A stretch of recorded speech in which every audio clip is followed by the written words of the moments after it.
Tantor Audio, a division of Recorded Books, presents Body Check by J.J. Arias, narrated by Carrie Coelho. Chapter 1. Mancha laid his massive gray and white pit bull head in Fob's lap the moment she pulled off the main road, his whine a mournful lament. "I know, buddy. I'm gonna miss you so much." She rubbed the side of his face where a splotch of gray spread over half his fur like a melted eye patch. "But you're going to have so much fun at Grandma's house." His pitch got higher and more insistent the further away from Atlanta they traveled. Usually he loved going to the suburbs, but despite her best efforts, he'd noticed her suitcases in the back of the SUV. She didn't blame him. The last time she left him like this, she came back with nothing to show for it. "They're gonna let you sleep in the bed, okay? I promise." Fob ran her thumb behind where his ear would have been if he hadn't lost it as a puppy before she rescued him. 45 minutes from her loft, her mom and stepdad lived in a farmhouse with an enormous yard and plenty of room for Mancha to run free in the adjoining woods. Even if she'd miss her constant companion, she knew he'd be well cared for and happy for the 9 weeks she'd be gone. Assuming she lasted that long. Fob gripped the sun-warmed steering wheel. This time, she wouldn't let herself get stabbed in the back. Fob's car bounced over the dirt path when the pavement ended. She pulled her dark glasses down to keep the noonday summer sun out of her eyes. She followed the road, lined with broad, mossy willow trees, to a chain-link gate standing open. At the end of the long driveway, her parents were sitting on their wraparound porch waiting for them. "Look, Mancha." She patted his chest to get him excited. "Look who's waiting for you. Is that Tilo?" At the sound of the Chihuahua's name, Mancha perked up. He loved the 7-pound terror, even if the feeling wasn't always mutual. "Look, he's with Grandma." Mancha's heavy paws dug into her thigh as he used her like a diving board to rocket himself up. His muscular 60-pound frame smashed against the car window, his hard head hitting the glass with a clonk. "See? I told you." The moment Fob opened her door, Mancha bulldozed over her and sprang out of the car. Despite her many attempts to explain it to him, he didn't believe he was any larger than Tilo. Fob followed Mancha to the porch, where he'd already tripped up the steps and slammed into her stepdad's legs, insisting on being greeted with pets and proclamations of being the bestest boy. "Hola, Mai," she greeted her mom, while smoothing down her black tank top and leggings. Fob and her mother shared the same long dark hair, big almond-shaped eyes, and golden olive skin. They would also have the same soft, curvy form if Fob didn't exercise for a living. After Tilo got tired of biting Mancha's ankles to establish his dominance, they took off down the porch steps to run in the grass. "Hi, honey." Her mother kissed her on one cheek and then the other before hugging her. Fob wrapped her well-defined arms around her mother and squeezed. Her stepdad, tall and slim, came in for a hug next. "Hey, Ted." "Where are you off to this time?" He motioned for her to follow them to the rocking chairs under the spinning fans. Fob was happy to get out of the stagnant Georgia heat, but she didn't have time to sit. "They don't tell her until she gets to the airport," her mother explained, her face folded over with worry. "I got a clue from one of the producers I became friendly with last time." Fob resisted the urge to whisper, as if someone was hiding in the bushes to catch her violating the non-disclosure agreement. "It's going to be somewhere extremely cold." Mancha ran up the porch, knocking into the back of her legs before flying back down the steps where Tilo was waiting in the grass, his tiny pink tongue lolling out of his open mouth as he waited for Mancha to run in circles around him. "You'll be careful, Fabiola, sing?" Her mother cupped Fob's face. "Don't get hurt." "I'll try," she promised. This time she wasn't a sheltered 21-year-old. After a tearful goodbye, she left Mancha panting at her mother's feet. Instead of letting herself miss him, She imagined how happy he would be racing through the creek later that afternoon. He was a terrible swimmer, but that didn't stop him from loving the water. An hour later, she was pulling into a private airport. Leaving her SUV in the modest garage, she strapped on a backpack and rolled 2 large suitcases into the small building. As soon as she walked into the small lobby, she spotted the production assistant. "Fabiola Santos!" The young man jumped out of his seat and darted toward her. She nodded, even though it wasn't posed as a question, and slid her sunglasses up to use them as a headband. Her long ponytail slipped off her shoulder and over the top of her backpack. "Hi, I'm Mike." His smile was excessive and unrestrained. "Let's get you checked in." He gestured for Fob to hand over her bags for him to take. She didn't loosen her grip on the handles as she followed him through the security checkpoint. "Your season is the first one I ever watched." He stared at her with the wide eyes of someone meeting their hero. "I can't believe that 6 years later, here I am taking you to an All-Stars season." Fob shifted her weight between her neon green sneakers. She'd never gotten used to her minor celebrity status. She'd prefer to compete in physical challenges without the cameras. After checking her bags, they started for one of 4 gates. "I couldn't believe it when you lost," he said as they walked.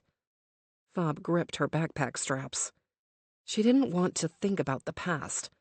All she wanted to do was focus on the future, on her second chance, on redemption. "What was it like to be down to the wire like that?" Mike the PA continued, undeterred by her discomfort. "You and Cameron Herrera were literally neck and neck after that grueling final obstacle. 3 days in the jungle, countless challenges. And then she crossed the finish line like 2 seconds before you." The more excited he got, the higher his pitch. Fob worried he was going to turn supersonic soon. If he imploded, at least she wouldn't get dragged down memory lane, her skin shredding over all the jagged rocks in the road. "I was so sure you were going to win. Apart from just dominating your season, you were beating her the whole time. What the hell happened?" "She stabbed me in the back." "Bad luck," Fob replied, her voice low and her jaw tight. "Are you excited to know where we're filming this year?" Mike handed their boarding passes to the agent at the gate, along with their passports. Fob strained her eyes, but she couldn't make out the destination on the ticket. "I'll give you a clue," he whispered as they walked down the gangway toward the charter plane. Based on the intel that they were filming in a cold climate over their summer, she'd narrowed it down to Patagonia, Greenland, or the northern reaches of Canada. Cutthroat Island was the longest-running reality competition show in the United States. Over the course of 2 decades, the themes had changed, but the challenges always took place on an island. There were only so many of those covered in ice this time of year. "It's only a 3-hour flight," he said with a wink, before plopping down on the seat next to her in the small plane. 3 hours? Fob cycled through all the destinations 3 hours from Atlanta. None of them were on her list of possible suspects. Mike the PA leaned over. Even though they were the only ones seated on the flight so far, he whispered, "If you want to hand over your phone now, I can tell you." Fob reached into the side pocket of her leggings and pulled out her phone. After sending a text to her mother, letting her know she was on the plane and about to go radio silent until she either won or lost Cutthroat Island, she turned off her phone. "Technically, I'm supposed to check your bags for extra phones before I tell you this." His face lit up with excitement, as if divulging secrets was his absolute favorite pastime. "But I know you'd never break the rules." He slid her phone in his jeans pocket and sat back down in his aisle seat. "Belize!" He wiggled his brows with unparalleled enthusiasm. "Well, a private island off the coast, but technically it's part of Belize." Shutting her eyes, Fob leaned back and thought about the thousands of dollars in winter gear being loaded into the underside of the charter plane. All useless. After realizing that she and Mike were going to be the only passengers on the flight, she started focusing on her game. She'd spent the last month imagining and training for all cold-weather games. Doing burpees in a meat locker wouldn't help on a hot, humid island in the Caribbean. Merda. When the pilot announced their descent 2.5 hours later, Fob looked out the window. The island below was a long, narrow strip of land in a bright sapphire ocean. It looked like a snake slithering in the warm water. Most of it was covered in miles and miles of trees. The snake's head was a sandy beach with a huge building at the center. At its tail, a bunch of tiny little huts sat over the water, each at the end of a long dock. She imagined the kinds of challenges the show's producers could devise in the landscape. Taking long, deep breaths, she prepared herself for the landing. The moment the wheels touched the small tarmac in the clearing, it was game on. After the pilot gave the okay, Fob stood and pulled her sunglasses back on. She was ready to play. "God, this is so cool," Mike squealed as he fitted her with a tiny microphone and battery pack as they stood in the aisle. When she lifted her shirt to her sports bra, she flexed her muscles. Just a little. His eyes widened. "Damn, you came jacked. You're not playing around." The corner of Fob's lips twitched, but she fended off the urge to smile. She did allow herself to stand a little taller. She'd been working hard to be in optimal condition for her return to the competition. The way she understood it, this season would be full of competitors that had gotten within snatching distance of the win, although she doubted any of them had gotten there the way she had. "Ready?" Mike beamed. Fob nodded and led the way out of the plane and down a set of stairs leading to the tarmac below. As soon as she stepped out, she was met by the familiar sight of cameras and a full production crew. Nerves washed over her. A pang of panic flashed in her chest. The seaweed smoothie she'd had for breakfast threatened to make an appearance. She gripped the straps on her backpack and held onto them like they were a piece of driftwood after a shipwreck, as if hanging on to the pack could keep her from getting pulled under the waves. Ignoring the cameras, she walked toward the modern resort. She reminded herself that in a few days she would forget the cameras were there. Keeping her back straight and her sunglass-covered eyes trained on the sprawling building ahead, she gave producers what they wanted. She had a role to play. The Ice Queen. The Alpha. The Bitch. Tropical birds cried as they flew overhead. A chorus of ear-splitting tee-chee-tee. "Where's Stan?" Fob asked one of the producers, standing near the path leading to the building, flanked by lush, tropical vegetation. From her experience, they'd mash together short shots of each of the contestants filing off the plane and play them at the start of the first episode. What she said didn't matter, only what she looked like. The producer, of which there would be over a dozen, fiddled with the walkie-talkie in her hand. "Fired," she said simply. As Fob wondered whether Stan lied to her on purpose, she pulled her suitcases toward the building. She didn't stop to let herself enjoy the ocean breeze filtering through the huge green banana leaves and cooling her already perspiring skin. Fob only got as far as the lobby of the high-end spa resort the show had commandeered for a few months, before another producer stopped her. He took her bags and directed her outside. They would be filming the intros right away. No time to rest. Her sneakers squeaked as she crossed the lobby, its dark brown tile floor an attractive contrast to the stark white walls and absurdly high ceilings. The reflecting pool cutting through the center of the space preached enlightenment and non-attachment, while bragging about the most luxurious meditation retreat. As she wondered what it would cost to stay at the opulent resort as a guest, she stepped outside. Beyond the enormous walk-in pool, surrounded by teak deck chairs and a dozen white tent cabanas, contestants were lined up on the sand between the resort and the beach. With another deep breath, she set her expression somewhere between intimidating and indifferent. She gathered clues as she strolled, taking great pains to move only her eyes as she scanned her environment. The cabanas were empty. No red paramedic tents on the beach, only white ones for the crew and equipment. They were not doing a physical challenge of any sort, or medics would already be on hand. On the beach, there was no sign of puzzles or brain teasers. No strange obstacle to test their nerve or daring. Nothing but 11 contestants already standing on their markers. The 6 tallest standing on a long riser, and the remaining 5 standing in front of them.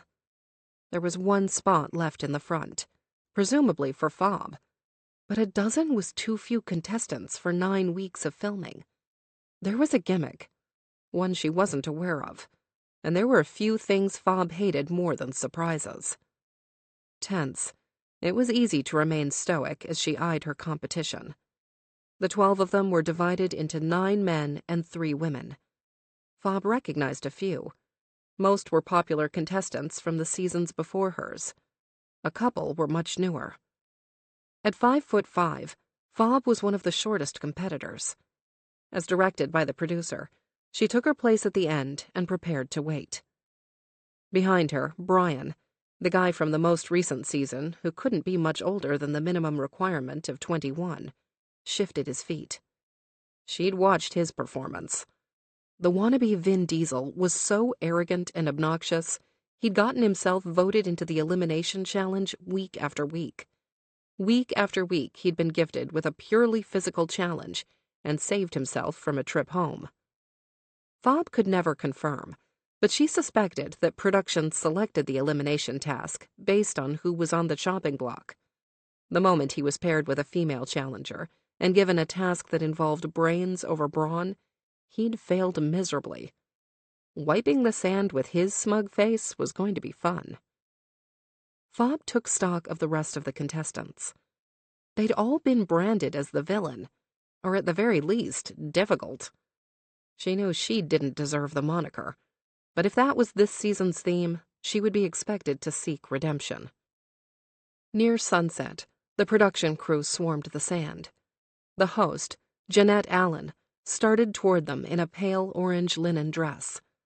As a former college basketball player, she had the athletic grace of Robin Roberts and the shrewd business acumen of Oprah. Before she took over hosting in the show's 3rd season, it was a sardine in the sea of endless competition reality shows. Now it was the king of the ocean. "Challengers!" she greeted them with the wide, sweeping voice that signaled they were already filming. "Welcome back to Cutthroat Island." Fob crossed her arms over her chest and braced herself. "The 12 of you have been invited back for good reason." Jeanette's black, curly hair fluttered around her face in the breeze. "On your season, you were all tough to beat," she said with a manufactured smile, as her dark eyes swept over Fob first and then the rest. "But you didn't win." Fob swallowed the 6-year-old disappointment. She was on the All-Star season to take her rightful place at the top. No tricks, no distractions. Not this time. "There is something you did do rather than claim the title of Cutthroat Champion." Jeanette's pause filled Fob with an overwhelming sense of dread. The mischief in her eyes was chilling. "You earned yourself a rival." Jeanette raised her arm like Vanna White revealing a vowel. "Now you're here to resolve your unfinished business." From behind one of the tents, a dozen new contestants emerged. As soon as she saw the flash of long pink hair, she understood why she was there. She was there for Cameron Herrera. Tall and lean and deceptive, she was the woman who'd stolen her $250,000 in prize money and now spent her days posing thirst traps on her socials while pretending to be an influencer. The social butterfly and femme fatale rolled into one dangerous vessel was going to be her real competition. This wasn't about redemption. It was about revenge. Chapter 2. Sand crept hot and harsh into Cam's sneakers. She ignored the discomfort and watched Fob's reaction as she approached. Despite the sunglasses, she could feel Fob's glare, could hear her wishing she could disintegrate her with her eyes. Her stomach clenched. Fabiola Santos was even more beautiful than she'd been 6 years ago, and she'd been stunning then. The recent pictures on her social media account didn't capture the sharp cut of her jaw, the glossy black of her long, straight hair, the raw power in her body, the lingering hatred in her heart. "Some of you were selected because of your in-game rivalry," Jeanette said, as Cam and the others lined up on their marks to her side and faced their competition. "For others, the feud developed after you left the island." Aware of the cameras, Cam resisted the urge to wince. Fob had fired the first shots on social media, and Cam should have let them go. Things had gotten so out of hand. "If you want to be the last team standing on Cutthroat Island and win a $500,000 prize, you're going to have to figure out how to work together as a team," Jeanette announced. "You heard me correctly. This year, we've doubled the usual prize money. That's $500,000 on the line." Fob's upper lip twitched. Her disdain a living, breathing thing, desperate to break free from its confines and throttle Cam. "Fabiola, please come and join your partner, Cameron, the person who had just a little more gas in the tank than you." Cam's stomach dropped out of her body at the harsh lie. Despite Jeanette's direction, Fob didn't move. Cam clung to her own hands, as if that might keep the cold panic in her belly at bay. Would Fob refuse to play with her? Jeanette opened her mouth to speak again, but Fob stepped forward before she did. "No one said this was going to be easy, folks." Jeanette laughed before naming the next pair. Without acknowledging her, Fob took her place at Cam's side. This was going to be a lot harder than she anticipated. Things were already not going as she'd envisioned them. When the producer pitching to her let the theme of the season slip, and then intimated that Fabiola had already committed, she imagined a chance to make amends. She should have expected that it wouldn't be so simple. As soon as they were organized into 12 pairs, Jeanette gave a little speech about unfinished business. It was so heavy-handed, Cam guessed it would be the season's tagline. Cam couldn't stop looking over at Fob, wishing she would talk to her. 9 weeks wasn't long enough to make up for her mistake, but it was all she had. "Oh, and one more thing." Jeanette's painted lips curled into a terrifying grin. "There's another tiny little wrinkle. Getting to the end will depend entirely on your ability to work together on the challenges. This season, no one will be getting voted into elimination." She paused as if giving them time to absorb her news. "The only social game that matters here is the one between you and your partner. Every week, the team who performs the worst is gone. So figure out how to work with the person you hate, or go home." A huge guy Cam didn't recognize, because she'd never watched the show again, not even her own season, cheered. Apparently, the crippling elimination of the social game was as good for him as it was devastating for her. The second they were dismissed, Cam turned to her. "Fob, As if Cam had never spoken, Fob turned on her heels and started for the resort. Shit. "Cameron!" A woman from one of the opposing teams waved at her as she approached. "I hate to fangirl over here, but you are my absolute favorite. I wake up to your videos every morning. That tea you turned me on to? Absolutely amazing. I only wish I had my phone with me so we could take a selfie. Is it okay if I hug you?" Cam indulged her in a hug. "I even got my septum pierced because of you." She pointed at her nose, where she had a thin hoop nearly identical to hers. "So worth the pain." Cam laughed and made as much polite conversation as she could while being preoccupied. When the woman dropped that her name was Aisha, Cam picked up the tidbit and put it in her pocket. Should we check out the digs? The PA that picked me up at the airport said we're all getting our own rooms this season. No doors, though. Aisha shrugged. What Cam really wanted to do was find Fabiola. She might be able to get a minute with her outside the camera's view. In the first few weeks, with so many contestants, they couldn't be everywhere at once. Let's do it, Cam said, with as much effervescence as she could fake. Before she was cast on her season, 6 years earlier, she'd watched Cutthroat Island religiously. There was always some hidden twist, some trick. Jeanette might say that the social game wasn't going to come into play, but she didn't trust that. It wouldn't hurt to be friendly.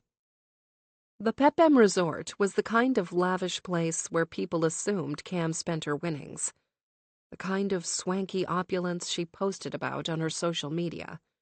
But only if it was comped and #sponsored. Aisha complained about her partner as they flitted through the lobby, buzzing with cast and crew. The first few weeks were absolute bedlam, but eventually the cameras blended into the background and the cast found a rhythm. That's when people usually started playing the mental game, not just the physical. But whoever waited that long was too late. Do you want to get a drink? Aisha's bright brown eyes sparkled. Cam hated turning her down, but with the crew filming the throng getting drunk and jumping in the pool, Cam thought she had a fair chance at Fob. A moment of real before the show. What she needed to say couldn't be picked up by a camera or a microphone.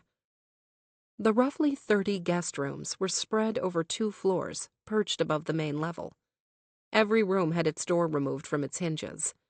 The toilet was behind a door, but the sink and shower were exposed. Every room, every hallway was outfitted with cameras. Cam wondered how long it had taken to scout a place like this, one suited perfectly to the show's needs. It probably took weeks to add all the clandestine cameras production hoped the contestants would forget about. Near the end of the hall on the 3rd level, Cam heard the musical sounds of aggressive unpacking, drawers slamming, faint Portuguese cursing. Fob was the only person in the entire house more concerned with putting things away than being with the group. Her social game had always been atrocious. If she hadn't won herself immunity so often on their original season, she would have been sent home first. But the rules were different this time. Following the sounds, Cam stopped in Fob's doorway. The rooms were identical. Modern white walls, dark hardwood floors, dark wood frame bed, and a balcony overlooking a rugged coastline and tropical gardens. If her room was like Cam's, the balcony door would be locked. Producers wanted them to spend as much time in communal spaces as possible. It was why chairs and desks and tables had been removed from the rooms, along with the televisions and phones. It was all part of the pressure cooker experience. Cam tried to still herself with a deep breath. It was so hard to look at Fob without wanting to break.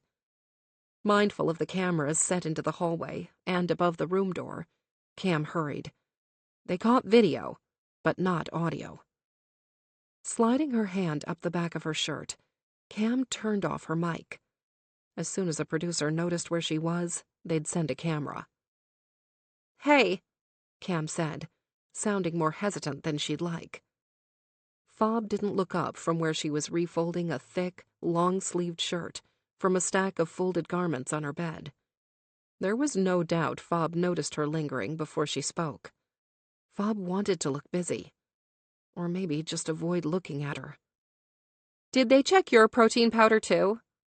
Cam glanced at the several large white canisters arranged on the dresser where the television would have been. What kind of contraband do they think we're going to sneak in there anyway? Unapproved tampons? Her joke fell so flat, Cam could almost hear the echoing clang of it hitting the floor. Fob had no comment. You can't just ignore me the whole time, Fabiola. Cam entered the room without waiting for an invitation. Fob's hands stilled, but the muscle in her jaw wouldn't be restrained. It danced at a steady rhythm, beating out messages of contempt in Morse code. Her eyes cut away from her bed and sliced through the warm air. Her dark gaze ripped through Cam like a dozen titanium throwing stars. Absorbing the glare as if she'd been wearing Kevlar, Cam inched across the sparsely furnished room, keeping herself small and friendly. "Can you?" She pointed to her chest, where the tiny microphone was taped to her skin. Replying with an eye roll so deep it threatened to snap retinas, Fob reached back and under her shirt. After a click indicated her pack was off, she stared at her expectantly. "I know you hate me." Cam paused, hoping that Fob might correct her. She didn't. "I don't know how to apologize for—" "If this is what you came here to say, don't waste your time or mine. If my actions haven't been clear, I'll use my words." Every single syllable was drenched in venomous loathing. Her face twisted with disgust, as if having to speak to her was revolting. "I do not forgive you. I will never forgive you. I had no idea you were going to be here. If I knew, I would not have agreed to come. If you want to do something for me, play the game. They cast us as rivals. That is what we are. There is nothing you can say to change that." Cam resisted the urge to get closer, to remind her what they'd meant to each other, to beg her, to grovel, to plead for just a minute to explain. "I'm not your rival, Fob." "You're a great actress, Cameron." Fob's lip twitched like the latch on a bowing door, rattling, threatening to pop. "You fooled me before. I'm sure you can manage it again if I give you half a chance. So I will not give you that chance." Guilt, wet and heavy, pressed down on Cam's shoulders. "Or don't respect my request." She went back to refolding a sweater Cam couldn't imagine she would need. "It will cost me the bonus we get for every challenge we survive. We all know that taking things from me is your specialty." Cam's chest tightened. She knew she didn't deserve Fob's reasonable side, but not getting through to her was so frustrating. She just needed her to drop her tough act and be real with her for a second. "So, I came here to apologize, and you want me to—" Her dark eyes snapped up at her again. "I don't want you to do anything other than leave." Appealing to her reason, Cam switched perspectives. If she didn't care about her apology, maybe she would care about the game. "But we can't win this way, Fob. We have to—" Fob's nostrils flared. Her biceps bulged. The vein in her forehead throbbed. "Get out!" Behind her, the clamor of the camera crew thundered down the hall. The wood floors were going to give them away all the time. When Fob turned her mic back on, Cam did the same. She'd blown her chance, and she couldn't keep trying unless they had privacy, something almost impossible to obtain on a reality show. As she slid by the very annoyed crew and returned downstairs, Cam's mind raced. For the last 6 years, she'd imagined what she would do if she saw Fob again, if she was able to be alone with her. If she could just explain why she'd done it, she was sure Fob would understand. She'd miscalculated the depth of Fob's anger, been wrong that it might have lessened over time. Instead, it had festered and grown. Shit. Straightening her spine, Cam refused to be defeated. Fob was right. They'd been cast as rivals. Cutthroat Island was a competition of strength and speed and wits, but it was also a reality show. If they gave the producers what they wanted, they might just find the challenges suited their strengths more often than not. It was never really left up to chance. Not completely. The powers that be had a narrative, one she might be able to mold. Cam could play the game, and she could win. Win double the amount of money for Fob than she'd won for herself. Certainly the interest would go a long way in making amends. Painting a smile on her objectively pretty face, Cam joined the group by the pool. Chapter 3. dressed in matching skin-tight black compression shorts and black tank tops, with Cutthroat Island on the front and their first names on the back. Cam and Fob stood together on the beach. They were at the end of the line of competitors, staring at the obstacle course in front of them. After a quick but heavy morning rain shower, the mid-morning day was hot and unbearably humid. The kind of sticky, oppressive, wet heat most of her competitors only experienced while relaxing in steam baths. The kind of misery Cam had grown up with as a born and bred Miami native. This was the kind of weather she'd run track in, swam in, lived in. It wasn't going to slow her down. As for her competitors, most of them were already dripping with sweat, and they'd only been standing outside for 15 minutes. Cam didn't let the weather get her down as she analyzed the course. She judged that it was half a mile long, with 5 obstacles stationed from one end to the other. They'd likely have to sprint from one station to the next. She touched her nose, double-checking that she'd taken her septum piercing out, as she did for all challenges. The first obstacle was a mud pit, with a net sagging over the top to ensure that they crawled through the mud on their bellies. A classic. Next, there was a drafting table, so they'd probably have to solve a puzzle. Another classic. Third, there was a rope ladder with a bell at the top. That would just be a matter of speed. Fourth, there was a huge rectangular frame the size of a shipping container, with hundreds of rubber cords running in all different directions. It looked like someone had sprayed silly string from one end to the other. A colorful corridor full of crisscrossing bands. It would be annoying and exhausting to climb through the obstacle, but not difficult. Finally, there was a collection of jars sitting on a folding table. Cam strained her eyes to see if she could understand their purpose, but they were too far away. Overall, it was all too easy. There had to be a catch. Cam looked at Fob, who was standing at her side. 2 inches shorter than Cam, Fob was muscular and strong, built for short blasts of speed and power. Cam was long and lean, built for endurance. Their inaugural test should suit Fob perfectly. "What do you think the gimmick is?" Cam whispered, as she leaned close to Fob's ear. Fob's response was a twitching jaw, and eyes that remained unmoving, like she was challenging the horizon to a staring contest. Cam's frustration blazed up her back, making her want to arch and hiss. If Fob didn't realize they were on the same team, they had no chance of winning. In a whirlwind of cameras and crew that followed her like an octopus's tentacles, Jeanette stepped off the resort's pool deck and onto the sand where the contestants were lined up. The sight of Jeanette focused Cam like a shot of Cuban espresso. Pre-game jitters hit her hard and fast. Thoughts of Fob fled, replaced by racing anticipation and bone-deep nausea. As Jeanette talked to the camera trained on her, Cam looked straight ahead.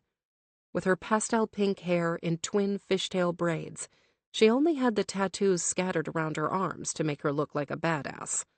She set her jaw and glared at the sea like it had wronged her. The producers loved close-ups of intense expressions. "The team who will go first has been selected at random," Jeanette announced. Cam didn't believe anything was left to chance if it could be helped. "And remember, the team with the fastest time through the course will win an advantage next week. The slowest team is gone. Fabiola and Cameron, let's go." Fob headed for the starting line before Jeanette finished saying her name. Not even a moment to strategize, to think, to plan. Cursing under her breath, Cam followed. Fob's grudge was going to be their undoing. They took their marks between 2 stakes in the ground. Cam flexed her hands and took deep breaths as she dug her sneakers into the sand. She leaned her weight on her right foot, primed to run. Jeanette joined them at the starting line. "One thing before you tear through this bad boy." She signaled for a PA dressed in black jeans and a black t-shirt.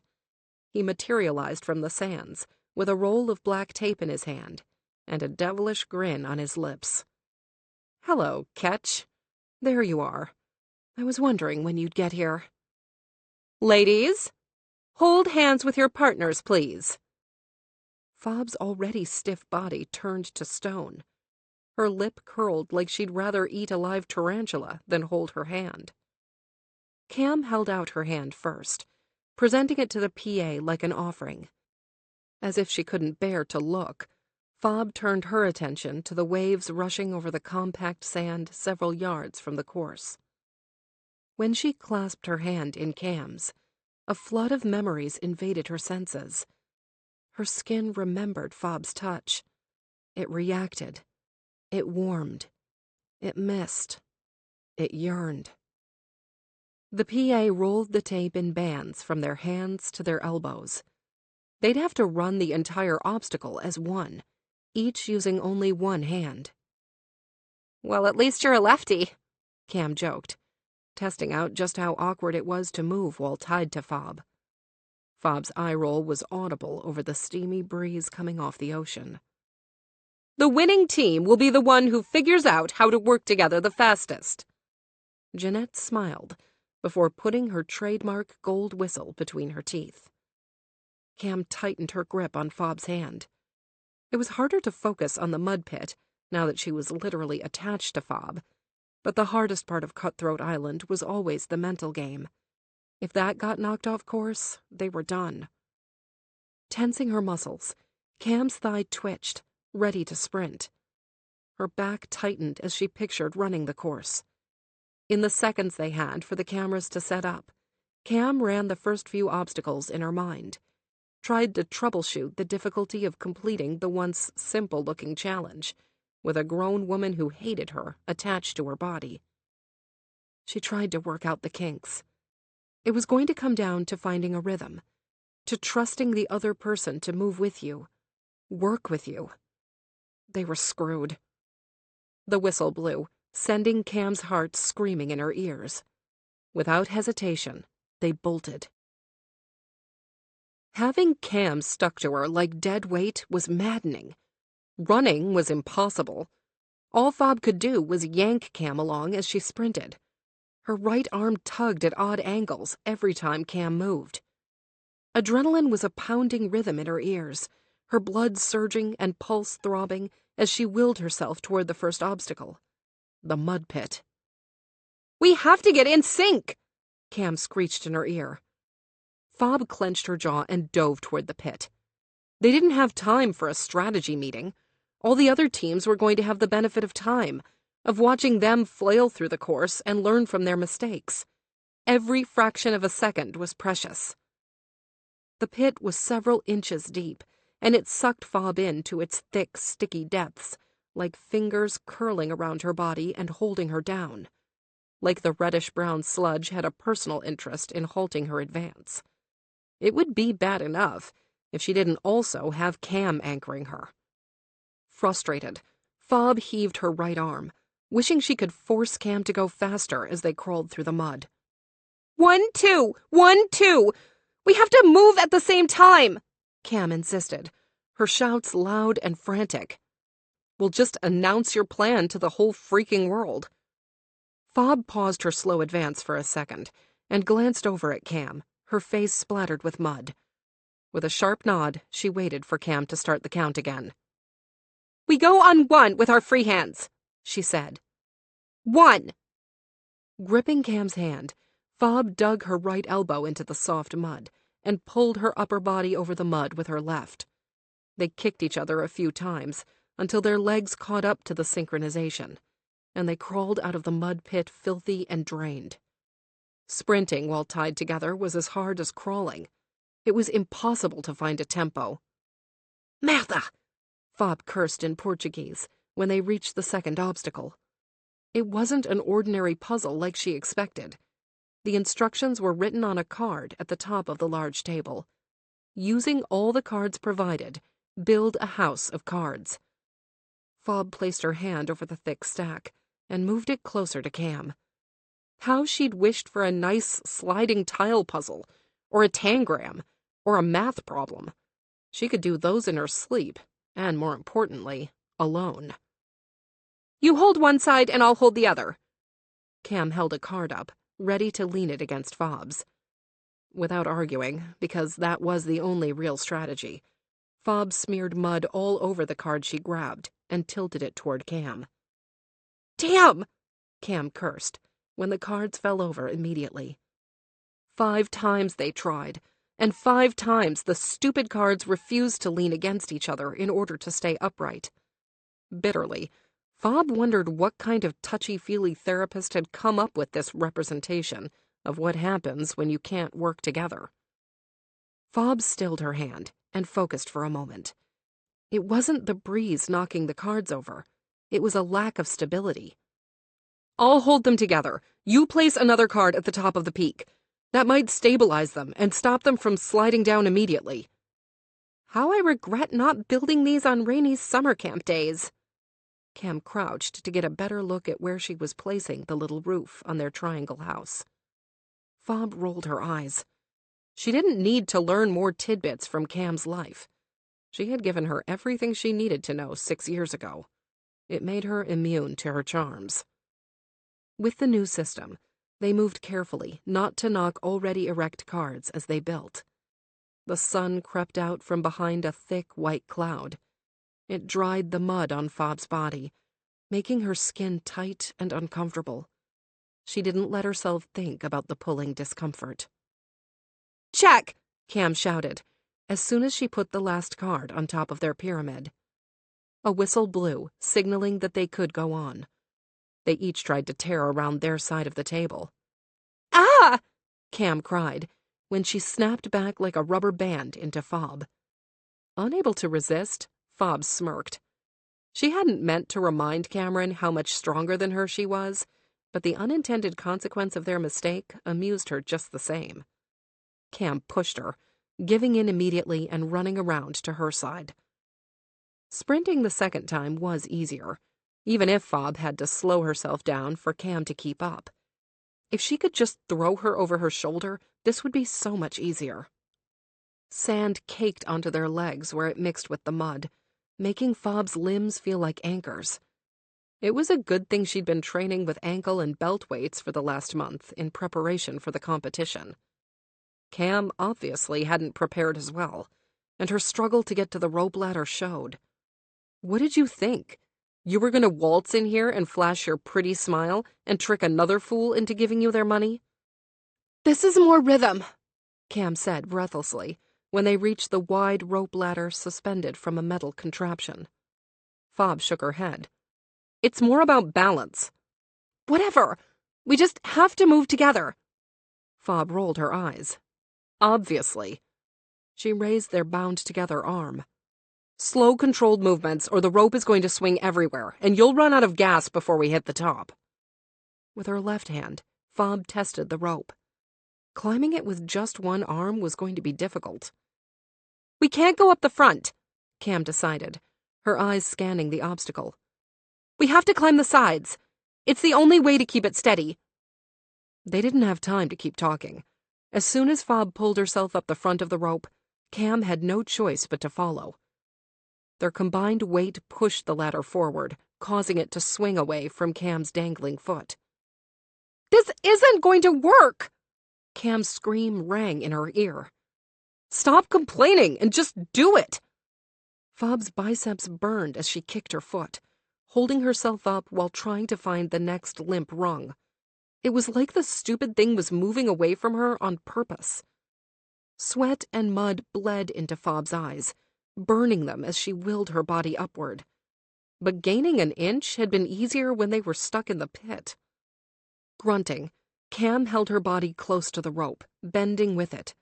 With a hard tug, Cam forced their connected arms over the rung, sending the rope cutting into Fobb's armpit. The ladder stabilized, allowing Fobb to crawl her way to the top on frustratingly shaky legs. Every obstacle had obviously been designed to zap their energy, and they were barely halfway through the course. "Hurry up!" Fobb shouted, her hands shredding against the rough rope. There would be blisters later, but she couldn't think about that now. She was more concerned about her forearms giving out. "You think I'm taking my time for the view, Fabiola?" Like flies tangled in a spiderweb, it took raw strength to force herself up to the top. Cam's shouting melted away and blended with the sound of wind picking up speed. With a guttural scream, Fob expended every ounce of energy as she neared the bell. Her hands and feet roared with pain. Her hamstrings vibrated like a guitar string being plucked repeatedly. Cam's right arm, a couple of inches longer than Fob's, extended over the top of the rope ladder. With her fingertips, Cam hit the side of the bell, filling the air with the glorious sound of a whistle blowing. Skittering down the rope was ugly, but mercifully fast.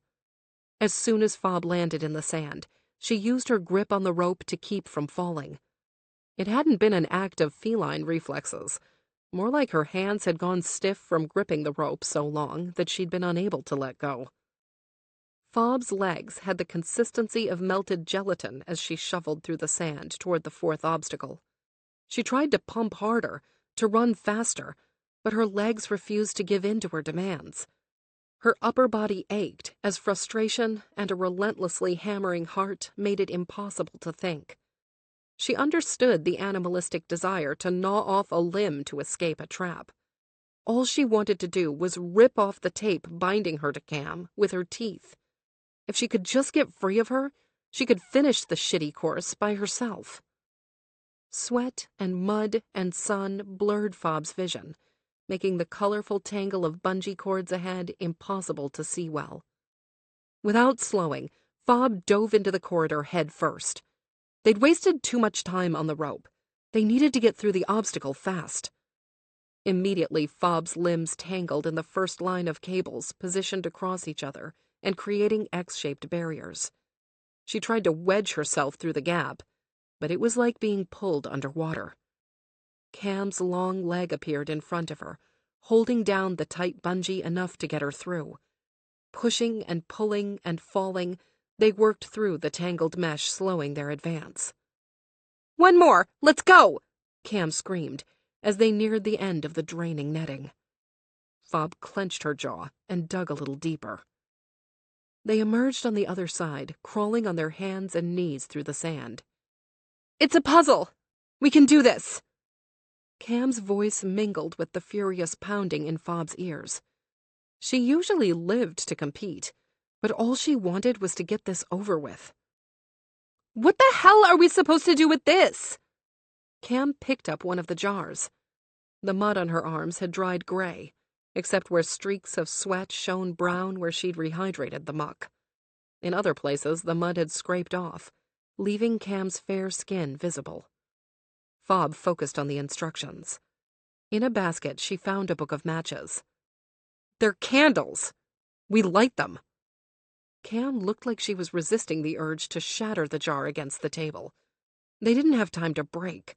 Not now. "Are you freaking kidding me? That's impossible!" "Hold it. I'll open the lid." Cam pressed the jar to her chest, giving Fob more leverage as she struggled to twist off the top. The producers had used mason jars just big enough to make one-handed operation as difficult as possible. "Caralho!" Fob cursed, her sweaty hands making it impossible to get a good grip on the lid. Everything on her was either covered in sweat or mud or both. There was no way to dry her hand. As if reading her mind, Cam squeezed her shoulder blades together, checking something. "The top of my shirt. I don't think there's mud on it." Fob considered whether she'd rather stick her hand in molten lava. "Hurry up!" Cam's blue eyes sparkled with insistence. Gritting her teeth, Fob tried to touch Cam as little as possible as she dried her hand on the damp square of Cam's racerback. On the second attempt, the jar's lid popped open. "Open them all at once," Cam demanded. Fob was already going to do that, but part of her wanted to try and light the small wick at the bottom of the jar first, just so Cameron knew that she wasn't running the show. Her desire to win, or at least not lose, won out, and she opened the other two jars in quick succession. Cam looked inside the jar. "The wick is so short. Even if we light the match, how are we going to get it down there without putting it out?" Fob held out the matchbook with Cutthroat Island Unfinished Business printed in orange letters. "One problem at a time."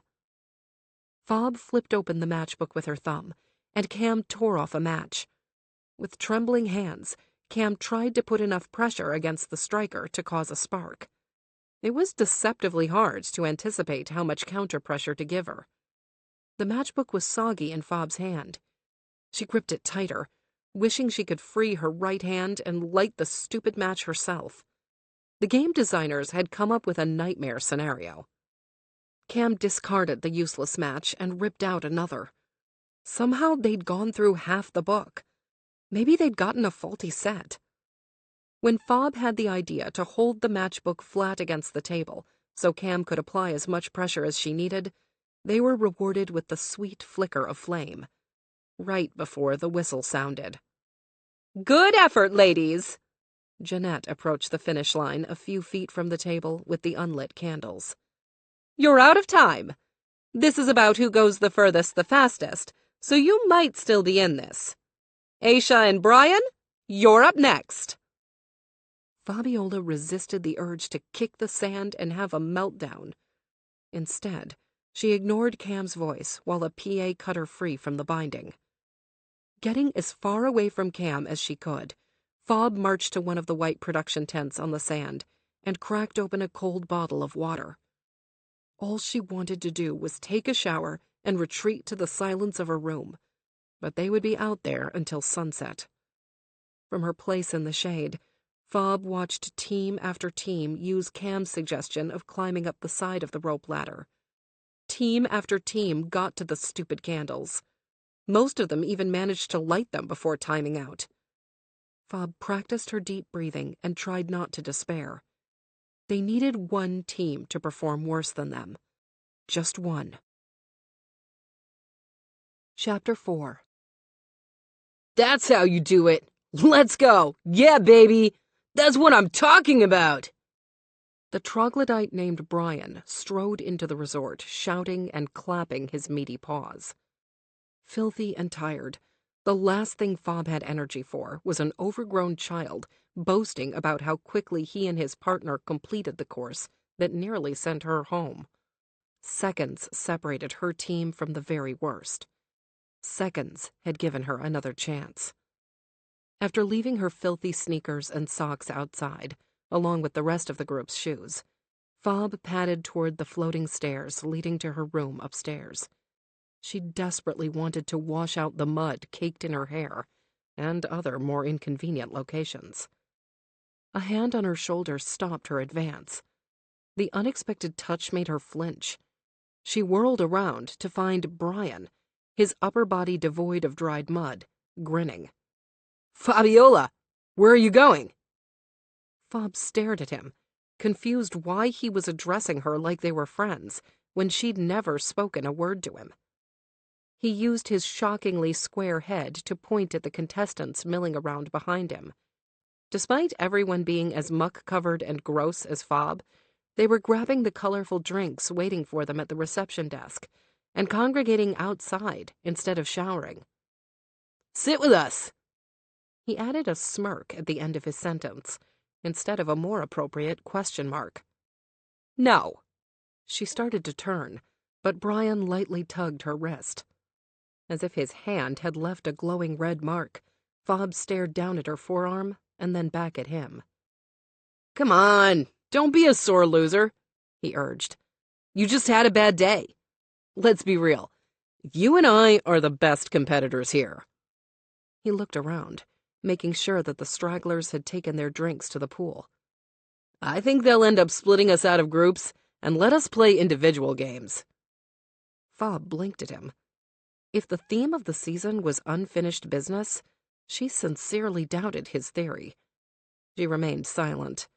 It wasn't her job to correct his error in judgment. "We should work together to get to the end," he whispered. "You just gotta get your partner to fall in line and do what you say. That's how I won today. You just tell your partner what's what. Someone's gotta be in charge."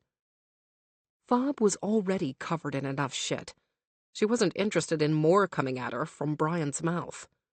She turned and walked away, leaving him standing with his hands on his square hips.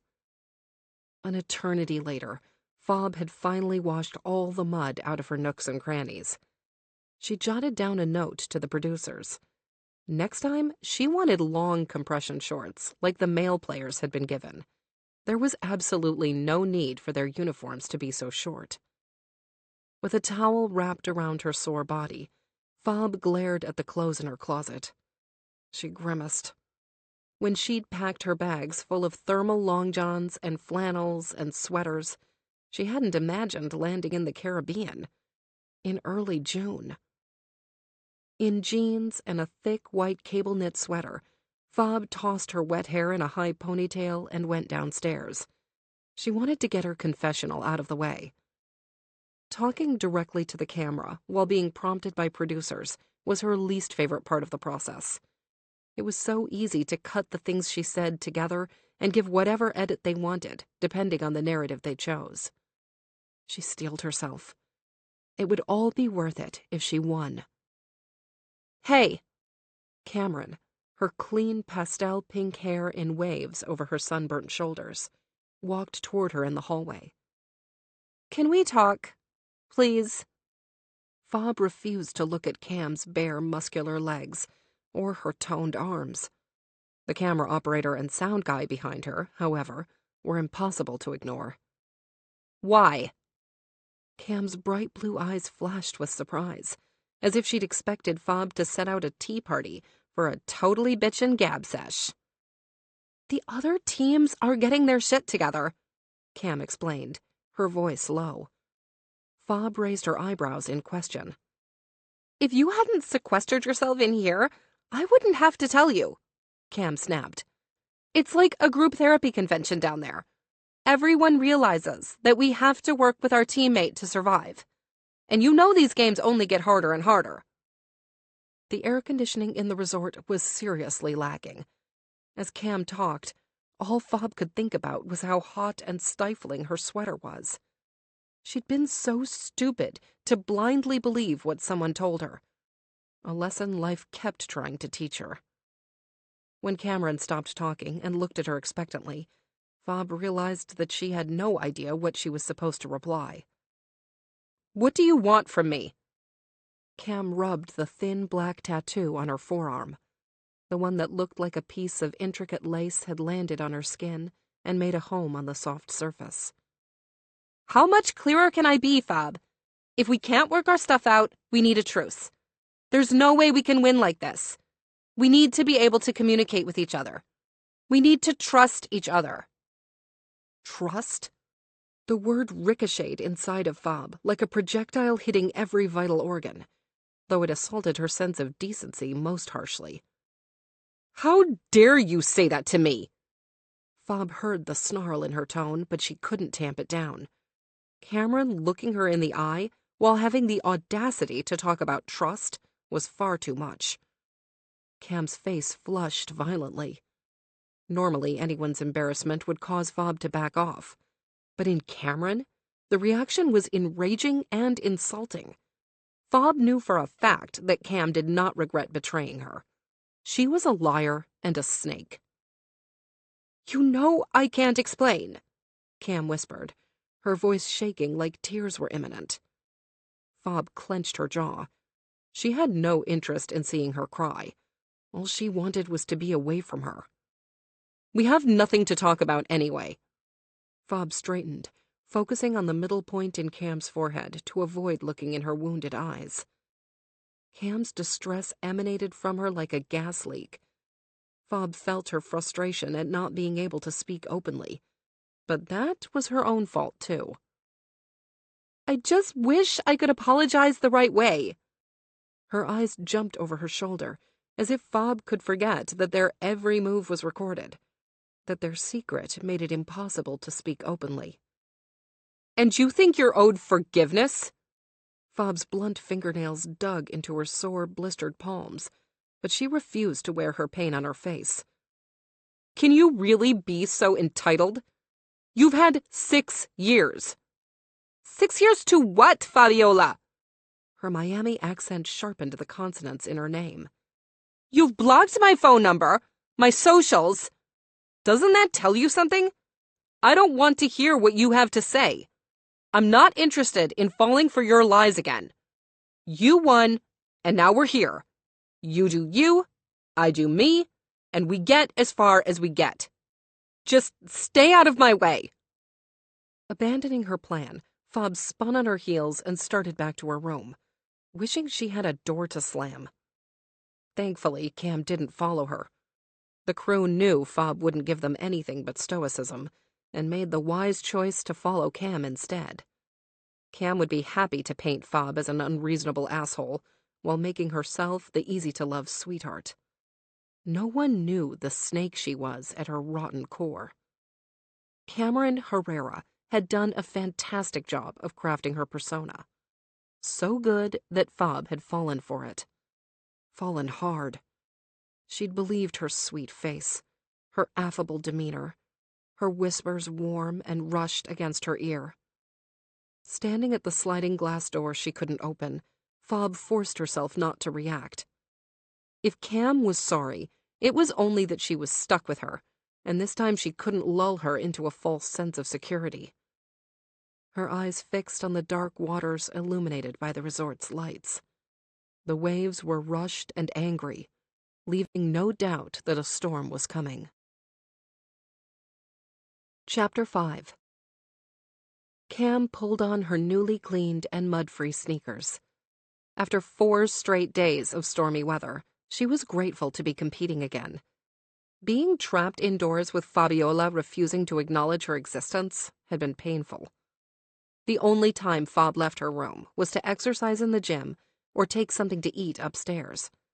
If this game had required forming alliances, she and her partner would be on the chopping block without a doubt. It was like Fob wanted people to dislike her, like she didn't want to risk forming connections.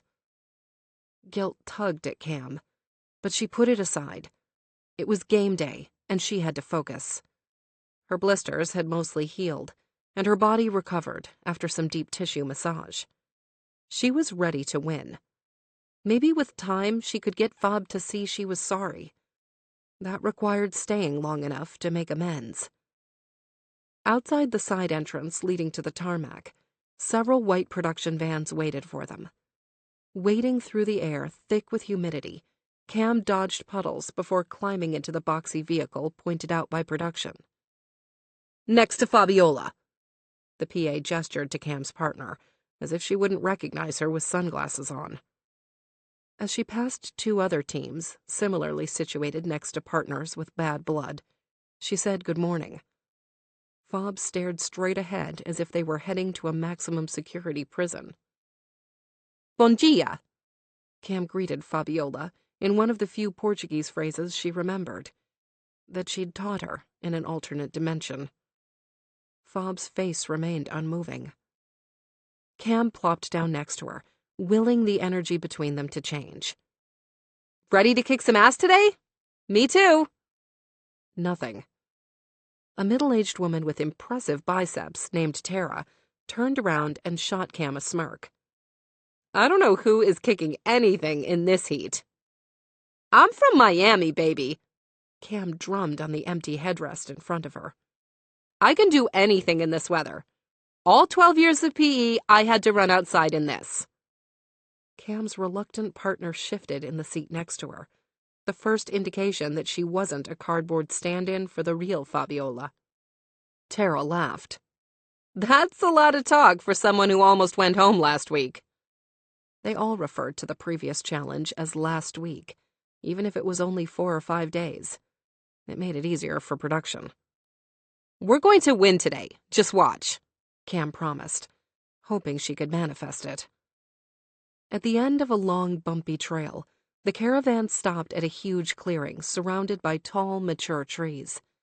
A cold, sick feeling dripped down Cam's back, mingling with her sweat. Craning to look out the van window not being blocked by Fob's head, Cam divined the purpose of the day's game. Suspended at least 40 feet in the air, a series of painted wooden planks were arranged in a complicated overlapping maze.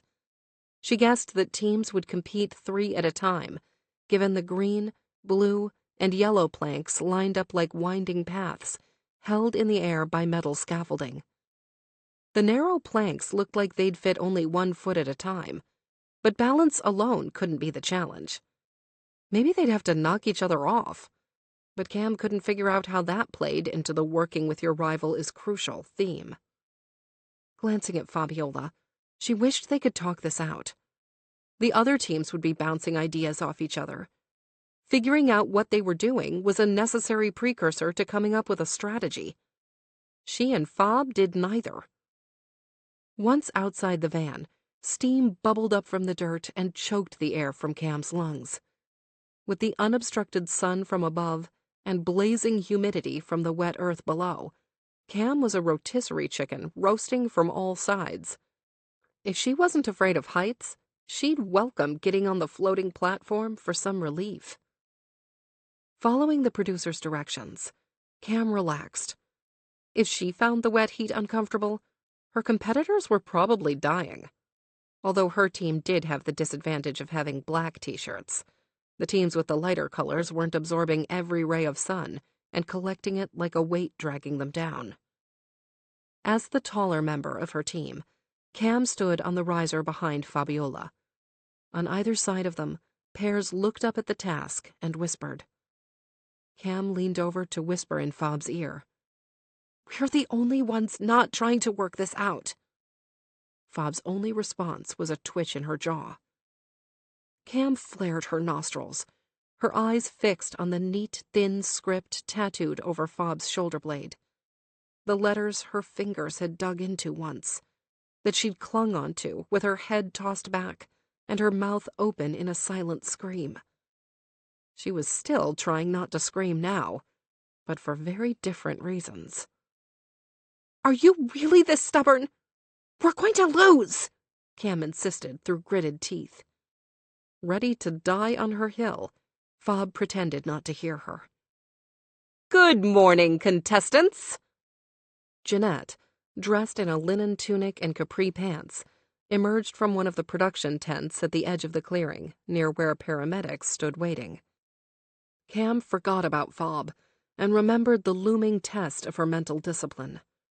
Exposure therapy, breathing exercises, visualization techniques, hypnotism. She'd done it all to get over her fear of heights. Well, the height wasn't her fear. It was more her disinterest in falling to her death. Running her sweaty palms over her small compression shorts, she forced herself to take long, deep breaths, even if what she really wanted to do was hyperventilate. That morning's protein shake and acai bowl threatened to make an appearance. As the cameras set up around Jeanette, Cam tried to soothe herself with facts. The obstacles were designed by engineers, tested and retested to make sure they were safe for the size and weight of every competitor. And then legal had to approve it all. The network's aversion to getting sued would ensure her safety. Thank you, litigious America. When she completed her calming practices, Jeanette was already explaining the game. What little peace she'd claimed for herself evaporated into the steamy ether. "One member of your team will put these on." She lifted the blacked-out goggles in her hand. "And go up there." She pointed at the colored, interlocking planks standing 4 stories above her head. "From the ground, your partner will guide you across your team's colored planks. The team that gets the furthest the fastest wins. If you fall off or step on the wrong color, you're out. Your order is selected at random, but you can choose who will go up and who will give the directions." For a terrifying moment, Cam expected Fob to refuse to go up. She didn't mind heights, but she likely remembered that Cam hated them. Barely looking over her shoulder, Fob turned her head. "I'll go up." There was no kindness in Fob's voice, no indication that she'd volunteered to save Cam from the discomfort, that she'd elected to confront her own fear of the dark so Cam wouldn't have to deal with the height. "I'll memorize the steps. I don't need your help," Fob added, as if needing to disabuse Cam of any misconceptions. Cam's relief disappeared as quickly as it came. Don't be ridiculous, she hissed. I can guide you across. You'll waste too much time. Fob's head whirled around and her body followed. With her sunglasses sitting in the van, there was nothing to filter the intensity of her deep brown eyes. Her naked gaze was blistering, as if she wanted to reduce Cam to rubble. If shock hadn't rooted Cam to the riser, she would have staggered off it. No one had ever looked at her with such hatred. Her heart dropped into her stomach. For the first time, she considered the possibility that she couldn't mend what she broke. "Your voice is distracting," Fob explained, in a low voice, like she was admitting something shameful. Her face softened and her eyes lost their fire as they dropped to the dirt. "I won't be able to think. Let's just get through this, please." Cam's heart rocketed back into her chest, just in time to break. Tears pricked the back of her eyes, like the sun burning her scalp. She wanted to reach out, to touch her, to hold her, to explain, to beg for forgiveness. But Fob turned around, her body tense. She didn't want to be chased, and Cam resisted the urge to do it anyway. Of the 11 teams remaining, they were slotted to go 9th. Plenty of time to watch and troubleshoot, if only Fob would speak to her. Instead of working on the problem together, Fob stared up at the obstacle and counted. Fabiola and Cameron, you're up. Chapter 6. Fabiola held on to the scaffolding being hoisted into the air, her eyes shut tight. With a little time, she'd convinced herself that she wasn't blindfolded, that she was choosing to close her eyes so she could keep out distractions while she ran the maze in her mind's eye. She hated the dark, hated the loss of control it brought with it, the unawareness. So all she had to do was convince herself she wasn't wearing blackout goggles.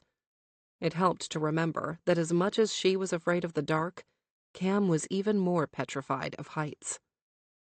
When the surface beneath her feet stopped moving, the sound of Jeanette's whistle set the timer running.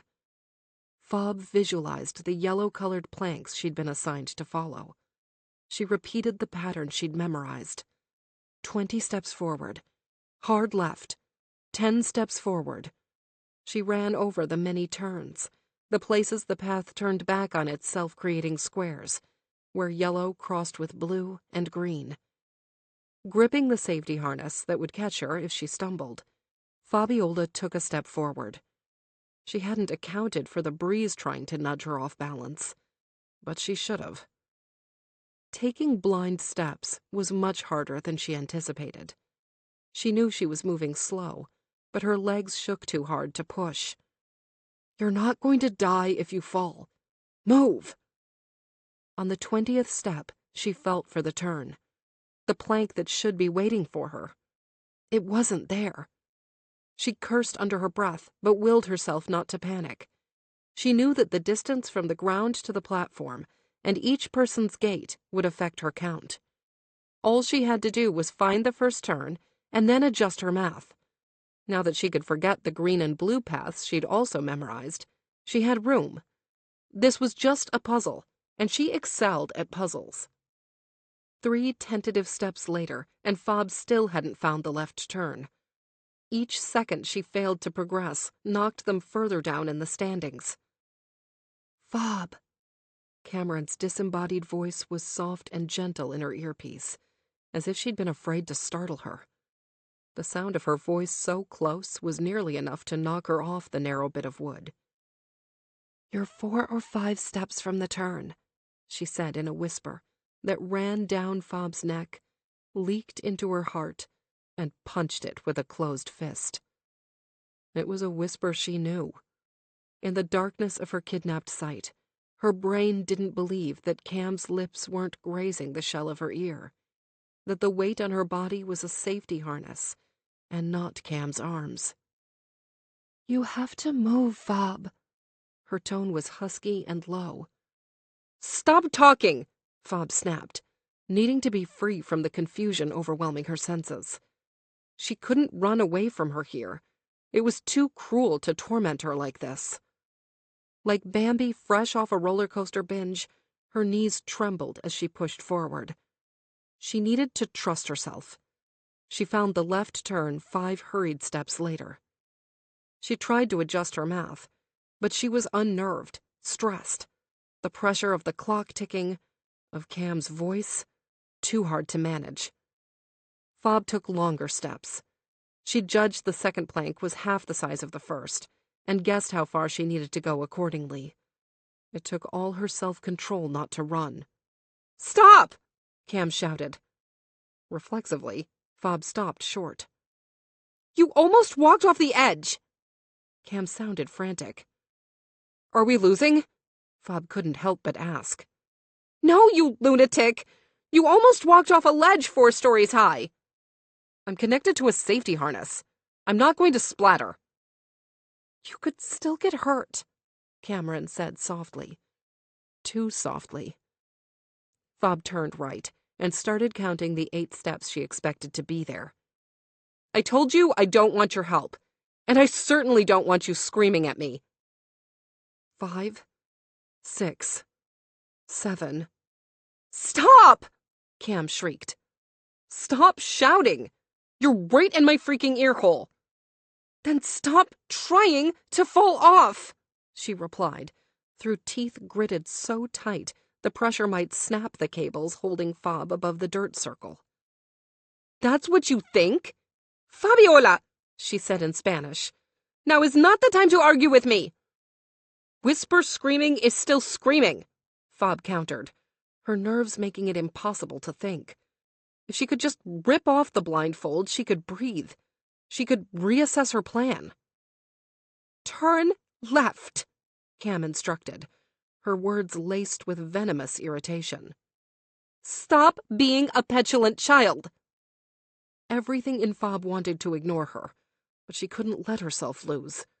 She turned left, picturing where she was in the strange looping shape of the yellow path. "I know where I am. I don't need your help," Fob snapped. "Really?" Cam scoffed. "You seriously think you can do this without me? I was doing just fine before." "Okay, Ms. Let's rewrite history. You almost fell off twice." Fob found the next turn without Cam's help. Following the imaginary map, she visualized the blue plank running over hers, and the green one running parallel for a dozen feet. Focused, she moved with confidence. "See? I don't need you." She couldn't resist gloating. "Sure about that, killer? You just stepped onto the blue line instead of the yellow." The sound of Jeanette's whistle drained all the blood from Fob's adrenaline-loaded body. "Fabiola and Cameron, you're disqualified." Yanking the goggles over her helmet, Fob looked down. Her traitorous feet, one in front of the other, were firmly planted on the blue plank. Around her, the other 2 contestants were nearing their finish lines. Fob resisted the urge to scream into her microphone, to ask Cameron why she hadn't stopped her. The question was stupid, and would only make her look stupider than she felt. Shame sealed her lips as she walked to the end of the platform. As she avoided eye contact with the other competitors, and the guy pulling her back to safety so they could lower the rig, Fob reminded herself that they could still survive. They couldn't win, but they didn't have to. All they had to do was not lose. She'd made it more than halfway across the path. If they made it a little further, a little faster than one other team, they'd buy another week. With 2 teams left to go, they wouldn't have to wait long to learn their fate. Chapter 7. "I hope it was worth it." Cam wiped the sweat off her face as they followed the producer to the van. She couldn't stand to look at Fabiola. "I hope your ridiculously hard head is more comfort to you than a chance at $500,000. Stomping ahead of her in the mud, Fob threw her helmet into the woods like an angry toddler instead of responding. A crew member put them on their marks in front of a dense patch of tropical vegetation. Sweaty and sad was how the show liked to shoot their exit interviews. Fabiola, Cameron, stand here, please. Are you really not going to say anything? Cam glared to her right, where Fob was doing her best impression of a car crash dummy, staring ahead with her lips pressed into a line fine enough to disappear. As the sun set behind the trees, and all manner of flying insects swarmed them, the crew rigged microphones and cameras and lights all around them. Cam knew they'd be filming every moment, hoping to catch their explosive fight, but she didn't care. It was probably her last chance to talk to Fob. She just wanted to get through to her. Have a fight. Scream. Accuse. Whatever it was, she was just desperate for Fob to look at her and say something. Something real. In her periphery, she spotted a producer. He was waiting to see if Fob might react. Can we get this going, please? Fob swatted at a mosquito on her sweaty arm as she called to production. We all know how desperate Cameron is to get back to her picture-taking career. A mildly deranged bubble of laughter burst on Cam's lips. Are you actually kidding me right now? You're going to take a cheap shot at me? Your inability to listen to anyone but yourself is the reason we're standing here right now. If you weren't such a... Fabiola snapped her head to the side so hard, Cam was sure she'd sprained her neck. With wide, rage-filled eyes, Fob gave her a stink-eye fouler than a barge full of dirty diapers baking in the sun. And do you want to tell all of America why I can't stand the sound of your voice? Fob gestured toward the cameras. Why I'd rather move blindly around a death trap 4 stories high instead of listen to you? Why I'd prefer to go home with integrity rather than work with you? Cam's frustration deflated. She was right. Cam was the core of the problem. Shooting a furtive glance at the cameras, Cam pleaded. What they'd done was against the rules, against the terms of their contracts. If Fob told their secret now, they'd lose everything. That wasn't true. It was Cam who'd won the money. She'd have to give it back. But that money was long gone. Fob had kept her secret all this time. It was Cam's only indication that she might be amenable to mending things. But now that they'd lost, maybe Fob was ready to get them both banned from any future shows. Maybe she was ready to go nuclear. Sneering at her, Fob looked away as if disgusted. Yeah, I didn't think so. Tears pricked the back of Cam's eyes. She wanted to come clean, but she gritted her teeth instead. She couldn't do it in front of the cameras. She'd be taking Fabiola down with her, hurting her again. After taping their losers segment, Cam pulled off her microphone and handed it to the crew member. There was no reason to record them anymore. They'd lost. Now they'd have an hour to pack their bags and leave the island. In the van, Fob rested her head against the glass near the back. Cam grimaced. This was not how she'd planned this. They were supposed to win so Cam could make things right. Cam took the seat behind her so the PA driving the van wouldn't catch on that they were talking. Leaning forward, she could only see Fob's nose and chin between the back seat and the window. How she wished Fob would just talk to her. She knew that somewhere in there Fob still cared about her. She was desperate to connect to that person, the one capable of forgiving her. I am so sorry, Cam whispered, wishing she could reach out and touch her. I don't care. Fob rolled her face away. Resisting the urge to cry, Cam accepted that her betrayal might really be unforgivable. It was a shard of ice shoved right through her heart. Bumping along the trail, Cam closed her eyes and worked hard not to cry. She could blame her emotions on getting knocked out of the game, but that wasn't the precious thing she'd lost. When the van finally stopped, Cam opened her eyes. In the darkness, it was hard to see outside. The only thing she could tell for sure was that they hadn't returned to the resort. A producer opened the van door. Let's go, ladies. Cam stood, and so did Fabiola. Looking at her, she mouthed, "What the hell is this?" Fob covered the sides of her eyes as she bent over to look out the window. Returning her attention to Cam, she shrugged. "I can't see anything." An uneasy feeling dripped into Cam's stomach and settled there. "Another obstacle?" Fob looked like she was accessing her memory banks. She'd been such a huge fan of the show and watched it religiously with her father until he passed away a few years before she was cast. "Season 10, Fob whispered, stepping into Cam's personal space. "They sent all the losing teams to the wilderness to rough it in tents and stuff." The memory flooded Cam's mind as she caught up. "Until midway through the season, when they all competed against each other and then they purged the bottom 5 teams. Fob nodded. "You think it's that?" Cam searched Fob's face.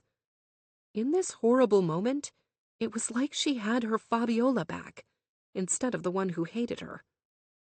"Won't be that exact gimmick, but maybe something like it."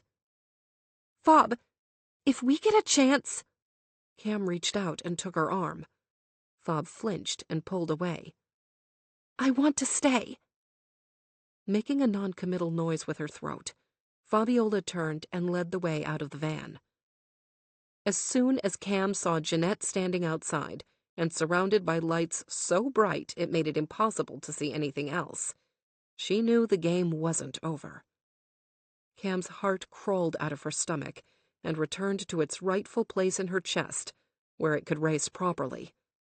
They stood on their markers, dazed by the lights and change in circumstance.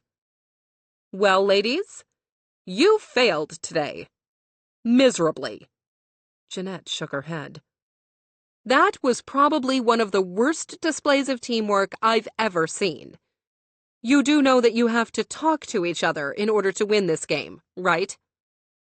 Cam's lead crown of shame forced her head to bow as she lowered her gaze to her feet. "What do you think you're going to do with another chance to stay in the game? Blow it by refusing to work together?"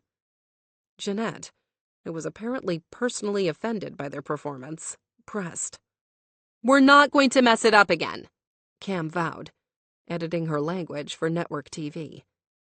Jeanette raised a beautifully painted brow. "A bold claim, considering you only survived the first challenge by a hair and then failed spectacularly at the second."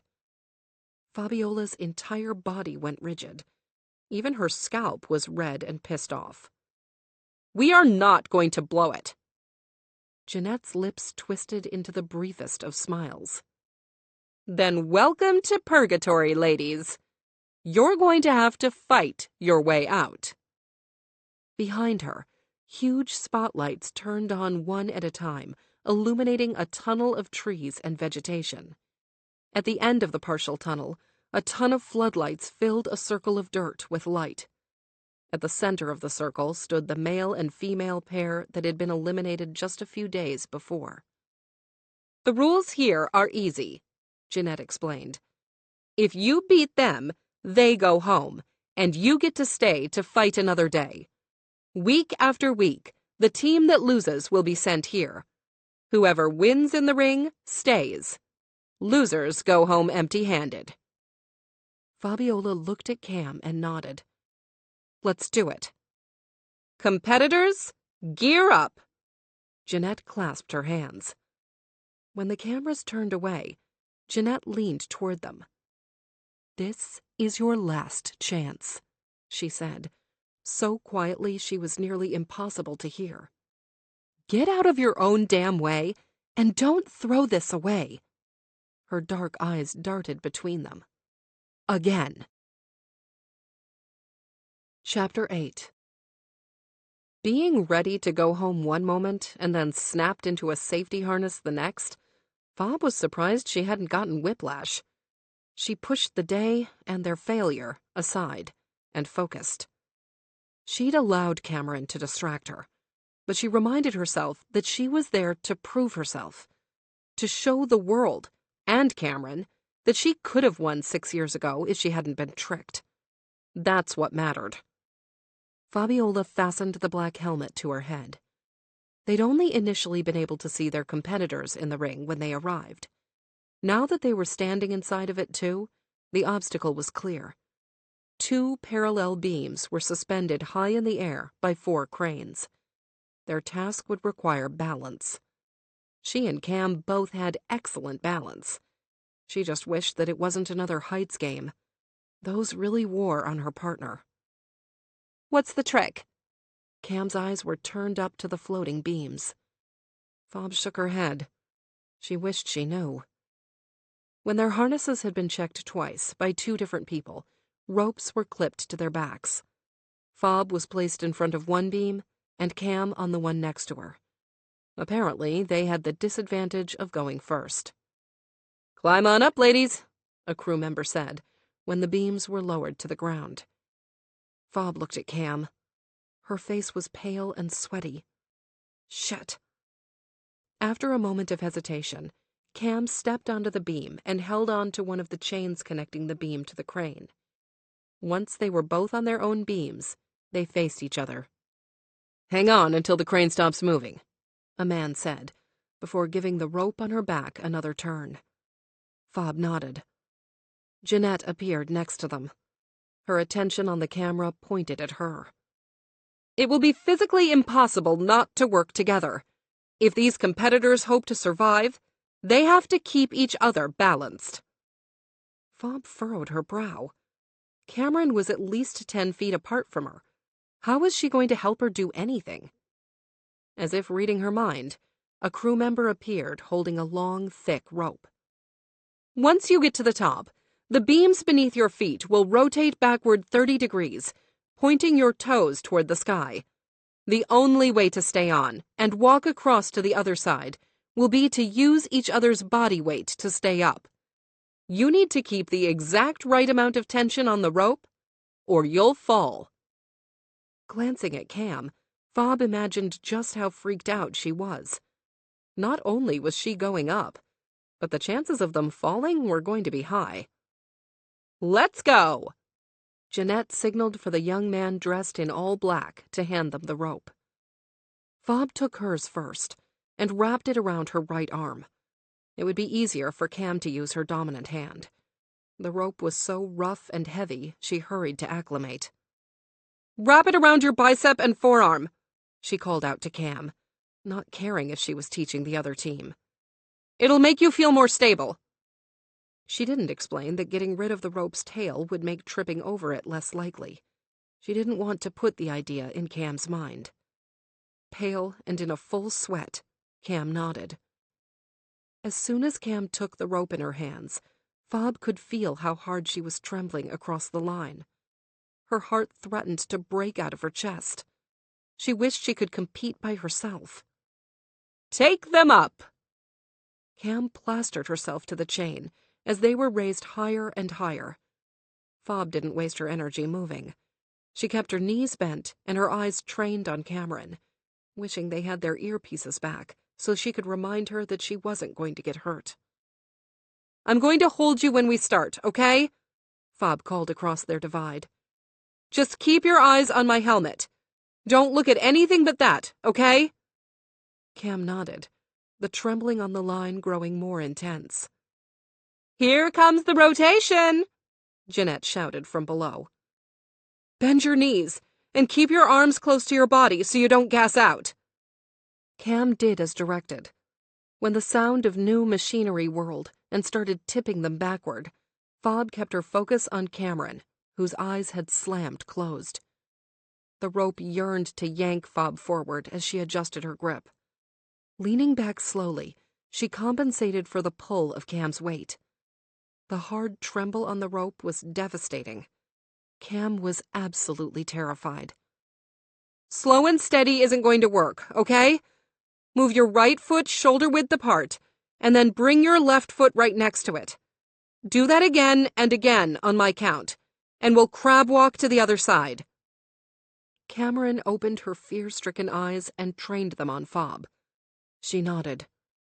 The sound of Jeanette's whistle ripped through the air and sent a new jolt through every muscle engaged in Fob's body.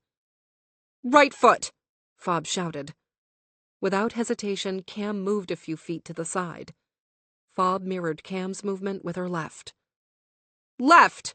Fob shouted, and they moved in unison. Thanks to the ungodly amount of squats she did on a daily basis, moving along the beam was easy. Cameron's ability to keep her core tight meant there was very little pull on the rope. If it wasn't for her trembling, there would be no movement on it at all. "Can you go faster?" Fob shouted when they were a third of the way across the beam. Cam nodded. Unable to stop herself, Fob flashed a smile. Being scared out of her mind didn't inhibit any of Cam's fierceness. It was the early mornings in the gym together where they'd first gotten to know each other. Cameron was the only person who worked as hard as Fob. She just didn't like to let it show. Right, left, right, left. The quicker they moved, the sturdier the rope felt. As if they'd been tasked with nothing more taxing than playing hopscotch, they flew across the beam. When Jeanette blew the whistle, Fob's arms and legs were barely burning. "Great work, ladies," Jeanette called from below. "Hallie and Kirk, you're up." The moment they were back on the ground, Cam looked like she wanted to collapse to her knees and kiss the dirt. Fob resisted the urge to speak to her, to tell her she'd done a great job. Pity had taken over her good sense, but she didn't want her getting the wrong idea. As soon as she was unhooked, Fob walked away, unfastening her harness as she strode toward where their competition had been standing. A minute of staring into Cameron's scared, clear blue eyes had been quite enough for her. "Thanks for that," Cam said, as she took her place next to her. Fob kept her eyes trained on their competitors being prepped to go up. She refused to acknowledge the warmth of the body at her side, the gratitude and relief in her voice. She'd been caught off guard and acted on instinct, something she had to be careful not to do again. As they waited for the opposing team to be pulled into the air, Fabiola reminded herself of the facts. Cameron had pretended to fall in love with her 6 years ago. She'd played a long con on her and convinced her that if they made it to the final and won, they'd share the $250,000 grand prize. Fob had fallen so hard for her, she agreed, even though it was explicitly against the rules. She trusted her so much, she didn't hesitate to let Cam walk over the finish line first. And walk over it she did, but she didn't stop. She took the money and never looked back. The sound of Jeanette's whistle brought Fob back to the present. There was no sense in recalling the past. All that mattered was right now. The team trying to get across the beams faster than them. The chance of proving that she would have won if she hadn't been cheated. Chapter 9. "Congratulations, ladies! That was impressive." Jeanette clapped for them right after she sent the losing team home. "You put on a masterclass up there, and you live to fight another week. Rest up and get ready. You have one hell of an uphill battle from here on out." Cam resisted the urge to jump on Fabiola and wrap her body around her to celebrate. Her adrenaline was a geyser, but it hadn't impaired her brain function. Fob's body language had been very clear since they stepped off the beams. No trespassing, keep out. They walked to the production vans, waiting to take them somewhere else. If not back to the resort, then maybe a tent in the woods. "We won that because of you," Cam admitted when they stepped into the van. "Thank you for what you did for me. I freaking froze." Fob shrugged and dropped into the seat behind the driver. Cam dared to sit next to her. "I was pretty sure I was going to die." Fob shook her head. "They have us rigged to safety gear with redundancies. You have a better chance of getting hit by lightning than that gear failing." Her voice was straightforward, dispassionate, unwelcoming. "Tell that to my fight-or-flight response. When I get up there, I just freeze. You know I did a bunch of hypnosis before I came back this season. I don't think it worked. If you hadn't—" Fob turned her head, her expression cold and unflinching. Cam already knew what she was going to say before she said it. Her raw hands turned clammy, and her stomach backflipped into an acidic pit. I felt bad for you. I'm not a callous monster, but don't confuse that for a white flag or an olive branch or whatever. We are not friends. I don't trust you. I'll never trust you. Unless we're performing game-related tasks, I'd really prefer if we didn't speak. It would be truly excellent if I didn't have to see you either. She turned her head and faced the back of the driver's head, like she hadn't just cut Cam into gory confetti. Cam swallowed her shame and nausea. Got it, she squeaked. Several minutes later, a shockingly long time considering they were on a small island, the van stopped. Cam didn't wait for Fob and bolted out of the van.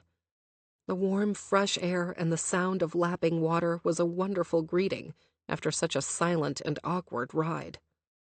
When the van turned off its headlights, they were plunged into near total darkness. The moon, a crescent sliver in the night sky, didn't offer much light. If experience told Cam anything, it was that night vision cameras were being trained on them, capturing their lost and confused expressions. Resisting the urge to ask Fob for her take on what was going on, Cam peered around, her eyes squinting. She really didn't want to spend the next several nights sleeping in a tent. Lights flicked on in the distance, revealing what looked like a hut at the end of a long dock. It was too dark to be sure. Prompted by production, Cam and Fob walked side by side down the wooden dock stretching over the water, the planks creaking beneath their feet. As they neared the end, Cam remembered the little cabins on stilts dotting the easternmost end of the island when she flew in. Well, this is better than a tent in the woods, she muttered with a relief. At least they'd be safe from all the mosquitoes and sandflies. Scorpions, black widow spiders, tarantulas, and bullet ants might still pose a problem, but they wouldn't be sleeping on the floor. That counted for a lot. Cam stepped into the overwater bungalow with a thatched roof first. Oh, shit! There's only one tiny bed? What? Fob squeezed in through the doorway behind her. Just kidding, she laughed. Fob glared at her over her shoulder and walked to the center of the small round room. Sorry, I couldn't resist. The cabin was tiny. A pitched wood ceiling over 2 single beds on either side of the room. At one end, a small cafe table sat in front of a tiny kitchenette with a microwave, sink, and narrow fridge. On the other end, a sliding glass door opened out to the circular deck wrapping around the bungalow. A few feet from the sliding glass door, steps led them into pristine, clear Caribbean waters. Unless Fob was willing to sleep in the sea, she'd have nowhere to escape Cam. When Fob stepped out of the modest bathroom, with nothing but a toilet, sink, and stall shower, her expression was tight and displeased. Her disappointment was a cannonball fired into Cam's stomach. 6 years ago, Fob would have loved to be trapped together in paradise, secluded from the rest of the cast with nothing to do but each other. They'd managed to keep their relationship hidden from the cameras by finding little pockets of privacy. If they'd been here, could they have resisted slipping into each other's beds? Glancing around the round room, there would be nowhere to hide. A camera on a circular track sat like a halo on top of them. Producers could move it to capture every angle.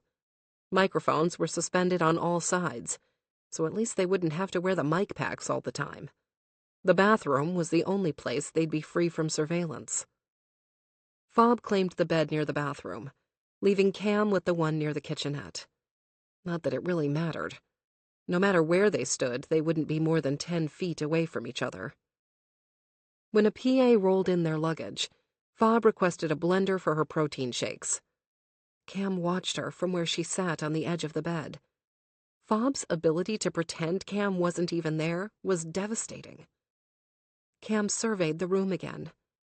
How was she going to get through to her when they were always being watched? Sighing, she collapsed her sweaty body onto the clean bed. She was going to have to come up with something. She'd gotten another chance with Fabiola, and she was determined to make the most of it. "Why are you sleeping in long johns?" Cam, dressed in a camisole and shorts so small they might as well have been underwear, stretched out on top of her bed sheets, the thin blanket tossed to one side. Fob ran her fingers through her hair, wet and clean from the shower. The wall-mounted fans kept the room from being sweltering, but it was nowhere near cool. She guessed that it was part of the disadvantage of being banished. Every 4 days or so, they'd be put up against teams that had access to the gym, therapeutic massage, air conditioning, welcomed distractions, space. They were trapped together in a space the size of a one-car garage. Survival was going to be impossible. There was no way they weren't going to break. No one could overcome this obstacle. It was designed for failure. "Isn't it kind of hot in here to be wearing that?" Cameron propped herself up on one elbow and watched Fob get into bed and under the covers. What did she want Fob to say? Confess that she was an idiot and had been taken for a fool again? Living in her own personal sauna, Fob turned her back to Cameron and tugged the blanket over her shoulders. "If you're just going to give up, we have no chance." Cam's voice moved around the small room. The lights went out, and Cam's bed creaked under her weight as she presumably got back in it. Fob's lamp stayed on, casting a glow in the room and keeping it from being pitch black. "This really isn't so bad," Cam continued, talking to herself. "Is it even any different from what you were doing before? Holed up in a room by yourself, waiting for the next challenge?" Fob's fingers clenched around the corner of her pillow as she curled on her side. Did Cam really not see the extreme disadvantage of missing exercise equipment and a full kitchen where they could fuel their bodies effectively? Not to mention the psychological toll of being isolated with only each other. There was no way they could last under those circumstances. Not as long as they'd need to, anyway. "This could be a blessing in disguise," Cameron continued, because she was incapable of shutting up. "We can make this work to our advantage." Fob rolled her eyes before closing them.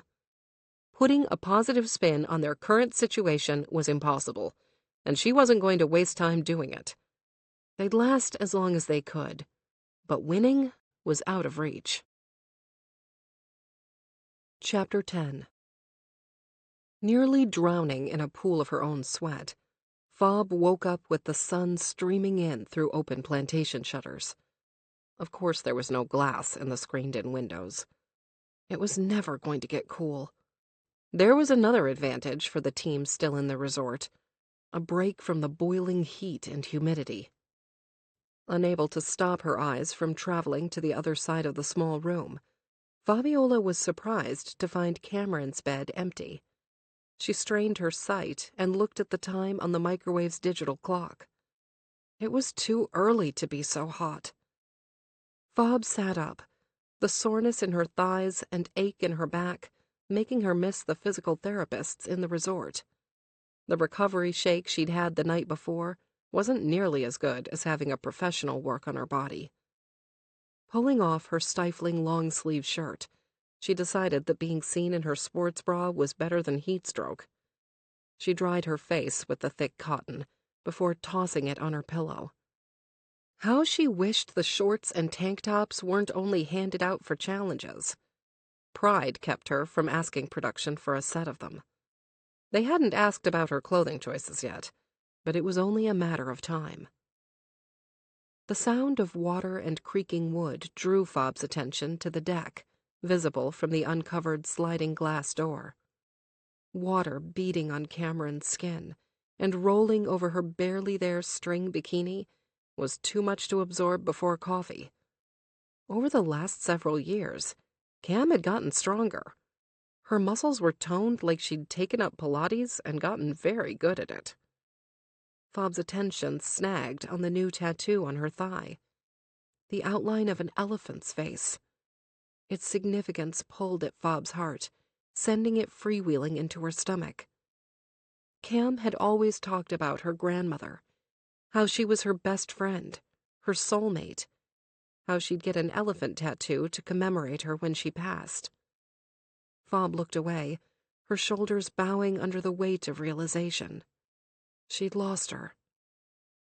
When Cam stepped into the room with a Turkish towel wrapped around her body, Fob resisted the overwhelming urge to ask about her grandmother's passing, to offer heartfelt condolences, to ask if she was okay. "Good morning," Cam greeted brightly, leaving the glass door open and filling the room with a welcomed salty breeze that immediately cooled Fob's sweaty body. "I'm glad you're having a great time," Fob snapped, confused by the competing emotions wrestling for control of her mouth. "The people coming to knock our heads off in a few days are working out and keeping themselves tight, you know. You and your obsession with workout equipment." Cameron laughed and strode to the kitchenette to make coffee in a little single-serve machine. "Aren't you a personal trainer extraordinaire? Or do you really just rely on fancy equipment to get ripped like that?" While the machine whirled to life, Cam picked up her wet pink hair and tied it in a loose bun on top of her head. "We can swim. We can use our body weight. I'm sure that if you put that brain of yours to work, you can think of a million things we can do to stay tight." Fabiola glared, sweat making the cotton of her pants feel like soaked corduroy. "How the hell are you so cheery? How are you not?"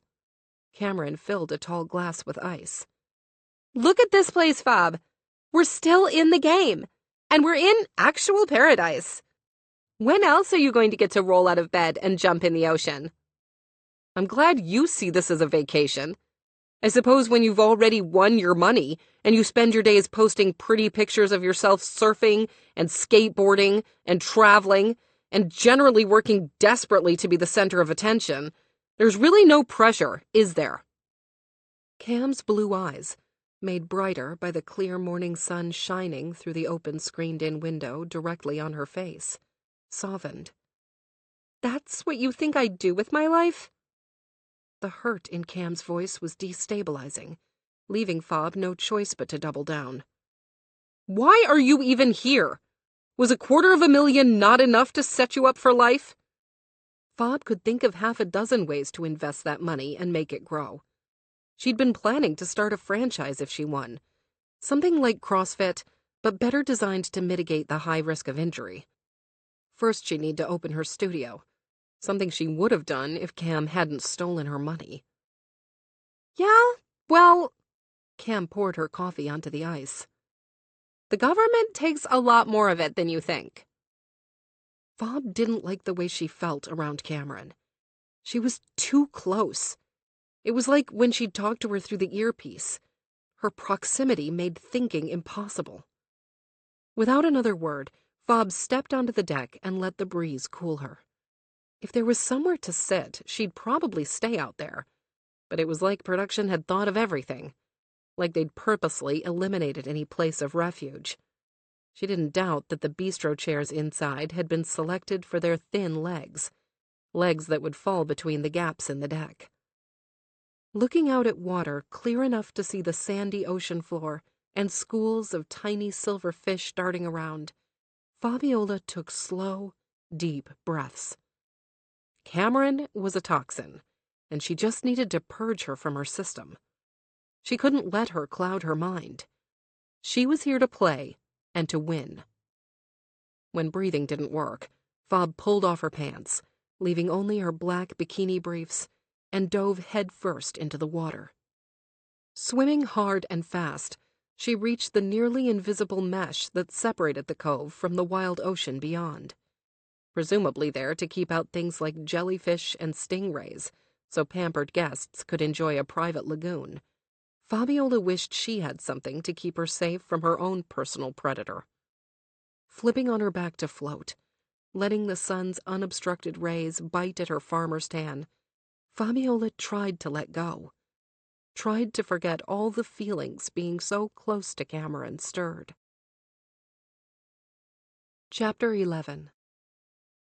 Using one of the bistro chairs, Fabiola gripped the sides behind her back and stretched her legs, crossing them at the ankle. She wished she had more weight to increase the difficulty of the tricep dips. Being trapped with no equipment and no access to the internet was testing her creativity and training skills. Dressed in a sports bra and thick joggers, Fob finished her set and moved to the floor. With one hand behind her back, she moderated her breathing and worked through 30 one-handed push-ups. After she'd used every part of the room to weight train, she needed a way to work on her endurance and cardio, something she wouldn't have to worry about if she could have access to a treadmill like everyone else. Stepping out onto the circular deck surrounding the bungalow, Fob was disappointed to find Cameron was no longer swimming. Instead, she was doing child's pose on the deck. Fob didn't want her attention to snag on the muscles rippling on her strong back, on the endless, sun-kissed skin exposed by her string bikini. Fob wanted to ask whether she intended to wear something other than bathing suits the entire time they were there, but she didn't want Cam to know she'd noticed. She refused to feel anything when remembering that the neat script tattooed along her spine were the lyrics to her favorite song. Annoyed, she turned on her heels and started jogging clockwise around the circular structure. In seconds, she was back where she started, where Cameron was blocking her path. Fob turned and ran counterclockwise. When she returned, Cameron was resting her entire body weight on her elbows and forearms. With her legs curved over her head, it was clear how scorpion pose got its name. It would be an impressive feat of balance and core strength if Cam's presence wasn't so damn annoying. Fob tightened her jaw and ran in the other direction. The starting and stopping was making it impossible to build a tempo. She tried again and again. On Fob's 6th abbreviated attempt, Cameron eased out of the difficult handstand and looked up at Fob from where she rested on her knees, a position too reminiscent of the first time they'd snuck into a production closet with no cameras. "You want to say what's on your mind?" Cameron rose to her feet like mist, effortlessly and without using her hands. "You're in my way," she said to the horizon, unable to keep her eyes on the flush creeping over Cam's face and down her neck. Cam's laugh skittered across the water, as still as glass below them. "Have you ever considered that you're in my way? Do you know how hard it is to stay balanced with you clomping around here like a deranged Clydesdale?" Fob forced her attention off the horizon and aimed it back at Cameron. In the direct sunlight, her eyes were too blue, her energy too bright. In the week and a half since they'd been on the island, her blonde roots were starting to break through the pastel pink dye, as if the woman she knew was trying to crack out of the persona. "You can do yoga inside. I can only jog out here." Cam crossed her arms, and Fob's gaze shot down to her modest cleavage, before hightailing it back to her face. She was not going to notice her body. "You can wait until I'm done doing yoga to run in circles." Cam's pink lips did something akin to a smile, but with a malevolent, devious intent. "Or you can do yoga with me. We can never have too much balance or core strength for the game." "That's stupid." Fob crossed her arms. "What I need to work on is endurance. We're due for something with long-distance running soon." "Yeah? And how are they going to put a work-together-or-fail twist on running?" Fob preferred to have the sun in her eyes than Cam's face. "A relay, obviously." "You know what I think is obvious?" Cam tilted her head to the side. Always playful. Always too aware of her effect on people. Always too ready to use everything to her advantage. "You don't want to do yoga with me because you know I'm better than you." "Oh, please." Fob pretended to laugh, knowing damn well she couldn't twist herself into terrifying pretzel shapes. "There's no athletic challenge in the world where you can beat me." "You think?" The gold hoop in Cam's septum gleamed as her face lit up with mischief. "And yet, I've beat you at every long-distance run. Every swim. She stepped closer, close enough for the scent of her shampoo and salty, sweat-drenched skin to slap Fob in the face before grabbing her by the heart. And we both know flexibility isn't your... Her gaze was a solar flare searing Fob's lips, her throat, her chest. strong suit. Fob took a step back, heat racing up her spine and snatching her composure. All right, I get it. Come on. Cam's smirk added to the sweat dripping down Fob's torso. I promise to take it easy on you. Let's do a little stretching, or you're going to injure those muscles you work so hard on. She pointed at Fob's biceps with her eyes. Or are you really that afraid of me? Before Fob could respond, Cam turned, giving Fob her back. Step your legs a few feet apart. Fob didn't move. Put your hands on your hips. Fob's attention dropped to the full curve of Cam's backside. And bend forward from your hips. Keep your back nice and flat. Open up those hamstrings and quads. When Cam started to bend over, Fob took off in a sprint. Her heart was racing too hard. Old desires had responded only out of habit, but she needed to get away just in case. Jogging up to the production van, several yards from the cabin's dock, Fob knew being out of breath had nothing to do with the short run. Images of Cam's hot, wet body tore through her mind, wreaking havoc on her pulse and mental well-being. She pounded on the glass on the back door harder than necessary. Fabiola, are you okay? The producer pulled his headphones off his head, letting them rest around his neck. Can I take a walk? Fob's voice was a screech, but she couldn't regulate it. Her body was too busy putting out other fires. Just around here. I won't go far. He replied with the kind of practiced expression that said, Eek, I'm sorry I would if I could, but it's not up to me. My hands are tied. So sorry. It involved a lot of useless blinking. I'm sorry. You've got the ocean, and you've got the deck, and you've got the room. He grimaced as if it really pained him to trap her. If you leave, you're disqualified. Fob gritted her teeth. This was ridiculous. Meanwhile, everyone is back there working out. It's bad enough I can't cook for myself. If we get a running challenge, I'm done. It's not supposed to be easy. Technically, you lost. It's a gift that you're here at all. His wince was so aggravating. Solitary confinement is cruel, you know. Fob swatted at a bug the size of a micro-machine flying around her head. The producer replied with a crooked smirk. Good thing you're not alone, then.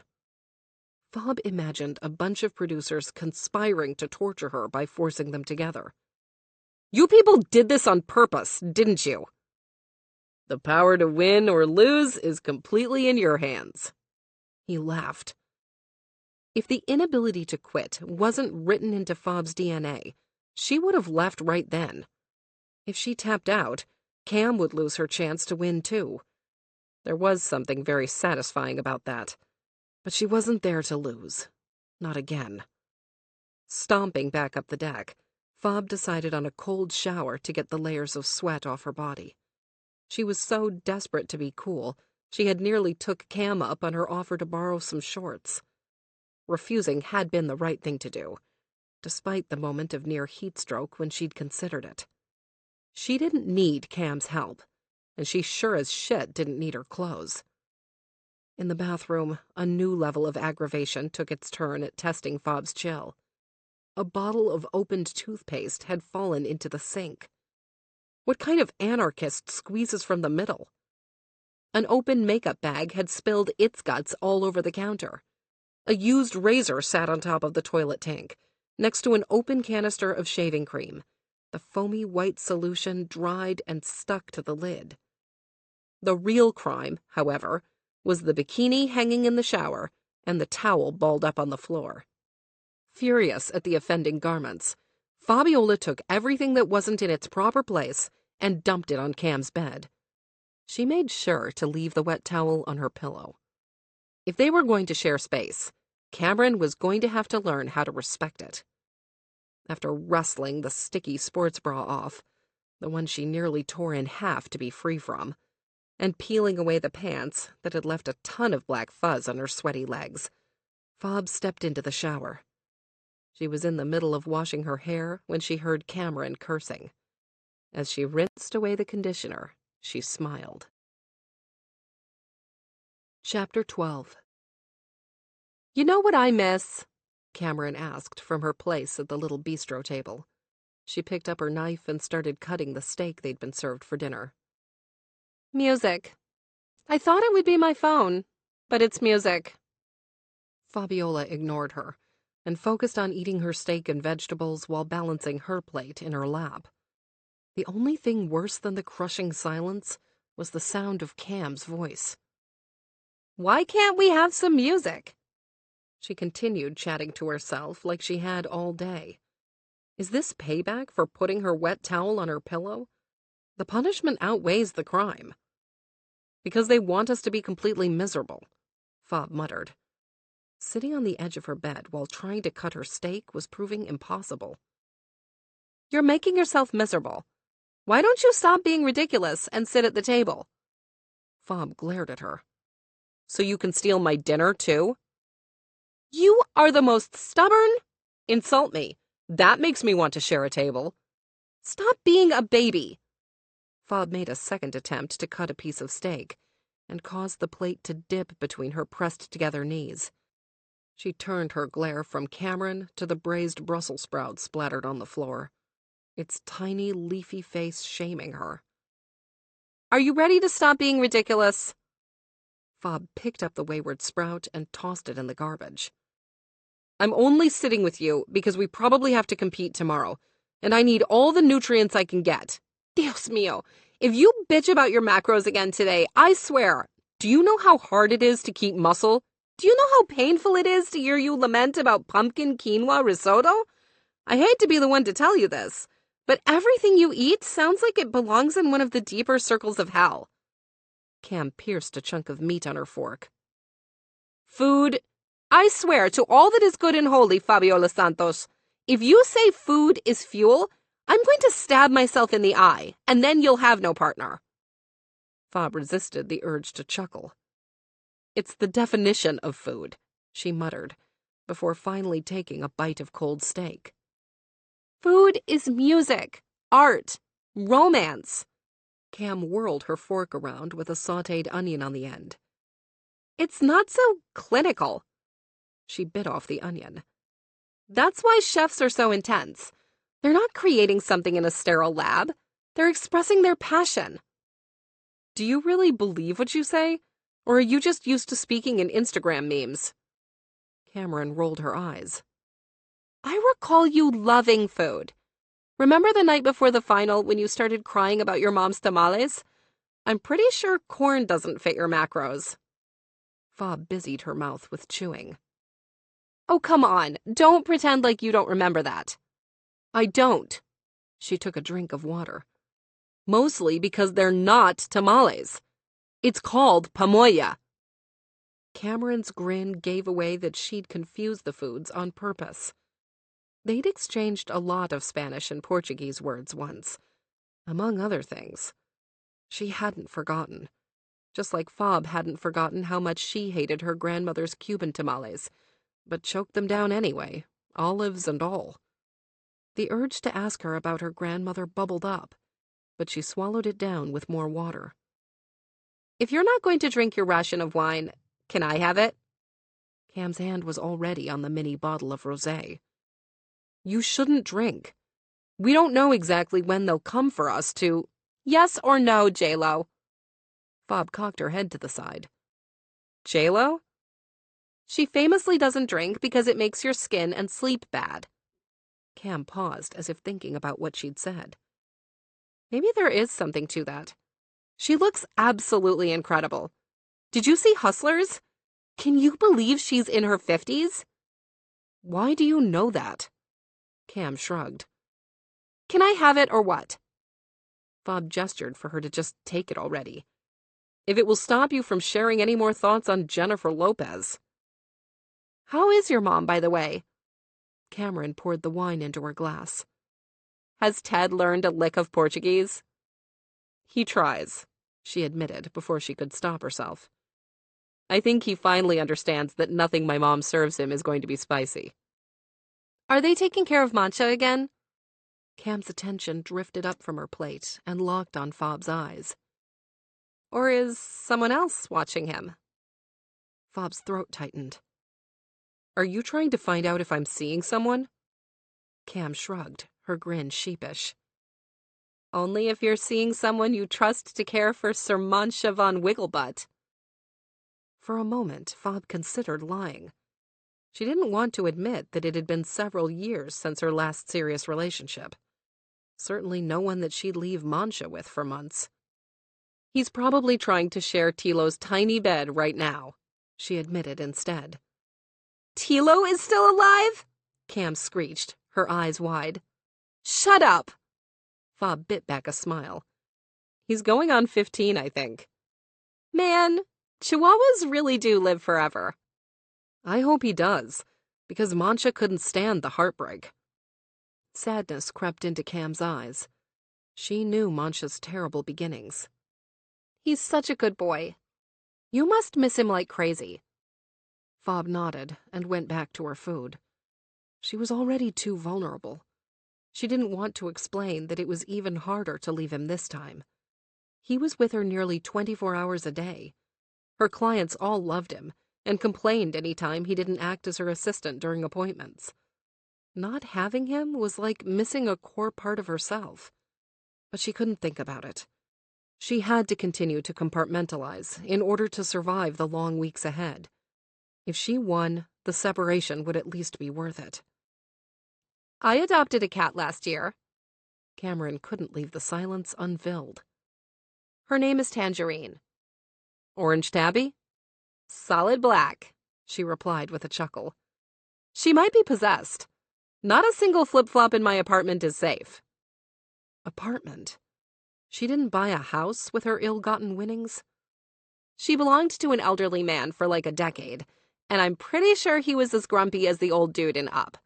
She hates everybody and everything, except for wild-caught tuna and unsuspecting houseplants. Fabiola furrowed her brow. Why did you adopt her? Someone had to. Fob nodded, getting the sense that Cameron literally rescued the cat from a terrible fate. It was exactly the kind of thing she'd expected Cam to do. The kind of thing that had made her fall so hard so fast. But Cam's actions had proven that she didn't know her at all. When they finished, Cameron stood, leaving the plate on the table. Where are you going? Cam was already peeling off her shirt and starting for the bathroom. I'll clean up when I get out of the shower. Do you know how many bugs we'll attract by then? Fob snapped. You can't just leave. Okay, Dad. The bathroom door closed and the shower started. So selfish, Fob muttered, grateful that Cam had given her a new reason to be annoyed. Talking over dinner had been too easy, too comfortable. She couldn't let herself get lulled into a place of safety again. It wasn't real.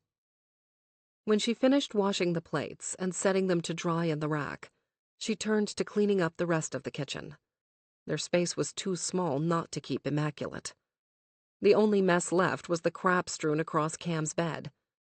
Fob considered shoving it all in the closet, but then she'd have to climb over it to get to her neatly arranged things. God forbid she couldn't reach her parka. If she hadn't spent so much money on the stupid clothes, she might consider cutting the sleeves and legs off of everything. With nothing left to do, Fob dropped onto her mattress. She leaned on the wall it was pressed against and looked out the sliding glass door. There was just enough light left to watch the waves. The waiting between challenges was going to be a test of her mental fortitude. The sound of Cameron singing sent a jolt through Fob's unprepared body. As she belted the Fleetwood Mac song about songbirds and scores, Fabiola was inundated with memories. She closed her eyes reflexively recalling Cam's scent on her pillow. They'd never had the chance to sleep together, or even lay in the same bed. To keep their relationship hidden from the cameras, they had to be extremely discreet. To feel closer to each other, because Cam sleeping in the bunk above her might as well have been the moon, they switched pillows every other night. Instead of holding each other as they drifted to sleep, all Fabiola had was Cam's voice. Turned away from the cameras, they'd both face the wall and close their eyes. Through the gap, Cameron would sing to her until she fell asleep. It was the most intimate thing Fob had ever experienced. It had also ruined a shitload of songs for her.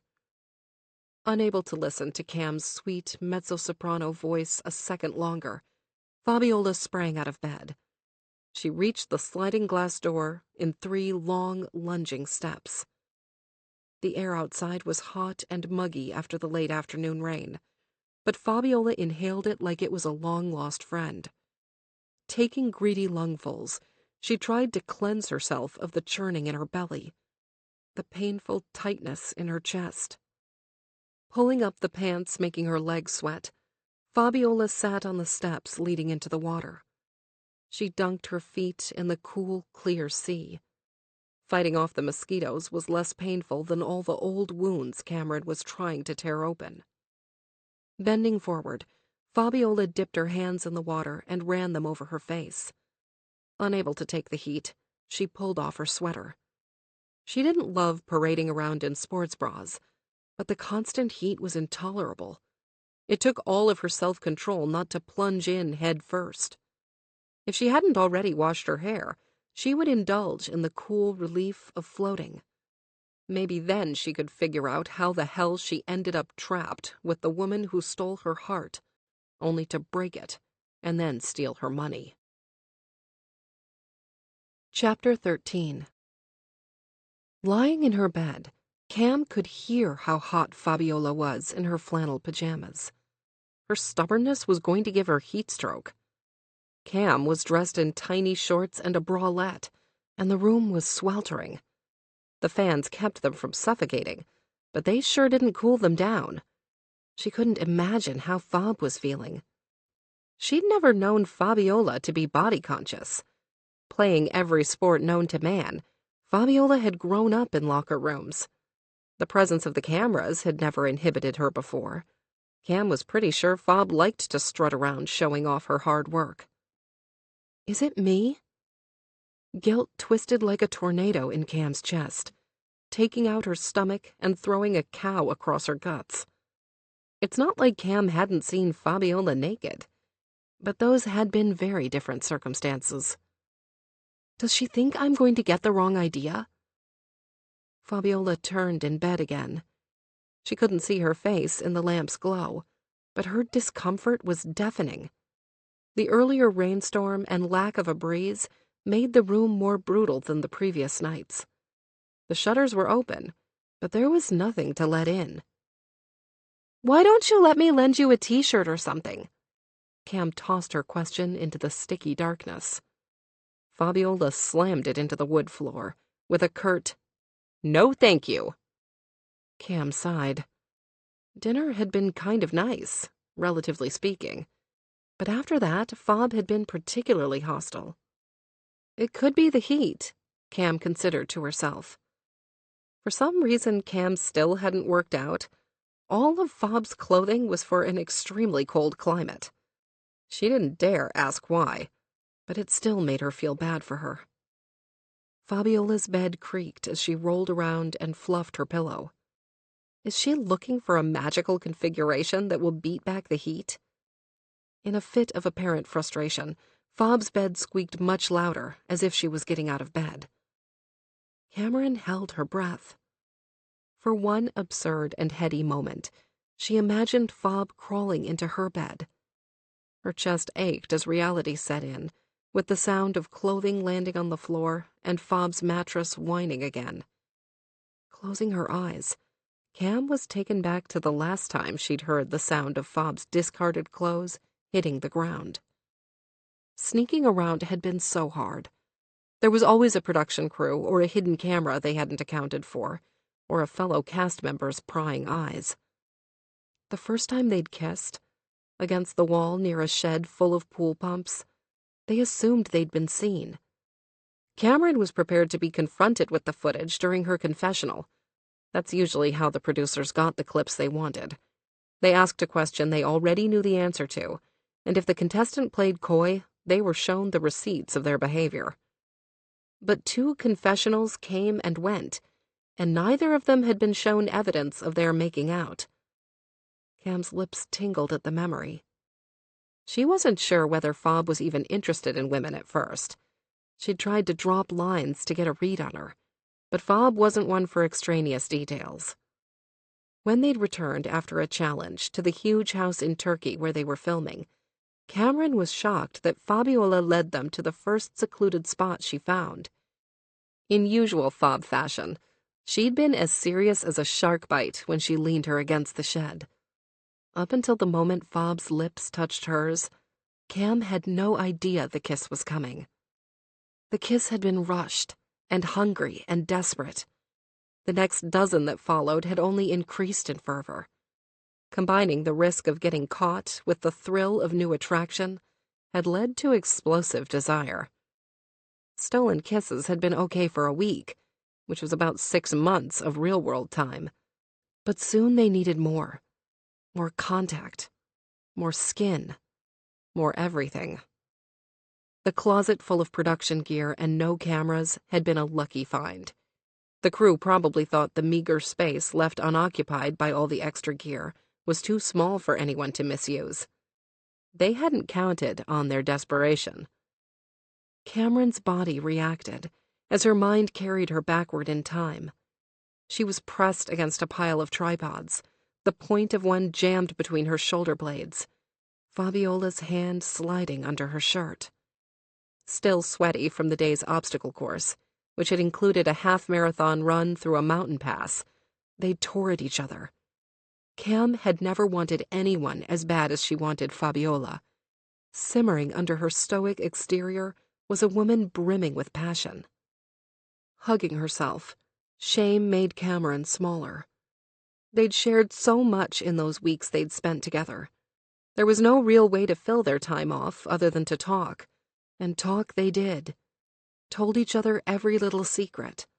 First crushes, first heartbreaks, coming out stories, losses they'd suffered, disappointments, joys, fears, dreams.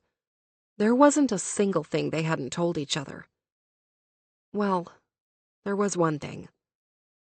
In their stolen moments away from prying eyes, before they hatched their plan to get each other to the end of the final so they could win and split the money, Cameron had wanted to tell Fabiola about the financial mess she was in, about the man she thought was the real deal, but who was nothing but a con artist running a Ponzi scheme.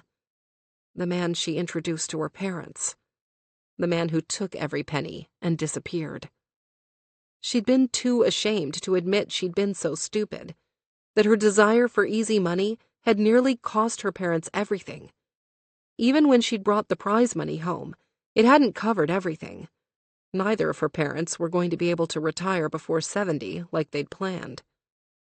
She'd never found the courage to tell Fob, and everything happened so fast after she won. Before she knew it, it was too late. Guilt and regret were twin blades stabbing her stomach. The more time she spent with Fabiola, the more she realized how far she was from forgiveness.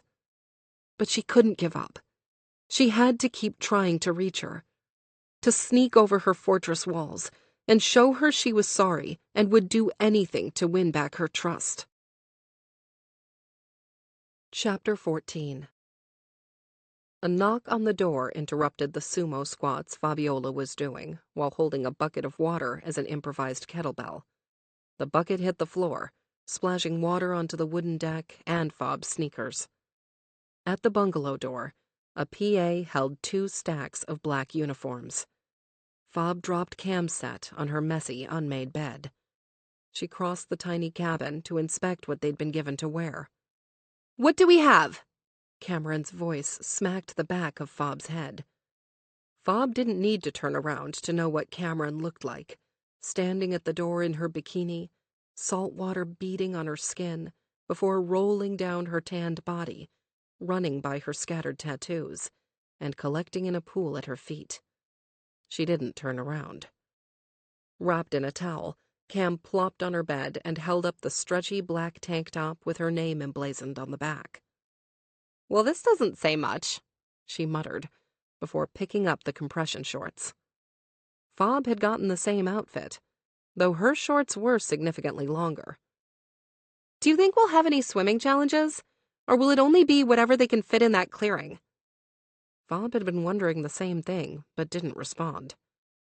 "With all the swimming I'm doing, I bet I could outdo Michael Phelps with one arm tied behind my back." Fob rolled her eyes in Cam's direction. "I'm glad to see that losing hasn't deflated that ego." "Hey, like RuPaul says, if you can't love yourself, right?" Cam's smile was too playful, her cheeks too pink, her eyes too blue, her skin too wet, as her hastily thrown-together bun dripped water over her shoulders and down her throat. Fob turned away from Cam and toward the shower. "We have to be ready in an hour." "Do you want me to make you a pre-workout shake?" Cam asked. In the bathroom mirror's reflection, she could see Cam striding into the kitchenette behind her. The shake was a good idea, but Fob's mouth couldn't form the words she wanted to say. Instead, she said no and turned on the shower. She'd make her own damn shake and guzzle it down while Cam was getting ready. The sun was on its way to setting when Fob jumped into the production van behind Cameron. Much to her horror, they'd both decided to braid their hair. She knew production would ask them if it was a display of teamwork when they filmed their pre-obstacle interviews. "I wonder what we're going to have to do," Cam asked from her place next to Fob on the bench seat. Fabiola forced herself to focus. How they wore their hair didn't matter. Winning the next task was of the utmost importance. During their short ride, Fabiola meditated while taking long, deep breaths. She reminded herself that she had the physical ability to do anything. She would beat any challenge thrown at her feet. As they approached the clearing where they'd won their ability to stay in the game, Fob craned her neck to look out the windshield. Ahead, two very long and very thin poles shot out of the dirt. The rigging around it led her to guess that they would be suspended at the top of the poles. "What do you think?" Cam leaned over, her eyes fixed ahead. "Remember that one in the second season where they had to stand on balance beams and throw a ball back and forth? It could be something like that." Fabiola nodded. It fit in the work together to win box. It was very likely they'd have to balance on the microscopic platform while engaging with their partners somehow. Since the poles were several yards apart, passing things to each other made sense. "Could it be a puzzle?" The question slipped out of Fob's lips before she could stop it. Cam's head darted around, as if trying to get a better lay of the land. "I don't see anything like that. But they might be waiting until the other team gets here to bring everything out, so we don't have an unfair advantage." Even getting to see the erected structures was an advantage, one Fabiola was happy to have. She could start getting herself mentally prepared for being hoisted 30 feet in the air. Out of the van and placed at the center of the clearing, for the same dramatic reveal they'd been on the receiving end of a few days earlier, Cameron kept her eyes trained on the poles. They swayed ever so gently every time the wind gusted. "Do you think they're all going to involve heights? All of our purgatory tasks?" The tremble in her voice made Fob's stomach tense. "I hope not," she replied honestly, before crossing her arms as if that could erase the concern from her voice. "You got this," she said more stiffly. Cam, sweat already starting to form at her pastel pink temples, turned her head toward Fob. Reflexively, Fob met her gaze. "Fabiola, I don't want to lose this for you. Don't let the fear creep in. Focus on your job." Fob's voice was harsher than she intended. She hated knowing that Cam was afraid. Wished she could steal it from her. Remind yourself how many times they test these things. Cam nodded.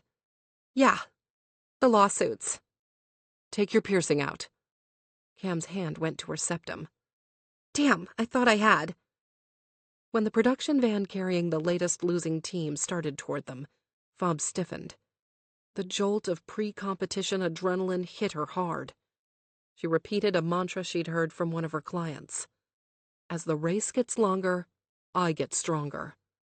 Her heart raced and jaw clenched. Tension coiled in her muscles, ready for explosive release. Well, at least someone is swimming, Cam muttered as the pair approached. 2 male competitors, their hair still wet. This time, when Jeanette gave her spiel, Fob and Cam were waiting at the end of the tree tunnel. Their faces were dressed up in scowls. They were ready to fight.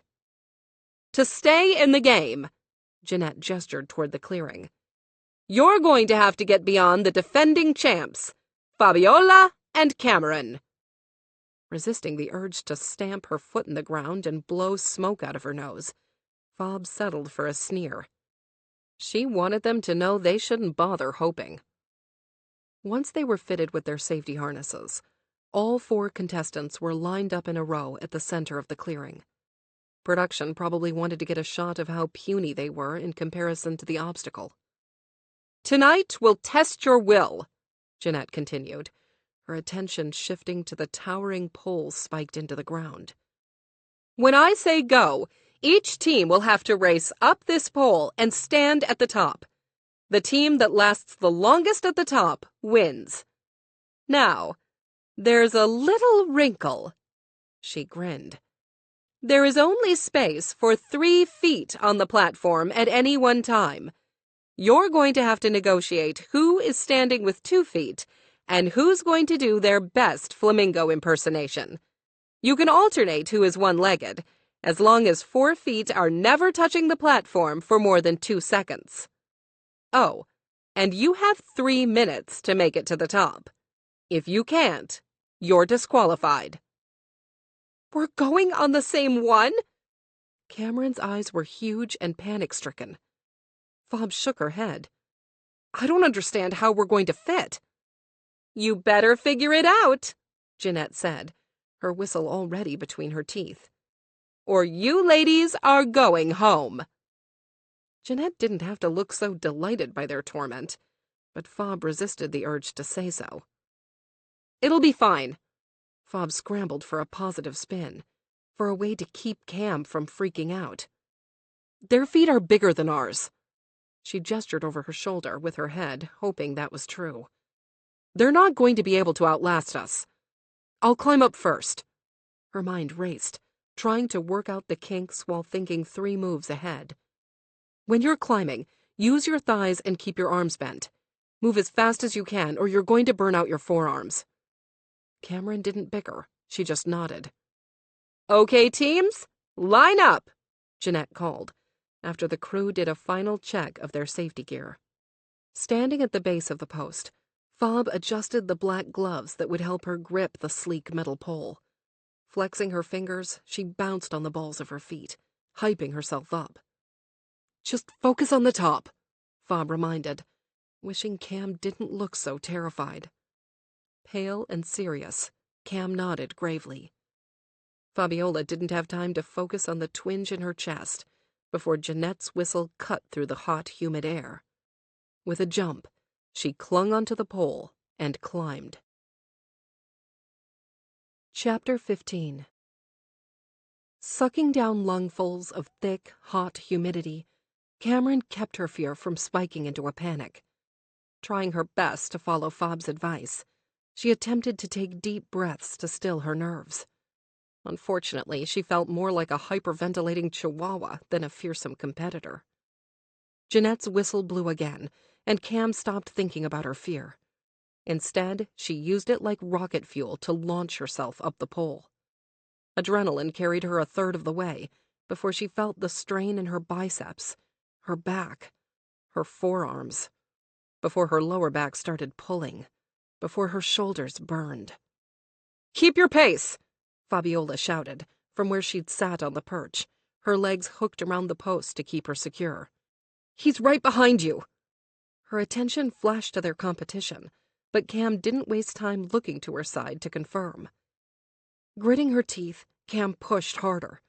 Clamping her leg around the pole, she anchored herself and used her thighs to climb while giving her arms a break. Every muscle in her body burned and ached, like it was being torn in two, but she pushed through the pain, through the terror. She shoved aside thoughts of right now and focused on what winning would mean. More time with Fabiola. More time for redemption. Cam was still 2 more pulls from the top when Fabiola's hand appeared. She took it.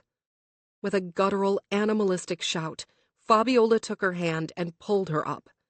With her other hand, Cam gripped the safety harness around Fob's waist, using her body to climb onto the flat, round surface that felt as small as a dinner plate. Sweat poured over every inch of Cam's skin, but Fob's grip didn't slip as she pulled her into her arms. It was only when Fob wrapped her arms around her, pulling her into a fatigued embrace, that Cam realized how hard they were both shaking. The climb had been brutal. Standing on one leg was going to be impossible. "Don't look down." Fob's whisper was hot and shaky against her ear. Cam clung to her, her eyes slamming shut. She'd been so focused on getting to the top, she'd forgotten just how high up they were. If she could just stay where she was, sitting on Fob's lap, her legs hooked around her waist, her face buried in her neck, she could outlast the other team. She wasn't so sure she could survive standing on the tiny platform. The sharp trill from Jeanette's whistle pierced her eardrums. "You have to get on your feet, or you're disqualified," Jeanette shouted from a million miles below. Without another word, Fob leaned back, gripped Cam's harness, and in a show of sheer strength, pushed Cam to her feet like she was doing an overhead press. Cam only had enough room to place one foot between Fob's parted thighs as she climbed up her body. Staying crouched, she gripped the shoulder straps of Fob's harness. "Ready?" Cam primed herself for a serious test of balance. On one foot, she was going to have to hoist Fob up without falling over. Fob's helmet rocked as she nodded and reached up to grip Cam's waist straps. They both cried out from the exertion of getting Fob to her feet, the vocal release a buoy helping them stay afloat. Panting, Fob's entire body pressed against hers as she positioned her feet on either side of Cam's foot. If they had barely enough room for their 3 feet, she imagined the guys on the other post were having an even harder time. Cam couldn't hear them through the blood pumping loudly in her ears, and she didn't dare look over. She needed to keep her eyes shut, or she'd freak right the fuck out. "Are they on?" Cam asked, focusing on the game instead of the proximity of Fob's sweaty body, or the salty scent of her perspiration mixed with her perfume. There was no way to stay on the platform without embracing each other. Cam wondered how much Fob hated having to cling to her to win. "Yeah, but they're struggling," she replied hoarsely. She still hadn't caught her breath either. "How long can you stay on one foot? I think I pulled something in my thigh." Cam was standing on her right foot, her left hanging off to the side so there would be no question it wasn't touching the platform. If she wasn't tired from her climb, she could stand like that for hours. "A while. What's wrong with your thigh?" "Nothing," she snapped. "But you just said, focus on what we're doing." Cam would have rolled her eyes if they weren't shut. Time moved slowly while Fabiola and Cameron engaged in an awkward hug as they balanced on a frisbee glued to a fireman's pole. Cam was sure they'd been perched up there for at least an hour when Jeanette announced 15 minutes had elapsed. With Cam's leg nestled between Fob's parted thighs, she felt the tremble starting in Fob's left thigh. "What did you do to your thigh?" Cameron asked again. Fob shifted her weight to her right leg, as if that would conceal the obvious discomfort she was in. She didn't respond. "You think ignoring me—" I'm ignoring the pain, Fob snapped, her roar so close to Cam's ear it left it ringing. Don't scream at me! Pressure and fatigue pulled at their seams, hoping they'd unravel after one hard yank. I'm not screaming, Fob shouted, the quake in her quads inching up the Richter scale. Cam shook her head. I told you to stretch. It has nothing to do with stretching. Fob's teeth were gritted, and her breath hot against Cam's neck. Why are you so stubborn? I'm sure they taught you the importance of stretching when you were getting that degree in fitness. Cameron couldn't let it go. Fob's inability to admit when she was wrong was a bear that required poking. I did stretch. Fob was seething. Clearly not enough. Something rumbled in Fob's chest, like she was a dangerous predator giving off a warning. That's another 20 minutes gone, Jeanette shouted. Looks like we're going to be here all night. Fob's grip around Cam's waist tightened, and her body trembled more violently. The physiological reaction made Cam soften. Fob probably hated that she couldn't control her body, that she couldn't bend it to her will. Do you want to try squatting? Stretch it out? Fabiola hesitated, before barking something that sounded like no. Tightening her grip on the straps on the middle of Fob's back, Cam bent her leg. Lean your weight on me, then. Fob's body stiffened instead of complying with Cam's demand. You're not going to last much longer like this. Do you want to lose? I don't need your help. Fob's tone was still as gentle as steel wool, but the pitch was too high. She was struggling. It's not going to kill you to lean on me, Fabiola. Cam tightened her arms around her torso, showing her how stable she was on one foot. Stop being a baby and take some pressure off. In the sticky, sweaty silence, Fob didn't move. Her trembling body was begging for help, but Fob was too hard-headed to give in. 30 minutes! Who is going to fall first? Jeanette taunted them. I bet, Cameron and Tony, you two are dying to shift your weight off that one foot. Is it time to switch with your partners? Cam didn't consider it, despite the cramp starting to bloom in her calf, its electric tendrils curling around her hamstring. Being unable to put her heel down completely was the most uncomfortable part of the exercise, but Fob needed more room on the platform than she did.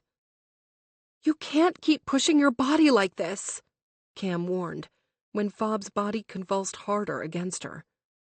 If you injure yourself, they're going to boot us from the game. Get out of your own way, she begged.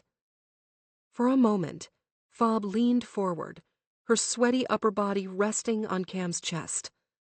It lasted only a second, and then Fob was gone, her echoing scream forcing Cam to open her eyes in time to watch Fob slip off the platform.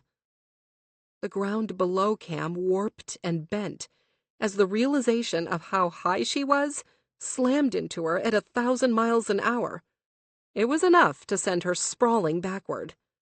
The free fall before the crew holding the ropes fastened to her harness reacted was only a second, but it was long enough to send Cam's stomach plunging. As they were lowered onto her trembling feet, Cam kept her eyes fixed on Fob. She was both pale and flushed.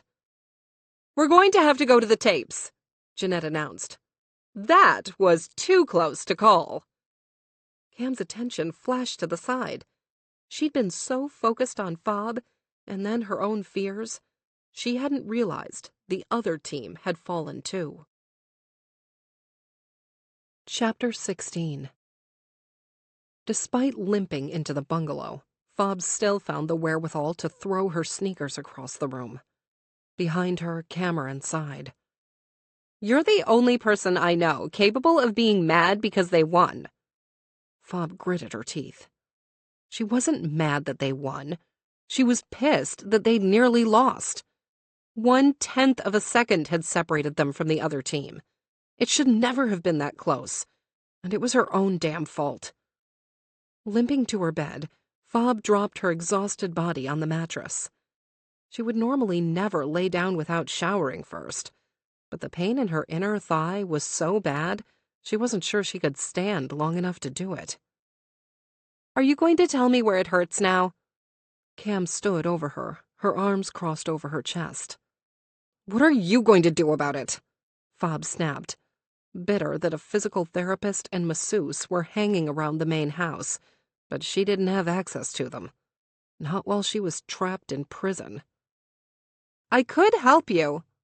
If you so much as think the word stretch one more time." "Did you always whine so much?" Cam sat on the edge of the bed. "Move over." Fob had no intention of moving to give her more room.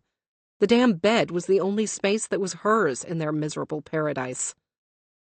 "I can see where it's spasming," Cam continued as if Fob had complied. "I think you strained your adductor." Fob already knew that. She'd never hurt her inner thigh muscle quite so badly, but she knew where it was. "A little massage will release all that tension in the muscle. I can apply some heat first. That might help get the cramp out." Fob stared at her. "Did you become a PT since I saw you last?"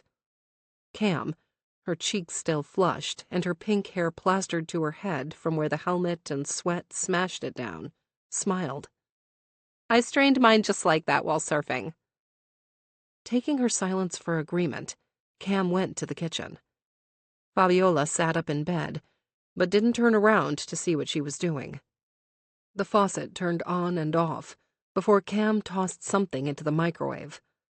Then the fridge opened, followed by the sound of pills rattling in a bottle. Cam handed her a bottle of water and 2 tablets. "That'll help with the swelling." Fob rolled her eyes. She knew what ibuprofen was for. When Fabiola didn't immediately accept the medication, Cam propped her hand on her hip. "If you don't think I'm capable of pinching your nose and forcing these down your gullet—" Fob swiped the pills from her hand just to get her to stop talking. With her eyebrows raised, Cam waited expectantly for Fob to swallow the pills. Fob did, but painted a glare on her face for good measure. Satisfied, Cam gave a curt nod and turned her attention to the beeping microwave. On her return, she was holding a steaming hand towel. "It might be better if you take off your shorts." No. It was bad enough that Fob was suffering the indignity of Cameron's help. She wasn't going to make herself more vulnerable by partially disrobing. "Can you make room for me?" Cam asked, instead of demanding. With a groan, Fob pushed over on the bed and closer to the wall.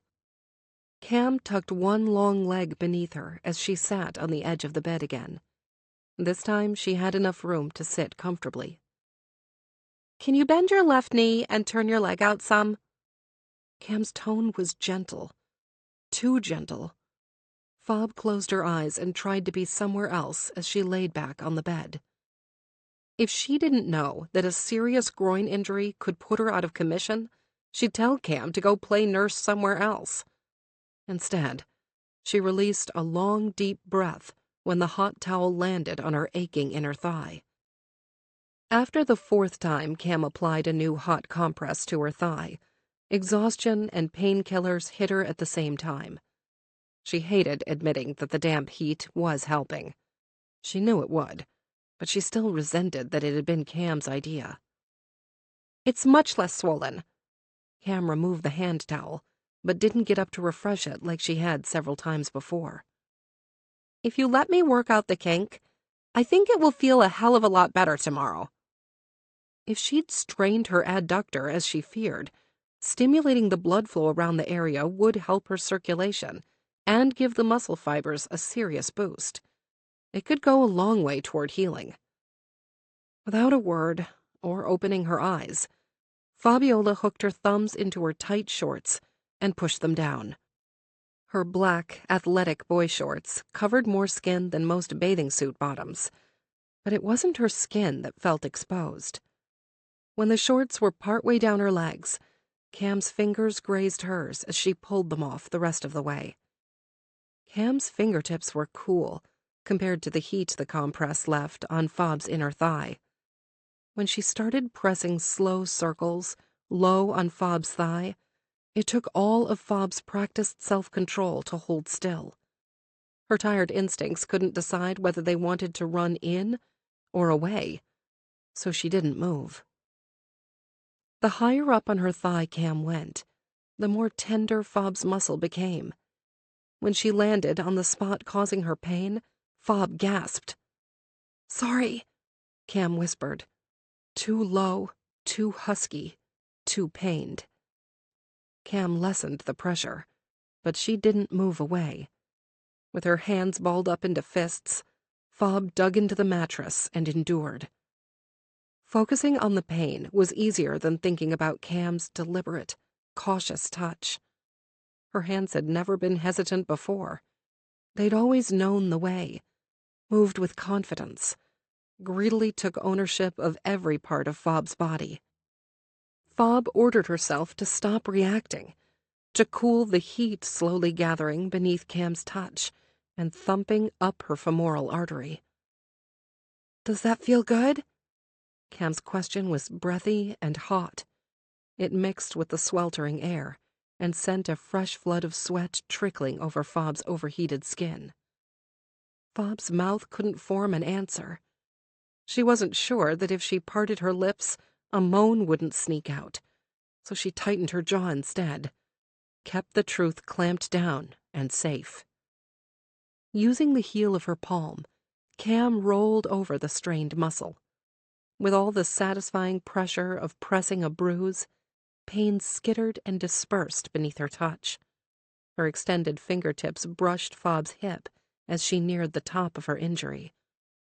Reflexively, Fob exhaled hard, a confusing combination of conflicting sensations battling for control of her body. Cam did it again, applying a fraction more pressure as she slid over the aching muscle. Fob's lower back arched off the bed before she slammed it back down where it belonged. "I feel it loosening," Cam said, her whisper filling Fob's ears as her hands, hot from friction, roamed higher up Fob's thigh. It wasn't high enough. The ache growing between Fob's thighs was even worse than the one Cam was helping. An unhinged, stupid part of her wanted Cam to take advantage of the confusion, to run her hand higher, under the thin black fabric, and fill the space she'd claimed so long ago, to ease the ache she'd created. "How's that?" Cam whispered, her touch retreating. Fob opened her eyes to meet Cam's bright gaze. "Thanks," Fob managed, her voice as thick as the humidity in the room. Cam's blue eyes lingered on hers.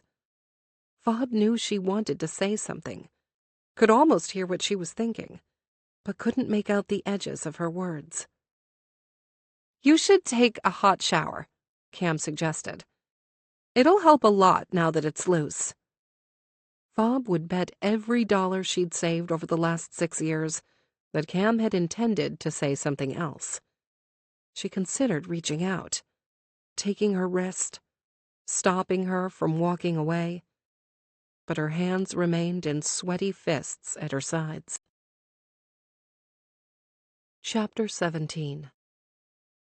Sun filtering in through open plantation shutters greeted Cameron first, and the crushing heat throttled her second. With a groan, she turned away from the wall and craned her head to the kitchen behind her. "How is it so hot so early?" she whined at the microwave clock. It didn't have the nerve to explain why it was 6 in the morning. The bathroom door creaked open, and Fabiola hobbled out. Her limp was much better than the night before, but not completely gone. "How are you feeling?" Fob pushed her long, wet hair out of her face. "Fine." Cam resisted the urge to laugh when Fob straightened and tried to walk smoothly. Dressed in jeans and a sweater, Fob looked ridiculous. If Cam had brought a whole bunch of winter clothes to the Caribbean in the summer, she'd live in her underwear. When the clean scent of Fob's freshly showered body and washed hair filled their little bungalow, Cam breathed it in greedily. Rubbing the remaining vestiges of sleep out of her eyes, Cam yawned and got to her feet. "I need coffee," she murmured, feeling every single muscle in her body ache as she moved. "Want some?" Fob turned toward the kitchen, letting out a little involuntary yelp when she moved. Cam put down the canister of coffee and rested her hands on her hips. It was the same pose her mother adopted when she meant business. "I don't want to hear it," Fob snapped. "Well, that's too bad, because you have no way of escaping me," she shot back, undeterred by Fob's dark brown eyes or the daggers whizzing past her head. "If you do some gentle don't say it, Cam. Stretching," she finished, unafraid of Fob's threats. "And then some light cardio, maybe a swim. The water's warm. It'll be good for you. Unless," she shrugged, "you want to make your injury worse and get sent home." The gears in Fabiola's head were obviously grinding and churning, as if desperately searching for a reason Cam was wrong. Fob knew more about muscles and injuries than Cam did. She had to know she was right. Cam resisted the urge to smirk. It was probably driving Fob crazy that she had to agree with her. When Fob didn't reply, Cameron pressed the attack. "You should warm up." "I walked around the deck for 20 minutes, she snapped, managing to sound angry while signaling that she was going to accept Cam's help. "Good," Cam nodded. "We can't stretch cold muscles, can we?" Fob rolled her eyes, her energy shifting as if she was changing her mind. Cam didn't give her room to run. "Take off your jeans or you won't get enough range of motion. Do you want to borrow leggings?" Dark eyes shifted as Fob appeared to consider the offer before shaking her head. "Or you can change into your bathing suit. A swim after the stretch would do you good. Low impact. Get all that lactic acid moving." Cam pulled her own arm behind her back. A swim would help chase the ache from her sore muscles, too. "You have 3 or 4 days at the most to get back into fighting shape," she reminded, hoping that would prompt her into action. To Cameron's shock, Fob retreated back into the bathroom with minimal complaints and just enough muttering to sell that she was accepting under duress. While Fab changed, Cam threw off her tank top and undies and slid into a blue one-piece bathing suit. Maybe the athletic look would put Fob more at ease, like they were just a couple of contestants working out, without a mountain of unopened baggage on their backs. By the time Fob emerged in a black one-piece, Cam had layered a bunch of towels on the deck. It wasn't as good as a yoga mat, but some cushion was better than none, and the floor was safer than the bed. Cam's nerves had barely survived the night before. This was about helping Fob, not getting lost in a fog of lust. "Are you sure you're warm enough?" Cam's eyes drifted to Fob's exposed thigh, the muscles defined like they'd been carved to perfection, instead of developed with sweat equity. Fob's response was to step onto the deck and sit on the towel, with one leg curled in and the other, injured one, extended. Cam sat on the edge of the towel, the absorbed heat of the deck warming her backside. "Lay on your side." "I know what to do," Fabiola snapped. As if it pained her soul, she turned on her side. Crossing her left leg over her right, she planted her left foot on the towel. She winced. "Don't lean into the pain." Cam couldn't help the warning. "Don't push." Fob lessened the intensity of the stretch until her face wasn't marred in discomfort. Together, they worked through a few stretches, each one appearing a little easier than the last. From her deep lunge, Fob turned her attention to Cam, her dark eyes luminescent in the bright morning sun. "I can't quite get what I need," Fob confessed, as if the admission tasted like rancid oysters on her tongue. Cam eased out of the lunge that mirrored Fob's, albeit hers was much deeper. "What do you need?" Sitting on her butt with her legs extended on either side of her, Fob held out her hands. Cam copied her pose, touching the bare soles of her feet to Fob's and sliding her palms over hers. their calluses from climbing matched in the most pleasing way, but Cam tried not to focus on it. She had a job to do. Gently, Cam leaned away from Fob, helping her get her chest as close to the ground as possible. As soon as she met with resistance, she stopped. Flatten your spine more. You're arching. Instead of complaining, Fob corrected her posture. A moment later, Cam leaned back a little more, pulling Fob's chest closer to the towel. Take a deep breath, Cam instructed. Send lots of oxygen to those poor muscles. Cam took a deep breath first and held it for a second, before releasing it fully out of her mouth. Fob followed her lead. When she had pushed Fob as far as she dared, they eased back into a sitting position. Lie flat on your back, Cam said softly, so I can stretch your hamstrings too. They're super tight. She'd noticed Fob struggling to keep her legs down during the stretch. If they're— I know, Fob interrupted. Cam shifted to her knees and moved between Fob's parted thighs. Turning her head to face the water, her slim cheek against the impromptu yoga mat, Fob closed her eyes. The sight of her, so still, so relaxed, was a defibrillator sending a current into Cam's constricted chest. She was too aware of her own body, of her racing heart, of the perspiration building like a film over her skin, of the mild tremble nestling between the joints in her fingers. With a calming breath, Cam slid her hand over Fob's smooth calf and lifted her lower leg. Moving as carefully as an art restorer repairing an original colo, she rested Fob's ankle on her shoulder. Fob's abdomen stilled. She was holding her breath. Is that too much? No, Fob insisted, without opening her eyes or exhaling. As Cam pushed closer, her chest pressed flush against the back of Fob's leg. Breathe, Cam whispered, as much to herself as to Fob. After 2 long, deep breaths, Fob's resistance waned. Cam pushed further, one hand on Fob's muscular thigh and the other on the ground to keep her stable. A tiny groan rumbled and bobbed in Fob's throat. It was a burst of heat pulsing through Cam's nervous system and testing her grip on her suppressed desire. Is this okay? Cam placed the question a foot from Fob's cheek, her gaze fixed on Fob's long neck. Fob nodded, her forehead creasing. Cam had seen that expression before, in the stolen moments where she tossed her head back and relinquished control, giving herself to Cam without restraint. Forgetting the purpose of the activity, Cam lost herself. She wanted to be closer, to feel the heat of Fob's body close enough to smolder, to singe, to scorch.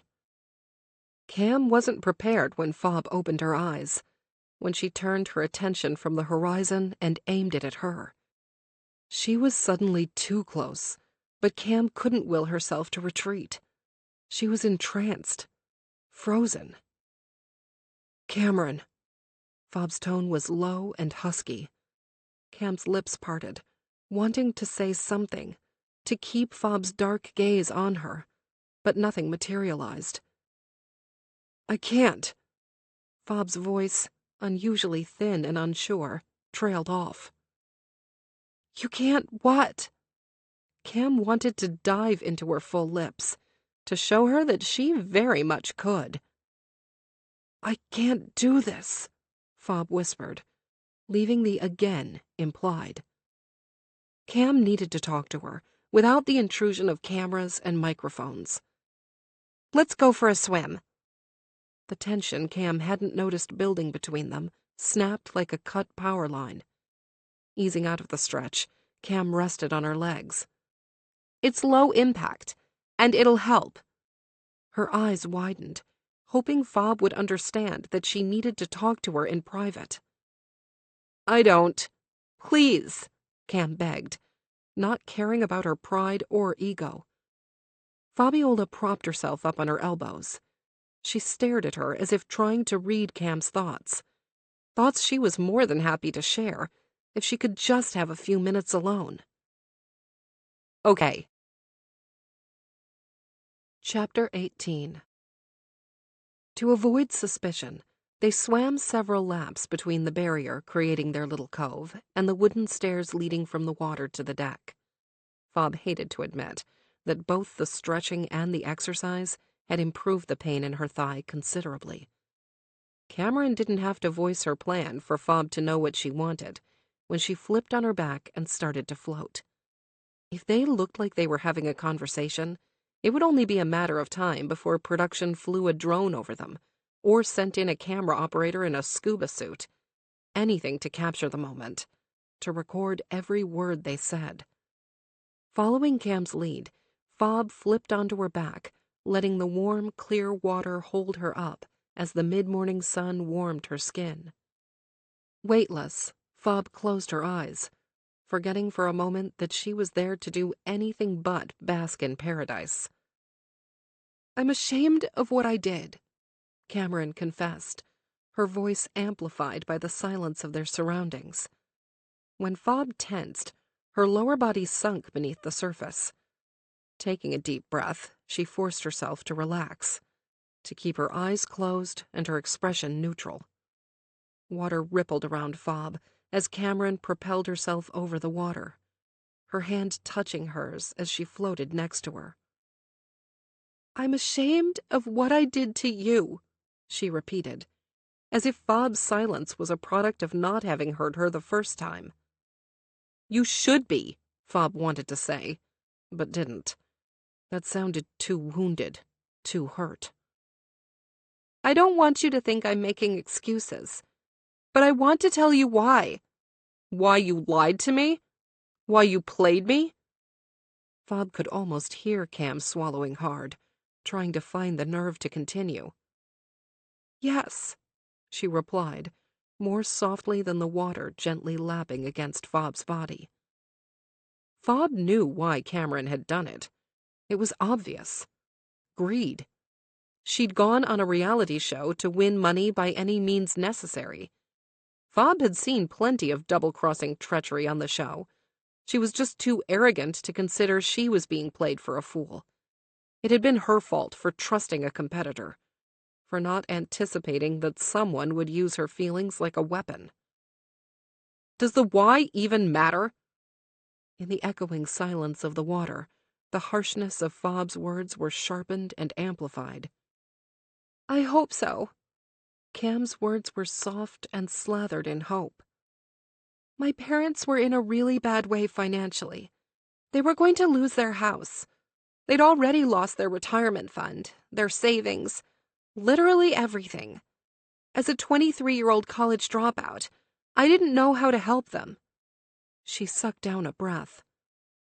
"I let that cloud my judgment, and I can't tell you how much I regret it. I made such a massive mistake, and I'm scared that I'm not going to be able to fix it." Fob didn't want the sound of her crying to soften her. She knew better than anyone how good of an actress Cam could be. She hated the ache in her chest, the pain of resisting the instinct to reach out and take Cam's hand, to pull her in and comfort her and tell her it would be okay. "I'm so sorry, Fabiola. I don't know how to make this right." Gritting her teeth, Fob wished they could just forget about the past and start over. But there was no reset button. The best they could do was tolerate each other enough to get to the finish line. Kicking her feet, Fob transitioned from horizontal to vertical. Treading water with her neck just above the surface, she waited for Cameron to do the same. Between the sunlight and the irritation from crying, Cam's eyes were so many shades of blue they looked like gemstones. Fob resisted the urge to look away. She needed her to understand that she couldn't keep doing this. "You can't make it right, Cameron." Fob intended to sound resolute, but the tremble in her voice robbed it of any bite. "You lied to me. You used me. You pretended—" "I was never pretending."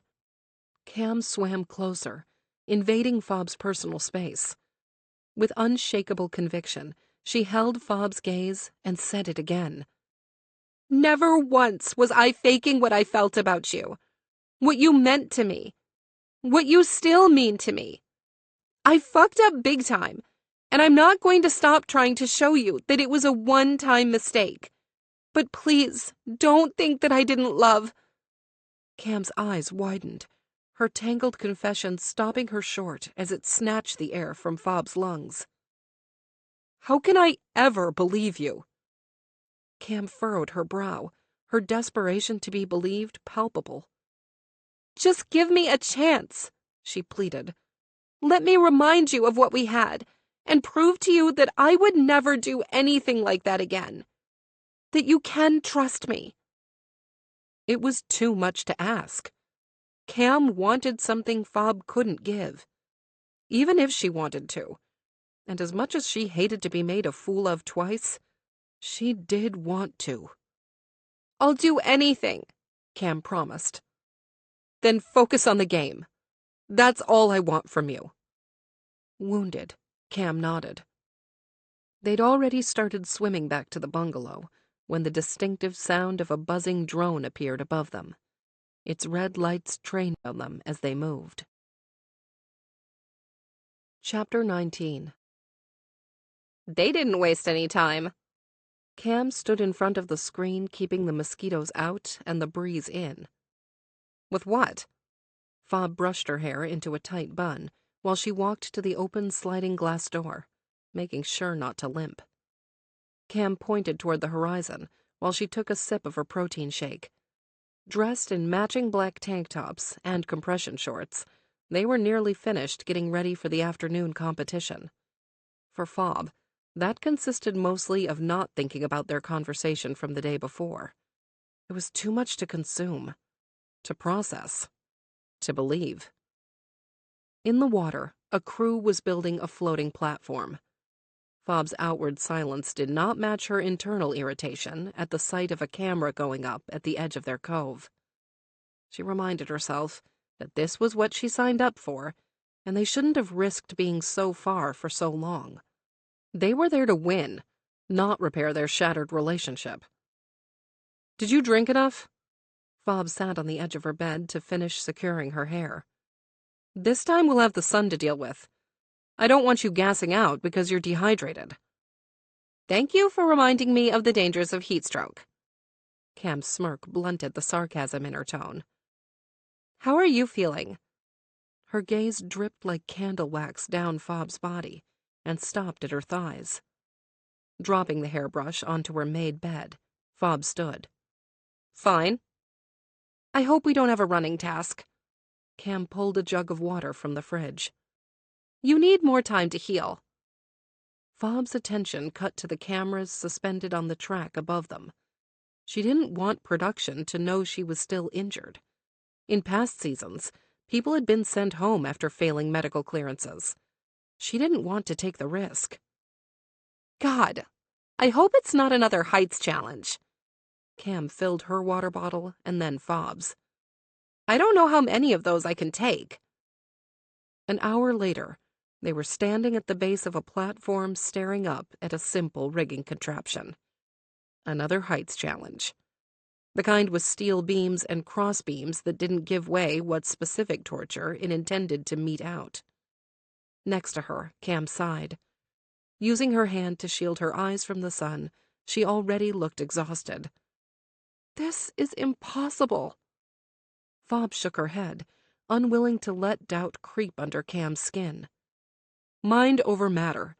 It's not that high. And remember, not just this. Cam turned to her, her eyes dim and defeated. All of it together. Anxiety slithered into her voice, heightening it and speeding it up. We have to win over and over again. That's what, 9, 10 times we have to play perfectly? It's just not possible. Before she could stop herself, Fob put her hand on Cam's partially bare shoulder.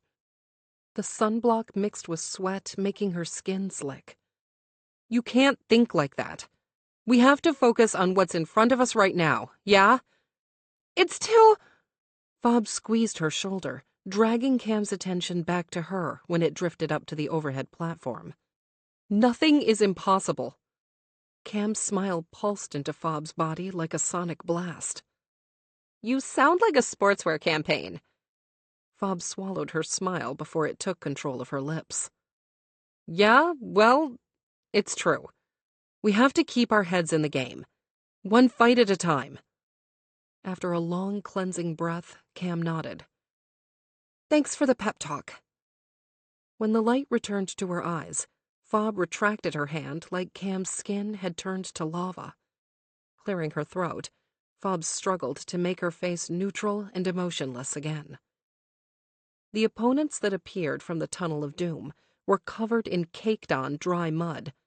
Judging by the state of their stretched and disheveled uniforms, they'd had a hell of a morning. They're exhausted, Cam whispered, the clean scent of her lotion invading Fob's senses as she leaned in close. Fob nodded. If they stayed focused, they had a good chance at winning. After Jeanette did her thing, explaining the twist to their latest victims, Fob followed Cam to where the crew was setting up under a long, narrow scaffold, suspended from two massive cranes. Which one of you is going up? A crew member walked toward them with a harness in his hand. We don't know what the game is yet. Cam shifted her weight between her feet. Fob resisted the urge to wince. Cam knew as well as she did that part of the challenge was having very little information when making decisions like this. I'll go up, Fob declared. Cam's gaze burned into her cheek. You don't know what you'll be doing. If it's climbing, you're going to hurt your— I'm going. Fob stepped toward the crew member without looking over at Cam. As soon as the teams made their choices, they were separated. Cam joined the female member of their opponent's team near one of the cranes. Fob and her male opponent stood near the other crane, roughly a football field away. Straining her sight, Fob wished she could read lips. A producer was obviously explaining something to Cam, something Fob wasn't supposed to know yet. She craned her neck, stretching, as if that might offer an advantage. While they waited, a dozen crew members swarmed the dusty clearing like ants blanketing a dropped ice cream cone. Ignoring her opponent's inane chatter, Fob's brain worked fast to figure out their task. With shocking speed, crews built a pair of towering billboards suspended from either side of the structure floating 20 feet above them. Where an ad for a personal injury attorney might be, a sheet covered the display. Gripping the straps of her neon-green, full-body harness, Fob figured out the task. She'd be hoisted up to the billboard. That much was obvious by the ropes and pulleys being put in place instead of something for her to climb. She guessed that behind the sheet strapped to the billboard was something she would have to arrange, or more likely rearrange. Because teamwork and communication were critical to the season's challenges, she guessed that Cameron would have to relay information to her. Given the relative simplicity of the setup, speed would be important. Fob reached for one of the bottles of water lined up at the base of the crane. The sun was going to act like a vacuum, sucking out every bit of her energy. On Jeanette's signal, Fob and her competitor stood under their respective billboards. Ropes and clips were tested and yanked, while Fob kept a vigilant, unblinking eye on Cameron. Cam and her mud-covered opponent were being led to a pair of drafting tables several yards away, one for each of them. As soon as Jeanette hit her mark in the dirt and the black-clad crew fled to the sidelines, Fob's adrenaline kicked in. Her pulse roared in her ears.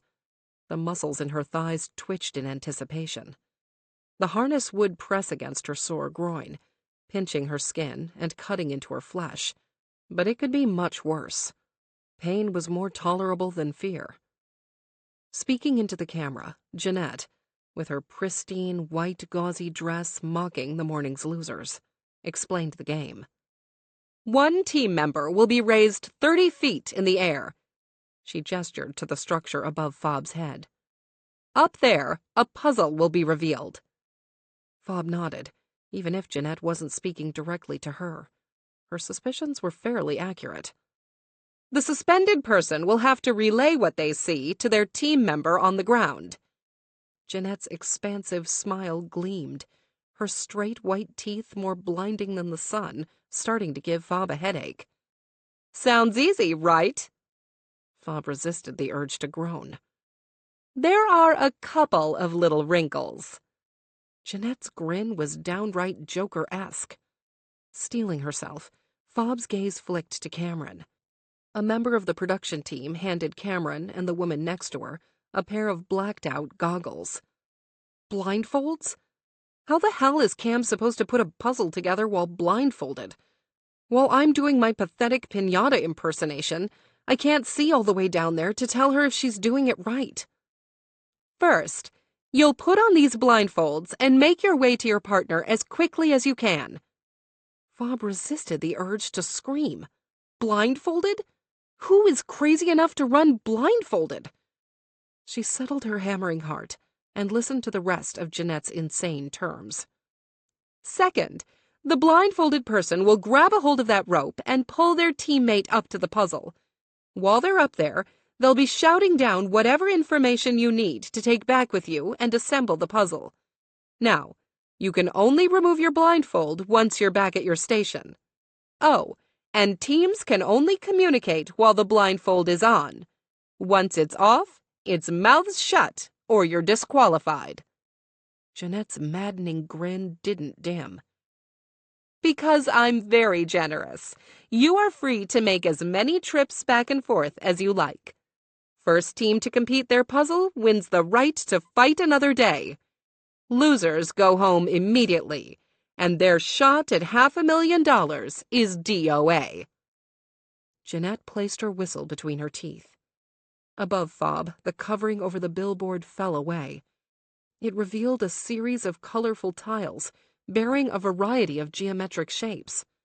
5 rows by 5 columns. How the hell do I begin to describe this? Fob tilted her head as if that would help her figure it out. All she could see was a mass of lines and squiggles and shapes, only varying in size by tiny fractions. There were at least 6 tiles that looked like nearly identical, interlocking, upside-down triangles on a pale blue background. Explaining which went where would be almost impossible.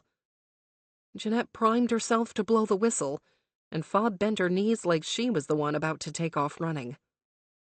Oh, and one more little detail. Jeanette's grin was absolutely maniacal. Teams assembling the puzzle, you'll have double the amount of pieces than you actually need. So make sure you listen carefully while you're holding your partners up there and running into the darkness. The sound of Jeanette's laughter was abruptly cut off by the sound of the whistle. Chapter 20. Floating in the warm Caribbean Sea was starting to become Fob's favorite activity. Not that she had that many activities to choose from. Apart from winning, which they'd managed to do again, thanks to her newly discovered ability to tell the difference between robin's egg blue, turquoise, and seafoam, while the dude next to her couldn't go beyond Roy G. Biv, there was nothing to do. Fob's thoughts drifted along with her body. Cameron had been absolutely fearless. The blindfold hadn't so much as slowed her down. As soon as Jeanette blew the whistle, Cam sprinted. Following Fob's guidance, trusting it, she'd barreled to the other side of the clearing without hesitation.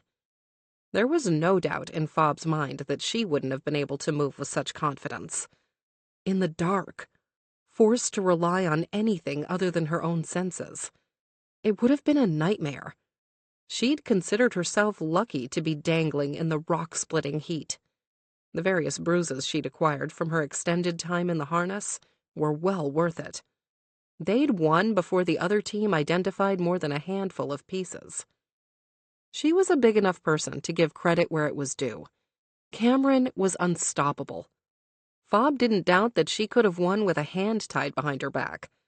The way she'd taken control of the rope and hoisted Fob up there like it was effortless was a masterclass in technique. It was like having been saved from the heights part had driven Cameron into superhuman strength, speed, and general badassery. Casting aside thoughts of Cam, Fob engaged in another newly acquired source of entertainment, telling herself the plots to her favorite movies. That morning, it was Imagine Me and You. The beginning was hazy, but You're a Wanker Number 9 was pop rocks spiked in soda, effervescent and bright in her gray mind. When the morning slid into afternoon, Fob flipped over and swam back home. She could have laughed at the strange thought. A secluded ocean bungalow with Cameron Herrera was her home. The sun was clearly making a Western omelet of her brain. Cameron was not home. Atlanta and Mancha and her mother were home. A home that was painfully far away. She didn't let herself feel the sadness, the longing. She was there to do a job, and she needed every ounce of focus to accomplish it. As she moved in long, smooth strokes, Fob tried to visualize winning. Tried to visualize what she would do with the money. Thoughts of opening her state-of-the-art fitness studio that she could turn into a franchise were interrupted with the sound of her mother's voice, of Mancha's massive body cuddled next to her in bed. She shut her eyes tight and kept swimming. She would not let the isolation break her. After toweling off on the deck, Fob walked in to find Cam sitting at the bistro table. One of the blank notebooks they were allowed to have stood open. Its guts were torn out, cut in half, and organized into a stack. There was a much shorter stack next to the blank one. From what Fob could tell, it looked like the 3 of hearts had been drawn on the scrap of paper at the top. "What are you doing?" Cam looked up from where she was drawing.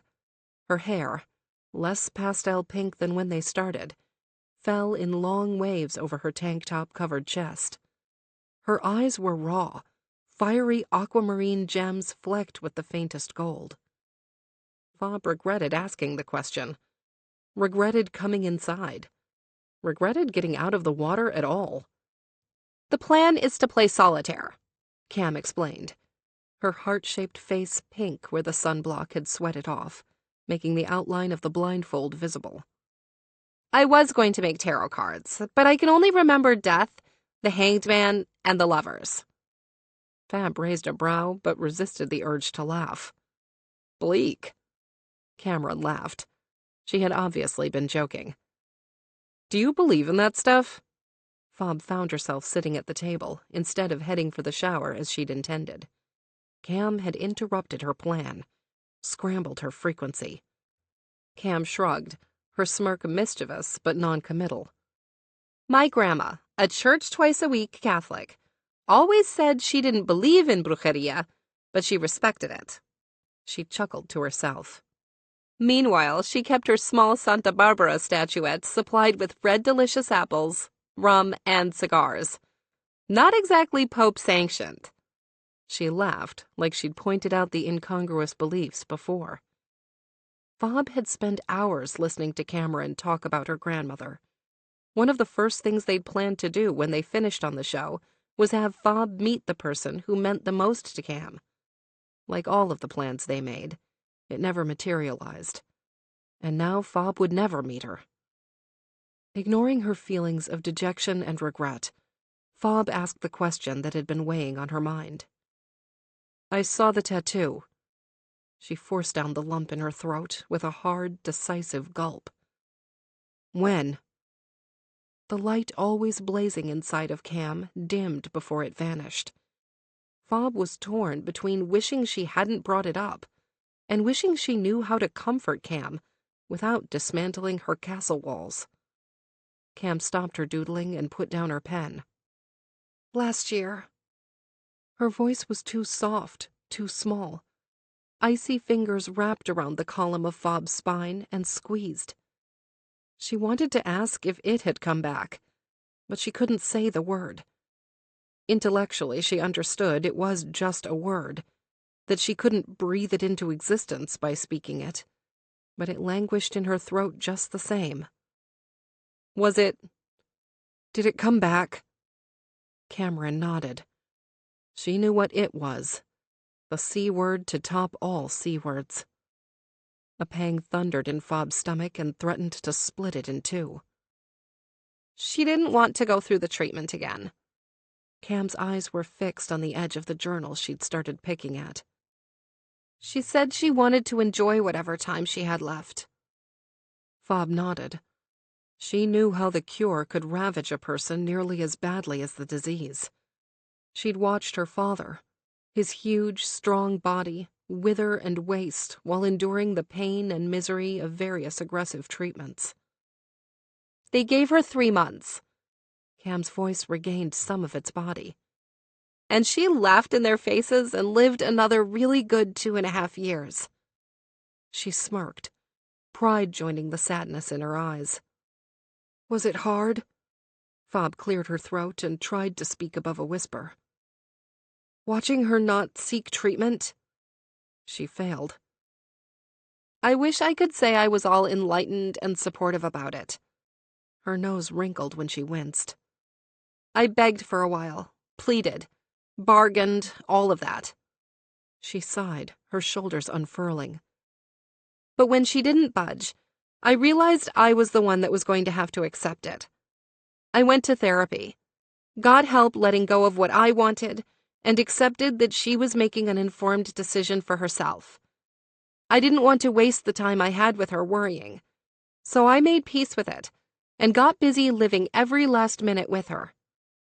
Fob's chest throbbed like a sore thumb. Cam must have needed a massive amount of therapy to accept her grandmother's choice. With all the fight Cam had in her spirit, accepting defeat must have been horrific.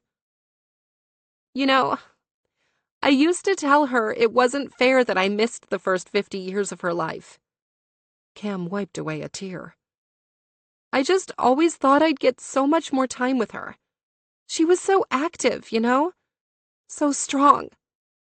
The crack in Cam's voice was a wrecking ball to Fob's foundation. She found herself standing, her sore legs primed to close the small space between them, to scoop Cam into her arms and suffocate the sadness before it could roar to life. A sharp knock on the door stopped Fob before she could reach for Cameron. "Lunch!" a PA announced as he crossed the threshold. Irritated at the intrusion, even though they had zero expectation of privacy since the door's lock had been disabled, Fob glared at him. It was useless. The PA didn't make eye contact with her, and Cam had already dried her face and gotten to her feet. "Thanks," Cam called after the PA, who dropped a tray on the tiny kitchen counter and disappeared. With her sweet expression in place once again, Cam lifted the cloche and smiled. "Fish tacos!" Fob didn't know how Cam was capable of hiding so much under such a light, bright exterior. Despite her previous treachery, she knew Cam's love for her grandmother was genuine, or at least it was the truest of the lies she'd told her. How could she hide it all away so quickly? Was her mask always so accessible? A sour, queasy feeling choked Fob from the inside. Her ability to be so sweet, so disarming. It's what fooled Fob the first time. It was the wedge that parted her with her rightful prize money. Fob tried to access her rage, to remember the lies, the humiliation, the theft. It was more useless than when they'd tried to light a match one-handed. The spark flashed and sputtered, but it just wouldn't catch. Chapter 21.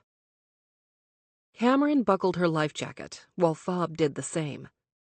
In their matching black one-piece bathing suits, they were nearly ready to take on the latest pair of bewildered challengers. This time, they were meeting their opponents on a long dock, snaking into the still, clear ocean. At the end of the pier was a tall platform, leading up to 2 zip lines. The long, sloping cables connected to a structure, floating what seemed like several miles offshore. Another 1,000,000 miles beyond the floating dock was an orange buoy with an orange flag flying out of its top. Unless some kayaks materialized, it was going to be a hell of a long swim. Nerves raced and replicated in Cam's body, but she hid the trembling in her fingers by fidgeting with her safety gear. Could they really beat another test? And another? And another? As the contestants dwindled, they were going to start coming up against the best. Those people who lost by chance or misfortune, not because they lacked skill. "He's hurt," Fob whispered, while pretending to adjust one of her straps. "The taller one. He's laying off that right foot. It could be his ankle." Cam nodded. She understood the purpose of the information. If she saw a chance to use that injury against him, she would. The afternoon was cloudless and extremely hot. The longer they stood under the blazing sun, the more eager Cam was to get in the water. She didn't care if they had to spend all day swimming. She just needed to get out of the sun before she sweated off all her sunblock and burnt up like a bagel forgotten in the office toaster. She was wishing for a breeze when Jeanette materialized from one of the crew tents. In a broad, oversized straw hat the color of her coral dress, she was stunning. "Are we ready?" Jeanette asked, her skin smooth and perspiration-free. It wasn't a real question, but Cam smiled and straightened. Next to her, Fob was motionless, her expression nearly cold enough to drop the temperature below heatstroke levels. A warmth Cam couldn't blame on the sun spread across her chest. She loved the ridiculous persona Fob took on for the show. It was so over-the-top serious and intense. No one would guess that beneath that cutthroat, icy exterior was a woman who loved sappy romances and had a huge heart for anything covered in fur. That she was afraid of the dark and scary movies. That she'd rather jump out of a plane than endure being tickled. The warmth turned into a tingle spreading over her reddening skin. Only Cam knew what lay beneath Fob's shell. Knew the woman who loved to fall asleep to the sound of her soft singing. Knew how fiercely and completely she loved. When Cam snapped back to what was going on around her, Jeanette was already talking to the camera, explaining their mission to the future audience. "To stay in the game, your team will have to reach that buoy 5,000 meters from the starting point." Cam's eyes widened. A roughly 3-mile swim was longer than what she'd had to do to complete the Ironman triathlon. 2.5 miles had taken her over 90 minutes to finish. When she'd clawed her way onto the sandy Panama City beach, she was sapped, like her bones had been replaced with boiled spaghetti. "Any way you slice it, this is going to be a serious test of your endurance." Jeanette grinned. "But if you work together, you can cut down that swim considerably." The zipline handles gleamed in the sunlight. "What's the catch, Jeanette?" "The teams will have the choice of diving off the pier or electing one member of the team to hold onto the zip line while the other clings to them as best they can. Choose wisely. Your time only stops once both team members reach the buoy." Cam imagined doing a baby koala impression while holding onto Fabiola. She had to admit, Fob had the superior upper body strength and the better odds of hanging on as long as possible. But the strain of carrying Cam's body weight, plus the risk of getting hurt while falling, didn't make the zip line immediately attractive. "That's a long swim." Fob pretended to scratch her face so she could shield her mouth while she whispered. The doubt in Fob's voice was audible. "Zipline it is." Cam scratched her nose with her thumb, concealing her lips. "Backpack?" The shake of Fob's head was so quick it was nearly imperceptible. She wanted Cam to climb on the front. Knowing Fob, she'd already run through every scenario in her mind and figured out the pros and cons. Trusting her judgment, Cam was ready to jump on her and go. No time wasted. "Let's find out who will survive this elimination, shall we?" Jeanette blew her golden whistle. Without a moment's hesitation, Fob sprinted down the dock with Cam right behind her. Their male opponents were only a second behind, but it was enough for Cam and Fob to block their way down the dock. Unless they were willing to shove them out of the way, the guys weren't going to get to the zip lines first. Cam didn't know how good their challengers were at swimming, but she didn't want to take any chances.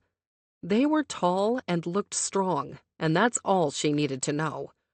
A swim like this required more than sheer strength, but they could cover a lot of ground, even with less than perfect technique. Fob didn't need to say a word for Cam to follow her onto the platform at the end of the long pier. As if there weren't any cameras watching them, Fob squatted a little before grabbing Cam's butt with both hands and jerking her off her feet. Before their opponents could finish arguing about their tactics, Cam was wrapping her arms around Fob's neck and her legs around her waist. It wasn't the first time Fob had picked her up like this, and Cam wondered if it showed.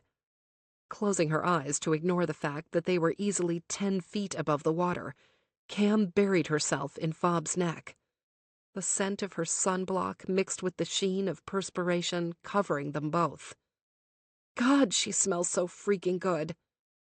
Hold on tight, Fob whispered, her voice low and husky against the shell of Cam's ear. When Fob stretched her arms to reach for the handles, Cam locked her ankles and adjusted her grip on the back of Fob's life vest. She tightened her core and prepared for the jerk when they dropped onto the line. The transition to the zip line was going to be a crucial moment, one they had to survive if they wanted to shorten their marathon swim. Fob jumped off the platform before their opponents agreed on who was going to drive and who was going to play human tick. Their cursing faded as Fob and Cam sliced through the thick humidity like a knife into a wedding cake. You good? Cam was so securely ensconced around Fob's body that she could hang on for the full 5,000 meters if the cable stretched that far. I'm good. How are your arms? Just fine. Cam heard the smirk on Fob's face even if she couldn't see it. We're halfway there, Fob said, as if she knew Cam's eyes were shut tight. When we land, wait until I have my balance before you jump off. Cam smiled. You just want me all over you as long as possible. All that top energy. Some things never change. Fob tensed. We will waste time if you fall. Sure, that's why, Cam laughed. Fob didn't protest as they continued zipping through the air. She probably appreciated the breeze as much as Cam did. Cam couldn't help but wonder if she enjoyed the proximity, too.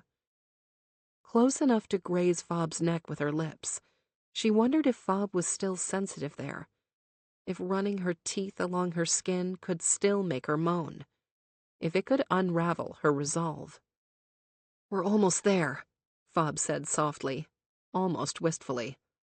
Get ready. Cam tightened her core again and prepared not to get knocked off by the sudden change in momentum. When they hit the bottom of the zipline, Fob swung forward, her body jerking as she released a loud, "Huh!" Cam opened her eyes and hopped off Fob before landing on the small platform. They're halfway down the line. Without turning around to confirm for herself, Fob dove headfirst off the small floating dock and into the water. Cam shook out her legs and jumped in after her. The water was refreshing and invigorating and cool. As Cam glided through it, she was sure no one was going to swim better than her. Slow down, Cam called to the tornado kicking up an obscene amount of water ahead of her. You're going to gas out with those quick, short strokes. Keep your stroke long and steady. Instead of shouting at her or arguing, Fob stopped and looked back at her. Her silence made it clear she was waiting for Cam to show her what she meant. Fob might have the strength of a Navy SEAL, but Cam was much better at both swimming and endurance. This was her wheelhouse. Like this. She demonstrated the technique that had gotten her across more than one triathlon finish line. With surprising grace, Fob mimicked the breathing pattern and body position that would get her much further than raw power. In minutes, they were moving like synchronized dolphins. If their opponents ever made it into the water, Cam and Fob were too far away to hear it. Chapter 22. Lying on her bed like a discarded starfish, Cam was too tired to move. She wasn't the only one. Judging by Fob's similar position on her own bed, she still hadn't recovered from the marathon swim the day before. How is it already so hot in here? Cam moved nothing but her eyes as she checked the time on the microwave. It's barely 10 in the morning. She wondered the same thing nearly every morning.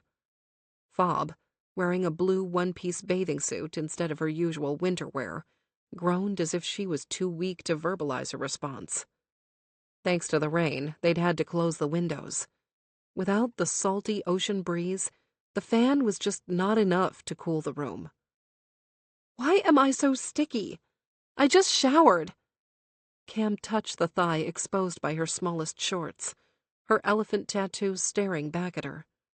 Even in just a sports bra and running shorts, she was drenched. The bungalow was like a sauna. Every muscle in Cam's body ached when she sat up. You want to go outside? It has to be better than this. Fob furrowed her brow as if to say, "It's raining." Come on. Cam grumbled like an old man plopping into his favorite chair as she straightened. There's not any lightning. Sitting in the rain has to be better than baking in here. I feel like I'm in a convection oven. Dark eyes studied her while she stood at the edge of Fob's bed, awaiting a verdict. At least she's considering it. That's progress. You're already in your bathing suit. Cam always found it best to appeal to Fob's reason. Only because I might actually die in here. Fob rolled onto her side without complaining about the pain, but Cam was sure she was hurting too. You'd think with all the times we've won, we'd earn a visit from the physical therapist. Cam pulled open the sliding door to get pelted by thin, needle-like raindrops. The rush of wind was an absolute miracle. Or one of those massage guns, Fob agreed, taking a deep breath when she stepped onto the deck behind Cam.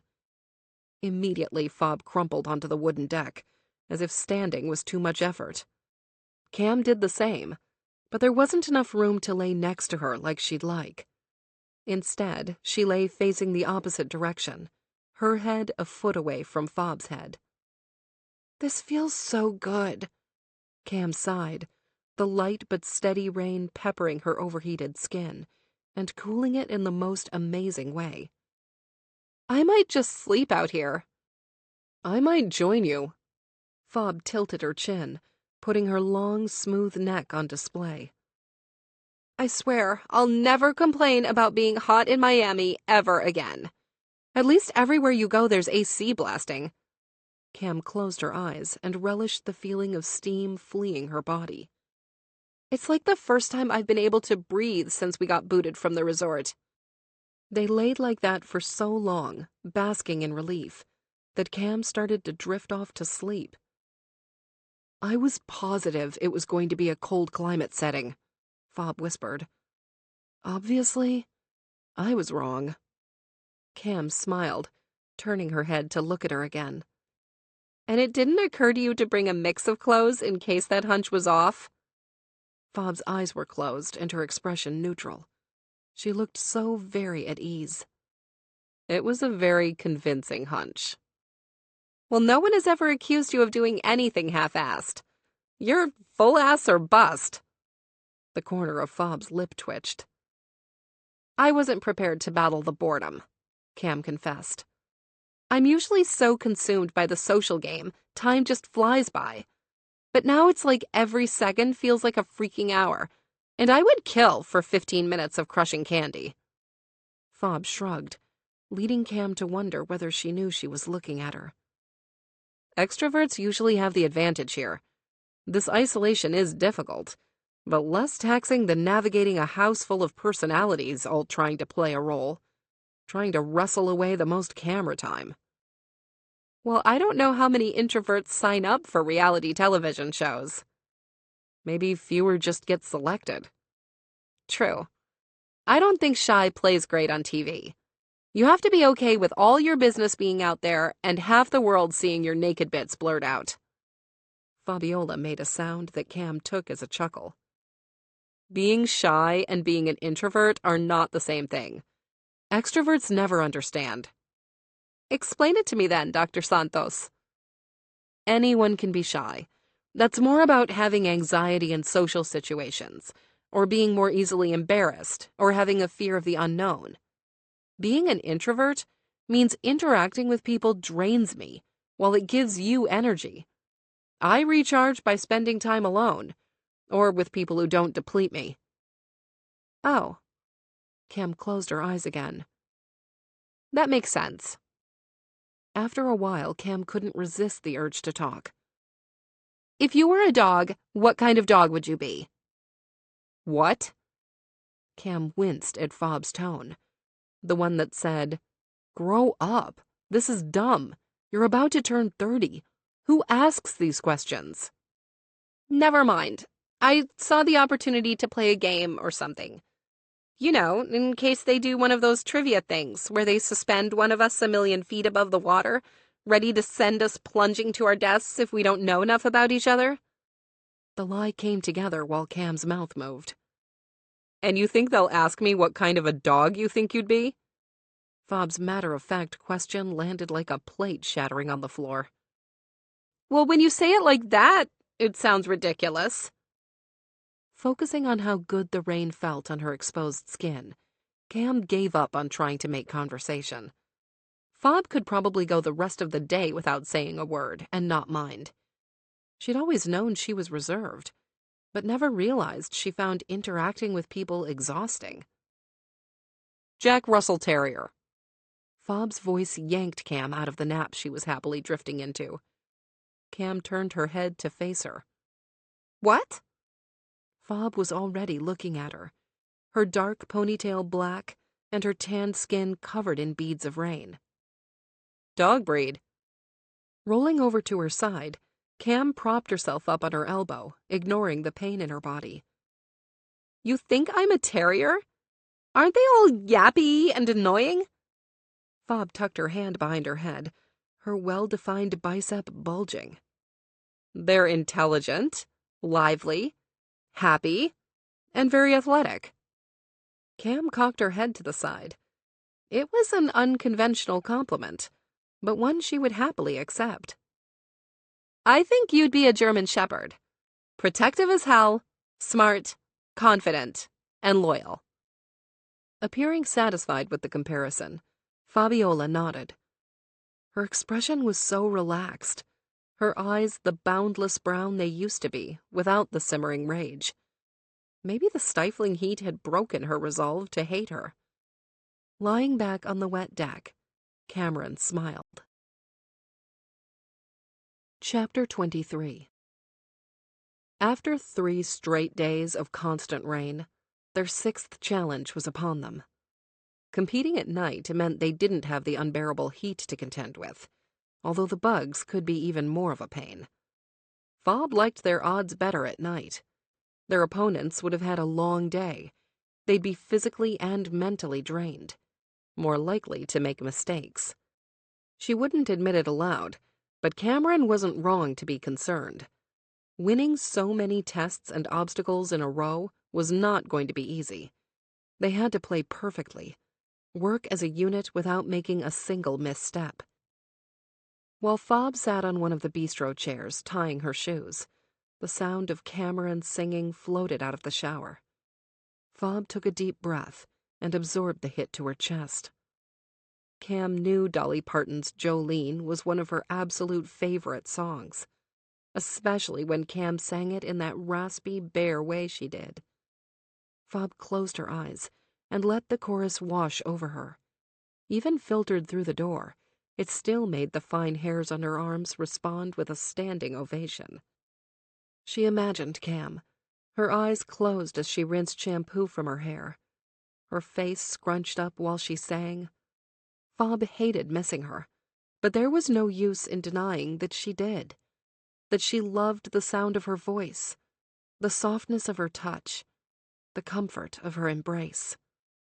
By the time Cameron emerged from the shower in nothing but a towel, Fob was dressed in the long compression shorts and black t-shirt production dropped off that afternoon. "Man, you're quick," Cam said, as she crossed their small shared space. Her hair was a little less pink each time she washed it. Fob gritted her teeth to stop the flutter in her chest. The sight of Cam's tattoos, the ones she used to trace with her fingertips, was always hard to swallow. She fled to the bathroom, leaving the door open to dissipate the steam. In the mirror, she tried to focus on picking up her long dark hair, but her attention kept drifting. Cam's bare back, perfectly muscular and well-defined, was her Achilles heel. Her eyes followed the letters etched along her spine. She couldn't read the flowing script from across the room, but she remembered what it said, her favorite Radiohead lyrics about growing useless wings. They fit her perfectly. Cam had such a restlessness. Fob could easily imagine her sprouting massive feathery wings and taking off. She should have known that Cam could never be caught. "Do you need a hand?" Cam appeared behind her in nothing but her underwear. "With your hair?" Fob realized that she'd drifted off in her mind, leaving her hands uselessly at her side, holding a brush and hairband. "No." Cam replied with a little shrug. "Okay." She grabbed a jar of hair product and went to the other mirror near the front door. "Focus," she chastised herself, staring at the thin gold septum piercing Cam left in the little dish by the sink. An hour later, they were standing in the clearing that had become their arena. Rested after their endurance test, Fob was ready to take on just about anything the producers had to throw at her. Standing together, the two teams had been placed in front of two very long and relatively tall objects, covered by equally long sheets of canvas. "What do you think it is?" Cam whispered. Fob shook her head, unsure of what obstacle lay beneath the sheets. A tunnel? She wasn't confident in her guess. That didn't fit the work together or fail theme. She shielded her mouth with her hand and whispered again. "Maybe one person has to move through it while blindfolded and taking direction?" Cam wrinkled her nose. "Another blindfold, you think?" Fob tilted her head to the side. Production usually liked variety. They'd already done 2 challenges blindfolded. "No safety gear," Fob observed, her attention focused on trying to divine what the canvas was hiding. Next to them, the pair of female opponents went from bickering to outright shouting. "If I go home because of you, I swear to God, Tina. You know what? It's not my fault you can't shut your mouth for more than 10 freaking seconds. If you just listen to me, I'm happy to listen to you. If we're tasked with how to sleep with everybody's boyfriend. That was 2 years ago, Kelly. Let it go. Or better yet, why don't you take it up with your ex-boyfriend since he's the dirtbag who broke your trust? Not me." Fob glanced at Cam, silently asking, "Is that what we look like? Wasting valuable time fighting about the past while ignoring the present?" With a roll of her eyes, Cam agreed that they sounded ridiculous. "Welcome, ladies," Jeanette said when she appeared in the clearing. "This is our first all-female elimination. Tina and Kelly, you're going to be facing Fabiola and Cameron tonight. If you beat them, you live to fight another day. If you lose, you go home. And these two continue a rather impressive winning streak." Jeanette tipped her head in their direction. Cam straightened, making her 2-inch height advantage appear wider. She was proud of what they'd managed. "If each team would take their places, please." Fob followed Cam to their marks. Standing together at either side of one of the obstacles, Fob could only see the top of Cam's head. Was the obstacle itself obscuring their view, so they didn't need to be blindfolded? Jeanette gave a signal, and a crew member jogged up to them. With a pull, he yanked the canvas before running off. Behind him, the heavy fabric created the ugliest wedding gown train. What he revealed was a 20-foot-long maze fit for a mischief of rats. "What the hell is this?" Cam muttered. Fob didn't have an answer. The only thing she could think of was the mousetrap game she'd seen on TV as a kid. There was a series of tall spires connecting a strange collection of hurdles. "Each team will have to get 2 of these." Jeanette held up a small white ping-pong ball. "From one side of the obstacle course to the other. To do that, you'll have to use the tools provided." Fob glanced down at the table, where a long, thin stick with the tiniest disc attached to the end was waiting. Balancing a ball on the end of it would be hard enough, but to keep it on there while moving was going to be a nightmare. "A couple of rules," Jeanette continued with a grin. "You cannot move on from a section without your partner. Sections are divided by these funnels, where you place the ball when you complete each obstacle. Think of them as checkpoints to save your progress. If you get ahead without your teammate, you must start again from the beginning. If you drop the ball, you must go back to the last checkpoint. First team to get 2 balls across the finish line wins." She made it sound so simple that Fob knew to be concerned. Flexing her hands, she looked at Cam through the gaps in the first obstacle that looked like an abacus with spaces on alternating ends. Balancing a ball while moving down and around without tipping their hands was going to be difficult. "Steady breaths," Cam said, apparently picking up on Fob's anxiety. "One bite at a time, yeah? Don't look at the whole elephant or you'll get overwhelmed." "When I blow the whistle," Jeanette explained from her place between the 2 mazes, "you will drop your ball in the first funnel and catch it when it gets spit out at the bottom. The only time you can touch your ball is to drop it in the funnels. If you touch it before you complete a section, you'll have to start all over." Cam and Fob exchanged concerned looks. This was going to be a test of focus, dexterity, and patience. "Ready?" Jeanette put her whistle between her teeth. They each grabbed a ball. Solid and heavier than expected, Fob hoped that would make it easier to keep on the flat surface at the end of the long stick. "You first," Fob whispered. Cam nodded, obviously aware that she had superior balance and steady hands. When Jeanette blew the whistle, Cam dropped her ball in the long vertical tube and prepared to catch it at the bottom.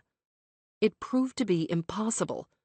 Attempt after attempt, neither of them managed to catch the ball on the flat disc, much less get the chance to balance it. 20 sweaty minutes later, they were no closer to getting out of the starting line. Behind them, their opponents weren't faring any better. By the sound of it, they'd stopped trying and elected to scream and insult each other instead. "This is impossible!" Cam dropped her stick on the table and used the bottom of her t-shirt to dry her face. Fob took a step back, putting her stick down too. She knew the obstacles were always vetted by several people. It was meant to be difficult, but not unachievable. They had to be missing something. Resting her open palms on the edge of the table, Fob leaned in. Through the frame of the first obstacle, Cam held her gaze. "We're not working together." Cam's eyes darted from side to side as she reevaluated the obstacle between them. Her quick mind was churning the data. "Jeanette didn't say we had to get the balls across at the same time, just that we had to do it twice." Cam picked up her stick. Understanding, Fob ran through Jeanette's rules. They'd made assumptions. "Cover the end of the funnel." Fob grabbed her stick too. With her eye on the producer in charge of the game, Fob dropped the ball at the top of the tube.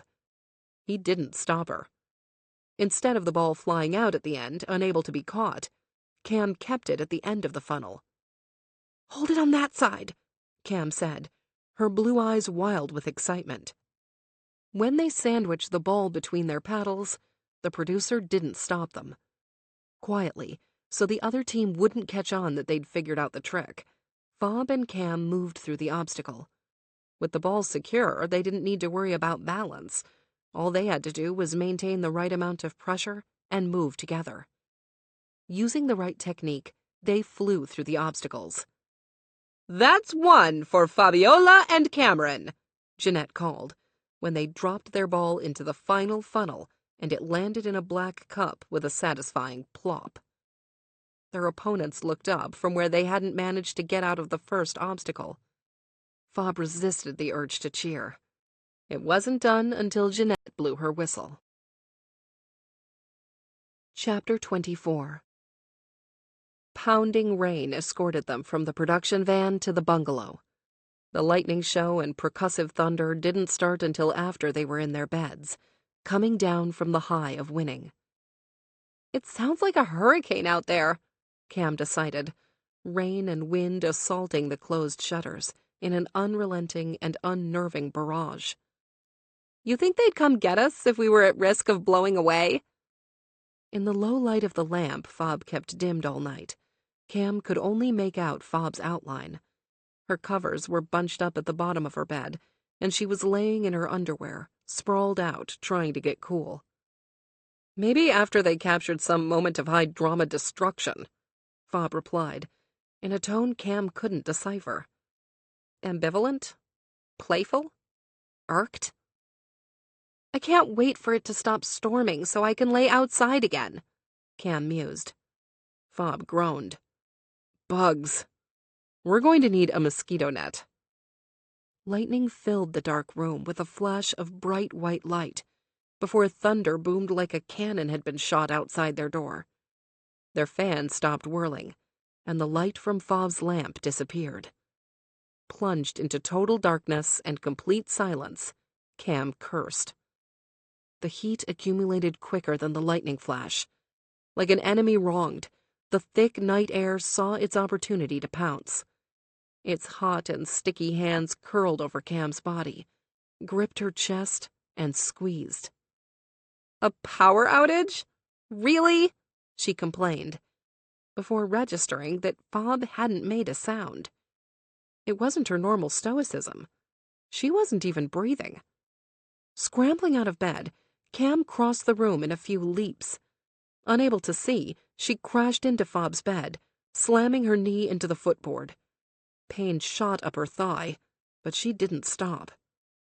"You're okay," Cam said, as she slid in next to her in the small space. Fob didn't move, her hot, sticky body motionless where she lay on her side facing Cam. "It's so dark," Fob whispered, a tremble starting in her shoulders. "Hey, you're okay. You're not alone. Shove over. Feel the wall against your back."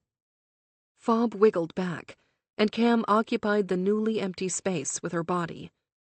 Both in their underwear, their skins stuck together uncomfortably, but Cam still pressed completely against her, nearly crushing her, despite the heat, despite the awkward proximity. "Close your eyes," Cam whispered, her arms around Fob's upper body in a move that was more straitjacket than cuddle. "I got you. Let's do some breathing exercises while we wait for them to get the power back on, yeah? I'm sure they'll find a generator or something." After some long, deep breaths, Fob stopped shaking. "I hate this shit." "At least the cameras are out, too." Cam wanted desperately to get Fob's mind on something other than the dark. She took a risk. "Imagine what we would have done to get 5 minutes away from them. And in a bed. Cameron, are you seriously bringing that up right now?" There was a playful edge to Fob's voice. It was hard to find, but Cam knew where to look. "What?" she smirked. "Are you saying you wouldn't have traded gym equipment and air conditioning for a moment like this? For time alone anywhere but that production closet?" Fob was quiet, but it wasn't the same terrified silence as earlier. She was thinking, and as she did, her body relaxed in Cam's arms. Rain pounded the shutters in unrelenting waves, so intense Cam imagined the water coming up from the usually calm sea and swallowing them. She softened her vice grip, but kept her chin propped on the top of Fob's head. Doing everything standing up did get a little tedious, Fob finally admitted, keeping her tone as tight and veiled as a world-class poker player. Cam grinned. Taking a massive gamble, she ran her fingers through Fob's hair. Since it was in a ponytail, she couldn't do more than smooth it back. The sneaking around was kind of exciting, though. Remember that time we almost got caught? An image of her kneeling in front of Fob rushed to the front of her mind, turning the stifling room another degree warmer. That Lucy was so nosy, and always looking for you. She recalled the blonde that nearly blew their cover. Instead of giving up when she couldn't find Fob, she searched every inch of the house. They'd heard her voice through the closed door and held perfectly still until she left. You sound jealous. Fob's tone finally betrayed something. Her amusement. And so what if I was? Lucy needed to back the hell up. She didn't know who she was messing with. Fob chuckled, the sound easing the tension in Cam's shoulders. Were you going to tell her that if she found us in the closet? Well... Cam smiled again before leaning back and scooting down to lay her head on the pillow. Even if she couldn't see Fob in the dark, she still wanted to face her, now that she seemed a little more relaxed. If I recall, I was a little busy to talk. Cam could feel Fob's smirk, even when she couldn't see it. She apparently remembered the moment as well as Cam did. Sliding her hand down Fob's face, she ran her fingertips along her jaw. Would you endure a cyclone to be back in that closet? Cam. Cam's heart did a jumping jack and expanded in her chest. She'd said Cam, not Cameron, with the hard R that punched her in the gut. Cam. What? The question came out in a rasp so soft she wasn't sure she'd said it out loud. We can't. Fob's whisper was tentative, unsure. Why not? Cam leaned closer, feeling the warmth of Fob's breath, the gravitational pull of her lips. I can't, Fob corrected herself, her voice pleading. Cam gripped the back of Fob's neck, where her hair was damp with sweat. You can. She hovered so close to her mouth, a place she never thought she'd be again, but that she needed more than air. Footfalls on the deck shattered their bubble, the sound of voices shouting over the rain, and heavy equipment landing outside their window. A hard knock from production sent Cam leaping out of Fob's bed. A second later, a flashlight blinded her. Don't worry, ladies. We're getting a generator installed. We'll have power back in no time, a man shouted into their room, letting in rain and disappointment. Great, Cam lied. Chapter 25. The evening sky was dark and foreboding. It matched the strange vibe coming from the crew milling around the clearing. Everything in Fob's body was on high alert, too aware of her surroundings, too primed for fight or flight. What do you think it's going to be? Cam's voice was low and warm against the shell of her ear. Fob shook her head, without shifting her eyes from where the obstacle should be. There was nothing in the clearing but a thick blue tarp on the ground. Nothing to indicate what they would have to do to survive another few days. All she could imagine was an Olympic-sized swimming pool under the tarp. The male-female pair of opponents they were competing against didn't seem to have the gimmick figured out either. From their spot across from them on the sidelines, they looked just as confused. Fob was about to start working out the problem aloud, hoping that puzzling it out with Cam would help, when a producer sauntered toward them. We need to take one of you, he said, a black cap casting a shadow over his face, thanks to the bright stadium lights. For what? Fob snapped. Can't say. He averted his eyes. Jim, Fob started, but he didn't let her finish. I can't tell you, he insisted, his gaze flashing to her and then away. I suggest Cam, he mouthed soundlessly before striding away. Let's go, he called over his shoulder. Cam started after him, but Fob reached for her arm before she could get away. "Wait! You don't know what the task is." Fob didn't like the tightness in her chest or the churning in her stomach. She didn't like making a decision without all the facts.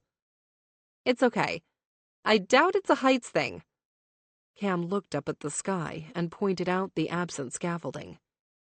"What if it's jumping out of a plane, or cliff diving, or—" "Then they'd probably be taking both of us. Jim is a good guy. I trust him." Fob's attention darted between Cam's brilliant blue eyes and the back of Jim's head. She didn't like the sober expression on the crew's face. Something was off, amiss, wrong. "It's gonna be fine." Cam squeezed the hand Fob left clamped around Cam's arm. "Trust me." Cam and the male half of the other team were taken to the center of the clearing. With each step Cam took, Fob's breath turned more and more shallow. By the time Cam hit her mark on one end of the enormous tarp, Fob was nearly panting. Jeanette appeared in her bright yellow dress, but it was the dimness in her expression that Fob zeroed in on. What the hell are they going to do to us? "Here we are again," Jeanette addressed the camera, turning on her presenter energy. Fob could still see the hesitation in her eyes. There was an alien awkwardness. "Tonight, our new challengers are going to try their hand at toppling the undefeated champions of these elimination games." Jeanette smiled, but it went no further than her lips. With the tip of her head, the crew pulled on a pair of ropes to drag the tarp off screen. Squinting, Fob tried to make sense of what it revealed. There was nothing but a couple of pits in the ground. Are they filled with something? She stood on her toes, trying desperately to gather more information. The sudden roar of an engine demanded everyone's attention. Everyone, except for Jeanette, looked toward the sound. From the darkness of the surrounding trees, a dump truck appeared. A dump truck carrying a massive mound of dirt. A dump truck driving in reverse, toward the holes that were starting to look like graves. A shock of cold ravaged Fob's body before she went numb. There was no way they were going to do what it looked like they were going to do. Another truck, this one a flatbed, appeared from another dark corner. Its cargo was more horrifying than the dirt. Long, rectangular crates. Coffins. "To survive," Jeanette continued, "one team member will be buried alive." She paused and looked off to the side as if giving someone a cue. What the hell else? The thought was decapitated by the appearance of a third vehicle. A pickup truck bringing an unknown fresh hell to a nightmare scenario. Fob's thoughts were a tangled rush of fragmented and increasingly frantic thoughts. How the hell was she going to get Cam out of there? What was the game? It couldn't be just how long they could take it. That didn't feature a teamwork element. "Buried alive," Jeanette repeated, her eyes wide as if she couldn't believe what she was going to say next. "Inside one of these coffins." She gestured toward the flatbed truck, where the boxes were standing on full display. When they opened it, a set of bindings became visible. One set for the hands and one for the feet. "And inside the coffins, you will have your hands and feet shackled for safety." She nodded again, and the pickup's tailgate dropped dramatically. "Not for your safety, but for the friends you'll be sharing the space with." Glass tanks, at least a dozen of them, were full of snakes. Colorful, huge, terrifying snakes. "No!" Fob left her mark. Not caring about ruining a shot, she marched toward the production tent, prepared to do battle. "Absolutely not!" She'd started a revolution. Behind her, the opposing team was shouting. The male half, who was set to be bolted down and lowered into his grave, sounded like a crazed banshee. Fob didn't check to see what Cam was doing. She didn't need to know. Putting anyone in this situation was actual lunacy. Jim, The producer who'd suggested Cam play living corpse was the first person in charge Fob found. "What the hell?" Fob charged toward him. Gripping his walkie-talkie like a stress ball, Jim met her halfway between the clearing and the tents. "It's safe," he insisted, before Fob started voicing her complaints. "This is more mental than physical. You know we wouldn't. Tying someone down and burying them alive with a box full of snakes is safe? Are you absolutely insane?" Fob's pulse was thumping so hard in her throat she didn't recognize her own voice. "Listen, they're not venomous," he whispered, his eyes sweeping the surroundings as if evaluating whether the shit show was going to turn into a rave. "The only way the animal people would sanction our use of the snakes was to ensure y'all couldn't hurt them. Only way we can do that is by keeping y'all immobile. They're afraid one of you will panic and kick 'em or something. They're real docile, Fabiola. There's nothing to worry about." "Nothing to worry about?" Fob gestured behind her. "Have you actually seen this?" "We test everything, over and over. We wouldn't put y'all in harm's way." "And how is she supposed to breathe down there?" Fob shrieked, incredulous that Jim was pretending not to understand how their design crossed the line. "They'll have oxygen, okay? And we've got monitors in there to make sure no one is going to suffocate. There's even shit in there to keep the snakes breathing." Fob shook her head instead of shaking Jim. "Absolutely not." "Y'all don't have to do it, but if you refuse, you forfeit. You might want to talk to your partner before you go making decisions for her." He looked around again. "I did you a solid, all right?" Rage turned Fob around like a rudder. Tearing off into a sprint, she joined the chaos around the twin pits. Their opponents were still shouting, mostly the guy tasked with doing a dry run of his funeral.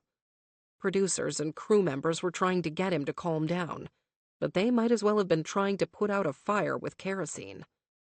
Cam was absolutely silent, her blue eyes wide as she stared at the snakes. "They're not venomous, and apparently friendly," Fob said abruptly as she jogged up to her. "You don't have to do this. We'd have to forfeit, but—" She shook her head, her pale pink braid resting on her shoulder. "I'm not going to give up. They've got lawyers, remember? I'm sure they vetted the hell out of this." Cam's face was pale but determined. She was scared, but brave. "It's going too far," Fob insisted. "I don't want you to do this." Cam's lips eased into a tiny smile. Just the corners of her lips. Just enough for Fob to see. "There's no way I'm going to quit on you." She reached out and squeezed Fob's hand, pulling away before Fob could really register her touch. "We got this, okay? This guy is about to shit his pants." She gestured at the opponent still throwing a tantrum while surrounded by production, Jeanette included. "He and I both," Fob confessed. "We just have to work together, no matter what, okay?" Cam flashed a smirk. "Plus, I've always wanted to be tied up."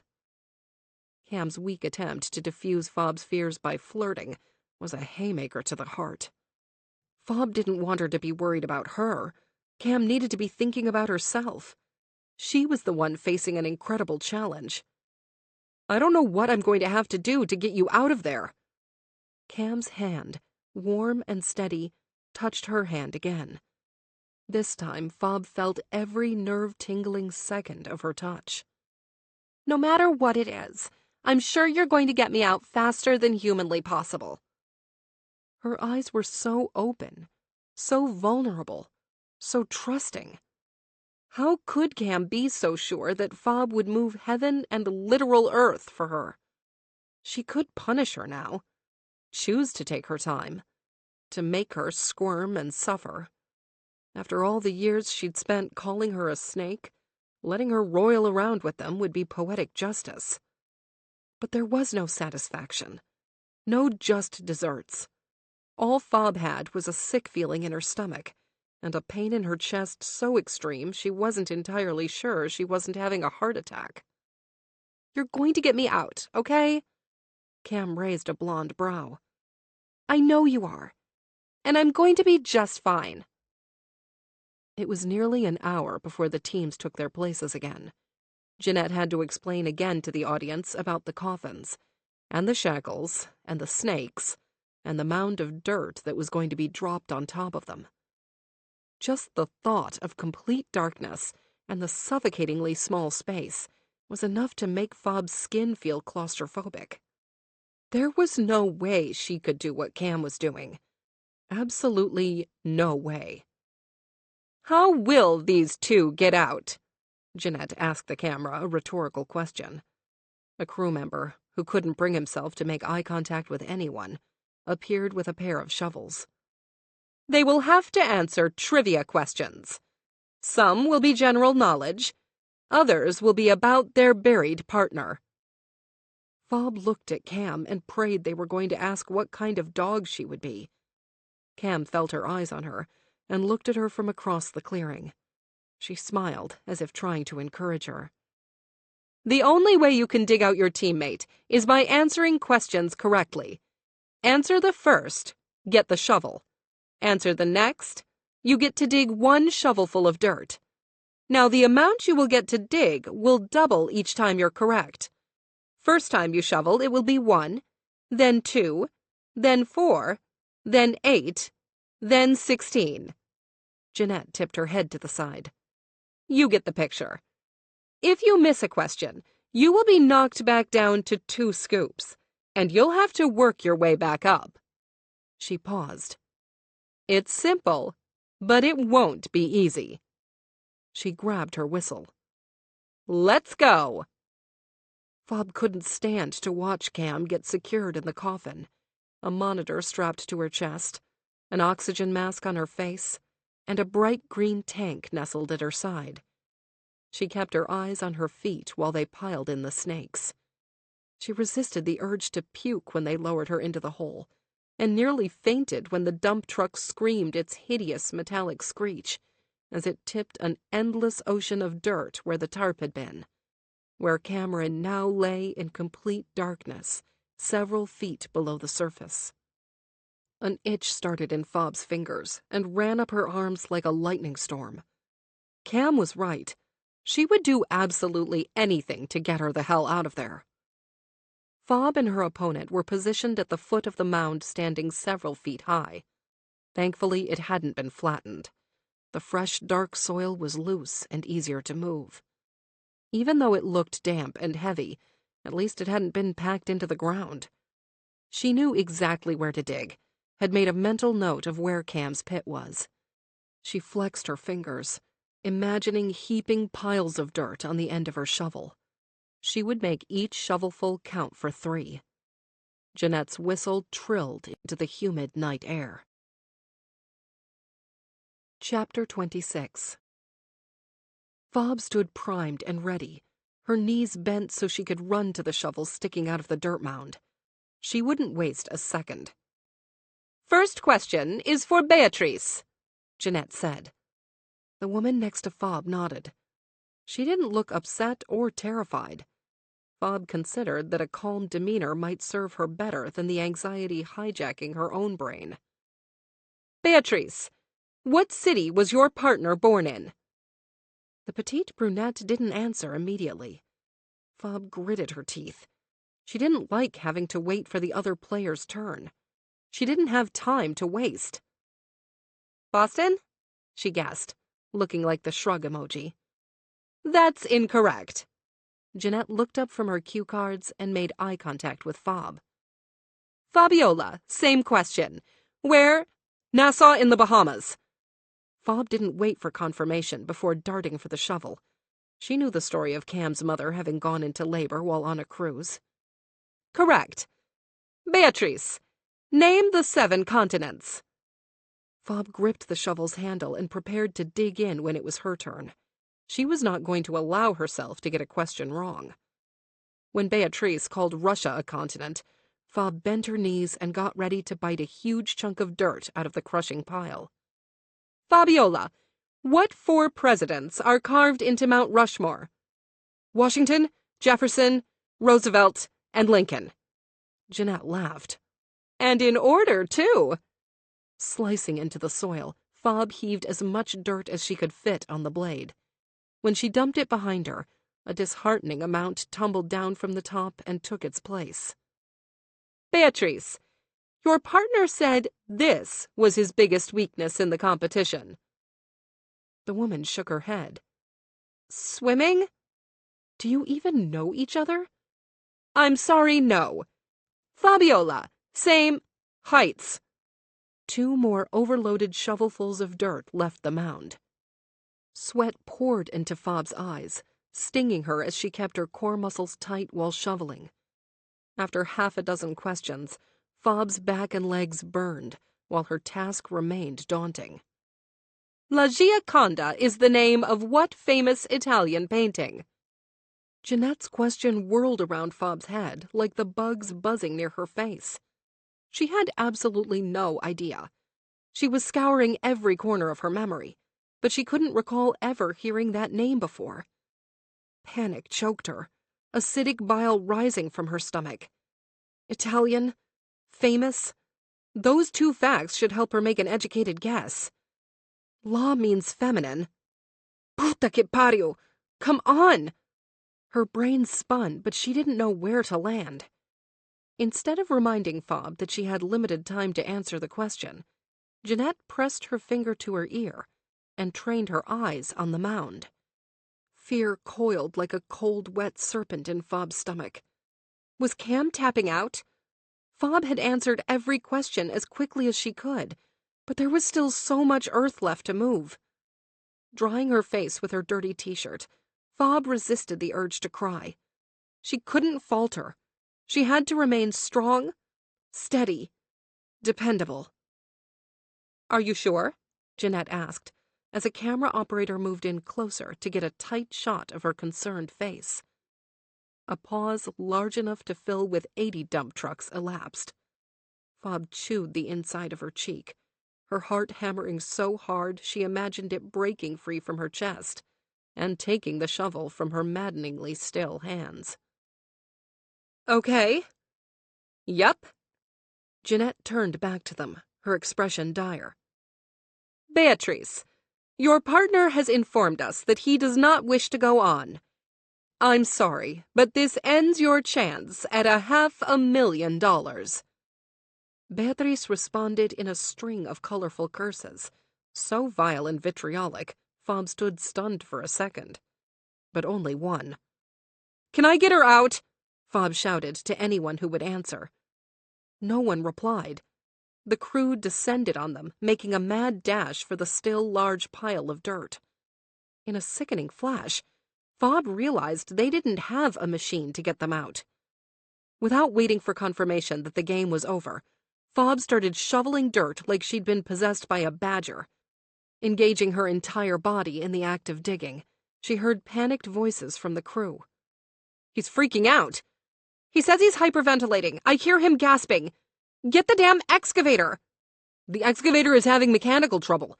They're working on it. His vitals are through the roof. We need to get him out of there now! The last voice Fob recognized. It belonged to one of the paramedics. Help me! Cam is in there too!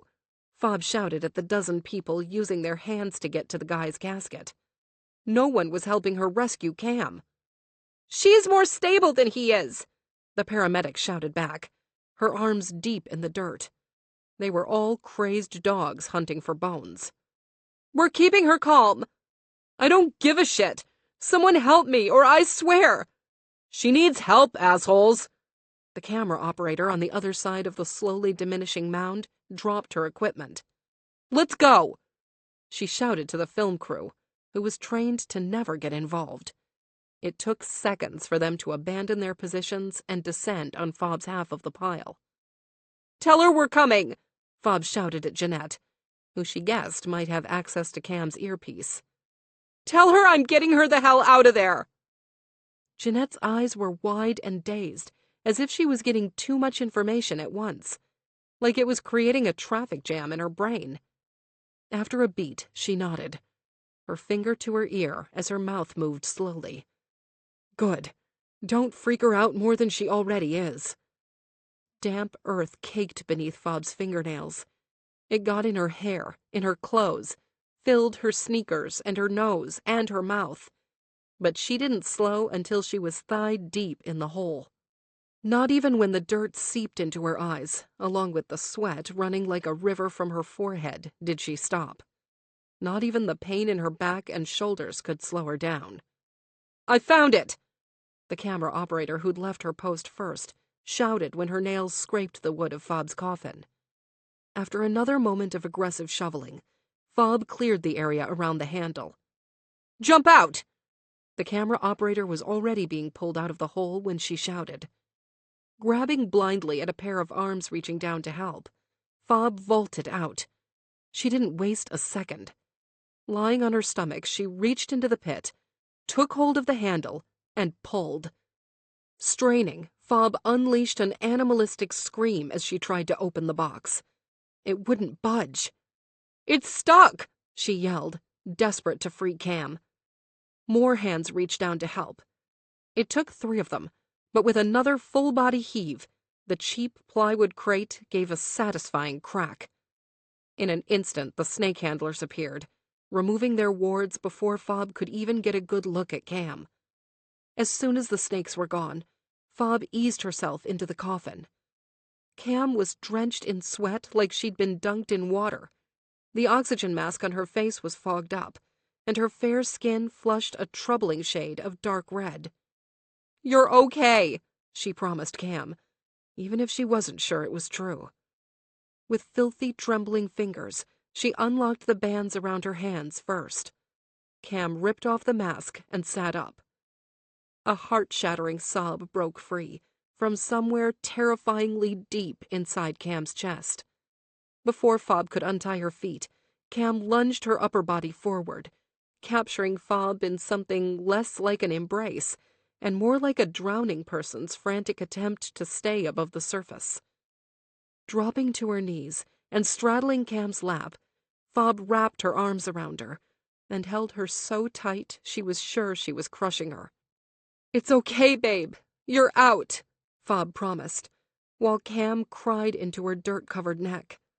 The tears mingled with the sweat dripping down Fob's chest, making her itch, but Fob didn't move a muscle.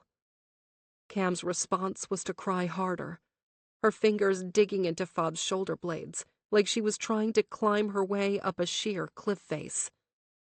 Fob's festering rage at production's negligence took a back seat to the ache in her chest. She'd never wanted to absorb anyone's emotions before, but if she could, she would have happily swallowed the fear still causing Cam's body to shake so violently.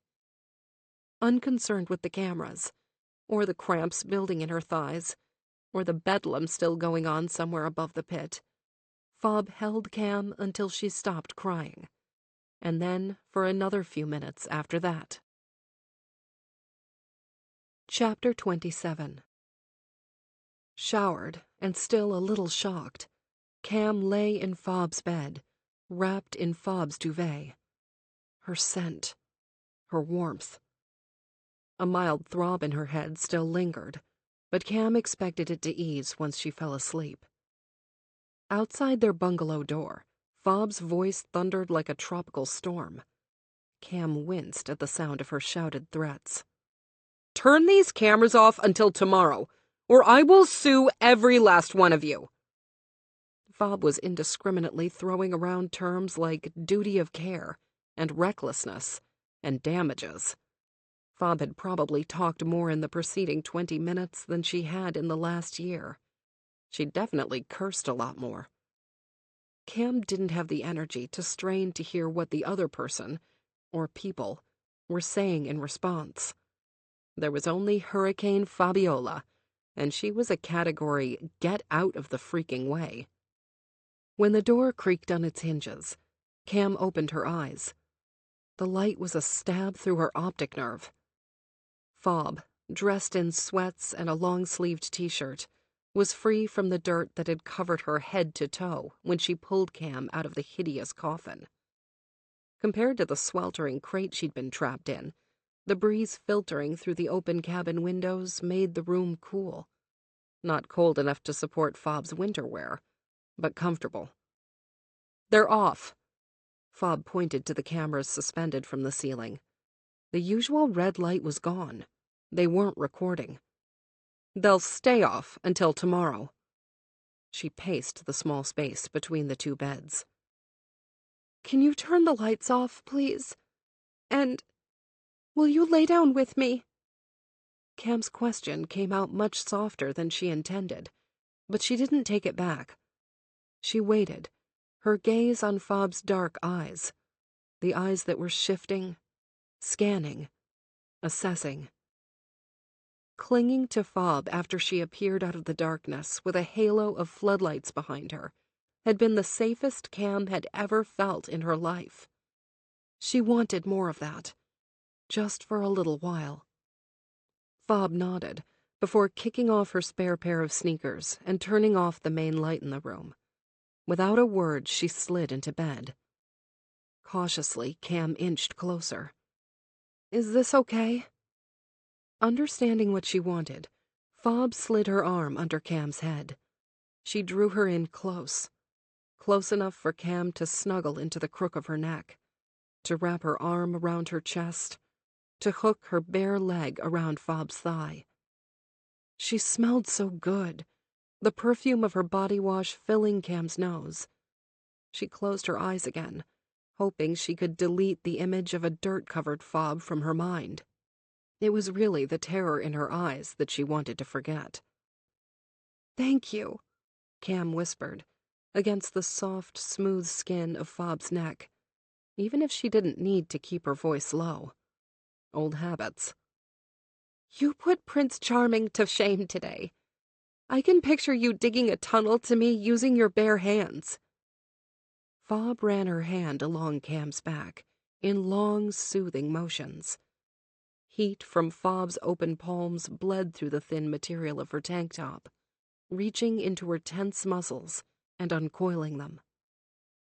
Cam wished they could freeze this moment, live in it for a year or two. I can't believe we're lying here without all the cameras, and all it took was a little panic attack. Fob's hand stopped, and her arm stiffened. This doesn't change anything. Doesn't it? Cam propped herself up on her elbow. In the low light of Fob's lamp, she could only see the main features of Fob's face. Her big almond-shaped eyes, her long, straight nose, her strong jaw, the face she'd never stopped thinking about after all these years. Fob's full lips parted, but she didn't speak. Wishing she knew what Fob was thinking, what she was really thinking, Cam leaned in a little closer. She waited for Fob to move away, to create space between them. She didn't. What I did, Fob's gaze dropped to Cam's lips and back to her eyes, I would have done for anyone. There was no conviction in Fob's tone, no truth in her words. Maybe, Cam agreed. But the way you held me... Her mind jumped to the sensation of Fob's arms around her body, how she'd engulfed her like she was shielding her from danger. Would you have done that for anyone? Dark eyes were even darker than usual, hiding, concealing, obscuring.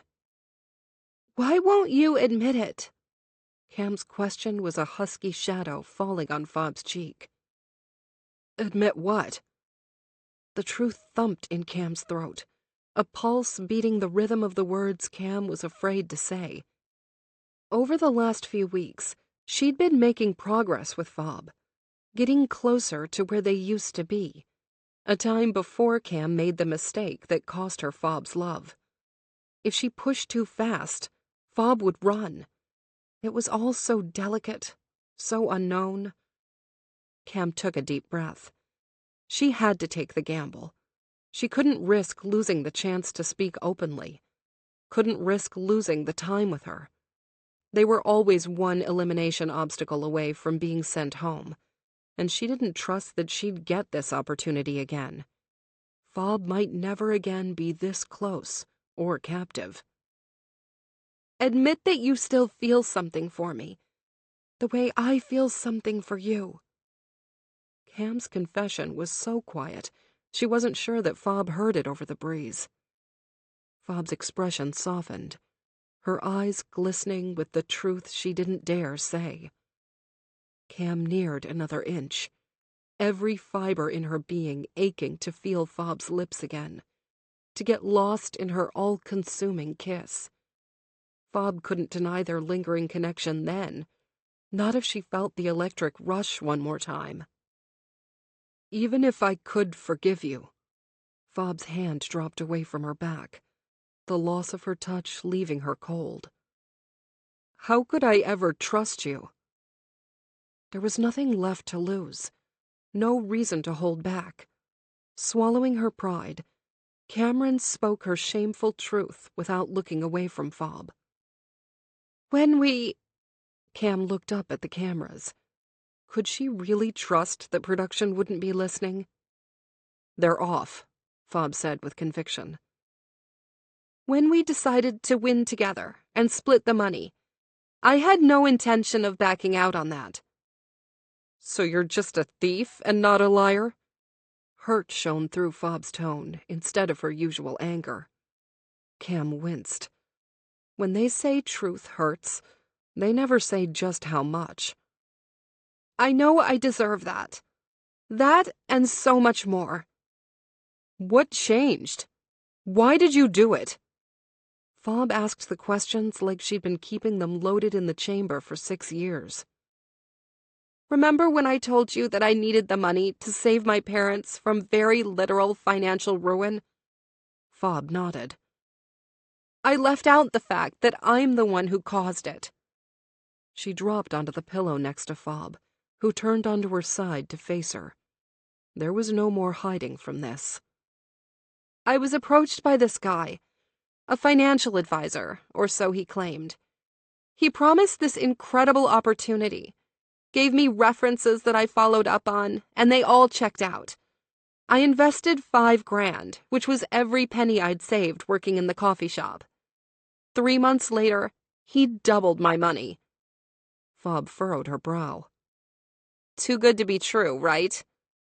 Fob tipped her head to the side, which was kinder than agreeing that she was an idiot, and naive, and greedy.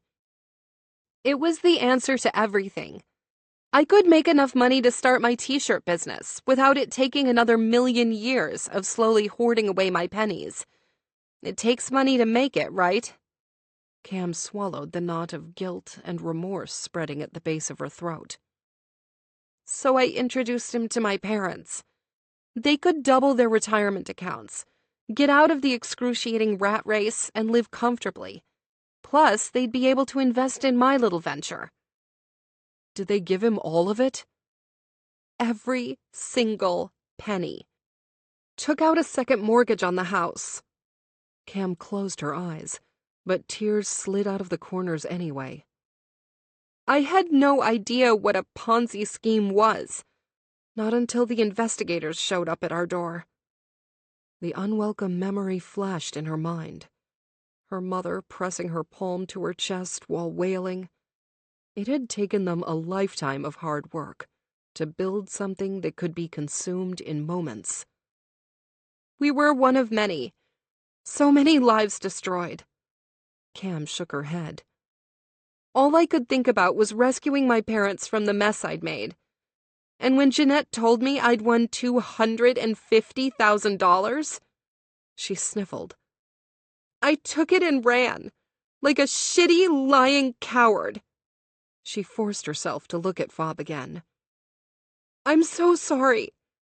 I didn't think I had a choice. I couldn't see any way out.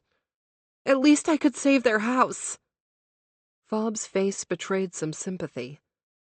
"All those stolen moments together. You never once mentioned this." Her jaw bounced, she was clenching it so hard. "You don't think I would have helped you win the money? You didn't have to steal what I would have given to you." The truth, so plain, so shattering, split Cam right down the middle. She hadn't planned to take the money until the huge prop check was in her hands. and then everything moved in a rushed blur. You chose to take the money without a word about it for all these years. Cam nodded. It was true. As cold and awful as it sounded, that's what she'd done, and she couldn't go back and change the past, no matter how badly she wished she could. I didn't think I could ever face you again, but I wanted to make it right. When I tried to reach out, it was already too late. She sighed. I'm sorry doesn't even begin to cover how I feel. She dried her face and steeled herself. Is there any way you can forgive me? Fob was quiet for so long that Cam started to lose the shape of her in the dark. She blurred and faded until she responded with a long, drawn-out sigh. It's not forgiveness that's impossible. A tiny spark of light in the abject darkness. Cam threw herself on it to keep it alive. I can show you the police investigation stuff. I can prove that I gave them every penny after taxes, and all of that went to the bank. Call me insane, but I believe you didn't intend to deceive me. Fob's shoulder jerked into a shrug. I may even be able to forgive you, she added, sounding surprised by her own admission. But you destroyed my trust. When you took the check and never looked back, you betrayed me. All these years I've felt used and cheated and stupid. I don't know that you can undo that. Some broken things just can't be mended. Fat tears sprang from Cam again. She hated that she couldn't stop crying, couldn't stop drowning in shame and regret. Cam stopped herself from saying love. I still feel the way I've always felt about you. Do you still have anything left for me? Fob was quiet again, and it took every ounce of Cam's self-control not to pounce on her and beg her to divulge her thoughts. You know I do, Fob whispered, sounding exhausted by the confession. I hate that I do, but that doesn't seem to matter. A smile erupted on Cam's face. There was that fledgling little spark again, a reason to hope. Will you give me a chance? Just one opportunity to prove to you that I made a colossal, gargantuan, epic mistake, and that I've regretted it every single day. Can you give me a shot to earn back your trust? Cam heard herself pleading, but she'd put her pride aside. I'm more than the worst mistake I've ever made. Fob closed her eyes. I don't know. That's not a no, Cam pointed out, trying not to sound eager and brimming with hope. That's not a no, Fob repeated, without opening her eyes. Chapter 28. A knock on the door startled Fabiola out of a deep sleep. She woke up dazed, confused by the small space and the warm body curled up next to her. In the light of day, the breeze was hot, and her overly clothed body was already sweating. Fob resisted the urge to brush a strand of faded pink hair from Cam's damp forehead.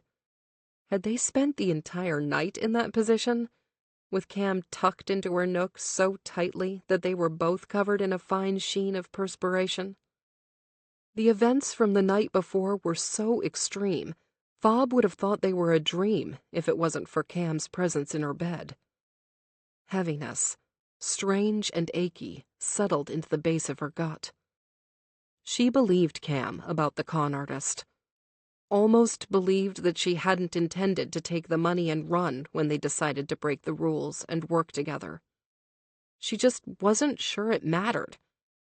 Even if she wanted to give Cameron another chance, was that even possible?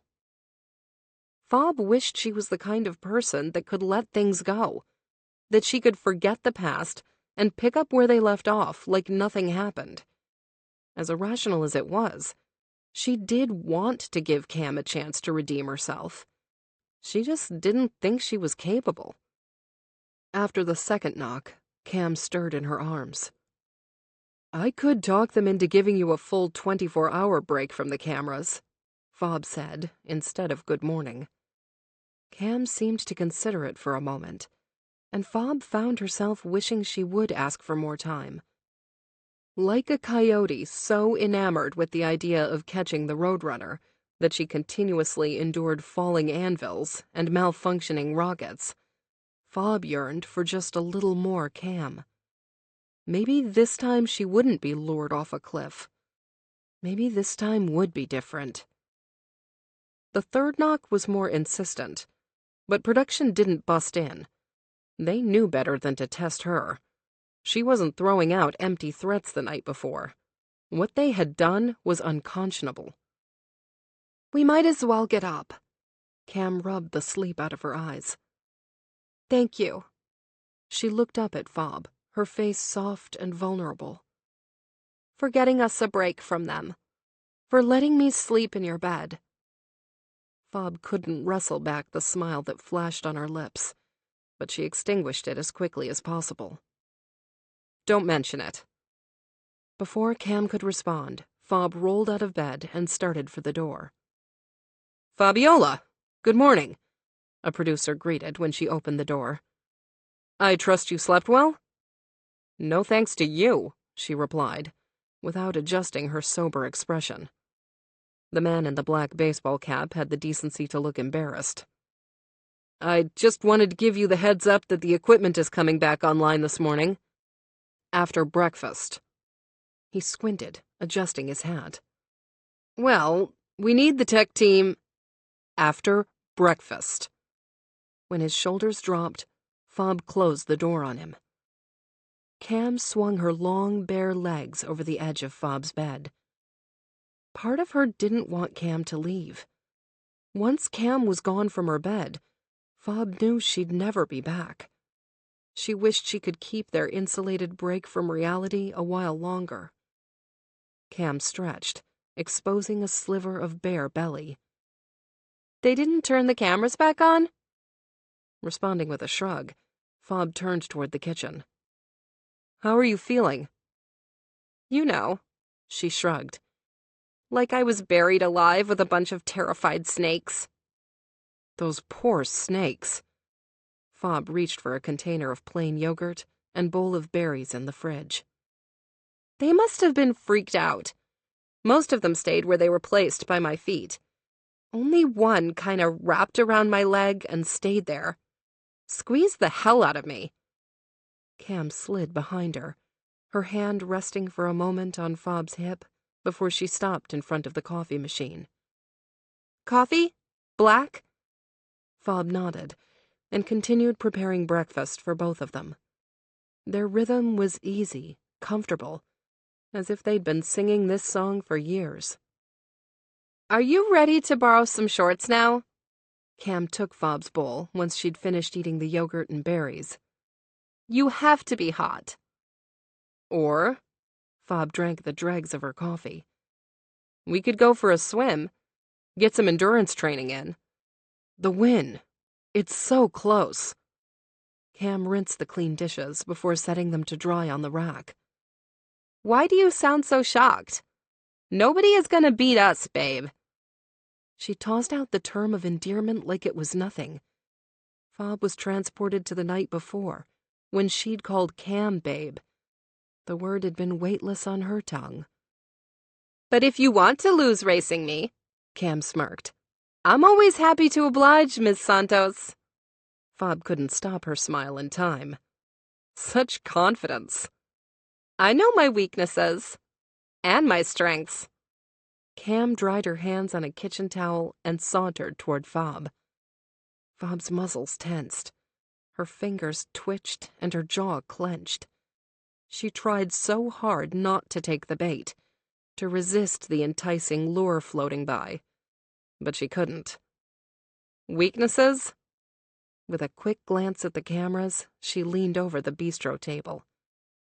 "Dark eyes, strong arms, stoic pains in my ass."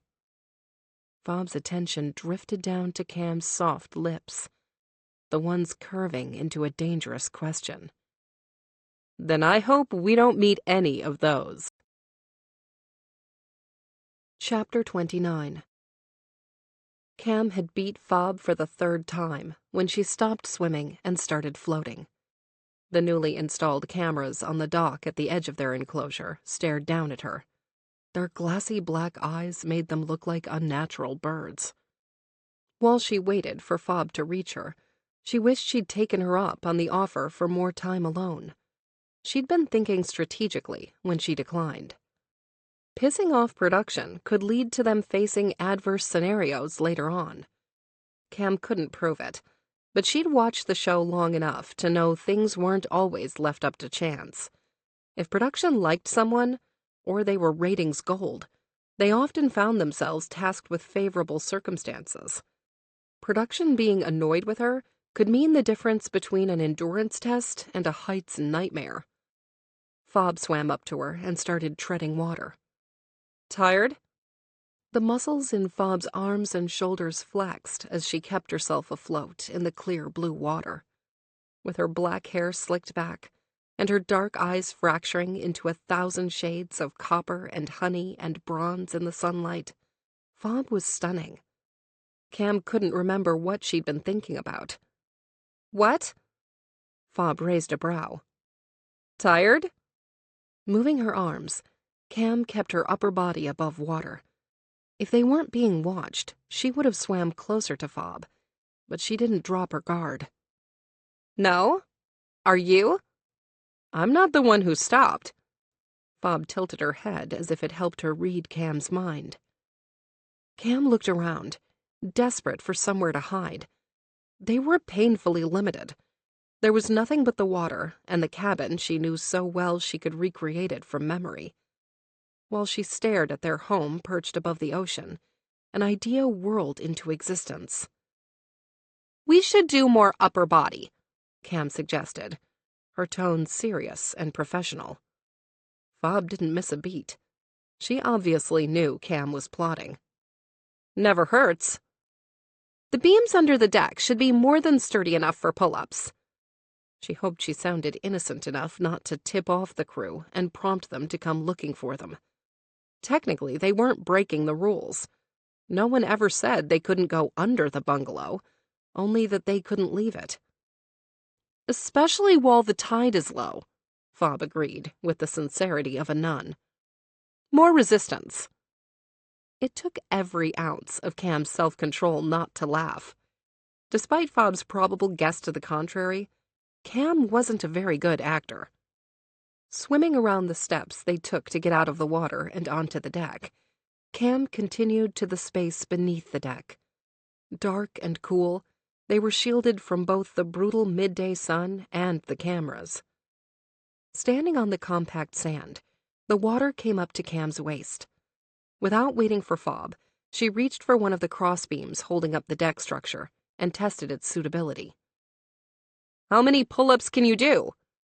Fob slipped under the deck, her voice echoing along with the sound of water lapping against the wood frame. So forward, Cam joked. You're just going to come right out and ask a girl that? The corner of Fob's mouth twitched, her equivalent of a belly laugh. I bet I can do more than you, Cam decided. Fob's chuckle was a low rumble bouncing off the water's surface. She waded toward Cam, unable to resist a challenge. What do I get if I win? Cam asked, standing next to Fob beneath the long beam she'd already tested. You're not going to win. Fob reached up, letting herself hang to check the large rectangular beam's sturdiness. Cam slicked back her hair and shaped it into a quick braid to keep it out of her face. If you're so confident, then you shouldn't have any trouble making a friendly wager. Fob shook her head. It wouldn't be a fair fight. So honorable. Cam pretended to swoon. My hero. Fob rolled her eyes, but they retained their amused glint, even in the shade. What do you want? I thought there was no way I could beat you. Why do you care what I want? Cam let a devilish smirk play on her lips, hoping Fob understood there was only one thing on her mind. "You want me to make a wager without knowing the stakes?" Fob pulled herself up in a single graceful motion. Her head touched the underside of the wooden deck as her chin cleared the beam. "If you're worried about what you have to put up, then maybe there are ways I can beat you." Cam did her own test pull-up. The resistance from the water was greater than she expected. It was like the sea was trying to drag her down, to sabotage her efforts. She was sure Fob was right. She couldn't beat her at this. Too bad it didn't keep her from running her mouth. "Hard, huh?" Fob's full attention was on her, studying her. Cam couldn't back down. "I like it hard." Fob's lips curled into a momentary smirk. "I remember." Heat blazed in Cam's body. She hadn't expected for Fob to flirt back. It stunned her for a second, knocked her off course. Fob exploited the moment of hesitation. "You've always talked a bigger game than you can play." Cam stepped in closer to Fob, displacing the cool water between them as she moved. "I'm not the one afraid to step up to the challenge." Fob didn't back away. Tilting her chin upward, her eye contact didn't waver. It might have been intimidating if Cam didn't want every piece of Fob, her intense gaze included. "Tell me what you want, Cameron."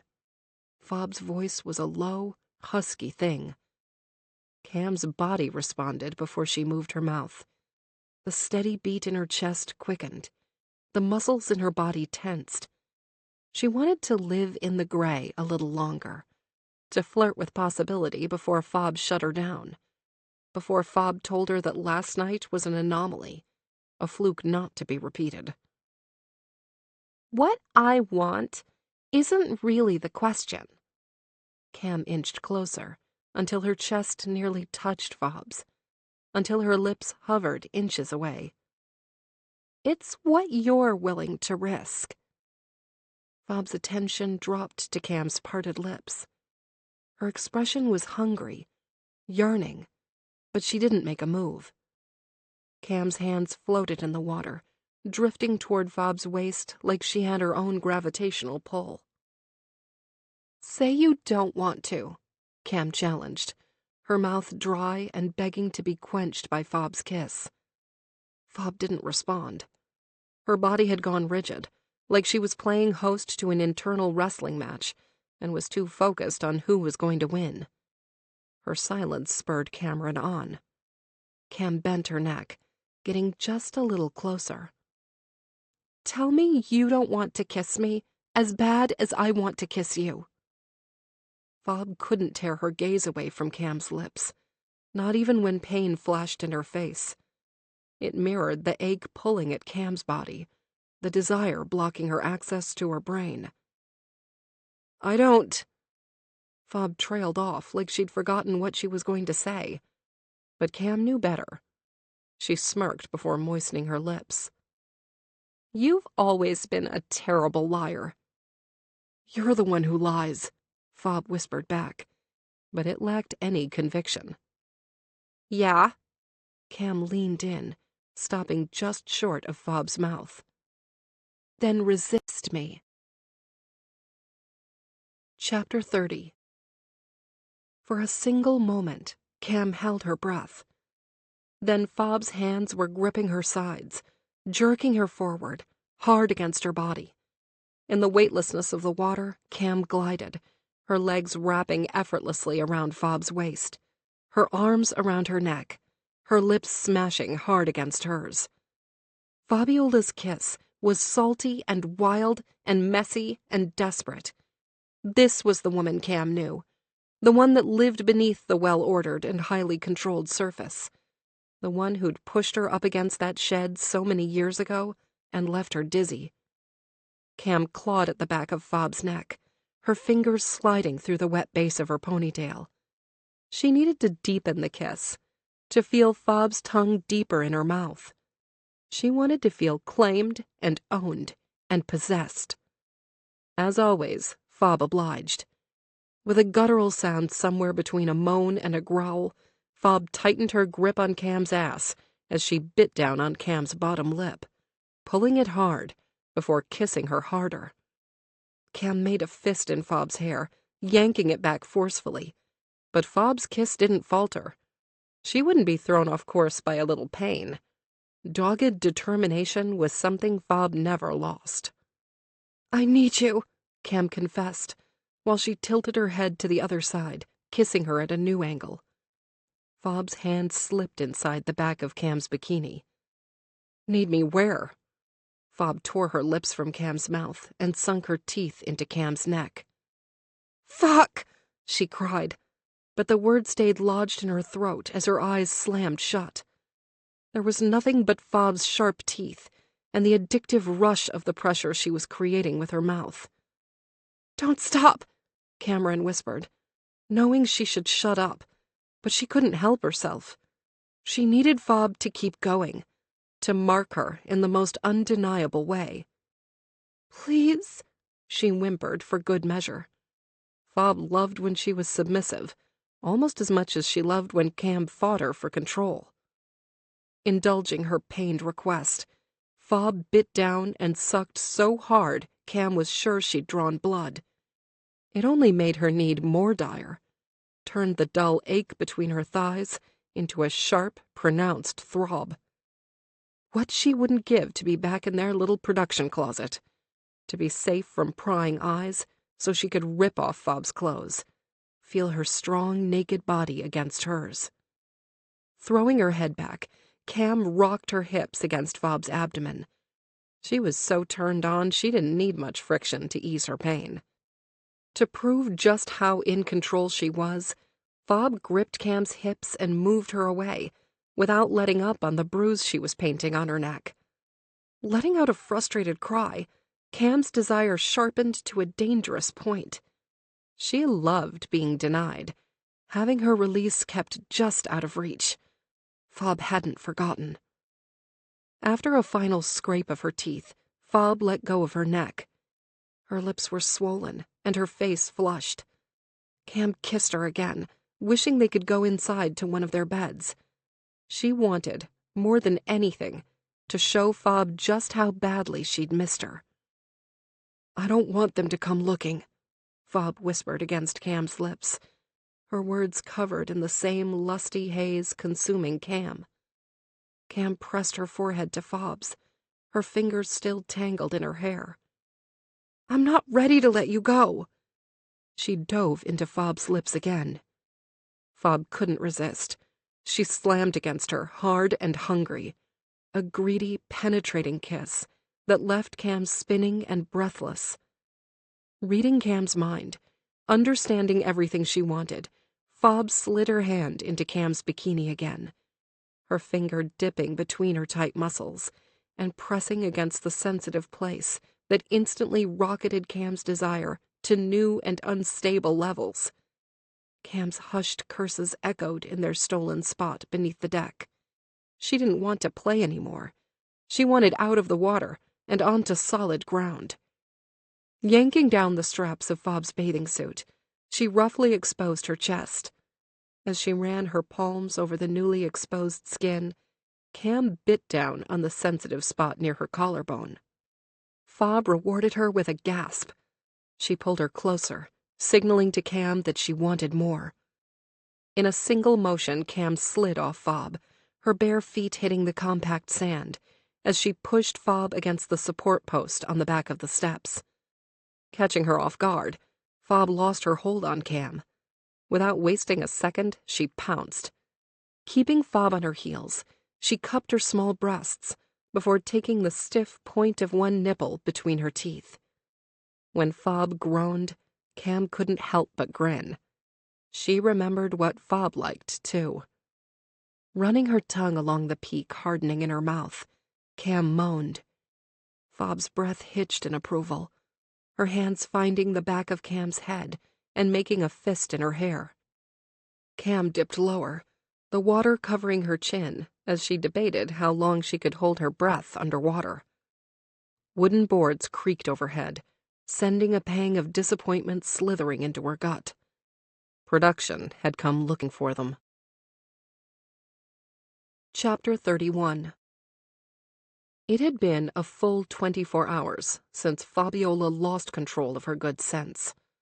24 hours since her entire body had blazed to life in a way she'd forgotten was possible. 24 hours since she'd been able to think about anything other than the taste of Cam's lips, the sound of her moans, the feel of her body on hers. After production sent them scurrying like teenagers whose parents arrived home from dinner earlier than expected, Fob had hardly been able to look at Cameron. The loss of control was as embarrassing as it was confusing. For the rest of the day, she'd sensed Cam's eyes on her. It was obviously killing her not to be able to talk about it. But for once, Fob was grateful for the cameras. She needed to sort out what she was thinking, what she was feeling. It was no use. It was like her mind and body were at odds. Her brain constantly reminded Fob how badly she'd been hurt the last time she was lulled by Cam's touch. Replayed the pain and shame of discovering she'd been lied to and used. But somehow those memories felt more distant, remote, like they'd happened to someone she knew, or that the crimes had been committed by someone else. Not Cam. Not the woman who set her on fire. Her body yearned for Cam, her fingers itching to reach for her, her lips tingling to kiss her. Uselessly, her heart insisted on sitting on the sidelines, content to wait for the other two to duke it out before deciding what she wanted. Lying on the towel unfurled on the deck, with the sun warming the skin left uncovered by her bathing suit, Fabiola still hadn't figured out what to do. She considered doing nothing, pretending that the kiss hadn't happened at all, but she doubted Cam would let it go. She was going to want to talk about it, understand it.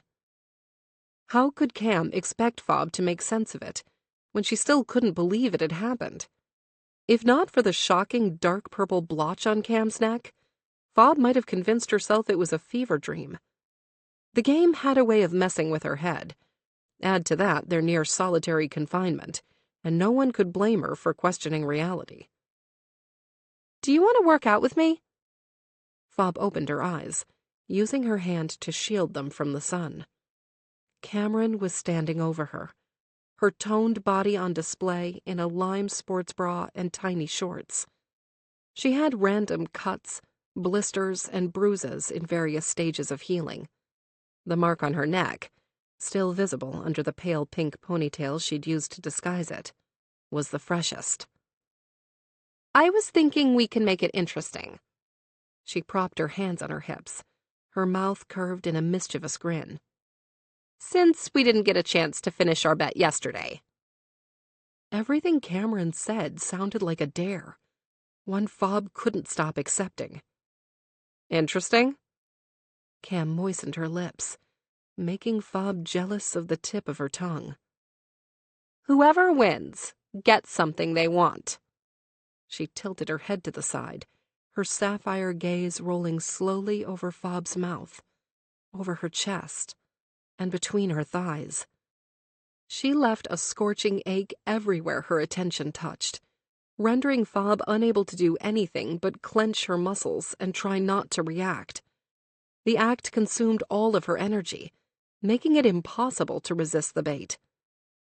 "And what do you want, Cameron?" A wicked smirk made 1,000 unspoken promises, most of them filthy. "I don't know," she replied innocently. "I might want your dessert." She paused, looking up at the sky as if seeking inspiration. "Or maybe your ration of Sauvignon Blanc. But since you never drink it, that doesn't seem like much of a prize." Cam held out her hand. "Or we can live dangerously and wait to see who wins." Knowing that without a doubt she was going to regret it, Fob took Cam's hand. Tacit agreement to her games yet again. With one strong yank, Cam pulled Fob to her feet. "I'll change." Fob turned to the sliding glass door. Cam was close enough for Fob to smell her sunblock, close enough to kiss. You don't have to do that. Fob looked down at herself. She wasn't eager to exercise in a bathing suit. We'll do pull-ups again, Cam explained, her expression bright. You could sell shit to a turd, couldn't you? Didn't I already beat you at that yesterday? Fob crossed her arms, waiting for Cam to spin her web. Cam raised a brow. What can I say? I really want to make up for what I couldn't do yesterday. Actually, since I lost so bad, I haven't been able to stop thinking about it. It kept me up all night, practically tormented me. Fob struggled to keep her poker face. She wanted to know what Cam had thought about, and whether she'd gotten as painfully turned on as she had. Tossing and turning half the night, Fob had almost considered taking a late-night shower for a little privacy. In her half-asleep state, she'd imagined Cameron following her into the bathroom. And you want me to give you a chance to ease that torment? Fob tried to sound like herself, to sound annoyed with her. She hoped that any crew watching them wouldn't become suspicious.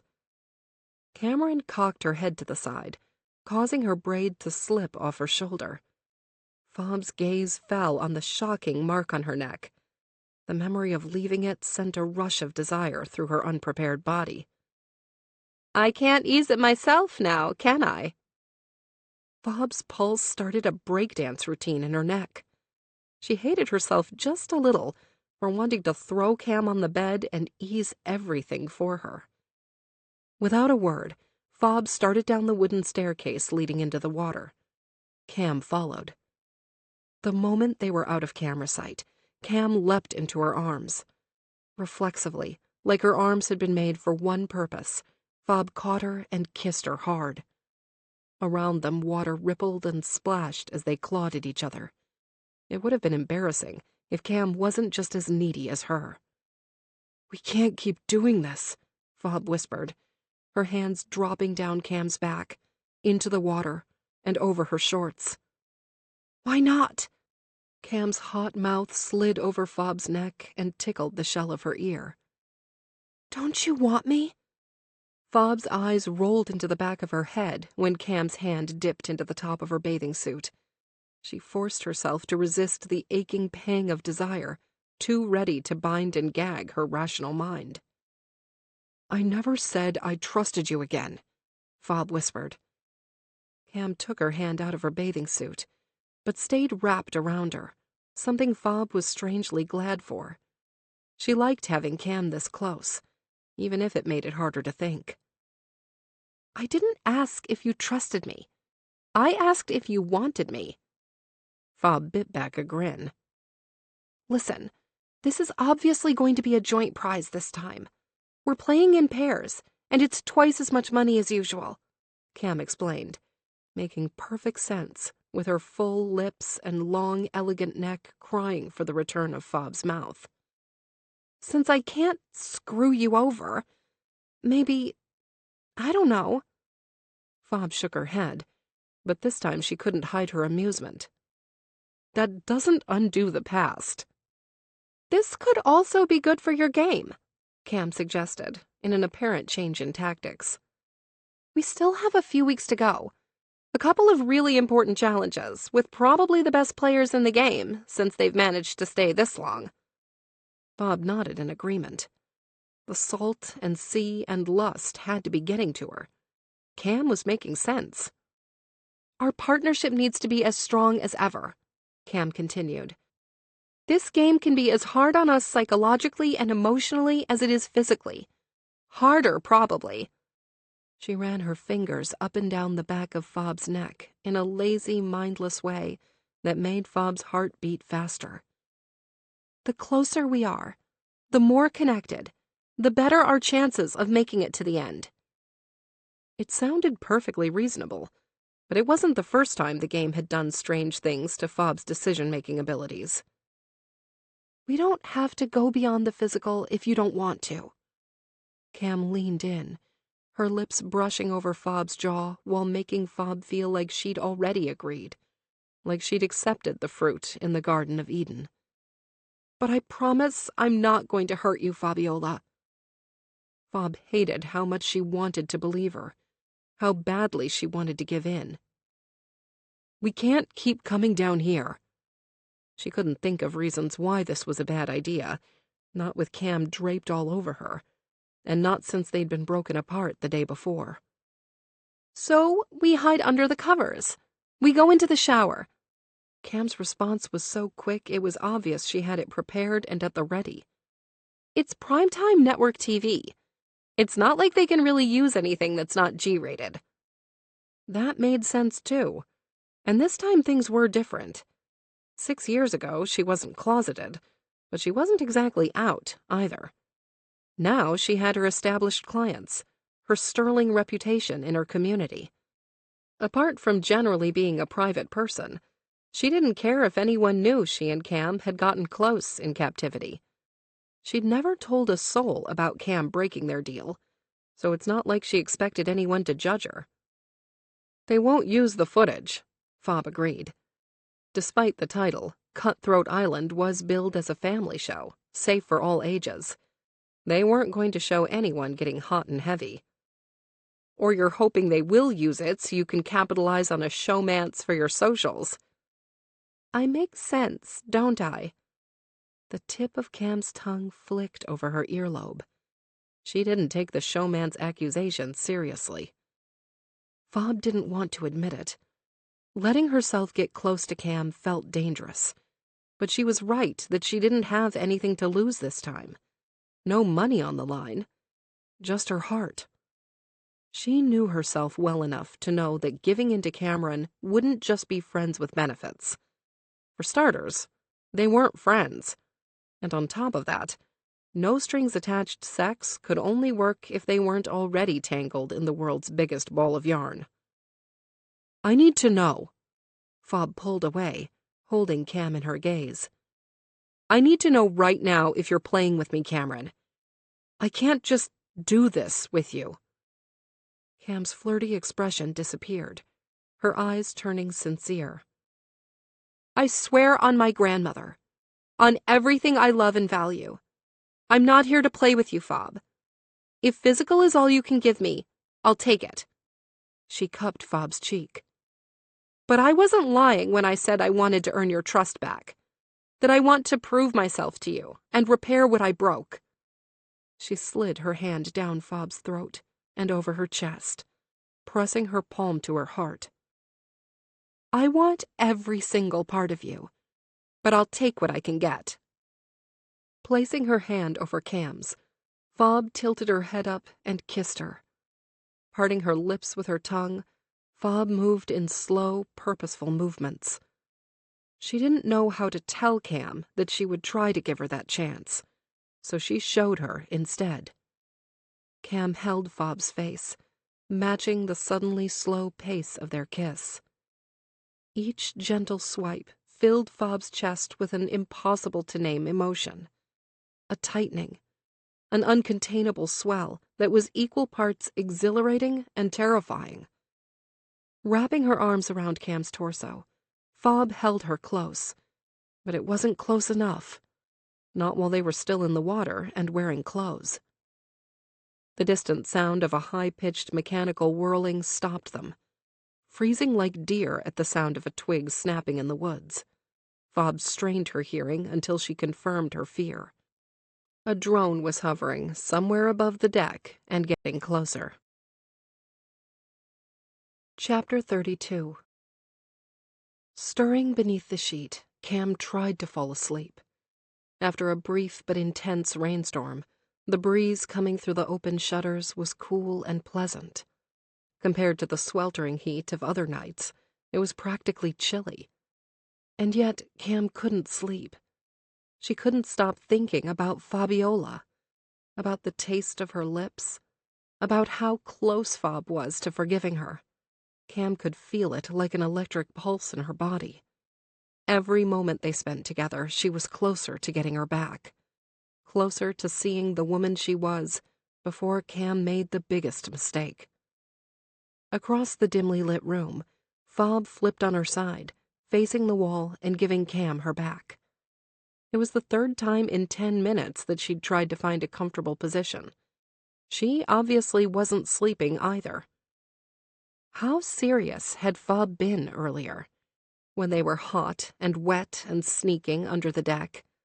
The same dark, echoey space that now had multiple cameras installed on all sides.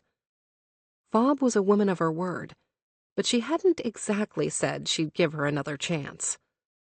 Cam's lips tingled. What Fob hadn't said with her mouth, she'd said with her lips.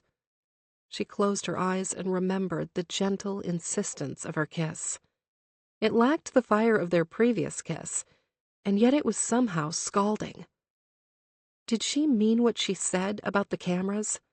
About getting under the covers together? About getting close without giving production anything they could use on TV? Not that Cameron cared whether they were captured together in grainy night vision cameras. She didn't have anything to hide. And this time, Fob didn't seem like she did either. In a burst of do-it-before-you-chicken-out energy, Cam slipped out of bed. At the sound of her bare feet on the tile floor, Fob turned. Cam stopped short of getting into her bed, her heart hammering like a tone-deaf kid beating on a snare drum. She couldn't make out the details of Fob's face, not that she'd trust herself to read it in a moment like this.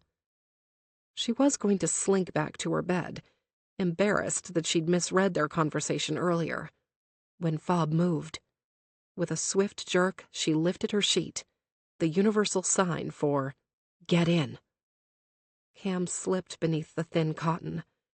With the flourish of a mustache-twirling victim unfurling his cape, Fob flicked her wrist, sending the sheet sailing over them and covering them completely.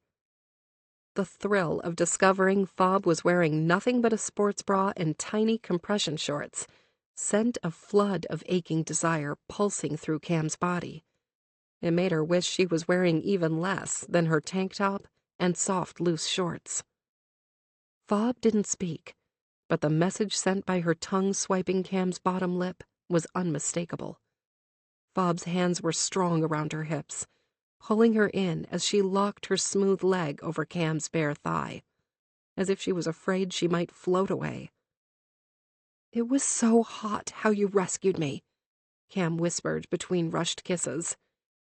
"You were so sweaty and dirty and angry." The combination of the memory and Fob's open palms gliding down her body turned the once cool room suffocating. Part of her wanted to fling the sheet off of them, but she didn't want Fob to stop. "Yeah?" Fob's voice was a low rumble. Her hands slid over Cam's ass, gripping it hard like it belonged to her. Cam groaned against Fob's lips before climbing on top of her, using her knee to part Fob's legs before insinuating herself between them.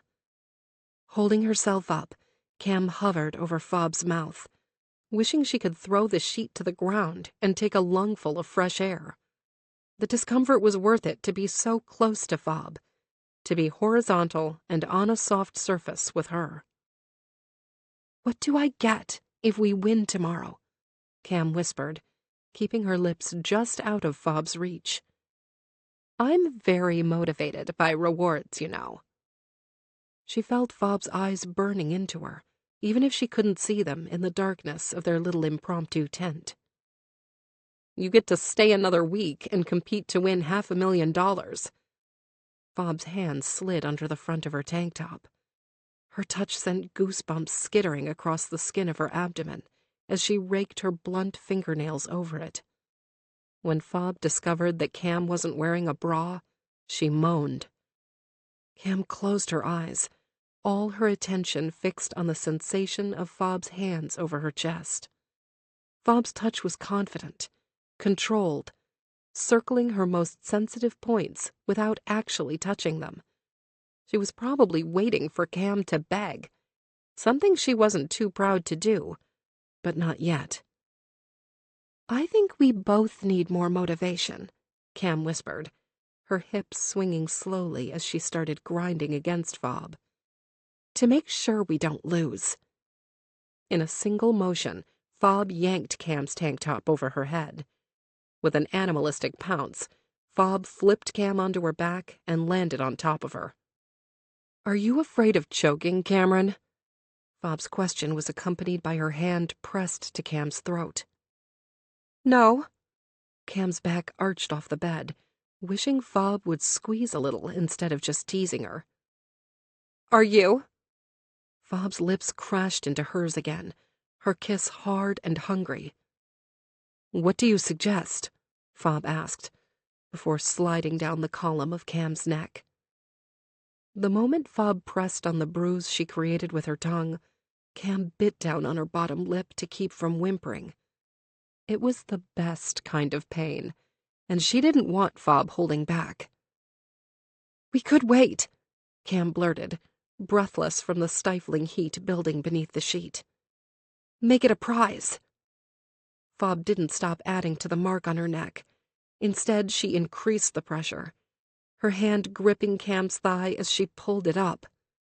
With a moan, Cam hooked her leg around her thigh, digging her heel into her hamstring and pulling her in, needing to feel more of her. Sliding her fingers through Fob's loose hair, still damp from her shower, Cam pulled her close, encouraging her to bite down harder.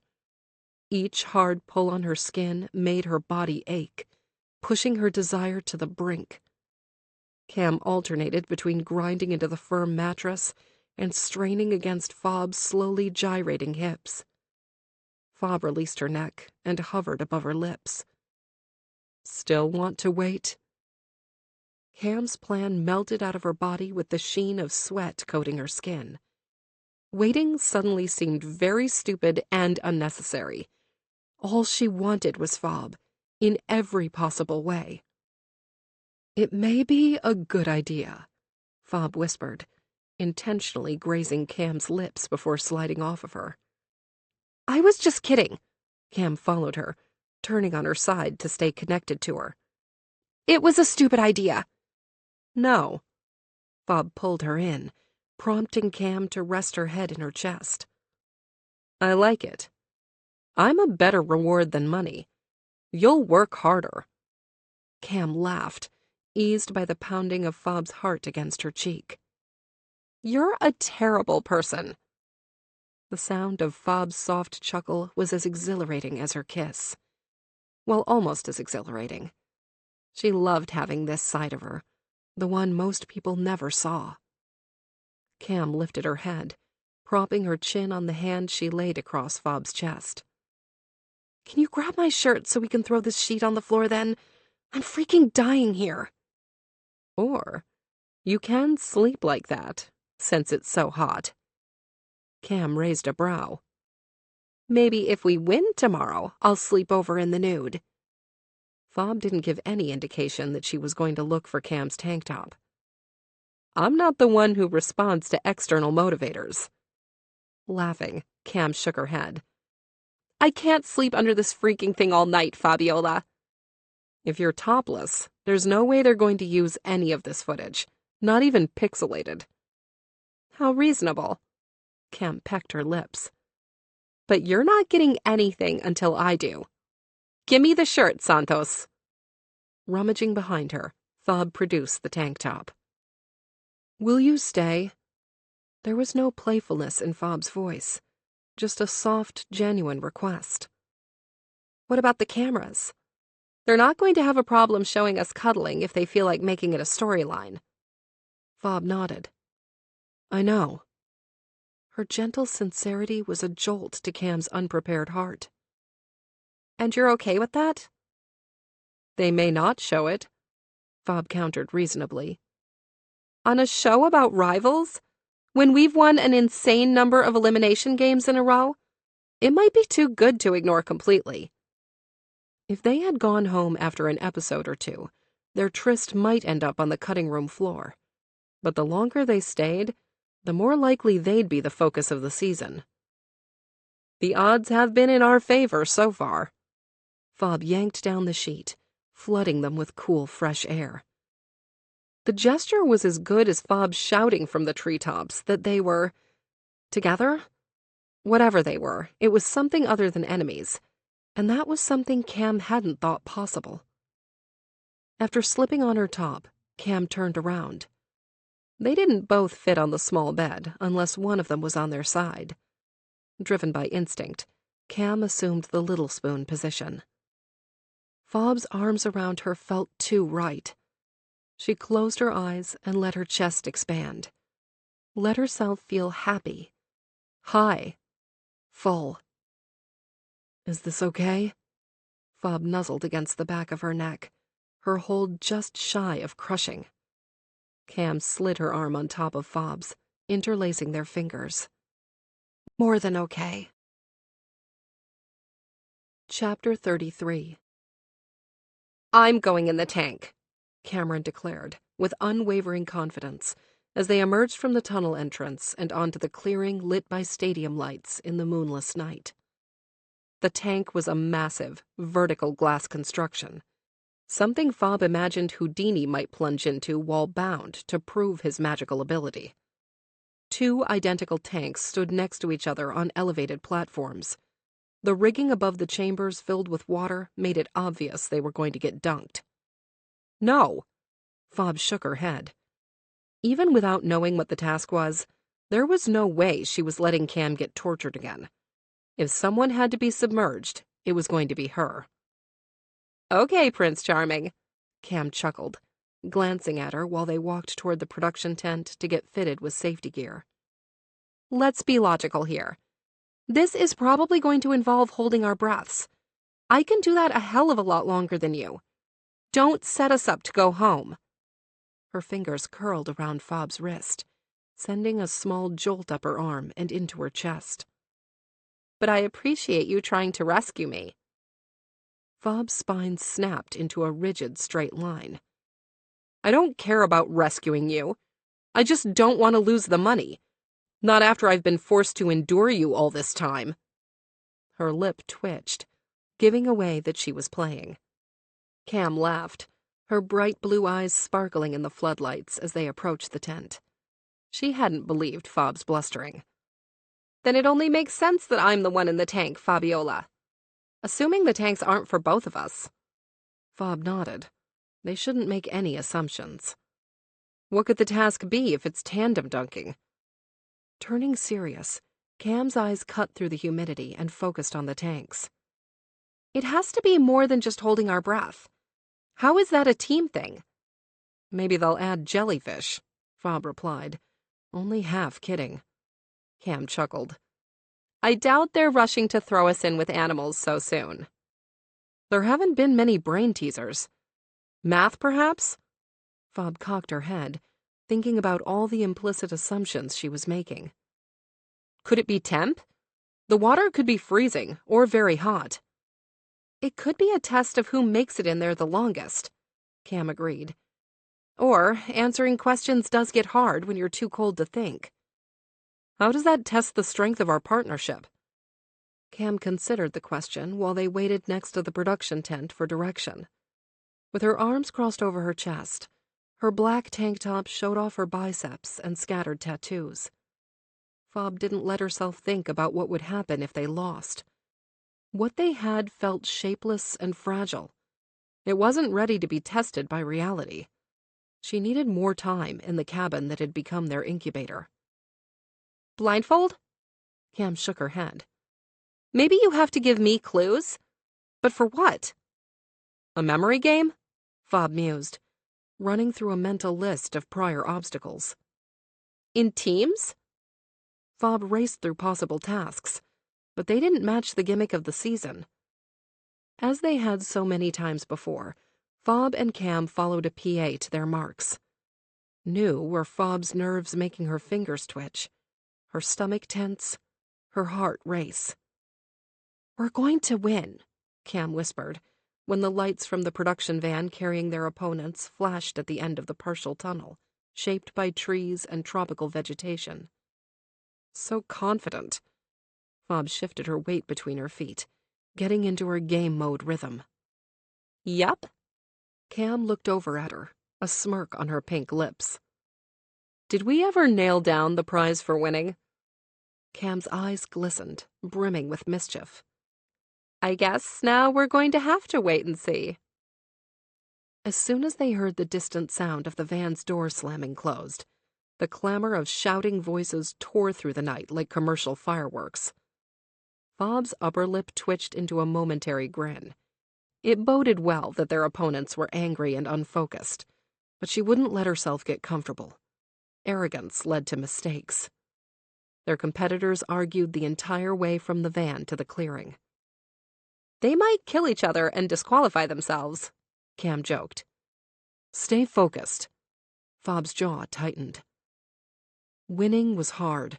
It took complete dedication, focus, and a touch of luck. Losing was easy. A single mistake could cost them everything. The whirlwind of curses and blame kicked up sand for their male-male pair of opponents to shove in each other's eyes. Fob's shoulders relaxed against her will. If they kept this up, she had a good chance of sleeping with Cam tonight. Just the thought sent her heart into a sprint. She didn't let herself ponder the consequences, didn't think about the past or the future. All she had was this single challenge. And, if she won, at least a few nights with Cam. That was all that mattered, the only thing that was real. "Good evening, folks." Jeanette sauntered into the clearing like she should be wearing an extravagant ball gown. Marie Antoinette addressing her courtiers, promising a night of music and dance and poetry. Instead, she was in a white dress introducing pairs of people crazy enough to compete on reality TV. After her usual introductions, during which the men next to them couldn't stop bickering, Jeanette turned to the game at hand. "Tonight, all you have to do to stay in the game is complete a puzzle." Jeanette gestured toward the tanks behind her, pretending that made any sense. "Shit! You're better at puzzles," Cam whispered, trying not to move her lips as she spoke. "Oh," Jeanette covered her mouth. "You want to know where the puzzle is?" Her dark eyes gleamed in the artificial light. "It's in the tank." Fob and Cam exchanged worried glances. Fob was better at puzzles, but Cam could hold her breath like a mermaid on steroids. She needed more information to decide whether it was worth letting Cam get in the tank. "What's the catch?" Jeanette grinned. "The puzzle is at the bottom." Okay, not bad. Fob could solve the puzzle quickly. As long as she could get to the bottom and stay there, she was sure she could finish before their challengers figured out that they had to stop fighting and work together. "Oh, the water is also just a hair above freezing, so you'll need to finish before hypothermia sets in." Jeanette's smile was truly horrifying. Did she really enjoy torturing them, even after what happened just a few days ago? Fob thought about all the ways the show really did go on. It was an unstoppable bulldozer, unconcerned by the prospect of flattening every last one of them. "Teams, please select one player to go into the tank." Cam turned to her. "I'm going." Her conviction was unshakable. Fob opened her mouth to remind her that she'd been buried alive just a few nights earlier, since she'd apparently had a lobotomy. It was too soon. She needed to recover from being trapped in the claustrophobic contraption. "Trust me," Cam added, as if it were just that simple. Fob wanted to trust her, but her desire to protect her was stronger. "Cameron, I'll be safe. I promise." Cam's smile could sell anything, but it did nothing to dislodge the roots growing around her larynx and dropping into her stomach to twist her guts. Powerless to force Cam to stay, she watched her go. Crew members swarmed her. She held up her tight tank top, allowing the crew to fit a thin strap at the base of her sports bra. Fob watched the crew member in charge of audio. She was putting an unusual set of headphones in Cam's ears. That was where the teamwork came in. Fob would have to communicate with her while she was in the water. Maybe relay an answer key? Sweeping the clearing with her eyes, Fob didn't find any clues. There was no table or billboard or station ready to be unveiled when Jeanette blew her whistle. She scrutinized her surroundings, while a PA strapped a microphone and battery pack under her shirt. Instead of Cam's odd headphones, she got a normal earpiece. They'd definitely have to talk to each other to get the job done. "You two need to make a decision," a producer snapped at the pair of men still arguing. It looked like they were more interested in mauling each other than deciding who was going to take the dip. When they started accusing one another of being the weakest link, Fob followed a crew member to one of the tanks. They'd started shoving each other by the time she was set on her mark, a foot away from the suspended tank. One crew member pulled on a rope, dropping a thick chain into the water, while another used some crazy-looking spear to slip the end over a hook affixed on the bottom third of the glass. Ignoring the drama behind her, Fob scoured the obstacle in front of her. It contained the entire challenge. The sooner she figured out the trick, the sooner she could start performing the task in her mind, looking for pitfalls, and devising contingency plans. She realized first that there had to be a good reason for perching the tanks on top of elevated platforms. It was an extra layer of complication they wouldn't add for no reason. She couldn't imagine how many gallons of water were in there, but it must have been insanely heavy. A small pit of anxiety bloomed in her stomach like a wart, a contagious blemish spreading up her chest. She was going to have to go under the tank. Everything in Fob's body screamed that this was a terrible idea. One small crack, one missed brace or buttress could cause the platform to fail. The picture of being crushed under the weight of glass and steel and 1,000,000 gallons of water played over and over in an unending loop of horror. Her face went cold. Her hands numbed. From her periphery, she saw Cam. Her blonde hair, with only wisps of faded pink, was no longer in a braid. She'd tied it in a tight bun at the back of her head. Fob guessed she wanted to avoid the braid getting in her way as she floundered around the tank. Fob took a deep, steadying breath. She thought she'd be saving Cam from the worst of it if she went in the tank, but realizing that at least she couldn't die that way gave her comfort. She found her focus. Half of the challenges were designed to distract them with fear, and the other half distracted them with fatigue. Fob had learned how to manage both, and she wouldn't let the prospect of being crushed upend her. They held each other's gaze while the crew produced the kind of ladder used to get on roofs, and set one up against each tank. "You got this," Fob mouthed silently. Cam's smile was confident, unwavering, sure. She winked as if to say, "I know." Fob couldn't stifle her smirk. She could hear Cam in her head, her voice shifting between sultry and playful as she teased her about claiming her prize. A prize neither of them had identified, because they didn't need to. In her haze, it seemed obvious that there was only one thing worth winning. Reaching the top of the tank, Cam sat on the ledge before throwing her legs over and into the water.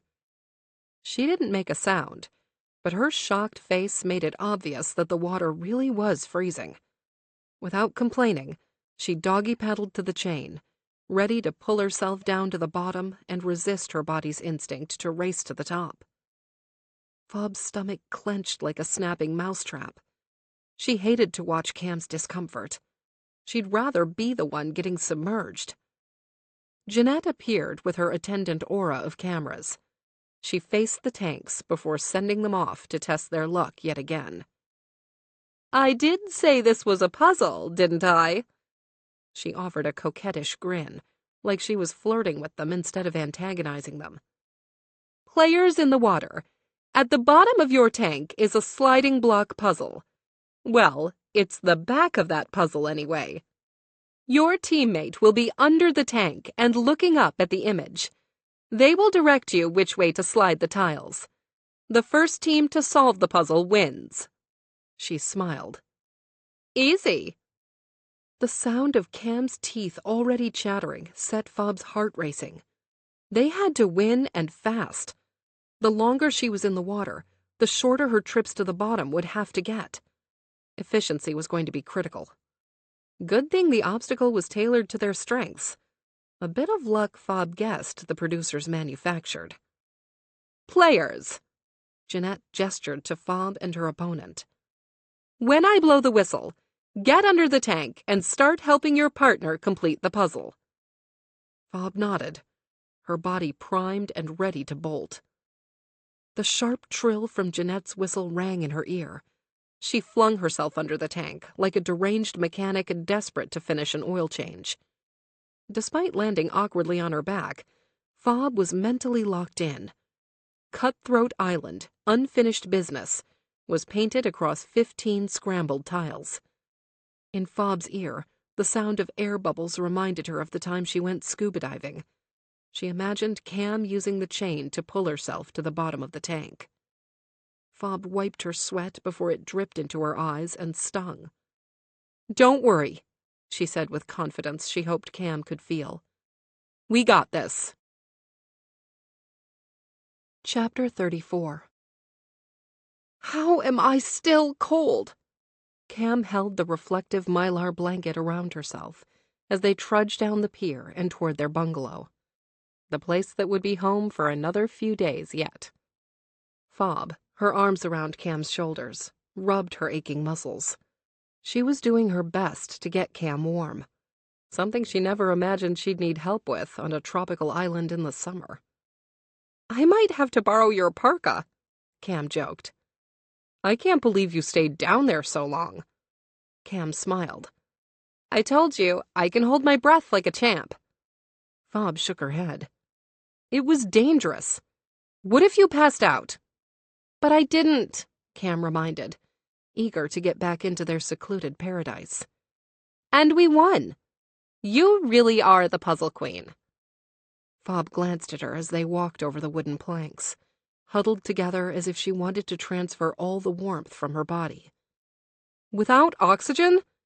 We won, okay? Let's celebrate that instead of worrying. I got the all clear from the paramedics."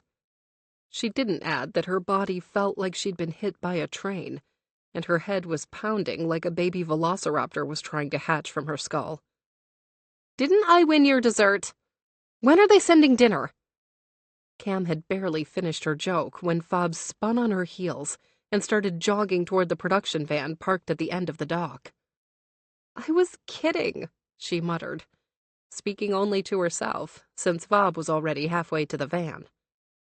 Even without being able to hear her, she knew Fob was aggressively procuring food for them. With her hands across her chest and her body still and rigid, Fob had to say very little to get her point across. Cam couldn't control the swell in her chest, lifting her off the pier like a hot air balloon. Behind Fob's stoic, woman of few words, unblinking looks that can kill exterior was the most ferociously protective and loving person she'd ever met. More than once, she'd imagined Fob like a battle-scarred shield maiden rushing into battle, her eyes fierce and focused. She was silent while her warriors in arms were shouting war cries. She didn't need anything other than her approach to strike fear in the heart of her enemies. Watching Fob unfurl her protective energy like feathery Valkyrie wings, Cam was sure nothing bad could touch her. "It's on its way," Fob announced as she jogged up to her. "They're sending 3 of those white chocolate mousse things with extra blackberries and—" Cam dropped her reflective blanket and threw her arms around Fob's waist, pulling her in. Fob allowed herself to be moved, folding like silk into Cam's arms. Aware of the prying eyes, Cam couldn't help herself. She was tired of the hiding, of the sneaking around. The space between them was so small, so infinitesimal, close enough for Cam to feel the warmth of Fob's breath, smell the scent of her dried sweat and lingering perfume, see the quiver in her lips. Without giving a shit about the cameras hidden all around them, or the crew in the van, or the producers watching everything they did, Fob tilted her chin up, her lips parted. A soft offering, the ultimate olive branch, the dropping of armor and weapons and defenses, an exposed underbelly.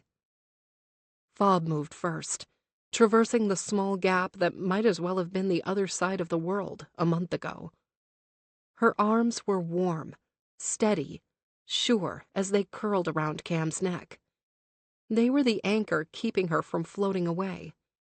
When Fob applied the smallest amount of pressure, bringing her in, Cam devolved into something incorporeal. There was nothing but Fob's lips on hers, the fingertips pressing against the back of her neck, the warmth of her skin driving out any lingering cold from her muscles. Fob was the sun after a deluge, a raft on a choppy sea. She was life and refuge and hope.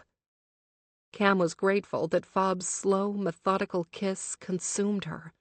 If it hadn't, she would have let the moment carry her away, would have let it crack open the 6-year-old seal on her heart and confess the words she'd never gotten to say, the words she never thought she'd get to say.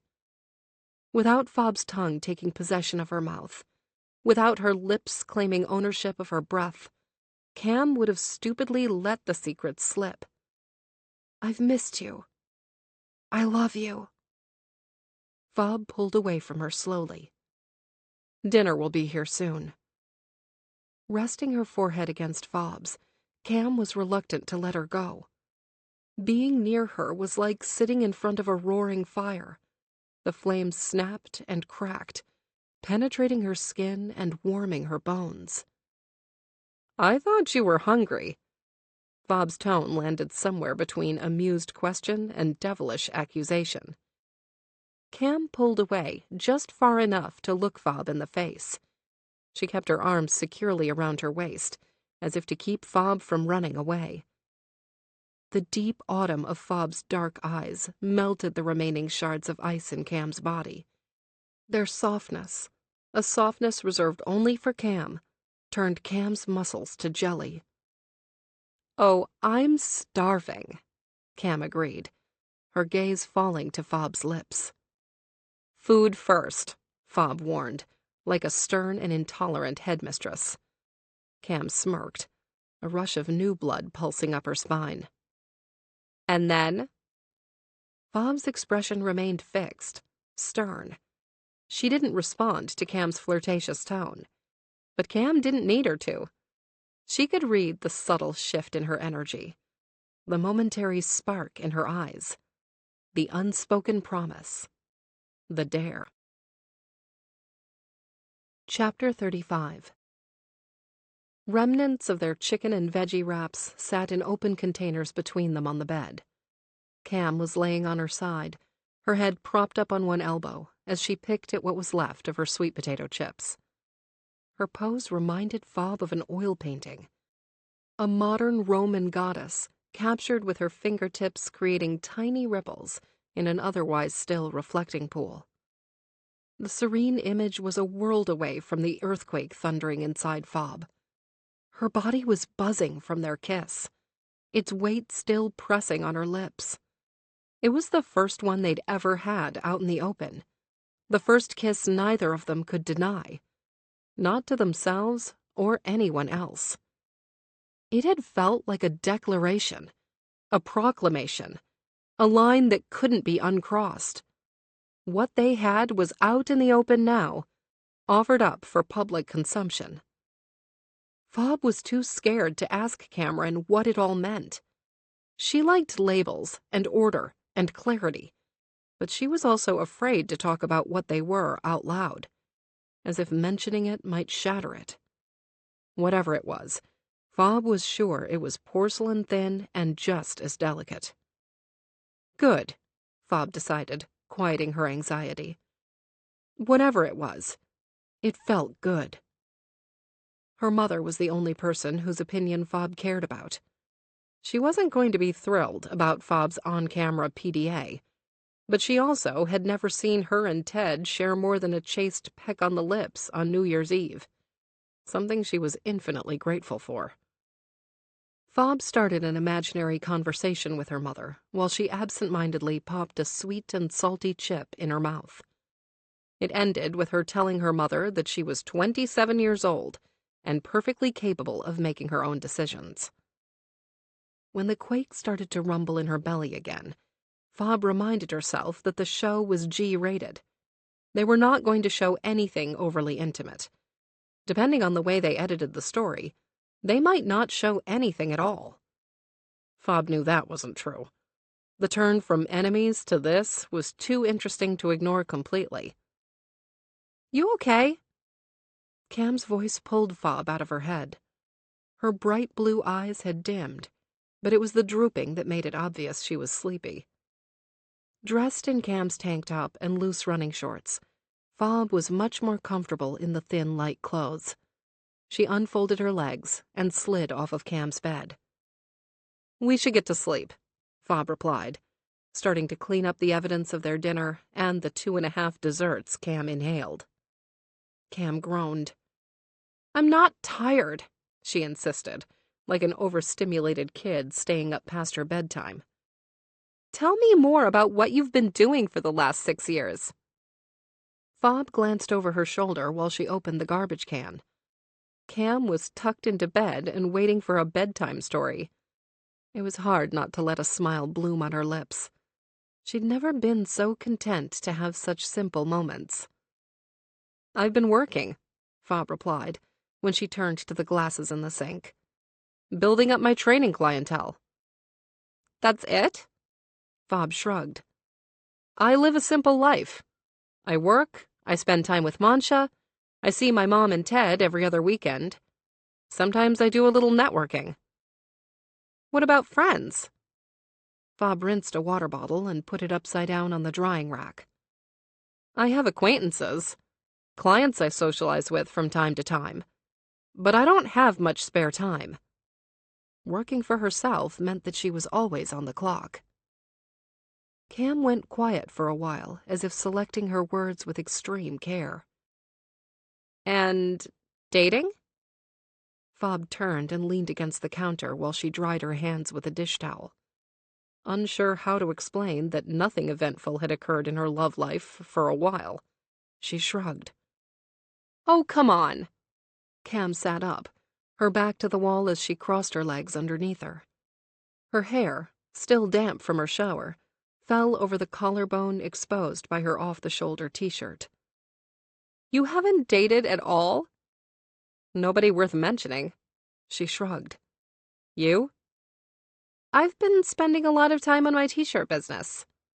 Cam flipped her faded pink hair to the other side. "It's just online now, but I really want a brick-and-mortar place." She suddenly became very interested in the seam on the white sheet. "I want to do something tangible, you know? Not just trading on my face." Cam didn't usually look so small, so unsure. Did she think her attractiveness was all she had to offer? Fob couldn't imagine that was true. Cam was so smart, so clever and brave and tenacious. Of their own volition, Fob's legs animated themselves and moved across the room, carrying her to Cam's side. She eased onto the bed next to her, holding her hand to keep Cam from picking at the loose thread. "Did you bring any of your shirts?" Cam looked up, her face flushed with color. Scarlet dripped down her long neck and over her chest. "Why?" Her laugh was a nervous tangle. "Are you ready to throw away your long johns and turtlenecks?" Fob smirked. "You missed the opportunity for free advertising." She pointed at the cameras suspended from the rigging in the ceiling. "Great minds think alike," she replied with a smirk. "I tried. When they searched my bags, they pulled them out." Fob cocked her head to the side. "Did you offer them a percentage?" "Heck no." She laughed, grabbing Fob by the wrist and pulling her close. "I'm about to blow up. Social media is so much bigger than the last time we were here." Allowing herself to be moved, Fob landed next to her. Lying on her back, there was only space for Cam to lay on her side, curled around Fob. "Are you going to sell something other than t-shirts?" "I don't know." Cam sighed as if she'd burned the last drop of gas in her tank. "Maybe stickers." Fob chuckled. Stickers. There's a lot of money in vinyl stickers, she replied with faux defensiveness. I know this guy that draws these opossums with flower crowns. He bought a nice studio on Lincoln Road. Fob nodded, as if any of what Cam had said made sense. Will you stay with me tonight? Cam asked abruptly, her voice gentle like the salty breeze coming in through the open shutters. Instinctively, Fob wrapped her arm around her, holding her close. Are you feeling okay? She wasn't convinced that Cam wasn't having some lingering issues after being in a tank of freezing water. The way her lips and nails had turned blue had been absolutely terrifying. Cam snuggled against her chest before sliding her hand up Fob's shirt, resting her hand on Fob's bare belly. I'm okay. Her voice had grown softer and more distant. I just want to be warm. Fob closed her eyes, wishing she'd turned the light off before she sat on the bed. I've missed you, Cam whispered. The confession was microscopic. 3 syllables uttered in the unhurried cadence of a yawn. It might as well have been a C4 explosive detonated at the base of Fob's defenses. The blast unleashed a swarm of thrashing creatures, winged and strange, fluttering out of her stomach and up her chest. Fob couldn't stop the rush of heat flooding her face, couldn't slow the thundering of her heart, didn't stop her lips from parting and confessing the unfortunate and terrifying truth. I've missed you, too. Chapter 36. Covered in mud, hands blistered and sore, Fabiola stood at the end of the obstacle course. Her back rigid and her eyes stinging from the sweat dripping from her forehead in sheets. She could barely breathe while she waited for either Cam or her opponent to come bursting out of the woods. They'd started the elimination challenge early that morning. So early that they were still eating breakfast when a PA knocked on the door. The last thing Fob expected to see was a woman holding a stack of folded black uniforms. Until then, noon was the earliest they'd been summoned. 40 minutes later, they were ushered into a helicopter.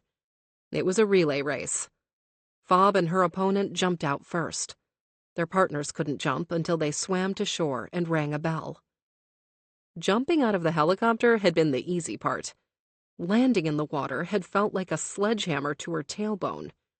Despite Fob's best effort to keep her legs straight and her feet pointing down, her form had obviously been imperfect. She'd landed hard and wrong, and the pain was still radiating up her spine. When she'd hit the bell before her opponent, Fob waited at the foot of a rough, rocky trail. She knew it was a terrible idea to let her muscles cool down after the fast, furious swim, but she needed to make sure Cam was okay. Pride erupted in her chest as she watched Cameron throw herself off the hovering helicopter. There was no hesitation. Fob was too far to see Cam's face, but she was sure that Cam had a determined scowl when she jumped, despite her fear of heights. They were both too focused to let their phobias overwhelm them. Not now. Not when they were so close to the end they could practically feel the pain of the government taking a chunk of their winnings in taxes. As soon as Cam started swimming, Fob tore off down the trail. It didn't take long to overtake her opponent. The 3-mile path was treacherous, and the male-female pair of opponents looked like they'd been up all night. Fob's opponent, a tall, lean woman with a buzz cut, was prioritizing not breaking her neck over speed. Fob made no such reasonable decision as she blew past her, leaping over raised tree roots. Fob pushed herself, ignoring the pain in her body to reach the next bell stationed at the end of the trail. As she rang it, she imagined someone 3 miles behind her giving Cam the go-ahead. Fob prayed for Cam's feet to be sure and her eyes sharp. While Cam was just starting her run, Fob was on to a 3D puzzle. She'd already figured out it was a huge bird and was nearly finished with it by the time her opponent stumbled off the trail. Scraped up and dirty, she looked like she'd taken at least one serious tumble. Fob almost felt bad for her when she slapped the bell next to her puzzle and moved on. If Cam had gotten out of the water first, like Fob was sure she had, she'd have a good head start. Cam's opponent looked strong and fast. She'd need every advantage to beat him. Fob meant to give it to her, no matter the cost. The last leg of the course, an exhausting and long trek through chest-high mud while holding a rod with 2 buckets of water on either side, showed Fob just how much her body could hurt. When she dragged herself out of it and across the finish line, she smacked the bell and collapsed onto her back.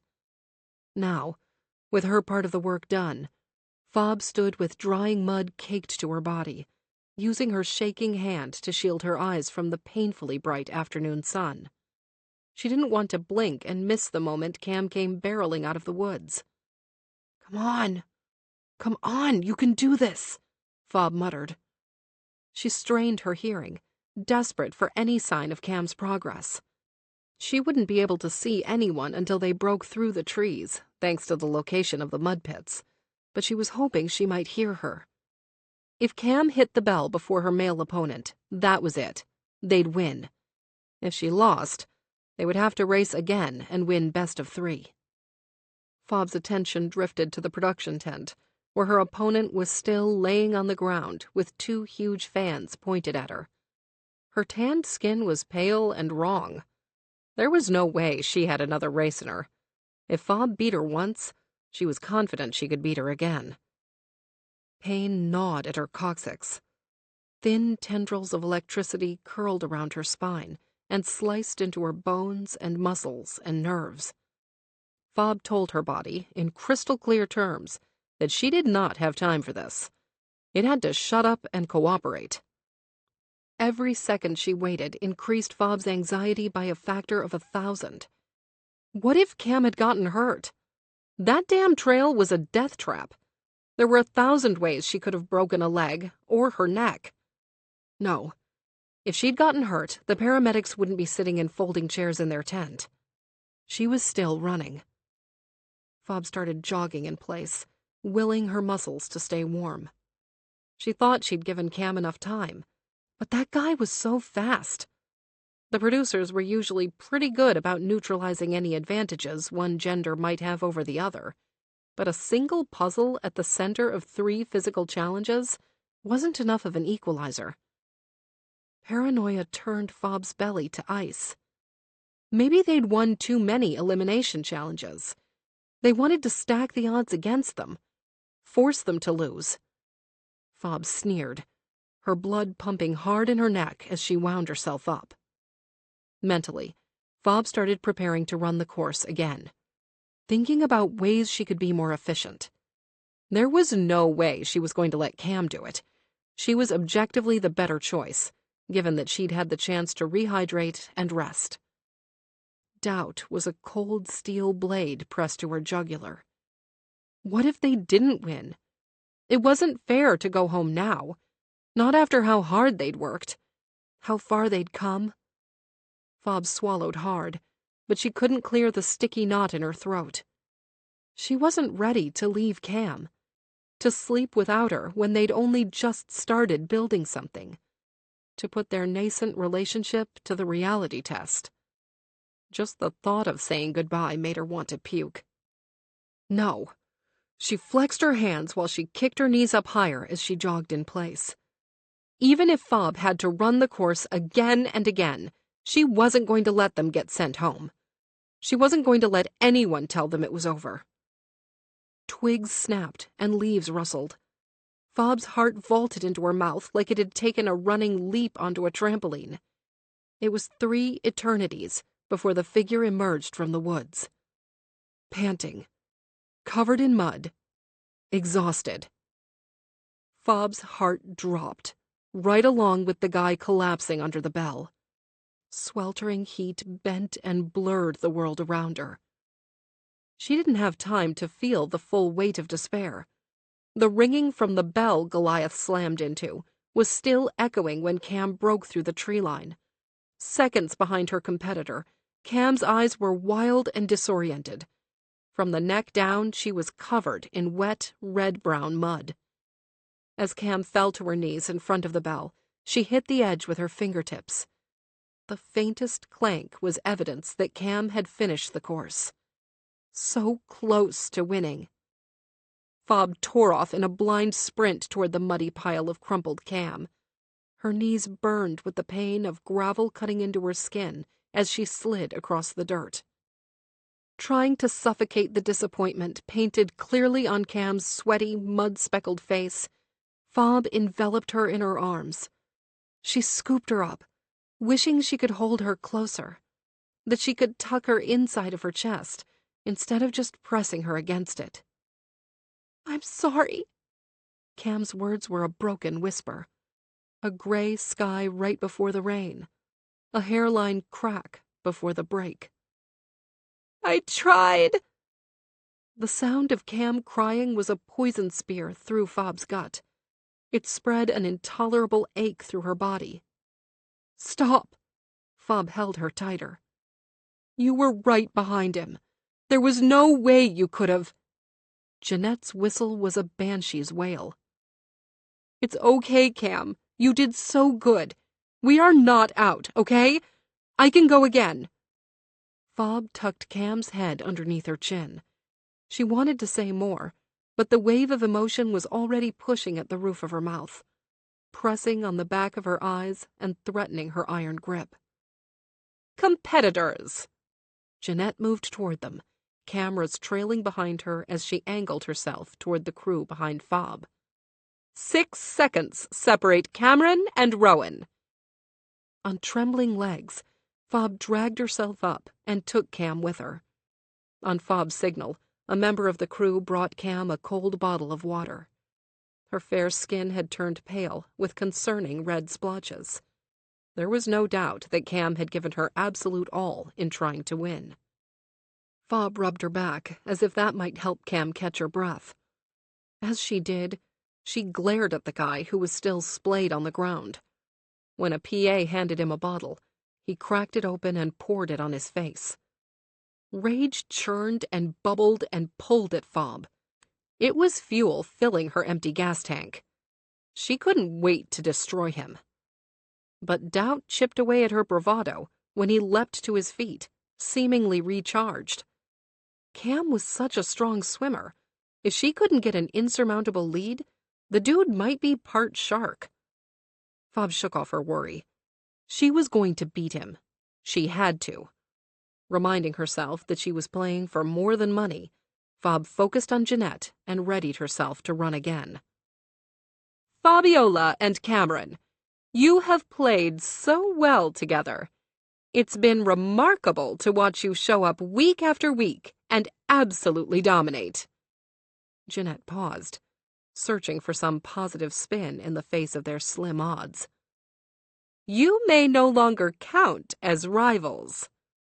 Her lip twitched like a fat house cat watching a bird land on her windowsill. Narrowing her gaze, Fob's suspicions returned. Was that Jeanette's way of saying they were playing too well? That they weren't meant to win this way? She gritted her teeth. Sabotage. Jeanette's white veneers gleamed in the sunlight when she grinned. "And it looks like you'll get at least one more opportunity to do it again." In her arms, Cam's trembling body sagged. "What?" Fob waited for Jeanette to explain. Jeanette turned to the man already cursing and shouting accusingly that everything was bullshit. "Rowan, you were given very clear instructions." Cam reached over to the hand Fob was resting on her shoulder. She squeezed it hard, her eyes wide as they ping-ponged between Rowan and Jeanette. "Did he cheat?" Fob whispered. Shaking her head, Cam looked unsure. "I was ahead of him until the mud pit." She was still breathing hard. "He's like 6 inches taller than me, so he didn't sink in as deep as me. He moved through it so fast, but I wasn't watching him." All participants were specifically told that they could not drop the buckets until they emerged from the mud pit, Jeanette explained. Fob flashed back in time. She'd balanced the rod carrying a bucket of water on each side on her neck when she climbed the steps out of the mud pit. It had been slow and agonizing. Rowan, you dropped your buckets before you ran out of the pit. Rowan, apparently forgetting that everything they did was captured on video, demanded proof. As if production had been expecting it, a PA emerged from one of the tents, a white parasol in one hand and a tablet in the other. Chapter 37. Fresh from the long shower needed to get rid of all the mud, Fob was sprawled out on Cam's bed. Face down and wearing Cam's shorts and tank top, her cute farmer's tan from that day's challenge was visible. Cam tried not to smile as she approached her with an ice pack. "I can't believe you sprained your ass." Fob groaned before turning her head toward her. "Hilarious." Sitting on the edge of the bed, Cam placed the cold pack gently over her tailbone. "Are you sure you don't want the medics to come look at it? It's really hot to the touch." "Stop looking for excuses to touch my butt." Cam laughed. "I didn't know I needed an excuse." She slid her hand over Fob's smooth hamstring and up the back of her thigh, stopping at the edge of the running shorts. Fob moaned her approval as Cam massaged the muscles she was sure were as sore as hers. As she worked out the tension, Fob relaxed. A rare occurrence. Moments like this were numbered. Even if Cam didn't want to think about it, she couldn't ignore the truth. There was just one challenge left, and then the finale. Winning wasn't going to keep them together much longer. "What are you going to do without me in Atlanta?" Cam intended her tone to sound flirty, but there was a halting waver in it. The unspoken question of what happens next was lingering beneath the surface. The ice pack tumbled onto the bed as Fob turned to lay on her side. She reached out for Cam, pulling her in. "I don't want to think about the future," Cam confessed, nuzzling into the crook of Fob's arm. "I don't want to deal with all the crap that comes next."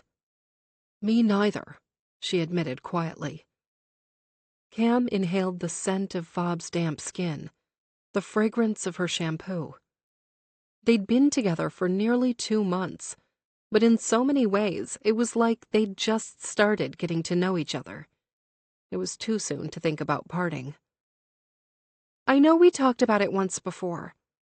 Cam hated the cold rush of shame that followed the memory of that conversation.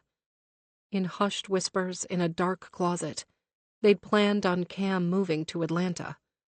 A plan that Cam crumpled up, threw in the garbage can, and set on fire before flattening it with a bulldozer. A fiery pancake of regret. Every second Fob didn't respond robbed another year off Cameron's life. They hadn't even had sex yet, something Cam was sure Fob was intentionally waiting to do. They'd played around with the idea of waiting to make sex a reward for winning, but if she knew Fob at all, it was a final barrier. Maybe talking about something as real as the post-show world was too much too soon. Doubt and anxiety forced Cam to grip the conversation with both hands and use her entire body to pull it back. "If it's too soon to talk about." "No." Fob ran her fingers through Cam's hair, her blunt nails scraping her scalp. "We should talk about it." Cam closed her eyes, relishing the sensation of Fob holding her close, of her not running from the difficult topic. "I know I still have a lot to prove to you," Cam whispered against the column of Fob's neck. "I'm not trying to diminish that, or rush anything." "I don't think you are." Fob's voice was steady and sure. Relief eased some of the restlessness creeping up Cam's legs and coiling around her stomach. "I can still come to Atlanta. I mean, if you want me to. I can get my own place. I'm not trying to move in." "What about your t-shirt business?" Cam's head snapped back so she could look Fob in the eye. Adjusting herself on the pillow, she held Fob's gaze.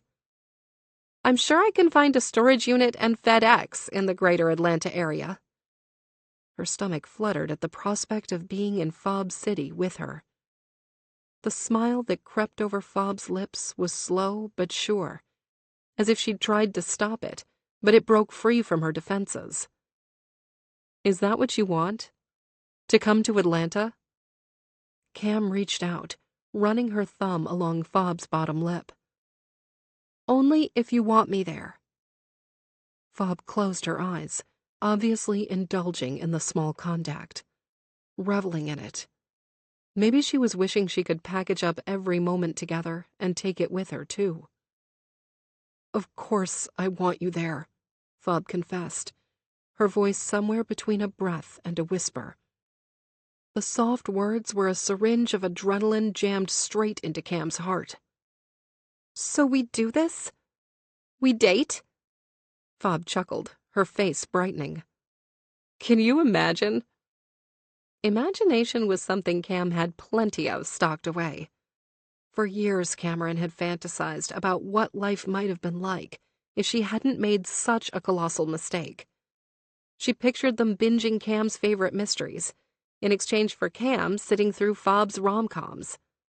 Imagined what it would be like to do laundry together, argue over what to eat for dinner, make deals over whose turn it was to clean the litter box. Cam ran her fingers through Fob's long dark hair, simultaneously wishing for the moment to never end and eager to see what was waiting for them outside their bubble.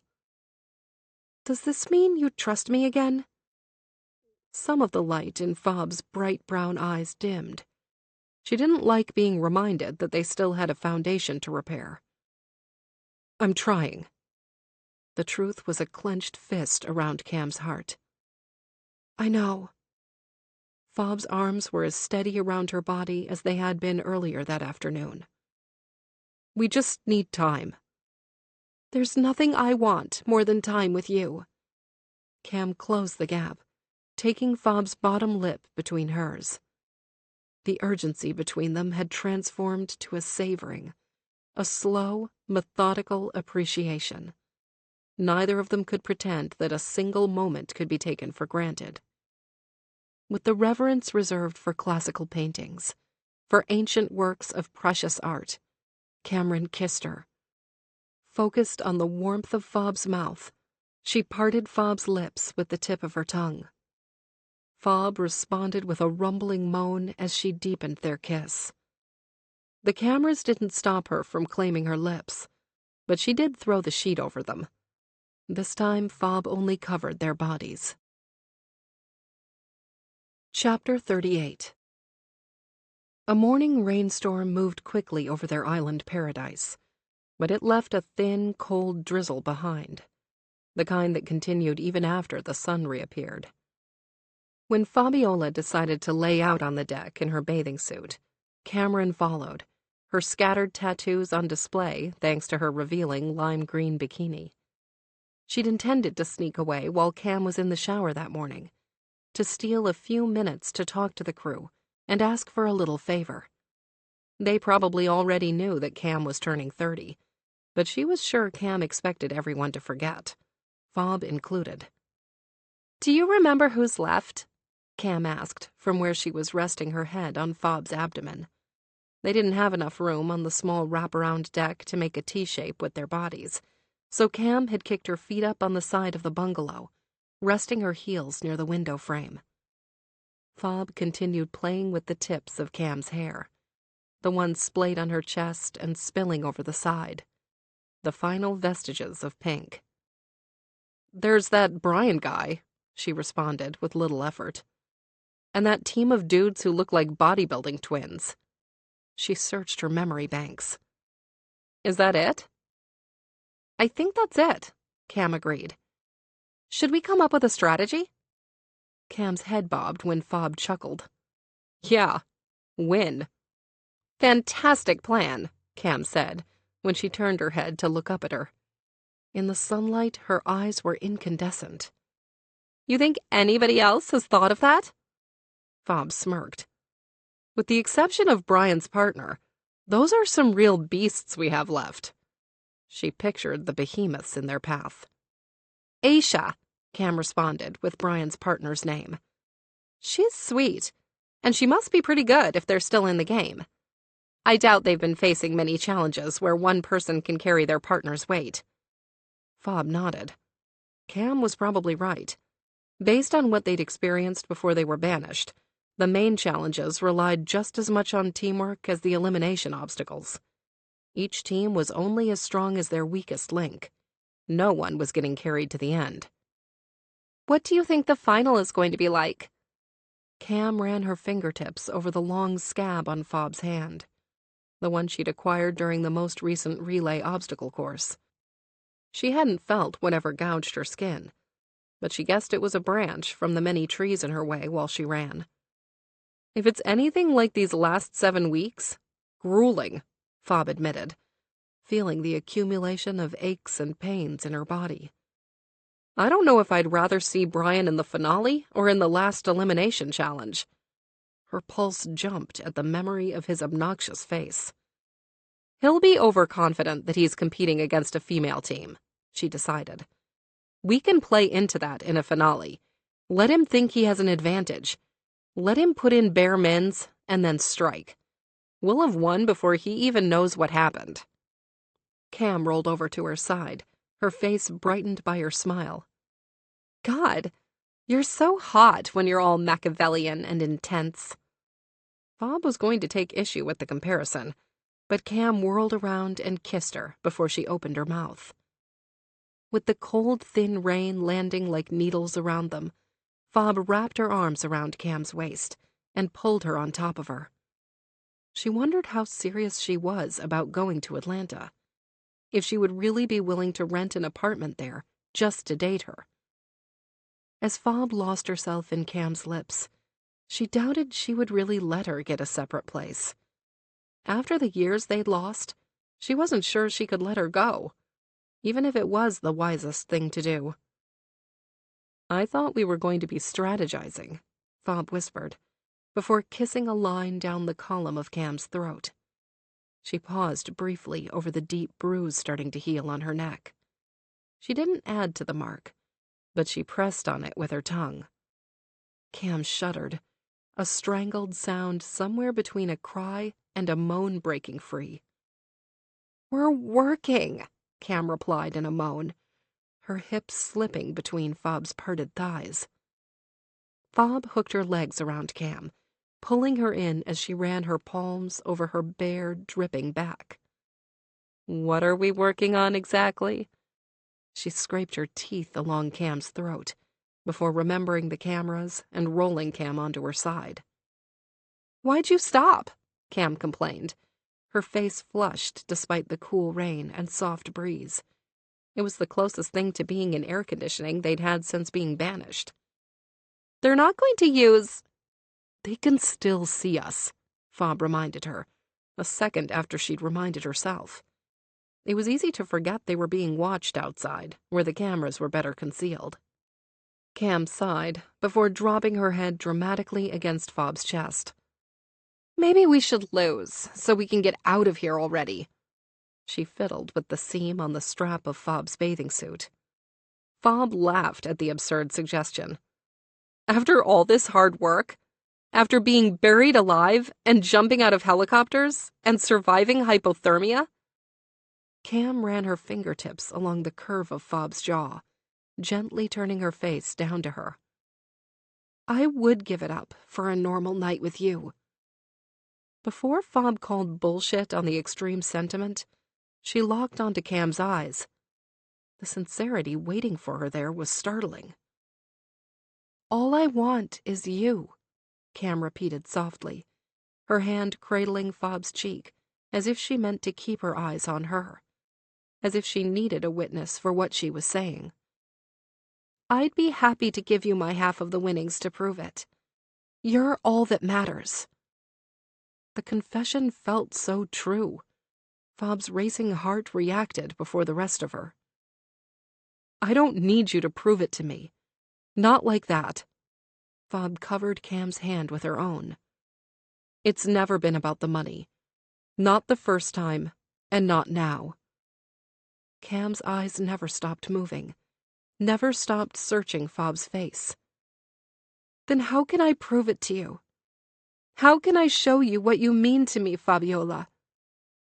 Fob leaned in again, kissing her with a renewed sense of purpose, of urgency. She used her lips, her tongue, her teeth, to show Cam that all she needed was her. Their connection, one that she could trust blindly, could count on to be there and support her unconditionally, was all she'd ever wanted. Cam's body, wet and cool, pressed harder against her side. "I want you," Cam groaned, before taking Fob's bottom lip between her teeth and pulling hard. The pain sent a throbbing rush through Fob's body. It simultaneously cut off her connection to her brain and ignited the desire she was having a hard time containing. "Bathroom?" Fob whispered. "Fuck yes." Chapter 39. Half of the bottles and jars and tubes Cam kept scattered around the bathroom sink fell to the floor with a glorious crash when Fob picked her up and slid her onto the counter. Tossing her head back, Cam hit the mirror while Fob kicked the door closed behind her. The mess scattered all over the bathroom floor didn't slow Fob down. Her ferocity turned the thumping desire thrashing in Cam's body into an all-out rave. Cam loved when Fabiola was like this.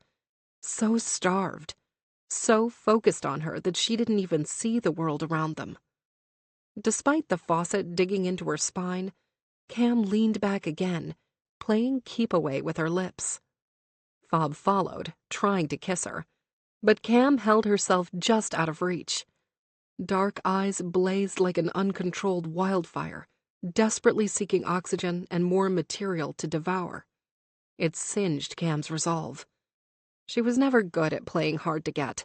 Her game vanished into smoke. Strong hands gripped Cam's thighs hard before Fob pulled her forward in a single, decisive move.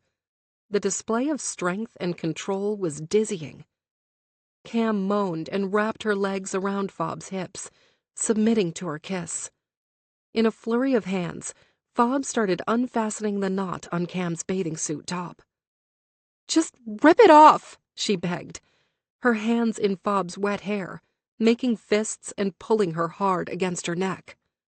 Without hesitating, without asking if Cam was sure, Fob clawed at the front of Cam's bikini top. The hard yank made the material dig into Cam's back, leaving a hot line burned into her skin. Biting down on her bottom lip, Cam stifled a moan. The material snapped under Fob's force, but only enough to tear a little. It was all Fob needed to pull the top over Cam's head and throw it on the floor. With an equally decisive tug, Cam pulled down the straps on Fob's bathing suit. Wiggling out of it, Fob let the dark material pool at her feet. Cam stopped to take in the sight of her. Her skin crisscrossed with the evidence of various tans. T-shirts, tank tops, bathing suits, shorts of varying lengths. They'd all left a different pattern on Fob's smooth olive skin. "You're so beautiful," Cam whispered, greedily taking in Fob's muscular nude form. For a moment, Fob allowed herself to be admired, as if Cam might appreciate the hard work that went into such a body. She pretended to need a second to throw her hair up in her trademark high pony, but Cam knew better. She wanted her to look. Cam slid off the counter. She pressed herself to Fob until her back was against the closed door.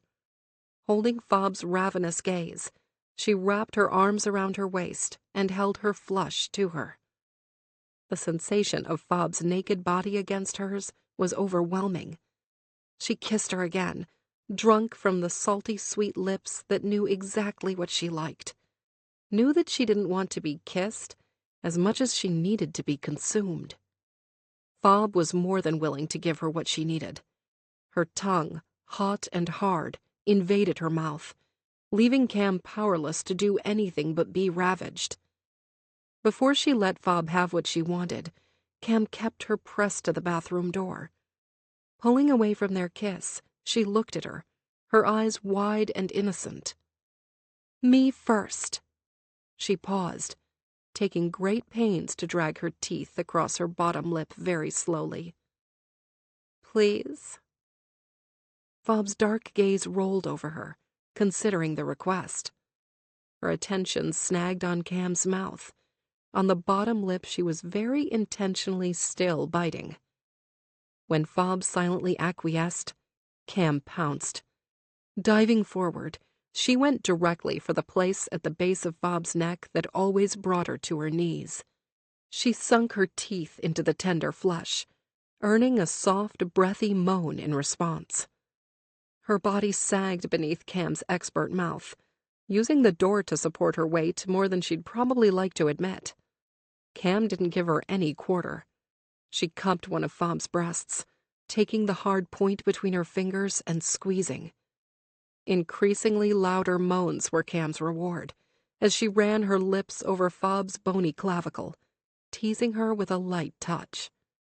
Sliding her open palms over Fob's chest, Cam began her slow descent down Fob's body. When she dropped to her knees, she closed her eyes so she might fully engage in the act of tasting her. The sudden and sharp pain of Fob's fist tangled in her hair stopped Cam before she slid her tongue over the smooth flesh glistening with arousal. Cam's eyes flew open as she glanced up at Fabiola, her bicep flexed and her forearm tensed as she held her back.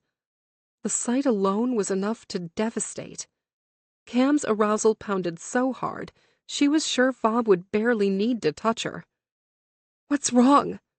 Cam's voice was husky and thick with desire. Fob didn't respond. Instead, she turned to the side, leaning against the towel rack. Deliberately, she raised her leg and propped her foot on the empty hamper behind Cam. Before letting Cam look at her, she turned Cam's head toward the mirror now at her side.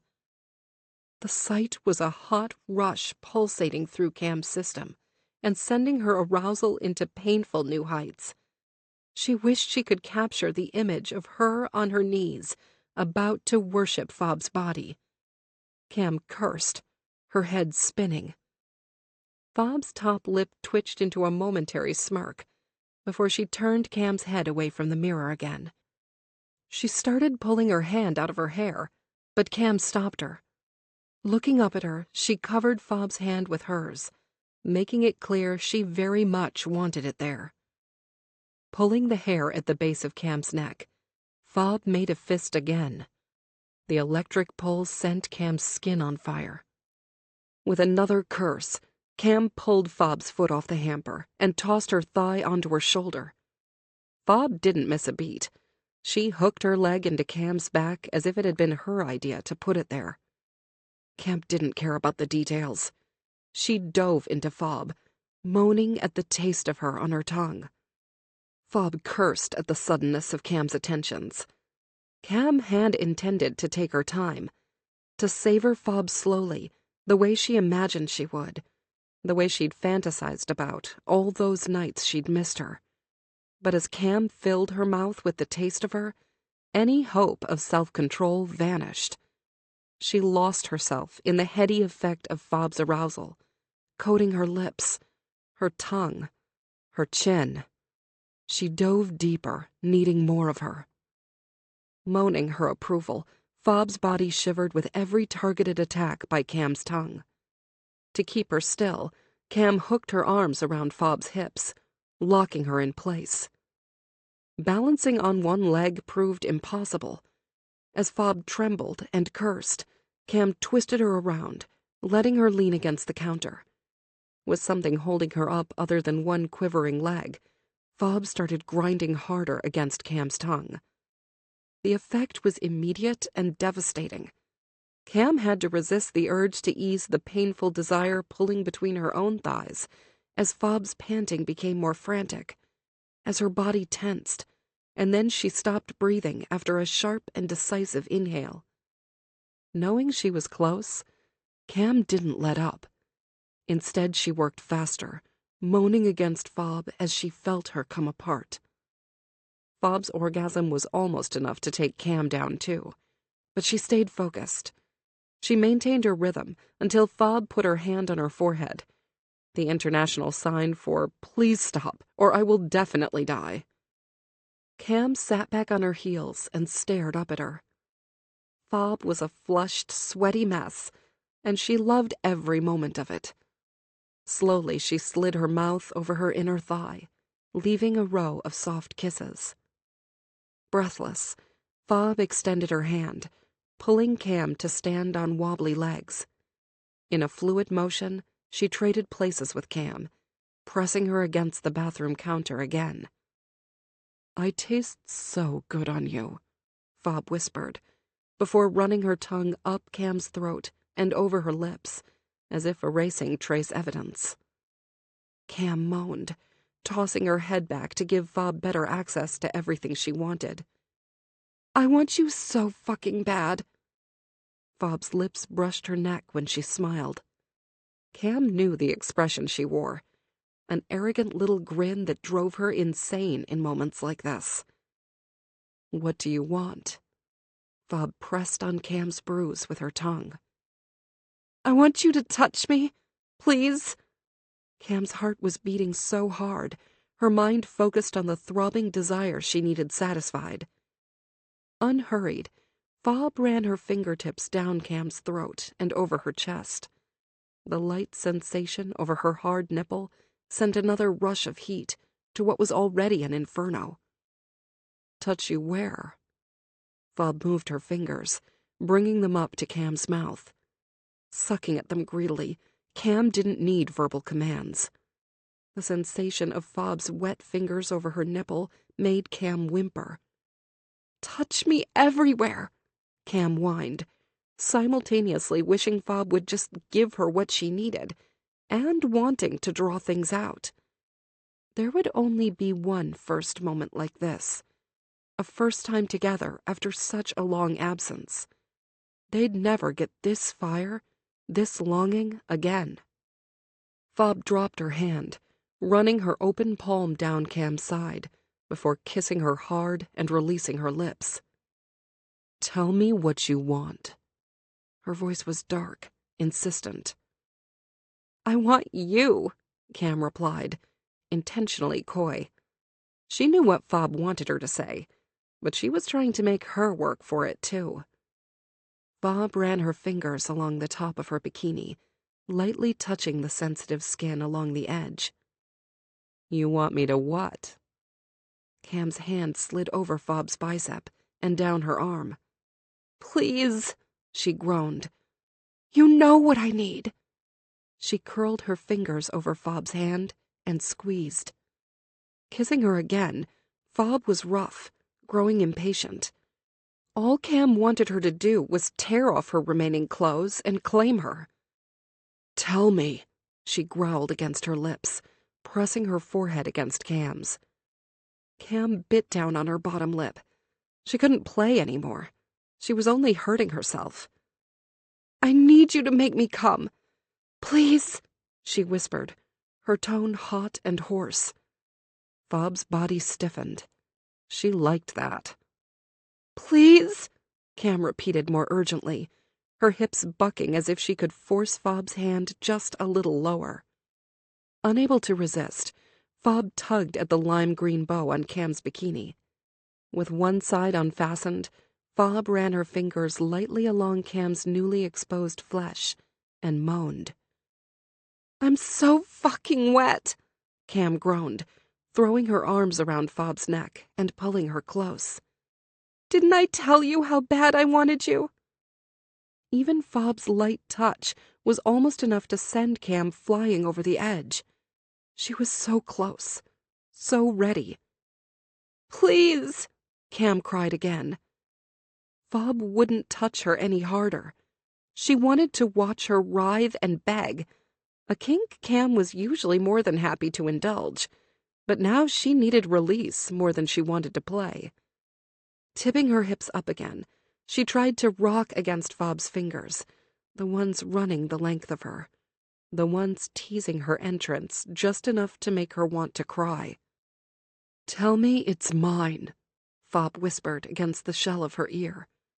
Cam dug her nails into Fob's back, dizzy from the blast of arousal caused by her hot breath and hotter request.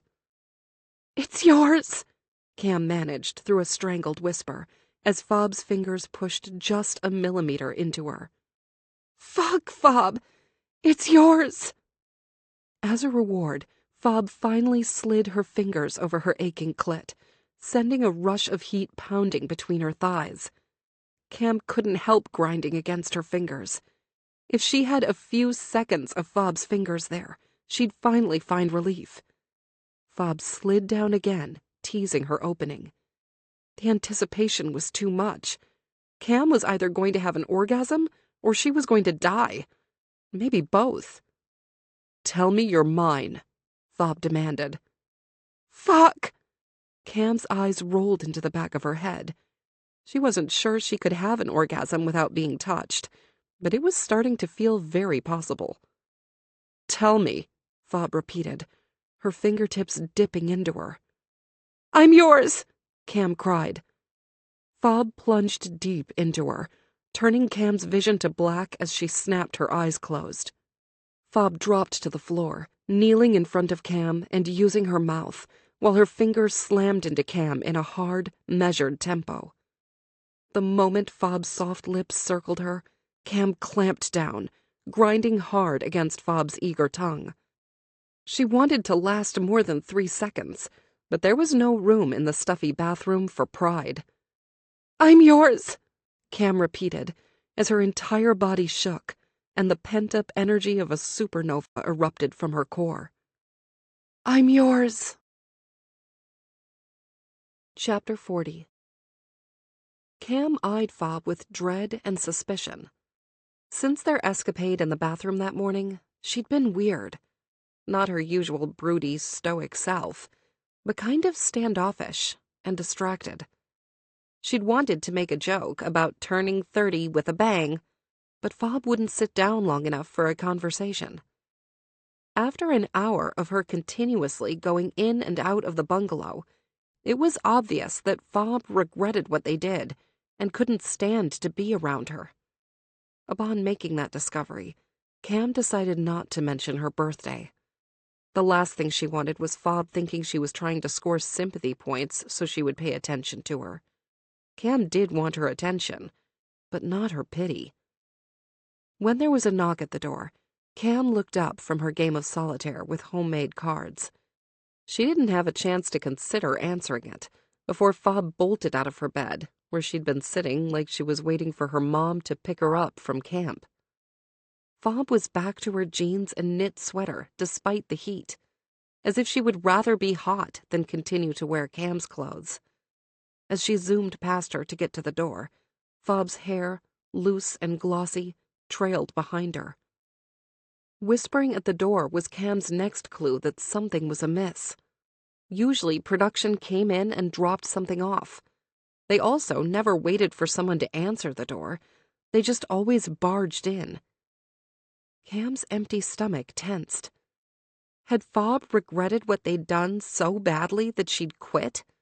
Was she coordinating a trip back home?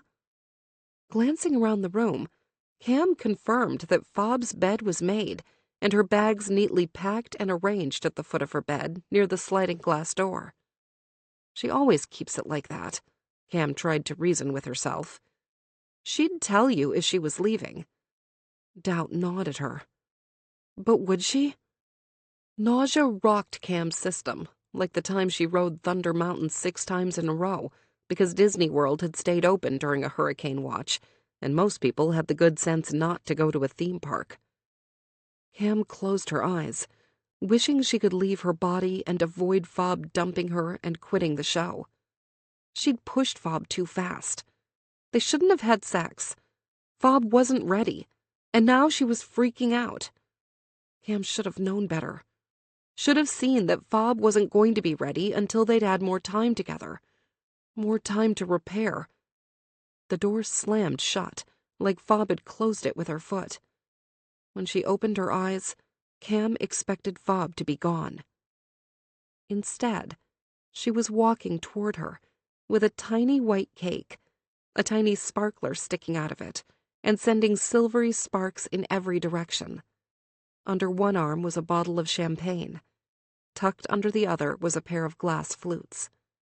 The light from the sparkler danced in Fob's eyes as she grinned, broad and wide and beaming. "Happy birthday," Fob said, carefully sliding the cake onto the table so she wouldn't drop the things wedged under her arms. "I'm sorry I couldn't get a fruit tart." Cam cut off the unnecessary apology, with her lips on hers. Relief that Fob hadn't been avoiding her due to cold feet overwhelmed her. As it faded, she made room for gratitude that she'd not only remembered her birthday, but planned something special. Fob kissed her back while she was setting the bottle and glasses down. When her hands were free, she wrapped them around Cam and lifted her. Reflexively, Cam hooked her long legs around Fob's waist, attempting to kiss her while smiling. "It's going to burn out before you make a wish," Fob said between messy kisses. Cam slid off of her. "Don't make me say it." Fob cocked her head to the side. "You're setting me up, Fabiola. I'm not one of the characters in your rom-coms." She crossed her arms over her chest. The picture of innocence. Fob refused to acknowledge that she understood. Cam shook her head. "I'm not going to say that I don't need your makeshift candle because I already got my wish." Fob's face was brighter than the fizzling sparkler. She yanked Cam toward her, folding her arms around her. "You said it!" Unable to stop smiling, Cam nuzzled against her neck, indulging in her scent. "I most definitely did not." Fob's throat rumbled with her contained chuckle. After they'd eaten half of the small round cake, Cam convinced Fob that she didn't have to combat heat stroke on account of her turning 30. Dressed in similar jogging shorts and t-shirts, they sat huddled together on the steps leading into the water, their feet in the cool, clear sea. On the horizon, the setting sun had painted the sky in romantic pinks and oranges just for her. Another gift to commemorate the milestone. "I'm going to miss this," Cam admitted, before passing Fob the half-empty bottle of champagne. Instead of complaining about empty calories and dehydration and electrolytes, Fob took the bottle, just like she'd taken the huge piece of cake Cam served her. "The lack of AC?" Fob smirked, before taking a conservative sip of the dry bubbly. "Shut up!" Cam bumped into her with her shoulder. "This really has been so much more than I could have ever dreamed." She took a deep, cleansing breath, as if she might be able to carry the place home in her lungs. "When I was preparing for the trip, 9 weeks seemed like a lifetime.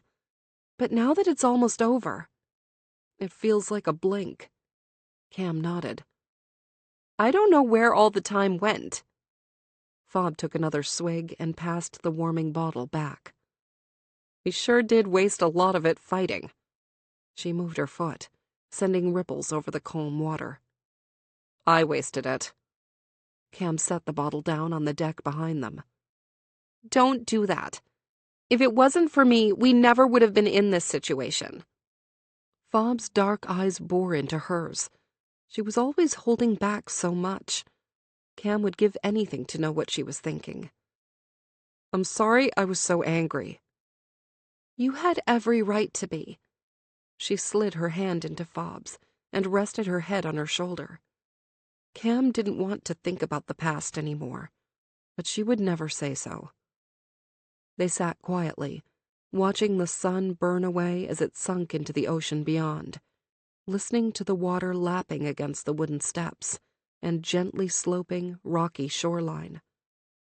Cam closed her eyes and allowed herself to be lulled by the perfectly peaceful moment.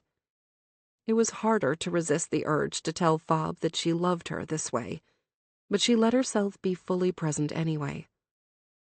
"I'm going to miss this too," Fob said softly. "Being here, with you." She ran her fingertips over Cam's forearm, touching her so faintly that Cam's skin had no business feeling the touch so deeply. "This is the happiest I've ever been." Fob turned her head to look at her, her burnt honey eyes pinning her in place. We're trapped. Her lips curved into a gentle smile. But I've never felt so free. A deep and penetrating warmth dripped into Cam's chest before flooding her organs and tissue and skin. Fob's confession mirrored hers. Running her fingers through Fob's loose hair, Cam locked her in her gaze. You're everything. Fob's eyes slipped closed as Cam cupped her face. She floated forward, letting Cam pull her in. Gently they kissed, stress and worry and fear falling away like the early evening heat. There was no doubt that Cam was going to follow Fob to Atlanta. She would follow her anywhere. Thank you, Cam whispered against Fob's lips. For this whole birthday thing. She leaned back. I was kind of freaked out about turning 30. Fob's dark, arching brows shot up her forehead. Why? Cam winced. I don't know. She dropped her gaze to the water, covering her feet. It feels like I should have a lot more figured out by now, you know? Like I should be a serious adult. Fob stood and held out her hand. Maybe serious is overrated. A nervous chuckle bubbled up from Cam's chest as she cautiously accepted Fob's extended hand. In a quick, confident motion, Fob pulled her to her feet and unceremoniously tossed her into the water. Shock turned Cam's brain sluggish as she caught up with her sudden floundering in chest-deep water. Landing with a splash next to her, Fob dunked herself under the water, tossing her head back and smoothing her hair as she emerged. Dark eyeliner smudged under her eyes as Fob cleared the water from her face. She smiled a bright, devastating smile before pulling Cam close and claiming her with a kiss. Chapter 41. Under the stadium lights trained on the clearing, Fob used her forearm to wipe the sweat beading on her face. They hadn't even started yet, and the 3,000% humidity was already sapping her energy. What do you think? Cam asked, her hair in the same double fishtail braids she'd put in Fob's hair. Fob scanned the obstacles. There were 2 identical 12-foot-high structures. They looked like doorways for giants. I think we have to do pull-ups all the way up. Climb to the top by moving a bar up to those pegs. Fob pointed to the rungs dotting the side of the frame. That's impossible! Cam's eyes widened. It'll be about rhythm, Fob assured her. We will have to do it in tandem, no doubt. What? Do I have to be strapped to your back or something? Fob eyed the obstacle again. If it worked the way she expected, they would have to move a bar up the rungs. If they got a good rhythm, it would be as easy as doing 10 pull-ups. 10 pull-ups, and they were in the final. There's no way one person can carry 2 bodies up this thing.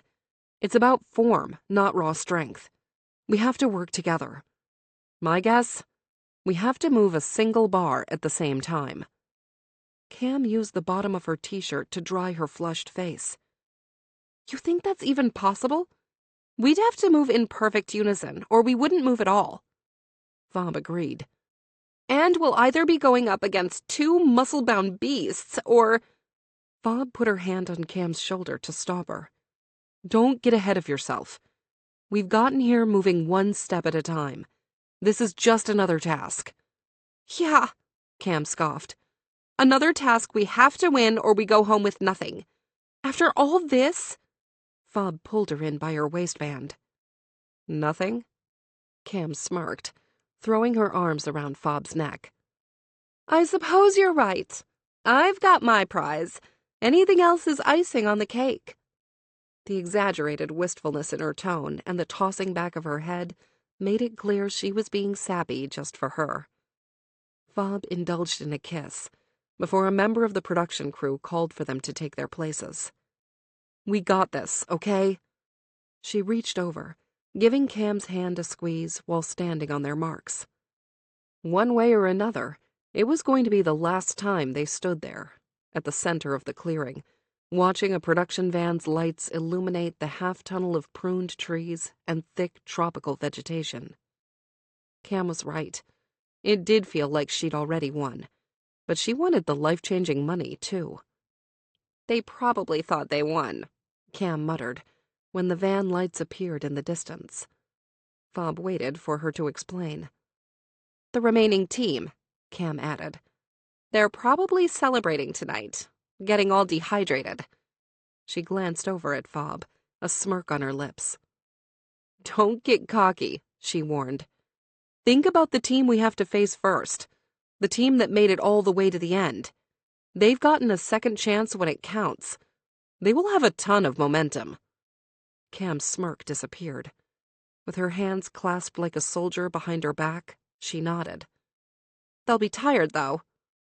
Fob mimicked her posture, her eyes trained on the tunnel. Assume they're going to catch a second wind. As soon as the figures emerged from the van, Fob gritted her teeth. Judging by the size differential of the dark forms, it could only be Brian and his partner. Fob wanted to see him in the final, to mop the floor with his arrogant face just before she beat him. Oh well, beating him now was just going to have to do. Fob had been right on in her assessment. After Jeanette did her usual introduction, explaining the twist to Brian and Aisha while reminding the viewers at home, they'd been snapped into harnesses. Just as Fob predicted, she and Cam had been attached to each other by an extra clip fixed to their chests. They were placed under the doorway, with pegs running up the frame. The metal bar they'd been given fit into the slanted rungs. I'll work backward, Fob whispered to the crew member placing them on their marks. She glanced to the side, where Brian was barking orders at an exhausted-looking Aisha. Quickly, Fob spun them around, so she was now standing on the side with the rungs tilted toward her. Their opponents didn't notice the switch. They probably hadn't run through the obstacle like Fob had, and realized one position was harder than the other, and should be occupied by the person with the best upper body strength. Cam couldn't stop watching Brian. He was bigger than she remembered, and Aisha was smaller. Are you sure he can't just muscle her all the way up? Fob's usually stoic face flashed with worry. She wasn't admitting it, but she was having the same fear. Look at me, Fob whispered. He might be able to drag her up the first few, but there's no way he can make it all the way up. He's not Superman. Cam nodded, letting Fob's confidence calm her. But we do have to go fast, Fob admitted, her dark eyes heavy under the weight of her confession. We won't survive a mistake unless he makes a bigger one. Our best hope is perfect form and speed. Cam shoved her anxiety deep within herself. We can do this. She shook out her arms and rolled her neck. Fob responded with a sharp, decisive nod. Keep your elbows bent at 90 degrees and your core tight. Apply equal pressure with both hands so we don't wobble. We lift on 2. Wiggling her brows, Cam smirked. Oh, I keep it tight. Fob's blush was hidden by her already heat-streaked skin. Focus. Cam laughed. She'd said it to be intentionally cheesy. But as she stood there, gripping a metal bar propped under her chin, she realized Fob really was the prize.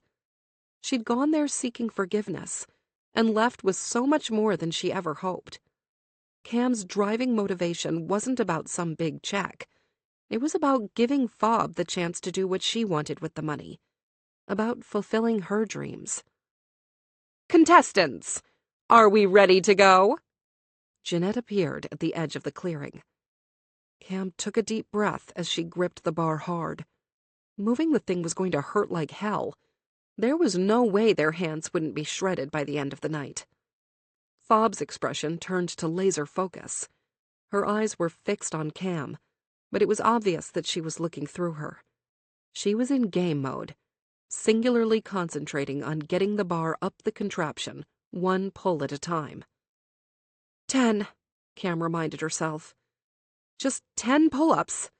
She did more than that on a daily basis. Her hands trembled as she gripped the bar harder, preparing to explode off the ground. She felt a little like a rocket waiting for blastoff, although she doubted rockets had sweaty palms to contend with. The first team to the top qualifies for the chance to win $500,000 tomorrow, Jeanette reminded them. Tomorrow. Cam held her breath. They were so close. Jeanette's gold whistle trilled loudly into the hot, humid night. 1, Fob hissed. Without missing a beat, they lifted the metal bar to the first rung they could reach. Being limited by the shortest person on the team meant that Cam's knees scraped the dirt when she got into pull-up position. 2! Fob struggled to breathe and talk, their bodies swinging awkwardly into each other as they worked at opposing ends of the bar. The pull-up was easy. Moving the bar vertically into the next cradle an inch above the last was a nightmare. Every second they hung there trying to coordinate the movement was draining. Sweat poured in sheets down Cam's body as she tried again to match Fob's exact movements. Nerves were clouding her vision, making it hard not to be a moment too soon or a second too late. She didn't dare look to her side to see whether their opponents had figured it out. You got this, babe, Fob strained, a previously unseen vein in her forehead pulsing as her olive skin turned a deep, troubling shade of red. Let me count, Cam managed, trying to access the meditative state she achieved during some of her more challenging yoga practices. Fob replied with a curt nod, her nostrils flaring while she tried to keep her breathing even. They tried again and again, but the bar wouldn't do more than jump up before landing hard in the starting rung they couldn't escape. It couldn't be right. Their method had to be flawed. 1 at a time, Cam choked out, gesturing toward her right hand with her eyes. Fob looked dubious, but she nodded, signaling for Cam to take the lead.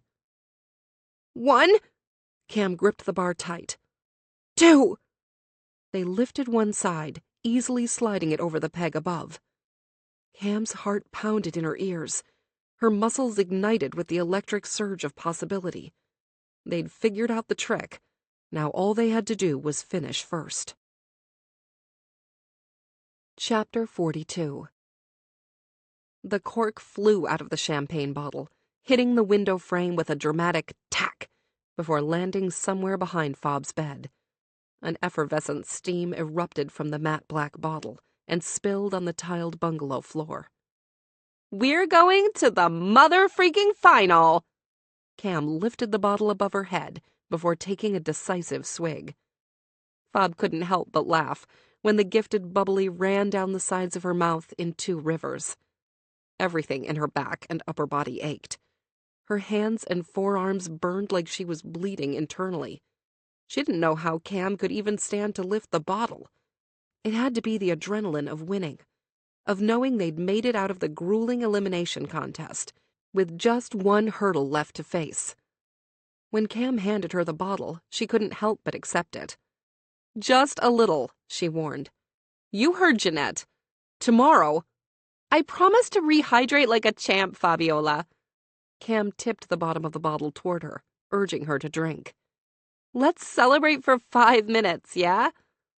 Fob smirked and took a modest sip. I can't believe we won. Cam dropped onto her bed like a discarded pile of laundry, the mattress springs creaking underneath her. Fob dried her mouth with her forearm and set the bottle on the table. We won because of you. She plopped down next to her on the bed. It was your quick thinking. Proud, Cam's sweaty, champagne-smeared face turned a brilliant shade of red. That was close, though. Don't think about that. Fob didn't want to think about how close they'd been to losing. Brute strength had counted for a lot more than she expected. It made her nervous to face a pair of Bryans in the morning. There was no sense in worrying. Their time would be better spent recuperating. So you think those guys think they won already? Cam changed the subject, but only slightly. Fob didn't want to think about their opponents. Production wouldn't reveal this battle-your-way-out-of-exile twist without a showdown moment. I don't think they're going to tell them before tomorrow. Cam nodded. We should come out of the gate hot instead of conserving energy. Take advantage of them being off kilter if they already think they won. Fob tilted her head, waiting for Cam to continue. Let's be real. They're going to look at two girls who lost 2 months ago and think they're going to have a cakewalk to the money. Fob hated to agree. They're not going to have a lot of time to stop and think about how many teams we had to beat to get here, Cam continued, her voice getting higher and faster. They're not going to know what kind of obstacles we've had to overcome to stay in the game. They'll make assumptions. If they think it will be easy, they won't be prepared to put in maximum effort. Cam nodded. We have to create an advantage. If we're really lucky, they'll start with a puzzle. From what little we saw of them, they're both terrible at them. It'll be the perfect stressor. They'll start fighting when we pass them. Throw them off their game. Fob smirked. Who's Machiavelli now? You want me to really blow your mind? Cam stood and held out her hand. Let's get cleaned up and go to bed early. We can even have a couple of those revolting plant-based recovery shakes. Lifting her arm to take Cam's hand hurt, but she laughed. We should do some of your stretching, too. Get rid of that soreness. Cam tossed her head back as she laughed. The sound was invigorating. Look at us. Soon we'll be agreeing about China patterns and what kindergarten to enroll our twins in. Fob's eyes widened, unable to tell how much of that was a joke. As they started for the bathroom, Cam glanced back over her shoulder. Relax, she grinned. I'm just kidding. She winked. They might not be twins, but multiples do run in my family. The possibility of a life with Cam, a family, suddenly felt very possible. A previously unimaginable future flashed in her mind. Cam would be the fun parent, of course. She'd let their imaginary children stay up past their bedtime, let them dye their hair wild colors, let them eat dessert before dinner. It would be up to Fob to make sure that homework was done, that teeth were brushed, that chores were completed. Warmth, unrelated to the lack of air conditioning in the room, spread across her chest, invading her unprotected heart. It was stupid to believe it was possible. Ridiculous to fall for her promises again, given what happened before. But Fob couldn't stop herself. She wanted that life with Cameron. Following her into the small bathroom, Fob closed the door behind them. Do you really want children? Fob asked, before pulling her shirt over her head and dropping it into the hamper. Yeah. Cam tossed her shirt in behind Fob's. Don't you? Did you change your mind about them? She started struggling with the sweat-soaked sports bra that refused to be removed. I thought Mancha was dying to be a big brother. Fob helped her rustle the sports bra off. And don't you think you're going to speak Portuguese with them behind my back? As soon as I get my phone back, I'm downloading one of those language learning apps. Fob accepted Cam's help in getting her own fused sports bra off. When it was in a pile in the hamper, she held Cam's gaze. I know we can joke. I'm not playing, Fob. She wrapped her arms around her waist. I know it's too soon, and I don't want to freak you out or scare you away or pressure you or any of that. But I told you, I want everything with you. Her blue eyes widened as if wishing she could persuade her. I do want little Brazilian babies. Fob's heart rocketed out of her chest. She knew the words Cam had stopped herself from saying. You what? She was more breathless than when they'd been clawing their way up the ladder a couple of hours earlier. Cam pressed her chest to hers, holding her close. I don't want to say it yet. Not until we're out of this place. And you know, without a doubt, that I mean it. Her eyes were vast pools of pristine blue water. I need you to know that I mean it. Fob rushed forward, kissing her deeply, conveying the message with her lips. I love you, too. With a rumbling moan, Cam clawed at her back, pulling her in, even though they couldn't really get any closer. Tearing off their remaining clothes, they fumbled into the shower, tripping over Cam's shoes as they went. What about conserving our energy? Cam teased half-heartedly, her back against the shower wall as Fob kissed her neck.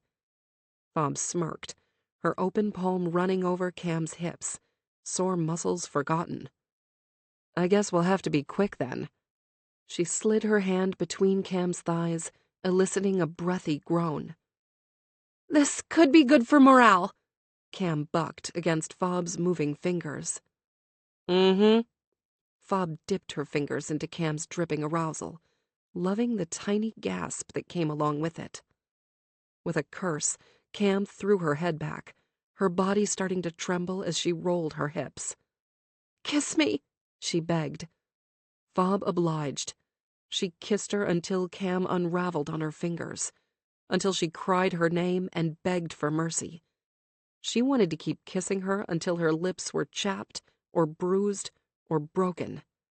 She wanted, very much, to never stop kissing her. Chapter 43. Their opponents did not take the news well. Cam had been right. The remaining team had assumed they'd won after eliminating the last set of challengers. Production had probably aided them in forming the assumption.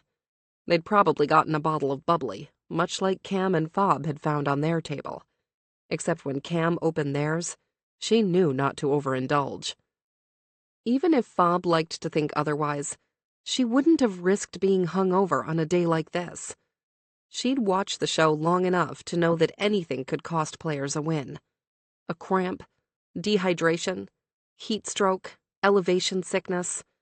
The elements and environment had taken out seemingly unbeatable challengers before. Cam refused to go out like that. If she lost, she'd rather it be because a better person crossed the finish line first, not because she crapped out. How are you feeling? Fob's dark eyes were on her, inspecting her while Cam's attention was on their opponents. It was obvious that they'd learned how to get along as well as them. Well, probably not as well. She knew why Fob was worried. Standing in the small airplane hangar behind the resort, there was no doubt that the final challenge was going to start in the air. Because they'd already jumped out of a helicopter, they were probably going to do something else. Something more terrifying. Cutthroat Island was all about upping the stakes. I'm fine, she promised. They're not going to let me die. Lawyers, remember? Cam's encouraging smile did nothing to alter the concern on Fob's face. She was more uncomfortable with Cam's phobias than her own. It took another hour to learn that they were skydiving. It wasn't even timed, just something they had to do to start. A pass-fail test that seemed designed to test Cam's nerve, or maybe to sabotage her by throwing her off. You got this. Fob slipped her hand in hers when they were instructed to get fitted for safety gear. Cam didn't want to think about jumping out of a plane. After all that work to give us matching braids, we're going to cover it up with ugly helmets? Fob didn't laugh at her joke. She was a dog with a scent. Worrying about me isn't going to help either of us, Cam said in a low voice, so their opponents wouldn't hear them. Get your head in the game. That's what I'm going to do. The muscle in Fob's jaw danced her wordless disapproval. Cam reached out, soothing it with her thumb as she cupped Fob's face. What's the alternative? Fob's dark eyes narrowed, painting a hilarious image in Cam's mind. Fob, a knee-high toddler, pouting because another kid wouldn't share the swing. Unable to resist the adorable, albeit imaginary, scene, Cam snaked her arm around Fob's waist. It had been her idea not to drop the L-shaped bomb, but as she lost herself in Fob's eyes, she hoped she felt it. There is no one I would rather be here with, she confessed, unconcerned with the people watching them, or the cameras turned on them. I don't even care that we're jumping out of a plane. There is nothing I wouldn't do for you. Fob's carved marble face eased into a smile. Flinging her arms around Cam's neck, she pulled her down into a kiss. Around them, hoots and whistles echoed in the cavernous hangar. One of the men on the other team whispered something that sounded like, Oh, shit. Cam grinned before picking Fob up and spinning her around once. Adrenaline was pounding hard in her chest, in her ears. Let's go jump out of a freaking plane. By the time they'd watched an instructional video and been hooked up to their instructors for a tandem skydive, Cam was ready to get it over with. She'd psyched herself up so much she was mentally exhausted. A terrible place to be, considering they had at least one long day ahead of them. Most of the time, Cutthroat Island extended final runs over at least 2 days, and on a few occasions, 3 days. Cam couldn't afford to be tired. Not yet. Their opponents crab-walked onto the empty cargo plane first. There was nothing to sit on, only random loops suspended from twin rails down the center of the ceiling to hold on to. This is gonna be freaking awesome! One guy bashed his forearm into his partner, like he just couldn't wait to jump. His partner slammed into him in similar excitement, undeterred by the entire human on his back. Fob, who was waiting her turn to get on the plane in front of her, looked back. They're just trying to get into our heads, she whispered. Cam nodded. Don't let them, she added. With a deep, calming breath, Cam nodded again. She wasn't going to let this mess with her. After being buried alive, jumping out of a plane really didn't seem so bad. It was just plummeting 14,000 feet to the ground that sucked. Her stomach lurched like she'd hit the brakes too hard. Her body stopped, but her organs kept moving. At least I'm going first, she decided, hoping that getting it over with would be better than sitting in a terrified ball while waiting for her turn. Anticipation was always the worst part. Cam folded herself between the legs of the man attached to her back and gripped her knees. The unforgiving floor of the cargo plane pressed painfully into her tailbone. The thin material of her compression pants did nothing to cushion her behind. The climb to jumping altitude took 3 lifetimes. Cam used the loud but oddly calming hum of the engine and turbines to create a quiet, meditative space inside herself. She left the terrifying prospect of skydiving, left the Caribbean altogether. She imagined life after they crossed the finish line. Win or lose, she was leaving with Fabiola. It wouldn't take long to pack up her life in Miami. All she had to do was break her lease and lure Tangerine into her backpack carrier, say goodbye to her parents, endure a little guilt, and then drive her old Mini Cooper 10 hours north to Atlanta. Her heart soared at the image of Fob opening the door to her home and welcoming her in. Mancha, the big white and gray pit bull, forgetting his manners and barreling into her. Tangerine yowling her displeasure from her bag. Cam smiled, her skin tingling with the thrill of possibility. She decided to spend the flight from Belize to Miami banking content. She'd scheduled her social media posts for 9 weeks so she wouldn't have a drop in engagement. There was no reason she couldn't schedule another few weeks and focus entirely on Fob. Her body tingled like her nerve endings had all been turned on at the same time. She finally understood why people paid good money to go on retreats and forced themselves to complete digital detoxes. There was a freedom in detachment, in being completely present. Behind her, the instructor walked her through the jump again, reminded her about what would happen and what she was expected to do. When he was finished, he paused. His gruff voice was close to her ear, as if anyone could hear anything in the loud space.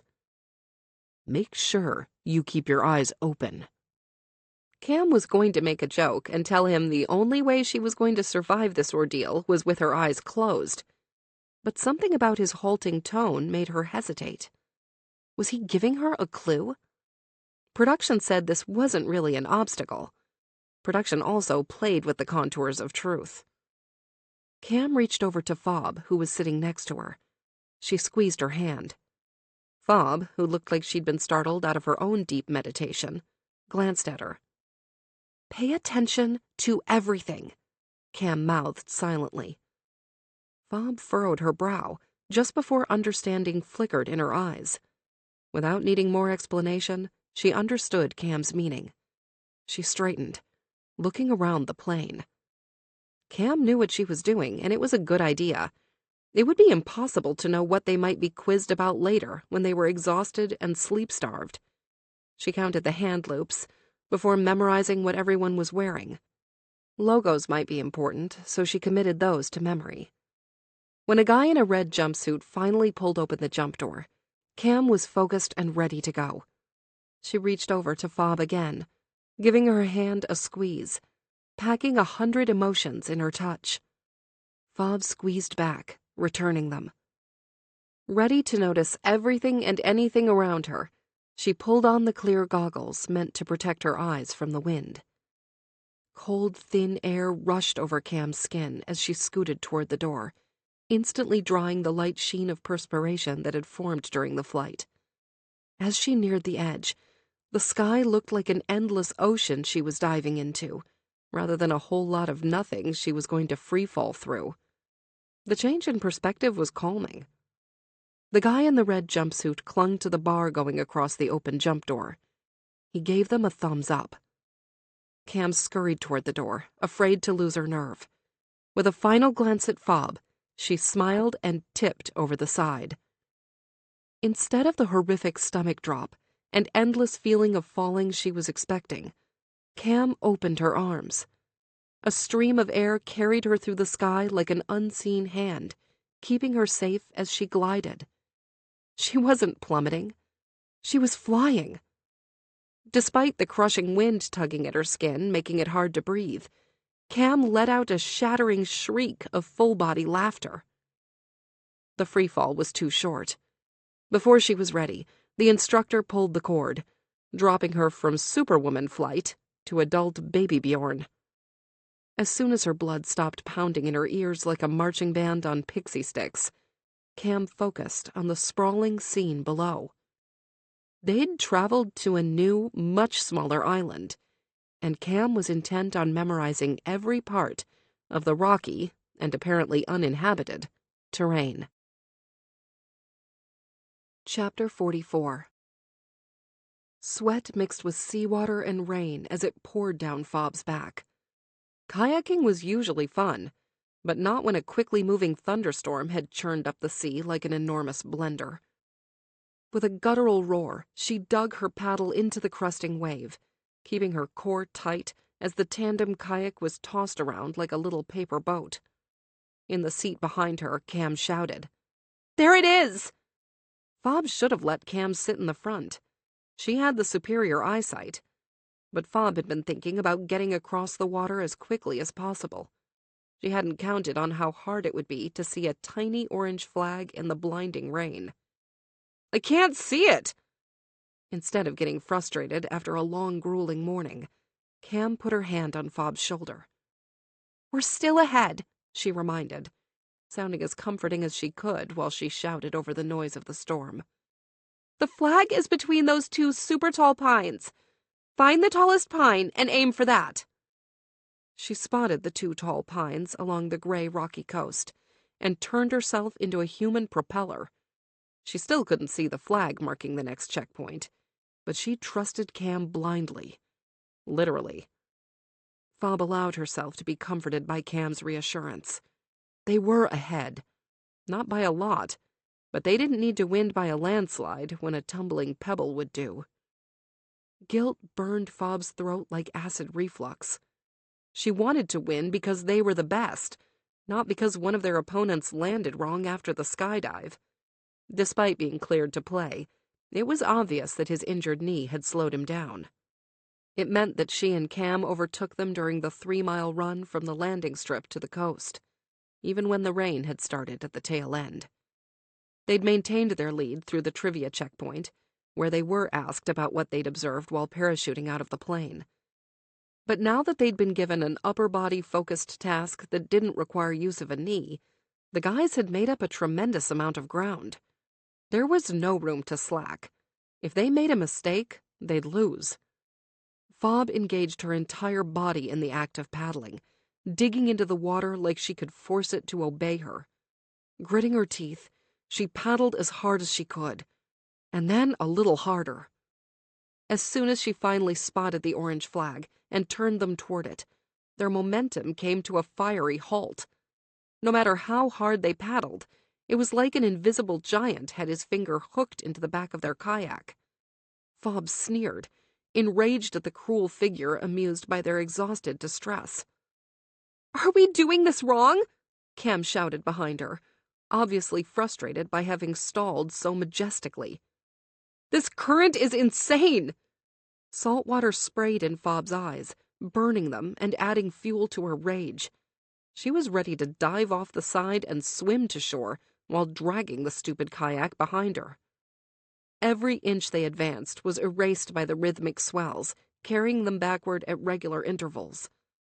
They were on a treadmill, expending incredible amounts of energy just to remain in one spot. As they wrestled the waves and made heartbreakingly small amounts of progress, their opponents' shouts echoed behind them. Fob glanced over her shoulder. Through the thinning rain, the second kayak was clearly visible. They were still moving parallel to the shoreline. It was easier to slice through the water that way. She flared her nostrils. "Just wait until you have to hit these waves head on." "Fob! We're losing ground!" The high pitch of Cam's tone snapped Fob back to the task at hand. She gripped the aluminum pole, bracing herself as they rode the wave. Leaning forward, Fob closed her eyes and braced herself for the drop as they smacked against the surface. Exhaustion forced Fob to accept that all they could do was ride the waves, doing their best to stay upright, and then paddle hard during the lulls. Otherwise, they were only expending precious energy and getting nowhere. While they inched toward the checkpoint, their opponents smashed through the waves like they'd concealed an engine in their kayak. "How are they doing that?" Cam cried in frustration. Fob shook her head, adjusting the helmet slipping down her forehead. Despite their best efforts, they'd lost the lead. When they finally reached the shore, Fob no longer had any feeling in her body. The rain had slowed to a drizzle as they dragged themselves to the orange flag. Everything hurt. Even her chest felt like she'd cracked a few ribs. "Puzzle," Cam whispered, as she slipped under Fob's arm, helping her to where their opponents were already working on something on a drafting table. A second wind filled Fob with heady hope. Sloshing through slippery mud, they sprinted toward the second drafting table set up across the small flooded clearing. Steam floated up from the ground as the noonday sun appeared just in time to set everything on fire. In performance leggings and compression shirts, most of their skin was covered, but the braid exposed Fob's neck, making it a prime spot for a sunburn. "What the hell is this?" Cam gasped, breathless when they stumbled to the drafting table. Fob had to wait for the spots in her vision to clear to understand the task. "A math problem." She scanned the sea of numbers floating around the board. Willing herself to focus, she divined the purpose of the game. There were 10 rows and 10 columns of numbers. "We have to solve it to get this code." Fob tapped her finger on an empty 11th column. "Math?" Cam shrieked. "Are you freaking kidding me right now? Freaking math?" Judging from the expression on their opponents' faces, they felt the same way Cam did. "We just have to calm down and think clearly." Fob pulled off her shirt, hanging it over the side of the table to let it dry. She cracked open a bottle of water and forced herself to sip it, even though she was desperate to chug. The point was rehydration. She had to go slow. Cam followed her lead and pulled off her shirt. While Fob evaluated the math problem, Cam procured a tube of sunblock from production and slathered them both. "How are we going to solve a math problem when we don't know whether we have to add or subtract?" "Because I was wrong," she whispered, so the other team couldn't hear her. "It's not math. It's a pattern. We have to guess the next number in the sequence. I can almost see it." If they hadn't already been put through hell, Fob could see the pattern clearly.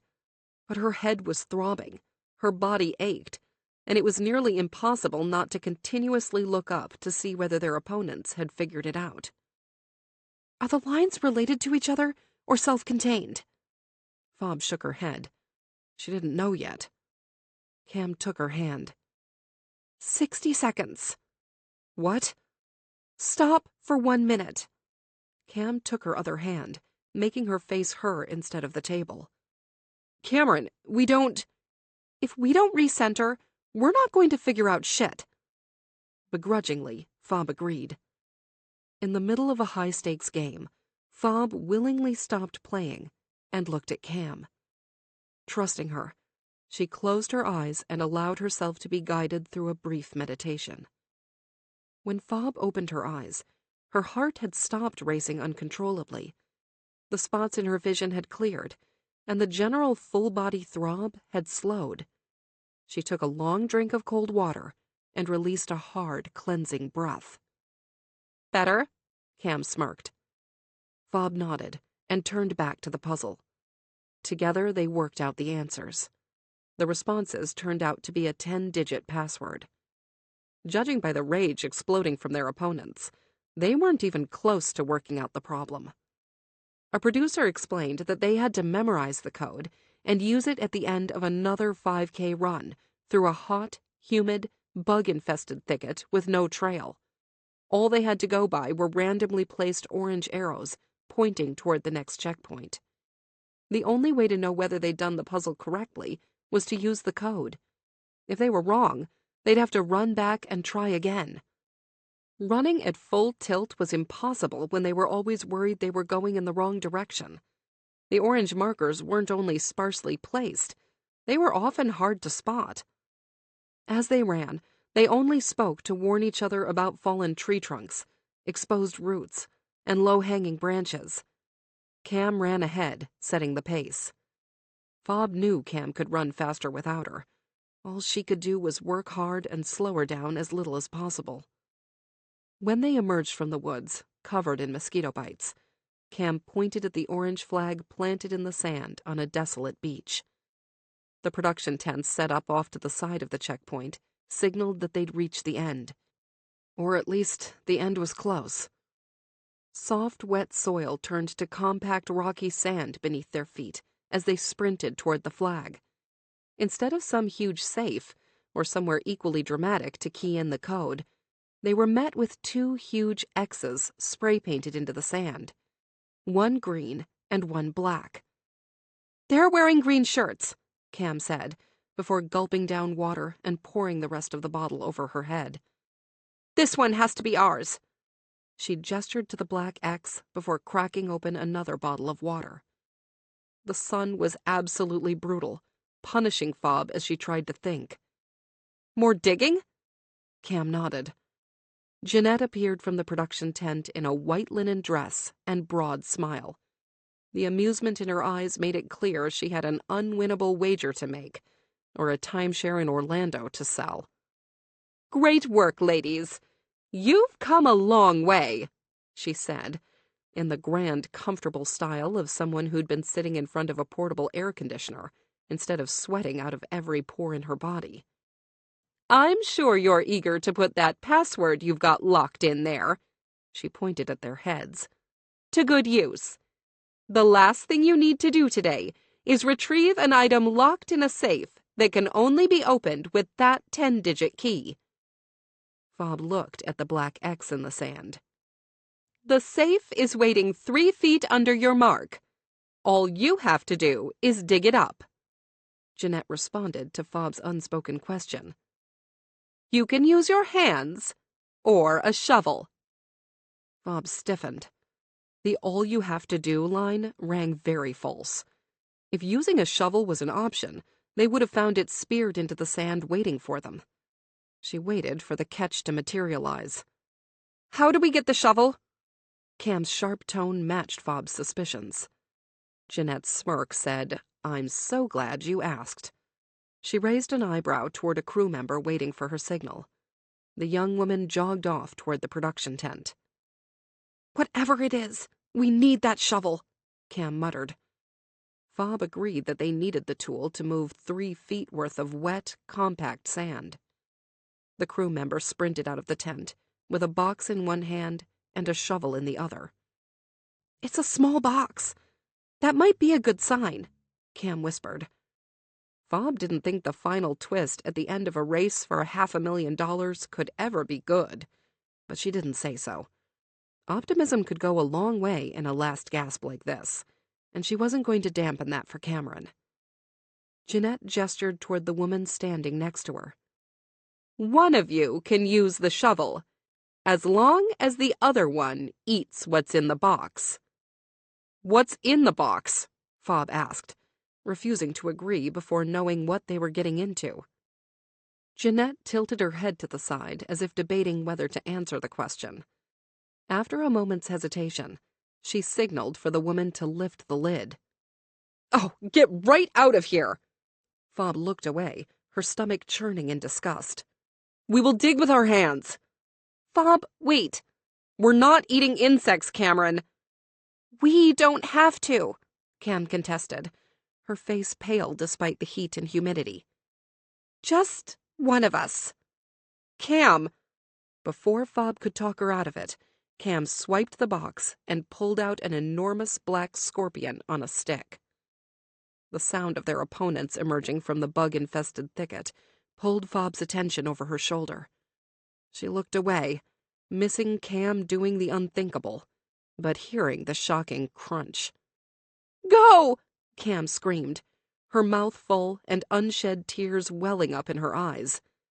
Without wasting any more time, Fob grabbed the shovel and threw herself into the act of digging. The heavy, soaked sand was leaden concrete at the end of her shovel. She ignored the painful pull on her lower back, engaging her arms and legs and core to move more earth. A few feet away, their opponents were being presented with the same choice. Fob couldn't hear everything through the deafening pulse in her ears, but she clearly heard the objections being shouted, along with a string of curses. "You better get digging, my dude. There's no way I'm eating that." If Fob wasn't confident that every second counted, she would take the time to point out to them that throwing gendered insults like pussy and bitch and little girl didn't quite work when a woman was standing across from them completing a task they wouldn't even attempt. Instead, Fob used her anger as fuel, letting out a guttural cry to access a more primitive layer of strength locked deep within her. "Give me the stupid box!" one of them shouted. Next to her, sand started flying through the air like a landmine had been detonated. "Shit." "You can only dig as long as your partner is eating," Jeanette reminded, forcing her neighbor to pause and chastise his partner. The pause lasted only a moment. Fob closed her eyes to keep the sweat and sand from getting in, though she wasn't sure that even a scratched cornea wouldn't stop her now. Every muscle in her body strained to the point of snapping as she worked. With an animalistic yell, she jumped into the hole she created, hoping the walls wouldn't collapse around her as she tunneled to the prize. "I got it!" Fob shouted, when the tip of her shovel clanged hard against something metallic. "Stop eating!" She threw the shovel over her head, hoping she didn't hit anybody, as she used her fingers to pry the case free. She didn't need the 5 numbers Cam had committed to memory. Crouched in the hole, she plugged in the 10 digits burned into her mind. Above her, Cam's face appeared. Fob tore open the box with trembling fingers and revealed an odd plastic key at the end of a coiled lanyard and wrist strap. Without hesitation, Fob tossed it up to Cam. She caught it, pulling it around her wrist while reaching into the freshly dug hole and offering Fob her hand to help her climb out. "Done! We're done!" Fob shouted as she climbed out, sand filling her shoes. Jeanette blew her whistle, ending the game. Fob collapsed on the ground, hysterical laughter pouring out of her body in waves. Cam landed on top of her, seized by the same uncontrolled giddiness. They'd won. After all the impossible odds, all the pain and sacrifice and effort, all the risk and vulnerability, it had actually paid off. Relief was a cloud carrying Fob off to an air-conditioned paradise. As they rolled in the sand, Fob squeezed Cam tight enough to cut her airflow. She was so proud of her. She was sure she would explode into a mass of confetti. Their opponents cursed and screamed, but ultimately allowed themselves to be led off to the side. Production would want to capture their heartbreak while it was fresh. "You're amazing," Fob said, Cam hovering above her. "I can't believe you ate—" "Let's pretend that didn't happen, okay?" Fob laughed, her soul absolutely weightless. "Congratulations, ladies. You've put on an incredible performance and won today's challenge." Jeanette's smile was blinding when she appeared above them. "That was epic." Cam got to her feet first, and then helped Fob up. "Today's challenge?" she snapped, catching the peculiar phrasing before Fob did. "You said we were in the final." Jeanette was the Cheshire cat leading them into the depths of hell. "You are," she paused, her lip curling into something more sinister than a smile. It sent a spike of ice-cold panic down Fob's spine. "But it's not over." Fob looked over at Cam.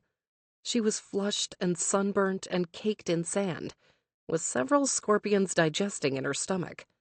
There couldn't be more. Jeanette turned toward the camera. "The last leg of this final will not be played as partners." She paused, letting the final twist sink into Fob's back like a knife plunged between her shoulder blades. While Fob processed the words, her legs trembled, dropping her unceremoniously to her knees. Cam stood closer to Fob, hand on her shoulder. They were bracing themselves for the details. "Tomorrow, you go against each other and finish your unfinished business.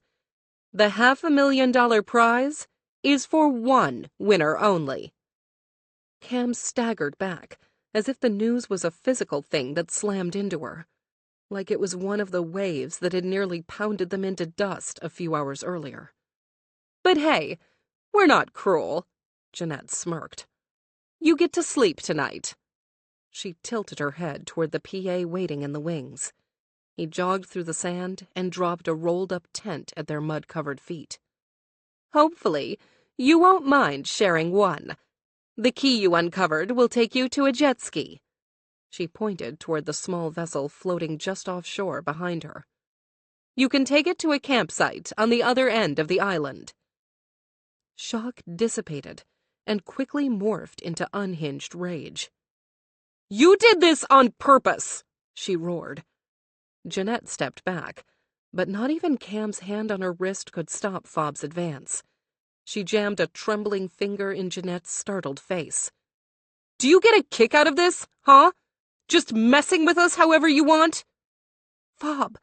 Cam tugged on her arm. There was no stopping her, not until she said everything she wanted to say. "When did you people come up with this twist, huh?" She whirled toward the production tent, where a dozen sets of eyes were peering at her. "As soon as you saw us kiss?" Anger was a seething, fire-breathing monster crawling its way out of its cave. Black claws digging into the earth, leaving smoking gashes in their wake. Static obscured her vision, disconnecting her brain from her body.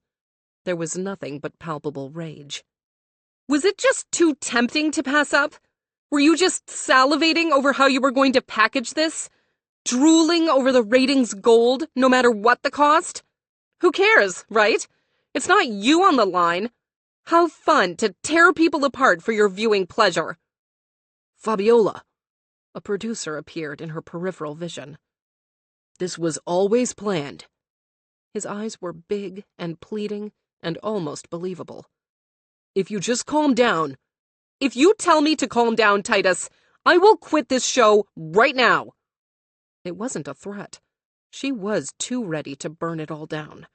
Let Cam have the money and refuse to give them the satisfaction of torturing them. "Sorry." He wiped the sweat from his brow. "Listen, we didn't know about you." "Don't lie to me," Fob growled, her final warning. She was done being a pawn. Done being pushed around for anyone's amusement. Done being manipulated and used. "I'm not," he begged. "Come to the tent. I'll show you. This has always been the concept of the season. We had no way of knowing you two would be left standing." His face flushed with color. "And how could we possibly guess you would have gotten close?" Fob focused every bit of her ire on Titus, the poor sap who'd been tasked with facing her. "I don't believe you," she growled, her jaw tight. "Fob!" Cam's voice was gentle against her ear. She didn't want to break her eye contact with Titus. Didn't want to soften. "Come on." Cam's arm was around her shoulder. "We've come too far to give up now." Fob unclenched her fists, letting the blood rush back into her hands as she flexed them. Around her, Fob heard murmurings. "We need to get back to ones." A young woman's voice wavered, clearly unsure how to tell Fob that they needed to reshoot, thanks to her ruining the take by interacting with production. "At least a pickup shot from when Jeanette—" "Leave it. We can't recapture that," Titus whispered, effectively releasing them. Openly wearing her disgust, Fob allowed Cam to turn her away from Titus, but not before she pulled off her mic pack and threw it in the sand. When no one objected, she asked Cam for hers. With bitter delight, she tossed the pack at Titus's feet. A pointed glare made the message clear. The crew were not to follow them. Not a one did. Not while they crossed the sand and waded into the water, and not while they climbed onto the single jet ski, hugging the coast until they reached the dock marked with an orange flag. Fob didn't forget about the drones filming above them, but at least she didn't have to see any of the producers' faces. She needed the small victory after such a devastating kick to the teeth. Chapter 45. "You're quiet." Cam tucked her legs underneath herself. Sunset had brought a curtain of biting and flying insects, forcing them into their small tent perched at the edge of the small cliff overlooking the rocky shore. "And saying you're quiet is like saying something." Fob didn't look up from where she was lying on her back, staring straight up, unblinkingly at the blue nylon interior of their tent. Every now and again, a breeze filtered in through the mesh panel above the zippered door and moved the stray hairs that had snuck out of Fob's braid and were forming a halo around her head. That was the only thing of Fob's that had moved in the hours since they'd been there. Cam looked up at the small camera and microphone rigged to the top of the tent. She couldn't wait to get away from the constant surveillance. When she got back to her phone, she might go completely silent for a while instead of posting in advance. For once in her life, she was tired of being watched, tired of the attention. Thanks to Fob's probably not empty threat to quit, they'd bought themselves a solid hour away from the cameras. Cam would have liked to spend it talking and strategizing, discussing the news and figuring out a solution together, but Fob had shut down on her. After they left the jet ski tied to the dock, they followed the marked path to a slow-moving river, where they undressed and rinsed off their bodies and clothes, where Cam washed her mouth out enough to erase the vile, sour, fishy taste, where Fob didn't speak a single word. Not even while they stood naked near the river, waiting for their clothes to dry in the baking sun. It hadn't taken long, given the moisture-wicking fabric. From the river, they walked barefoot through the soft grass and up to what was jokingly called a campground. It was an orange X spray-painted in the sparse grass. In the shade trees around the spot, cameras and sound equipment took the place of birds. There was no bathroom, no food, nothing but a pile of warm water bottles, a lantern, and a place for their tent. Cam knew why the crew hadn't followed them. It wasn't some magnanimous gesture or some apology for their shitty twist. They knew whoever made it here would have a bigger blow-up if they forgot about the cameras, and that was easier to do when they were perched in the trees. She doubted that they had anticipated this, a sulking pair of dead silent competitors. Cam watched Fob, her hands folded over her chest, her steady breathing, her generally comatose countenance. It was too much. I won't compete, Cam decided aloud. They can't make me participate tomorrow. Fob turned her head, looking up at her with tired brown eyes. What? I'll just quit. She shrugged, confident that this was the best solution. Not only would it save them from the conflict, but she could finally set right what she got wrong all those years ago. What are they going to do? They'll have no choice but to... Fob shot up like a slice of burnt toast popping out of a malfunctioning toaster. Absolutely not. There's no reason we have to... Cameron! Fabiola! Cam exaggerated her imitation of Fob's sober tone. I told you, I don't care about the money. Being on the show will net me a ton of new fans. That's plenty. This way you get to keep the money and we don't have to compete against each other. All things considered, the right thing for me to do is bow out. Don't you dare. Fob's tone was indignant, offended. It's the best. If you want me to start trusting you again, you play this the right way. Don't you dare let me win, or I will never forgive you, and I swear you'll be dead to me. I'll never speak to you again. Jesus, Fob. Okay. Cam reached out, hooking her pinky in Fob's. I just think we should spend tonight celebrating. Fob turned her head to the side, the breeze catching her hair again. Haven't you realized that we won? She smiled, pulling Fob a little closer. No matter what happens tomorrow, we win. Fob's expression changed into something unreadable. The memory of a similar conversation was a boot to the stomach, but Cam confronted her shame head-on. This time will be different. If you want me to prove it to you, let me quit. With a swift, decisive pull, Fob yanked Cam forward. They tumbled carelessly to the side, Fob's arms securely around her. I told you. If you quit...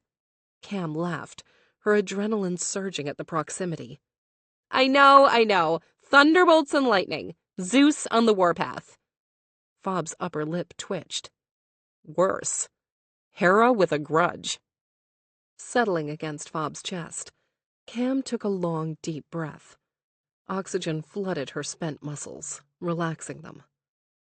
I can't believe there's more. I know. Do you really think they added this at the end? Fob sighed, her chest bowing beneath Cam's cheek. No, I don't think production schedules are that flexible. I can still be angry, though. It really sucks ass. So eloquent. Fob chuckled, the sound of forklift carrying Cam's spirits out of the gutter. What's the first thing you're going to do when you get out of here? Cam mused. Take a long, scorching shower, Fob answered so quickly she had obviously given it some thought. You? Cam hooked her leg around Fob's thigh. Miss you? Cam felt Fob's smile, even though she couldn't see it. She popped her head up, resting her chin over Fob's heart as she gazed at her. I'm serious, you know. After all this, I have no idea how I'm going to get through a day without you. Are you serious about me coming to Atlanta? Fob searched her face, her dark eyes dull in the dim lantern light. Are you having second thoughts? You don't have to. A surge of energy pulled Cam up. She straddled Fob's hips, staring down at her with arms crossed over her chest.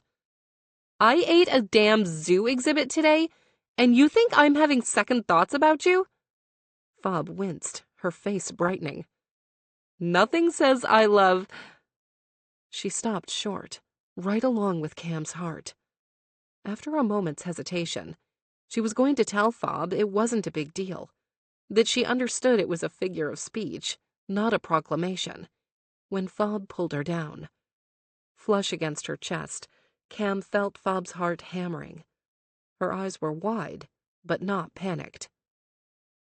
I love you, Fob confessed softly. Whether I say it today or tomorrow, or a week from now or next year, it doesn't matter. If you're doing all this to play me, Fob shrugged. It would still be true. Unfortunate, but true. I love you, and my fear can't change that. Cam's heart was slam dancing in her body like it wanted to bust out of the mosh pit, tear a hole in the tent, and race through the woods screaming. Emotion pricked the back of her eyes, rolling down her cheeks without permission. I love you, Fob. I've loved you for so long. The confession lifted the exhaustion from Cam's sore muscles, excised the regret from her soul. I'm never going to let you forget it. Every single day, I'm going to make you feel so completely seen and appreciated and loved. Fob craned her neck, closing the small gap and kissing her. Chapter 46. Curled together on the tent floor, Fob didn't care that her arm was asleep because Cam had used it like a pillow all night. In the weak morning light, with a cool ocean breeze filtering into the tent, Fob could almost forget that they had another day of competing to go. Combing back a wild strand of blonde hair from Cam's lightly perspiring forehead, Fob allowed her heart to feel full. She expected to regret her confession, to kick herself for telling Cam she loved her, but she didn't. There was no way to know for sure that Cam wouldn't play her again. No guarantee that she wouldn't get hurt, but she'd done it anyway. As she watched Cam sleep, she was overwhelmed with a sense of calm, with certainty. The sky visible through the mesh opening above the door had turned from pink to yellow when Cam stirred in her arms. Instead of rolling away, she nestled her face against Fob's chest. Just 5 more minutes, she grumbled. Fob ran her hand over Cam's damp back. I'm surprised they haven't come to get us already. They really let us sleep. Maybe they're busy making us breakfast. Cam's words were muffled. Yeah, right. Fob put her hand to her painfully grumbling belly. Part of the final challenge involved contending with hunger and exhaustion. God, I still have that weird, fishy scorpion taste in my mouth. Come to think of it, I might not be able to eat for a week, Cam complained. I don't know why we can't get a little toothpaste. To break us, Fob decided. It's the little things that add up. What do you think Mancha is going to do when he sees you? The image of her dog stumbling down her mom's porch steps and barreling toward her warmed her fatigued heart. He'll probably run me over to get in the car, and then he'll try to sit in my lap the whole way home. As soon as we get back to the city, he'll start whining because he misses Tilo and my mom and Ted. Cam chuckled, her voice still hoarse from sleep. I know how that feels. Always missing somebody, no matter where you are. Fob held her closer, knowing she was thinking of her grandmother, of the incredible void she'd left behind. Do you think he'll like Tangerine? Cam ran her fingertips along the edge of Fob's waistband. There isn't a single thing, alive or inanimate, that Mancha doesn't like. So the opposite of you, she joked. We can't all just like people indiscriminately, she replied very seriously. Being liked by people like you and Mancha is meaningless when you'll strike up a conversation with just anybody. Tangerine and I, however, when we accept you, you know you're worthy. Cam cackled. Worthy, huh? That's how you see it? Nope, she replied casually. That's how it is. In a sudden rush of movement, Cam leapt on top of her. You're the worst. Her eyes were so bright, Fob heard them screaming, I love you, despite what her mouth was saying. When production stopped outside their tent and signaled that it was time to go, Cameron groaned and dropped her head into the crook of Fob's neck. You know, we can pull some Katniss and Peeta shenanigans and refuse to finish if they don't play fair, Cam said, before rolling off of her and getting to her knees. Absolutely not. Fob got up, sitting on her heels since they couldn't stand in the tent. All I've thought about for the last 6 years is whether or not I could have beaten you."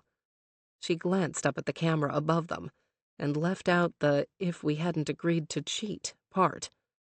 "This is my chance." Cam looked like she was going to make another joke, but thought better of it. "I'm scared of what this will do to us, Fob. I'm so afraid of losing you again. This all feels so fragile. This stupid game is not worth it to me. I'd rather have you over anything." Fob waddled on her knees to close the gap between them. She pressed her forehead to Cam's. "I know it doesn't feel like we can survive this. I don't know what's going to happen." She made herself be vulnerable, laying it all out. "But I do know that we can't run away from this. We have to finish what we started." Cam circled her arms around Fob's waist, holding her close. "What if I win and you hate me?" Fob smirked, pulling away to look at Cam directly when she said, "There is no way you can beat me." "Are you serious right now?" Fob tipped her head to the side. "You did teach me all of your swimming secrets." Cam couldn't conceal her smile despite her best attempts. "Oh, you think I taught you all of my tricks, huh?" Fob smirked. "Enough to make me very dangerous." She tried to sound like an evil genius, even as her nerves had awakened in her empty stomach. Cam dropped her shoulders, a hard sigh rattling out of her body. "So we just do this? We compete against each other and wait to see what happens?" She shook her head. "It just feels so wrong. After everything." With her fingers, she combed Cam's hair where it had gone flat overnight. "I know, but we're almost done. And no matter what, we know we've won, right?" Cam nodded, before leaning in to kiss her. Fob closed her eyes, wishing she could take the warmth of Cam's lips with her the rest of the day. It was going to be a grueling trial. "We both give it our best. Promise?" Cam hesitated, her lips still hovering over Fob's mouth. "I'm trusting you, Cam." She nodded, peering into her with a steely blue gaze. "I swear, I'm going to do my very best to kick your ass." Fob's lip twitched. "Just try not to cry when you lose, okay?" When they stepped out of the tent, they emerged as competitors, ready to play one last game.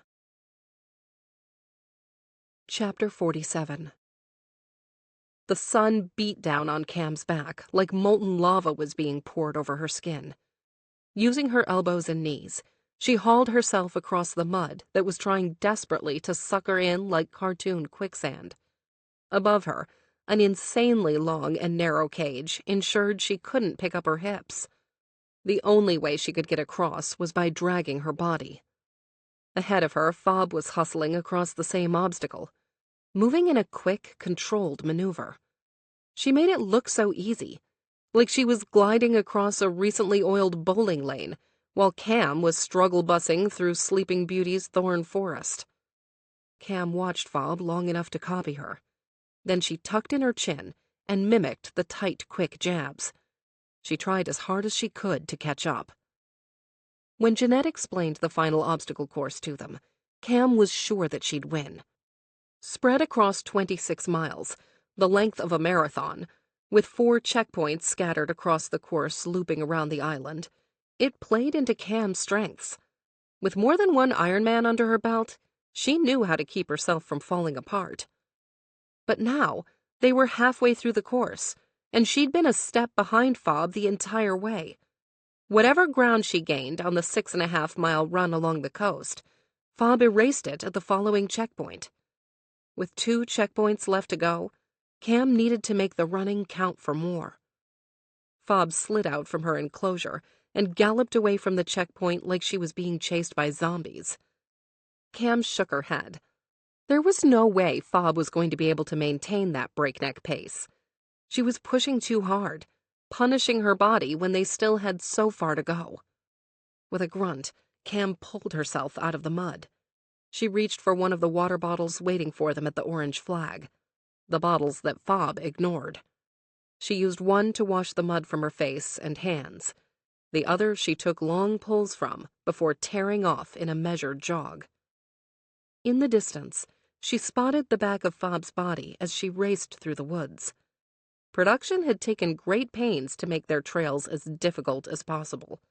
The first one had been up a rocky hill, steep enough to tear up their shins and sap their energy. On empty stomachs, it had been easy to leave them depleted. Cam tossed the empty water bottle on the side of the trail, knowing the camera crew and the off-roading vehicle behind her would pick it up. In the brutal afternoon heat, she was happy for the shade of the trees, even if it meant keeping her eyes on the ground for exposed roots. Ahead of her, Fob's outline grew bigger and clearer. She was catching up to her faster and faster each time. Despite her wishes to the contrary, Fob wasn't superhuman. "You need to drink water," Cam said when she pulled up beside her, long sweat streaks visible on her mud-covered arms and legs. Fob kept her attention set straight ahead. Cam knew her well enough to know that she wasn't just being her usual stoic self. She didn't have the breath control to talk and run. She was tired, probably dehydrated. "Look, I'll stop with you. I'm not trying to trick you here, but you need to rehydrate." The crew always had a ton of extra water for them. It was the one thing they didn't limit. "God, I sound like you. Next thing you know, I'll be making you drink seaweed." Fob didn't so much as smile. "I know you're in the zone and everything, but you and I both know you're going to cramp up and collapse any minute now.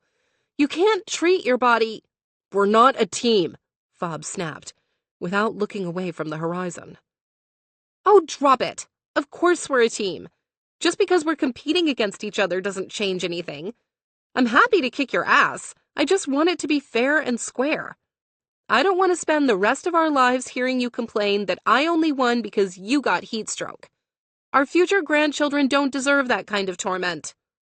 Fob's lip twitched. She obviously liked when Cam mentioned their imaginary future family. It was her moment to pounce. She turned around and sprinted toward the crew in the cart.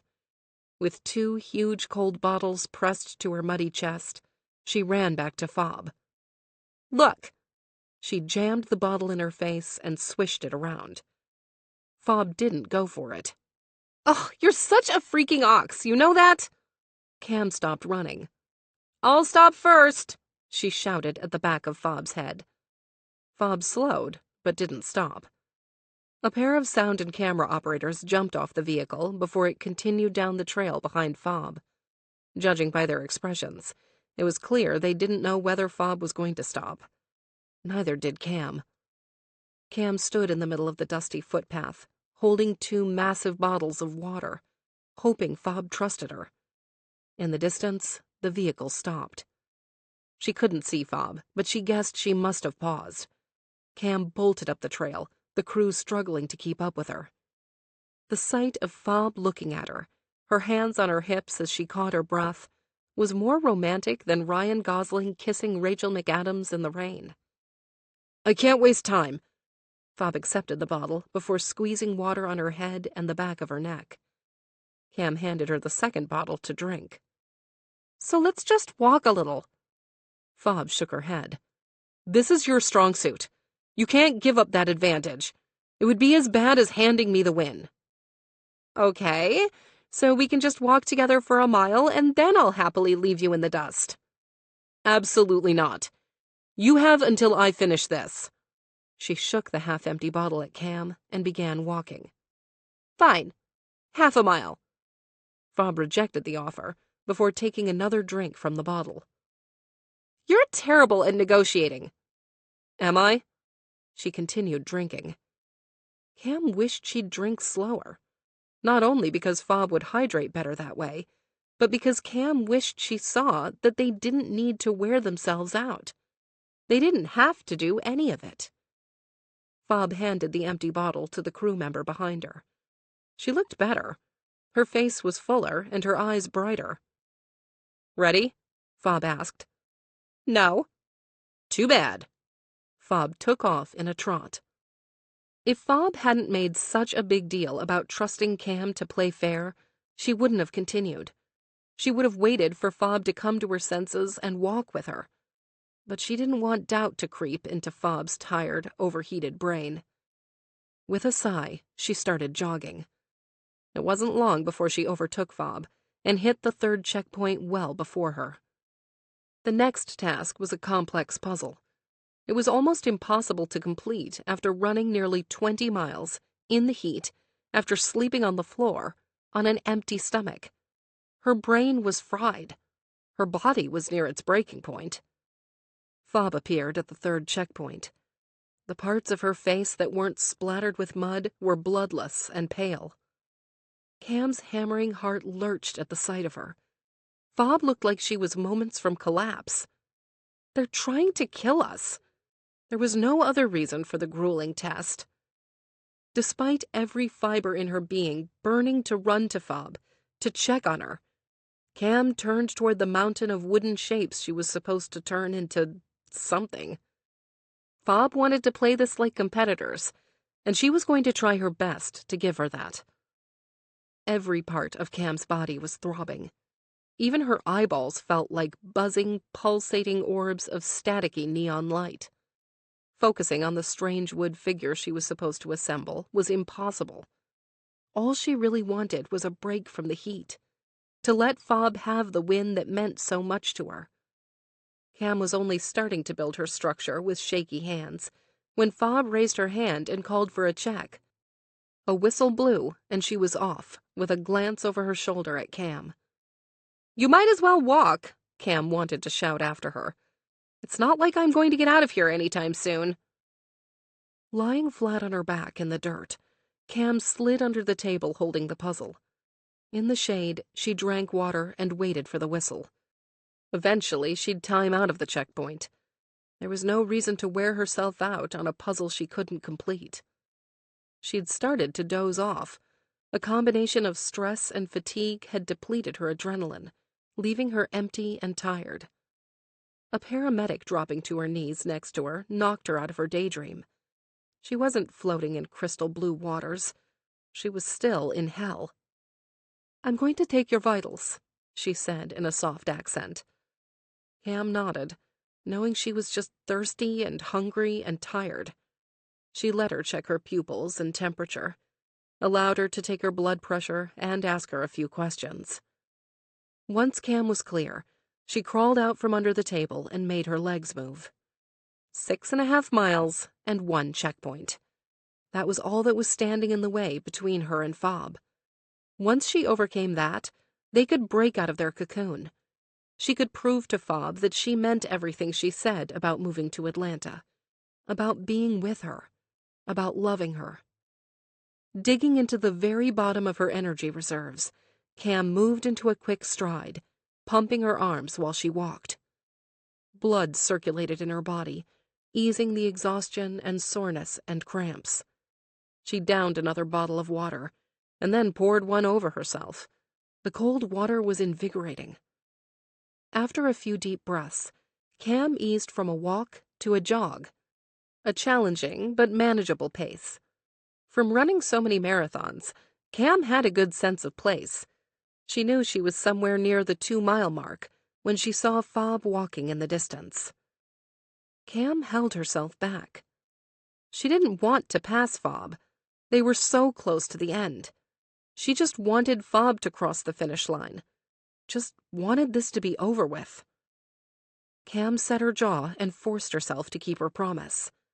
She started jogging again. Catching up to Fob took seconds. She was moving so slowly she was almost standing still. "How are you feeling?" Cam couldn't just pass her up like she wasn't there, like Fob was some other opponent. "Fine." The blotches on her face made a liar of Fob. "Don't walk with me." Cam winced, but didn't argue. "I love you. Don't give up. We're almost there," she whispered, and then took off down the trail. At the end of the 26-mile run, Cam arrived at the 4th and final checkpoint ahead of Fob. Shit! Slowly, Cameron started down the rocky embankment and toward the ring made of rope in the sand. At the center, there was a pole spiked into the ground, 2 metal loops on either side. Jeanette was a vision, a mirage at the end of the day-long wandering. Dressed in white linen, the crashing surf and sun setting behind her, Jeanette looked like a saint. Cam was suddenly aware of herself, of the sweat and mud and scrapes, of the bone-deep exhaustion. She must be a terrifying sight. "Congratulations!" Jeanette smiled. She knew better than to relax. It wasn't the end. The wide ring at Jeanette's feet was gnawing at the pit in Cam's stomach. "For reaching the final checkpoint first, you won an advantage that might just give you an edge in snatching that prize money." Cam bristled. She didn't like the idea of snatching anything. It sounded too much like stealing. When Fob appeared on the short ridge perched above the checkpoint, Cam's heart lurched. She wished they didn't have to do this. She knew what the ring meant, and as soon as Fob's unfocused eyes landed on it, Cam was sure she recognized it too. On unsteady legs, Fob ambled down to the beach. She was hiding a limp. Had she fallen? Cam reached out, touching Fob's sweaty wrist. "You okay?" Fob nodded, her gaze flittering between Cam and the ring. The exhaustion on her face was devastating. "The task is simple." Jeanette produced a black bungee cord. "You will be attached to each other with this. It'll be clipped to the back of your harnesses. Each of you will face the opposite side of the ring. The goal is to step out of the ring first. Your opponent will be pulling in the opposite direction. It's best 2 out of 3. Jeanette's eyes floated over Cam. "Cameron, I told you that you have an advantage for arriving at the checkpoint first. You start with 1 win. All you have to do is beat Fabiola once, and the prize is yours." Cam closed her eyes. Double shit. Chapter 48. Fob's quads burned under the strain, her muscles tearing like cheap fabric. She dug her raw fingers into the sand and heaved, desperate for any leverage she could exploit, engaging her entire body in the act of moving forward, but getting nowhere. They'd been stuck there for what felt like hours. The sun had set, bringing down a curtain of flying bugs that had nothing better to do than buzz around Fob's sweaty face. As if they knew she couldn't swat at them, gnats landed on her mouth, trying to break her resolve. She had no choice but to try and ignore the obnoxious opportunists. Crawling the remaining 6 inches out of the ring was much harder than she'd anticipated. After a while, she started wondering whether they'd replaced Cam with a boulder or an anchor or the freaking Statue of Liberty.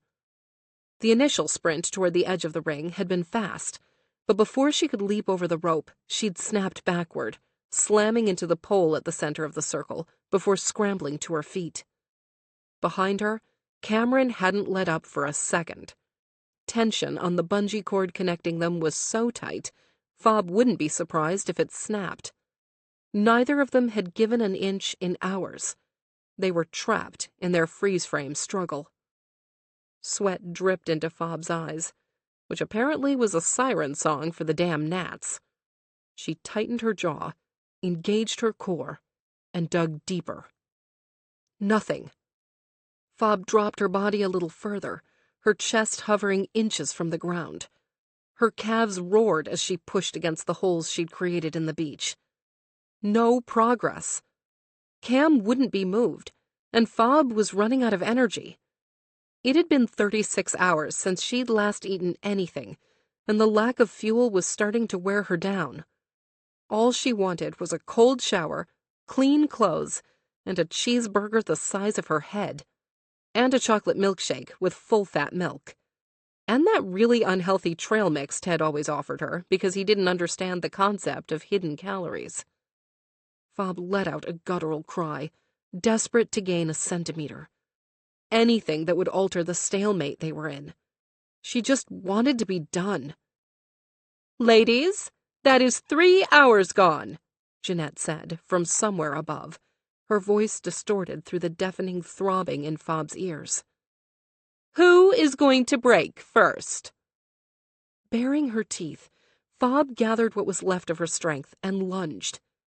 Cam refused to let her move. There was no doubt left in Fob's mind that she'd taken her vow to play hard seriously. She'd had her doubts while they were on the trail. She could sense how badly Cam wanted to stay with her, how badly it seemed to hurt when she left her behind on the marathon runs between checkpoints. Fob's muscles twitched and shuddered, sending her sinking deeper into the cool sand. A warning that her body wouldn't last like this forever. She could quit. Let Cam win. They could be done with this. Be on their way to finding out what their relationship might be like in the real world.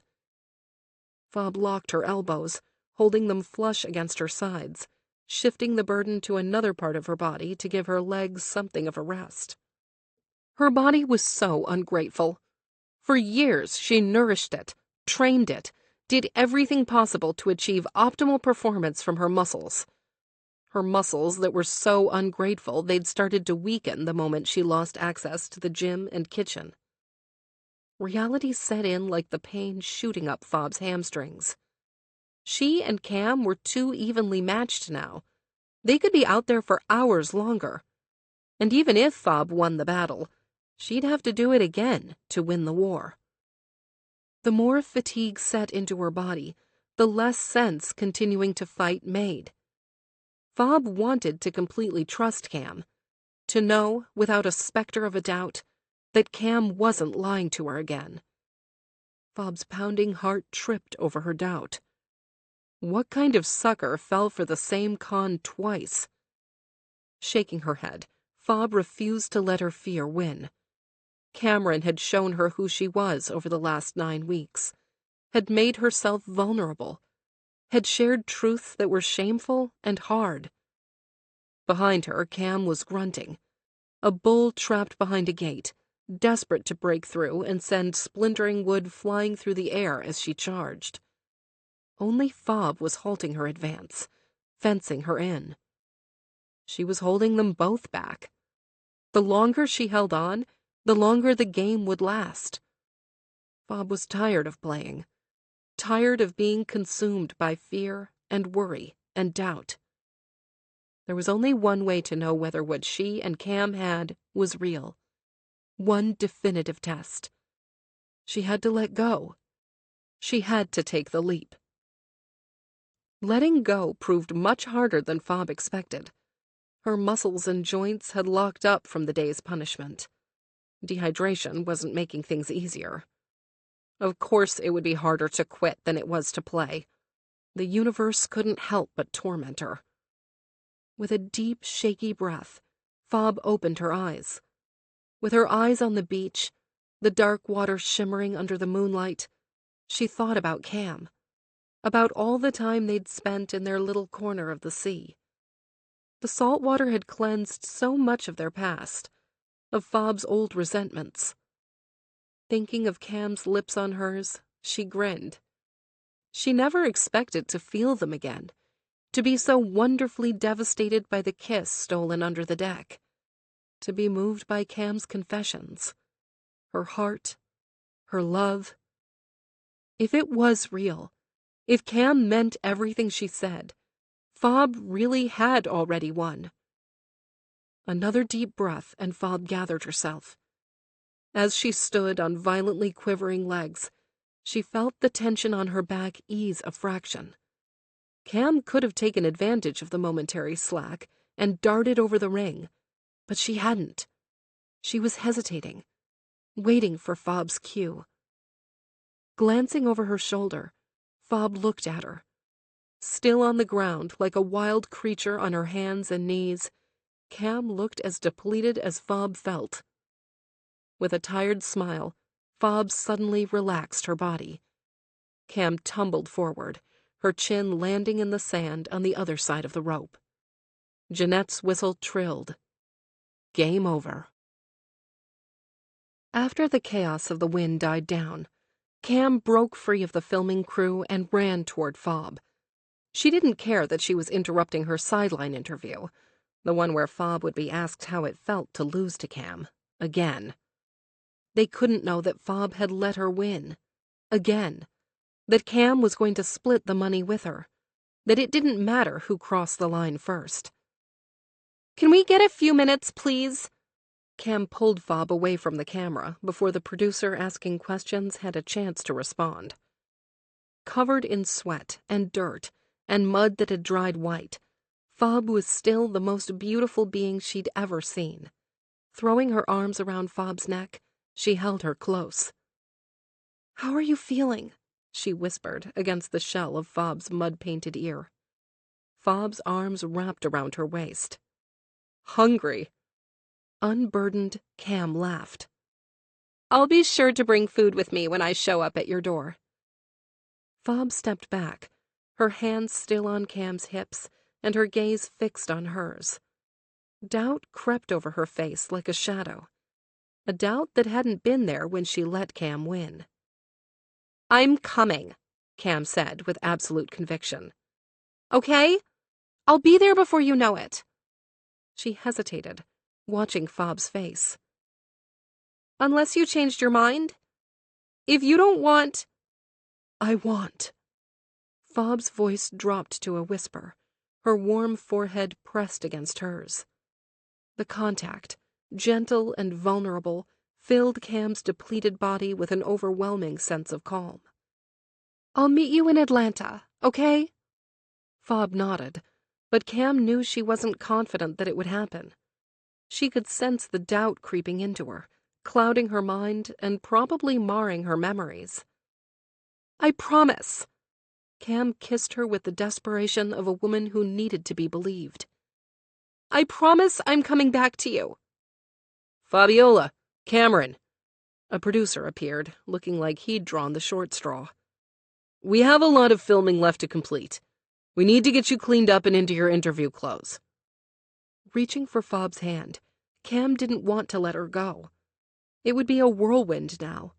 No time to rest together, to shower Fob in reassurance, promise her that this was only the beginning for them. Their time together was over here. Now there was only time to get cleaned up, dragged into hair and makeup, and film hours and hours of interviews. To help them make the appropriate commentary, they'd be forced to watch segments back. Cam wasn't excited to start the mortifying process of watching herself on film. The producer looked at his watch. "We have to go." Cam pulled Fob into her arms again, kissing her again and again. Quick bursts of desperate affection. "I love you," she whispered, needing Fob to believe her. Fob's smile was weak against Cam's lips.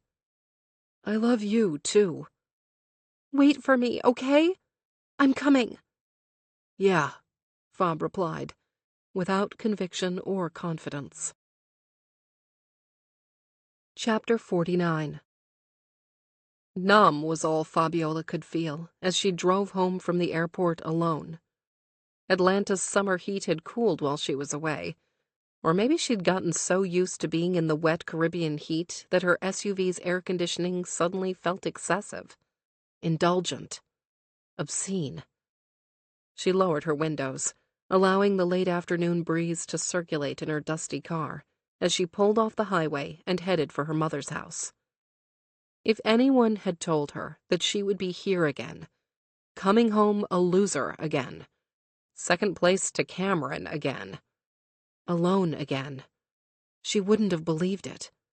She wouldn't have guessed there was any way she could be so stupid, so naive. But here she was, willfully repeating history. A sour pang of discomfort ignited in her gut. Had she really fallen for the same trick twice? Fob gripped the steering wheel, maintaining control of the car as it transitioned from asphalt to a compact, well-maintained dirt road. She sat up straighter, her seatbelt digging into her sunburnt neck. No, it wasn't the same scenario. Cam hadn't slinked away and disappeared into the shadows this time. She'd waited for her outside the resort's conference room, where production shot the talking head interviews. Interviews they would cut up and use in whatever way they wanted in order to fit their narrative. Of course, producers had asked about their relationship. Forced Fob to look at grainy video of them trying to conceal themselves beneath the deck. Of them floating in the ocean, nothing audible but whispers. Of them kissing on the dock on the way to the bungalow. Kissing at the end of the challenge. Cuddling in one very small bed together. To Fob's relief, they hadn't shown her anything untoward, but she hadn't missed the smirks on the crew's faces, the knowing, less than subtle glances. They'd already edited together the season's performances, highlighting how Fob had gone from refusing to look at Cam to nearly having a coronary trying to dig her out of the coffin. She'd refused to watch the clip. As it was, Cam's expression, terrified and sweat-drenched, was already burned in her mind. She didn't need to see it again. Didn't need to watch her own terror. Despite the producer's insistence, Fob initially refused to talk about her relationship with Cam. She couldn't bring herself to acknowledge it, not without knowing for sure whether it was real or not, whether she was making a fool of herself. It was obvious production was going to make their romance a storyline. At least the tone appeared to be sweet, something swoon-worthy rather than tawdry. Time would tell how prominently the plot would feature on the show. After constant prodding and hours under the hot lights while crammed into the uncomfortable production chair, Fob's resistance crumbled. The leap of faith she took in confirming the seriousness of her feelings for Cameron was terrifying, but she'd done it anyway. She'd opened her eyes, measured the distance, and jumped. When Fob was finally released from filming and relieved of her mic pack for the last time, she only had enough time to walk from the resort to the jet, where her bags were already packed and waiting for her. After everything, it was just over. She hadn't expected Cam to be waiting for her, sitting on the hotel floor, her head resting against the wall, her mouth agape and snoring. If Fob had her phone with her, she would have snapped a picture. There was something intensely endearing about Cam passed out in a hallway. Goodbye had been difficult. Every fiber of Fob's being resisted leaving her. She wanted to believe their separation would only be temporary, but there would be only one way to find out. She had to leave and see whether Cam followed. Her strange gray mood lifted as soon as she drove through her parents' open gate. On the porch, expending every ounce of self-control in his thick body, Mancha was waiting. Around his neck, he wore a huge blue and green polka dot tie. It matched the perfectly ridiculous party hat on his head. Next to him, Tilo, his tiny chihuahua body trembling like he was sitting on a vibrating bed, was wearing the same outfit. Overwhelmed by a tangle of emotions curling around her heart, Fob threw her SUV in park before the end of the driveway. In a sprint, she tore off for the dogs. As soon as Mancha saw her, he leapt off the porch, much to Ted's chagrin. They'd obviously practiced this trick, but there was only so much discipline a mortal could show. The flimsy string holding the paper hat to his head snapped as he ran. A shriek made its way out of Fob, half cry, half giddy hoot as she crouched. Mancha, a freight train with no brakes, barreled into her at full speed. 60 pounds of muscle and happiness hit her square in the chest, knocking her backward onto the gravel driveway. "Who's my good boy?" Fob squeezed the wiggling, licking mass flailing on top of her. "I've missed you so much, buddy." To signal that the feelings of love and excitement were mutual, Mancha rolled over on Fob's torso and placed his big white paws on her shoulders. With precise, gentle pressure, he used his front teeth to nibble on her like she was a delicious corn on the cob. Rubbing his one ear, Fob laughed. Tilo ran over her face, his tiny feet narrowly missing her eyes as he barked while running in circles around them. "I should go away more often." With one hand, she scooped Tilo mid-lap and kissed the chihuahua while he licked her forehead. In Portuguese, Fob's mother yelled at her to get off the ground. Fob lay there a moment longer, absorbing the unfiltered affection and returning it tenfold. Dusting herself off, Fob jogged the rest of the way to the house. The dogs, still wearing their matching bow ties, ran in circles around her as she went. "Nice hats." Fob hugged her mother first, and then Ted. They were in the matching blue and green party hats the dogs left littered on the driveway. "Don't worry, Ted has one for you, too," her mother joked, her dark gaze floating up to a proud-looking Ted. Before Fob could protest, Ted slipped the hat over her face, strings snapping on her jaw. "Great." Her smile wasn't as hard to fake as she expected. After a long, strange 9 weeks, she was happy to be home. "I know you sign all those NDAs and everything, but you were gone a long time." Ted rocked on his heels, his eyes bright and wide and inquiring. Fob winced. She didn't want to tell them that she'd landed in second place. First loser. Again. She followed her parents into the house, where a feast awaited. "Don't get your hopes up," she muttered. Her mother rubbed her back and rattled off all the dishes waiting for them. All of Fob's favorite foods. In a flurry of movement, Fob's mother was pulling dishes from the cabinet, and Ted was grabbing a glass pitcher of caipirinha from the fridge. Fob took a deep breath. "I have to tell you guys something." Her mother turned, her round face creased in concern. "What happened?" "Nothing." Fob hesitated.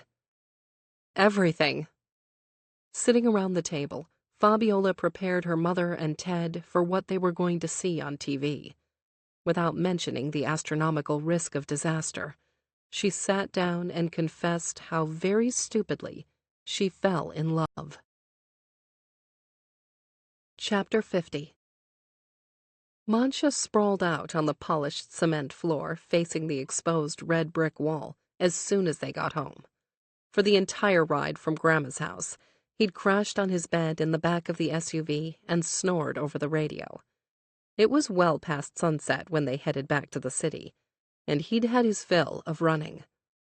While Fob showered and unpacked, Mancha migrated to his favorite spot on the leather sectional at the center of the industrial-style loft.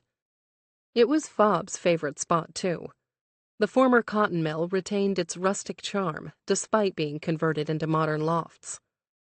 When she first moved in, she imagined walking into the massive brick structure in a faded blue jumpsuit and carrying a black metal lunchbox. She never stopped feeling like she was strolling into a time machine.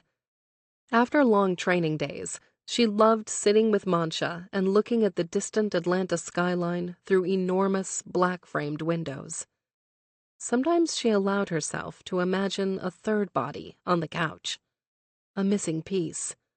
A very specific shape that fit perfectly with them. Fob emerged from the bathroom, her freshly washed hair in a towel and wearing joggers and a sweatshirt. Even with the air conditioner turned off, she couldn't get the chill out of her bones. She had every intention of plopping next to Mancha on the couch. After checking her phone, she'd gotten messages from everyone, except the only person she wanted. Hours had felt like years in Cam's absence. The distance had formed cracks and fissures, letting doubt sprout like noxious weeds. Why wouldn't she have at least called, texted, DM'd?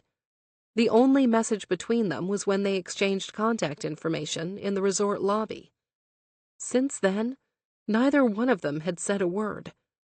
The familiar silence was a sickening pit in Fob's stomach.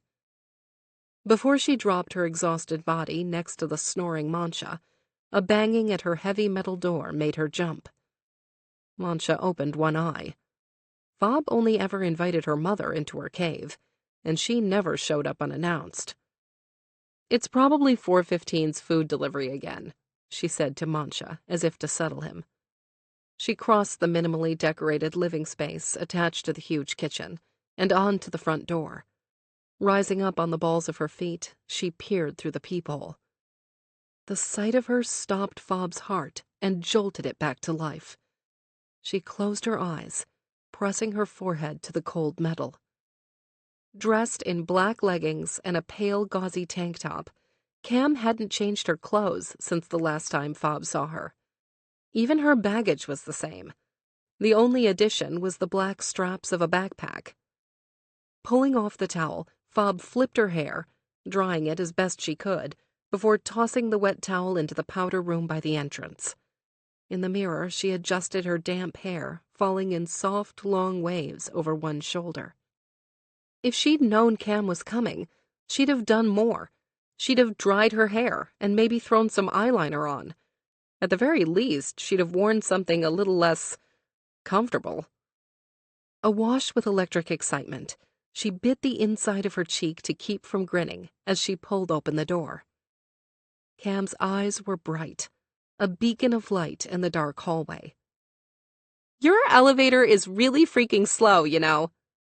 Fob resisted the urge to laugh. "Well, the building is over 100 years old. You could have taken the stairs." "Oh yeah, Tangerine would have loved being lugged up 4 stories. As it is, I'm pretty sure she's going to cough up hairballs in my shoes for a week." On cue, the cat let out an irate meow from the pack on Cam's back.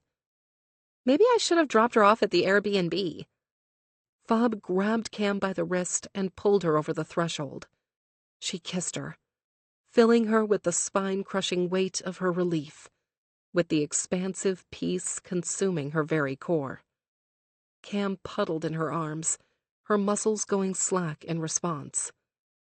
"I know it's late, and I debated going to the Airbnb first, but I've missed you," Cam whispered against her lips. "As soon as I got home, I went to my mom's house, scarfed down some black beans and rice, picked up Tangerine, and started driving north. I know you weren't expecting me like this." Fob kissed her again, drowning out the worry that had crept into her tone. "You must be joking about staying somewhere else."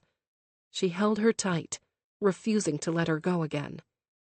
Cam smiled against her parted lips. Mancha, finally noticing the activity at the door, peeled himself off the couch and trotted toward them. With his butt wiggling, he happily greeted Cam. She bent down, allowing him to attack her face with aggressive kisses. "Aren't you a good guard dog?" Cam patted his side, enduring his aggressive friendliness. Tangerine yowled her displeasure. Unconcerned, Mancha threw himself on his back, giving Cam his white and gray belly to rub. "I didn't bring a litter box," Cam admitted, as she continued to indulge Mancha. "Come on." Fob held out her hand to get Cam away from the ham on the ground. "We can let her out in the master bath for now." Once Cam was on her feet, Fob carefully peeled the cat carrier off her back. The cat was so black, all Fob saw were yellow eyes glaring at her. "I'll run out and get her some stuff while you shower and get comfortable. I have clean clothes you can borrow if—" Cam threw her arms around Fob's neck, pressing herself to Fob's side to avoid squishing the cat. "You don't have to do all that."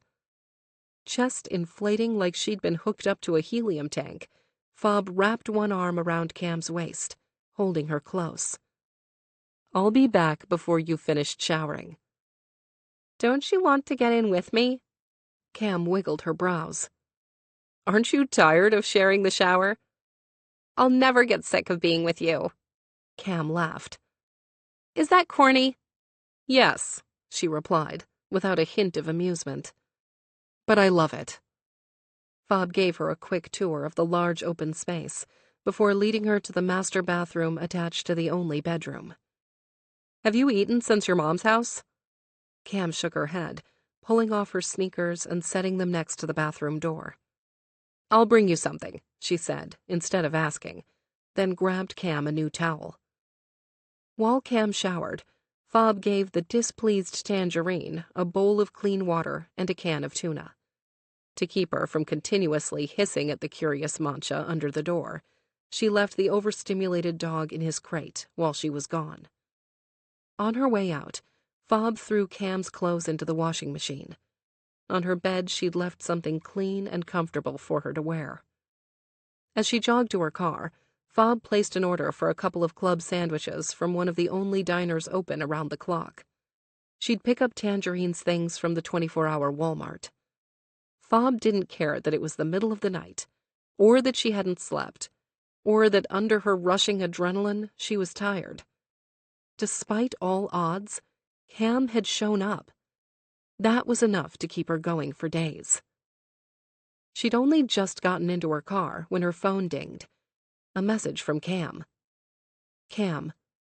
Sorry, I didn't have time to do it while I was driving. Didn't want you to think I forgot. Found your account with your phone number. Confused, Fob waited for more. A moment later, the phone dinged again. A money transfer request. When Fob finally understood what she was looking at, her eyes bulged. Without prompting, Cam had sent her half of the prize money. Shock at such an unbelievable amount of money being wired into her account was staggering. It was life-changing, the key to all her earthly desires. And yet, Cam's presence in her life felt even bigger than the pending cash infusion. A surge of something colorful and free and pure flashed through her veins, electrifying her skin. This was what people felt before they did insane things like getting married in Vegas on a second date, or getting questionable tattoos around their ring fingers, branding themselves with another's name. The wave carried her forward and onto the quiet Atlanta street. Without the usual traffic, she'd be able to get everything she needed in under an hour. Hoping Cam wouldn't mind that she'd exaggerated how quickly she'd be back, she pulled onto the highway, already eager to get home. Chapter 51.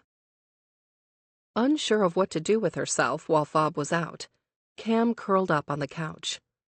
It felt odd to be dressed in her soft, comfortable clothes, to occupy a space that was so uniquely Fob's without her being there too.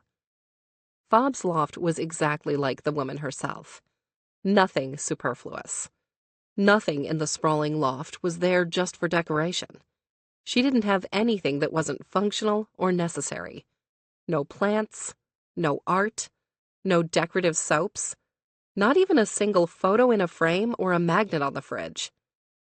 As she absent-mindedly rubbed Mancha's head in her lap, she relaxed against the leather, loving the feel of Fob's soft t-shirt against her skin.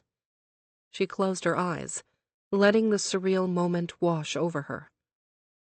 Despite her biggest mistake, her greatest regret, she was sitting in Fob's house, where she was always meant to be.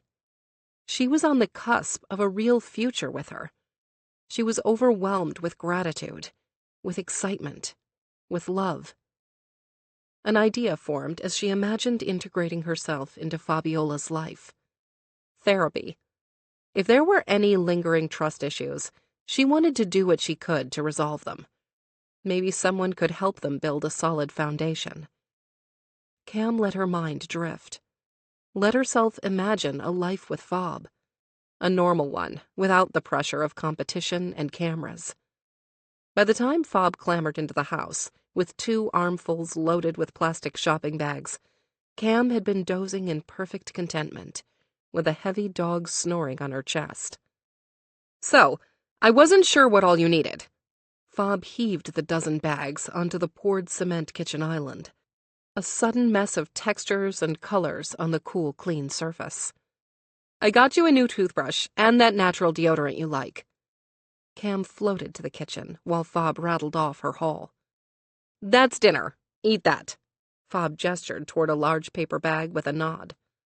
I didn't go to the grocery store earlier, so there isn't much here, but I got stuff to tide us over until tomorrow. She put away the coffee, milk, water, and a package of cereal. I also wasn't sure what Tangerine liked, so I got her a few different brands of food, wet and dry. A new bed, the litter box, of course. Fob moved like she'd chugged a bag of energy drinks while running around town. In a flash, she disappeared into the master bath, where Cam could hear her talking to a loudly complaining Tangerine. While Cam finished putting the groceries away, she couldn't stop chuckling to herself. Fob was explaining to Tangerine what she was doing as she went, like she was a doctor and the cat was her patient. Cam had finished putting things away when Fob emerged from the bathroom, using a small towel to dry her hands as she returned to the kitchen. I gave Tangerine a bit of each food to see which one she likes. Cam lunged toward her, capturing Fob in a kiss before she could finish her list. She'd never met someone so eager to provide and protect and care. It was overwhelming in the best possible way. Thank you, Cam muttered, before kissing her again, her lips hurried and hungry. Her body had grown cold in Fob's absence, like she'd been in suspended animation and had just awoken with a start. After a moment of startled hesitation, Fob returned the kiss. Wrapped around Cam, she was an all-consuming shroud of warmth and muscle and skin and touch. In the fluid way that they'd practiced into an art, Fob picked Cam up without breaking the rhythm of their kiss. With a groan, Cam hooked her legs around Fob's waist and tangled her fingers in Fob's silky hair. Desperate, Cam kissed and clawed like there was a way she could get closer, deeper, more connected. Landing on Fob's big white bed with a bounce, she pulled Fob's sweatshirt over her head and tossed it to the ground. They were free. For the first time, unfettered, uncensored, unleashed. Clothes landed on the floor one after another until there was nothing between them but skin and need and heat. Cam flipped Fob onto her back before climbing on top of her. She straddled Fob's hips before tossing her long blonde hair back. As she threw it into a messy bun, Fob's fingertips rolled up her sides and over her chest. With her hair out of her face, she looked down at Fob. Her dark eyes were so full of lust, of yearning, of the kind of desire Cam hoped would never dim. As she rocked her hips gently, sliding over Fob's lower abdomen, she hoped that they'd never stop wanting each other like this, that they would always remember this insatiable desire. Fob pulled her down, bringing her lips to her mouth, as if it was the only thing that could quench her. You feel so good, Fob moaned, into their increasingly unsteady kiss, her hands sliding over Cam's bare back. Fob squeezed Cam's hips, quietly exerting her control as she changed the rhythm of Cam's grinding, slowed her down, made her sway more purposeful. With her head thrown back, Cam focused on the sensation of Fob's hard pelvic bone pressing against her. Understanding what she wanted, what she needed, Fob made her own lower body rigid. With increased urgency, she moved Cam in quick, short bursts. The heat that rose from Cam's core seeped through her skin, creating a thin sheen of perspiration. Fob's gaze bore into her eyes inky black as she bit down on her bottom lip. Fob took her hands from Cam's hips, gliding up her torso to grip her breasts. Taking her aching nipples between her fingers, Fob squeezed. Fuck! Cam gasped, her thighs starting to shake. She tried to give Fob what she wanted, to let her watch, let her tease. She made a silent vow to make up for the weakness of her flesh. Please, Cam begged. Fob rolled her sensitive nipples between her fingers, creating currents of hot, pulsing desire that needed to be eased. The ache pulled so hard she couldn't stand it. Please what? Fob's voice was so low, so husky. Cam was sure of what she'd find if she reached back to touch her. The knowledge alone pushed her to the limit. I need you, Cam half cried, half moaned. A smirk flashed on Fob's face before it disappeared. Patiently, Fob waited for Cam to elaborate. She should have known Fob wouldn't make things so easy. Fighting fire with fire, Cam leaned back. Stretching, she rested her weight on one palm. Her free hand slid between Fob's thighs. She watched Fob's face like she was observing a celestial event before teasing her with the very tip of her finger. Dripping.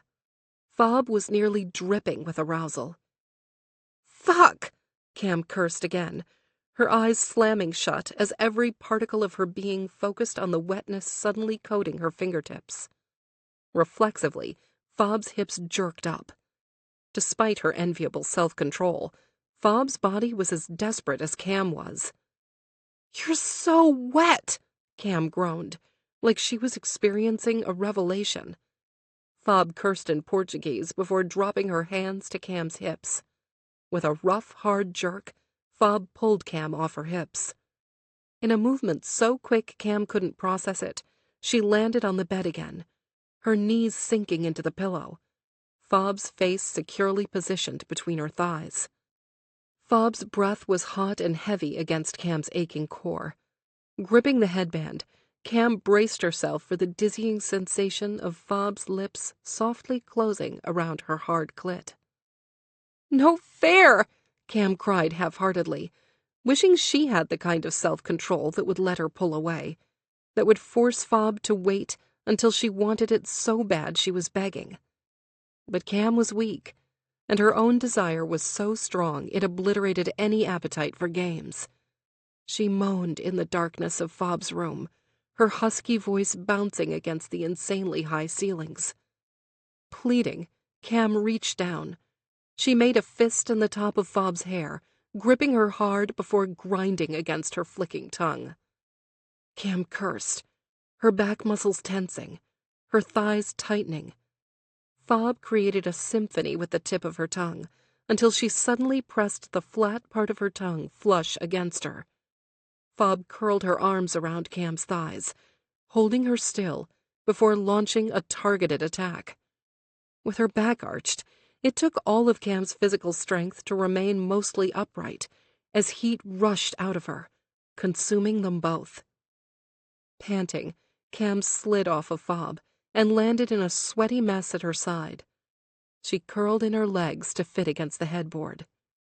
With a satisfied chuckle, Fob smacked her butt, sending a ripple over Cam's tingling skin. "I remember you used to last longer." Lost in her satisfied haze, Cam rolled onto her back and propped her feet on the headboard. "Maybe you've gotten better since we've been apart." She wiggled her eyebrows. "Or, you know what they say, distance makes the orgasms grow stronger."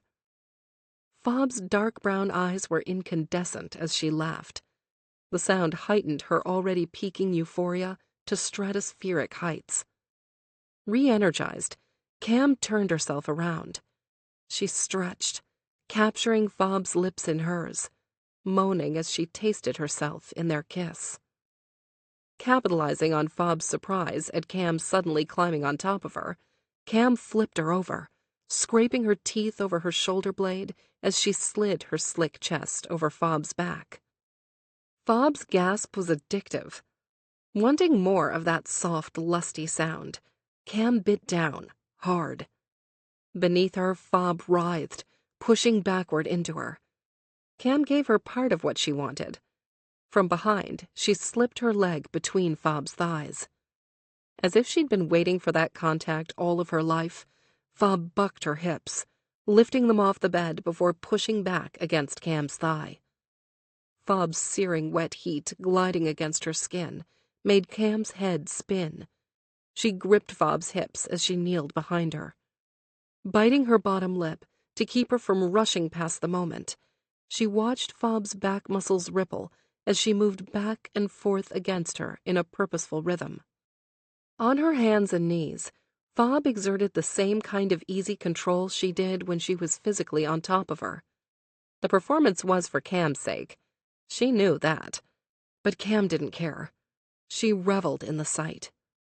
Snaking her hand between their bodies, Cam slid one finger gently inside of Fob and then another. The rush was immediate and unstoppable. Cam cursed and groaned at the feeling of Fob tightening around her fingers. After a moment, Fob dropped, unable to hold herself up with one arm. Her chest landed flush against the mattress. Despite already having had an orgasm, Cam's body pitched with desire as Fob's free hand disappeared between her own thighs. As soon as Fob touched herself, she clenched hard around Cam's fingers, her hips losing their rhythm. "Harder!" Fob's plea was a breathy moan Cam wasn't sure she heard, but her body reacted without hesitation. Dropping back to sit on her heels, Cam watched Fob, her mouth agape before unleashing a string of curses. She indulged in the sight of Fob's quickly moving fingers before slamming hard into her. It wasn't hard enough. Fob groaned but shoved her body back onto Cam's fingers. More. She asked for more. Clenching her jaw and engaging all her upper body strength, Cam obliged. Planting one foot on the bed to steady herself, she indulged Fob's wishes. She slid into her with hard, deliberate thrusts. As she did, Fob's body stiffened. Relinquishing a small amount of control, Fob let Cam give her what she needed. Let Cam bury herself, knuckles deep inside of her. With a strangled cry, Fob's body shook. Despite being muffled by the bedspread, her guttural, primal sounds were a jolt of adrenaline, spurring Cam to keep up the frantic pace, despite the awkward angle and the cramp in her hand. When Fob's body went slack, Cam crumpled forward. Laying sideways across the bed, she rolled into Fob's space, laying her head on Fob's sweaty chest. The wild hammering of Fob's heart betrayed her outwardly calm demeanor. "I didn't know sex on a bed could be so good," Cam joked, hooking her leg around Fob's thigh. Fob's arm curled around her back, pressing her closer still. "Imagine what we can do after a little sleep." She made lazy shapes with her fingertips on Cam's back. After a beat, Cam popped her head up. Even in the low light, Fob's eyes were brilliant, keen, expectant. "Who said I was going to let you sleep?" Chapter 52. Taking the stairs down from the rooftop deck, Fob whistled. She hated whistling, and hated the people who whistled in public even more. The fact was true, and yet it didn't matter. She'd only been able to stop doing it while she trained her client in her building's rooftop gym. When she agreed to meet her oldest and most loyal client that morning, she didn't know she'd have to tear herself away from Cam's warm, soft body curled against her. Certain that she'd never tire of it, she'd touched and kissed every inch of Cam's body.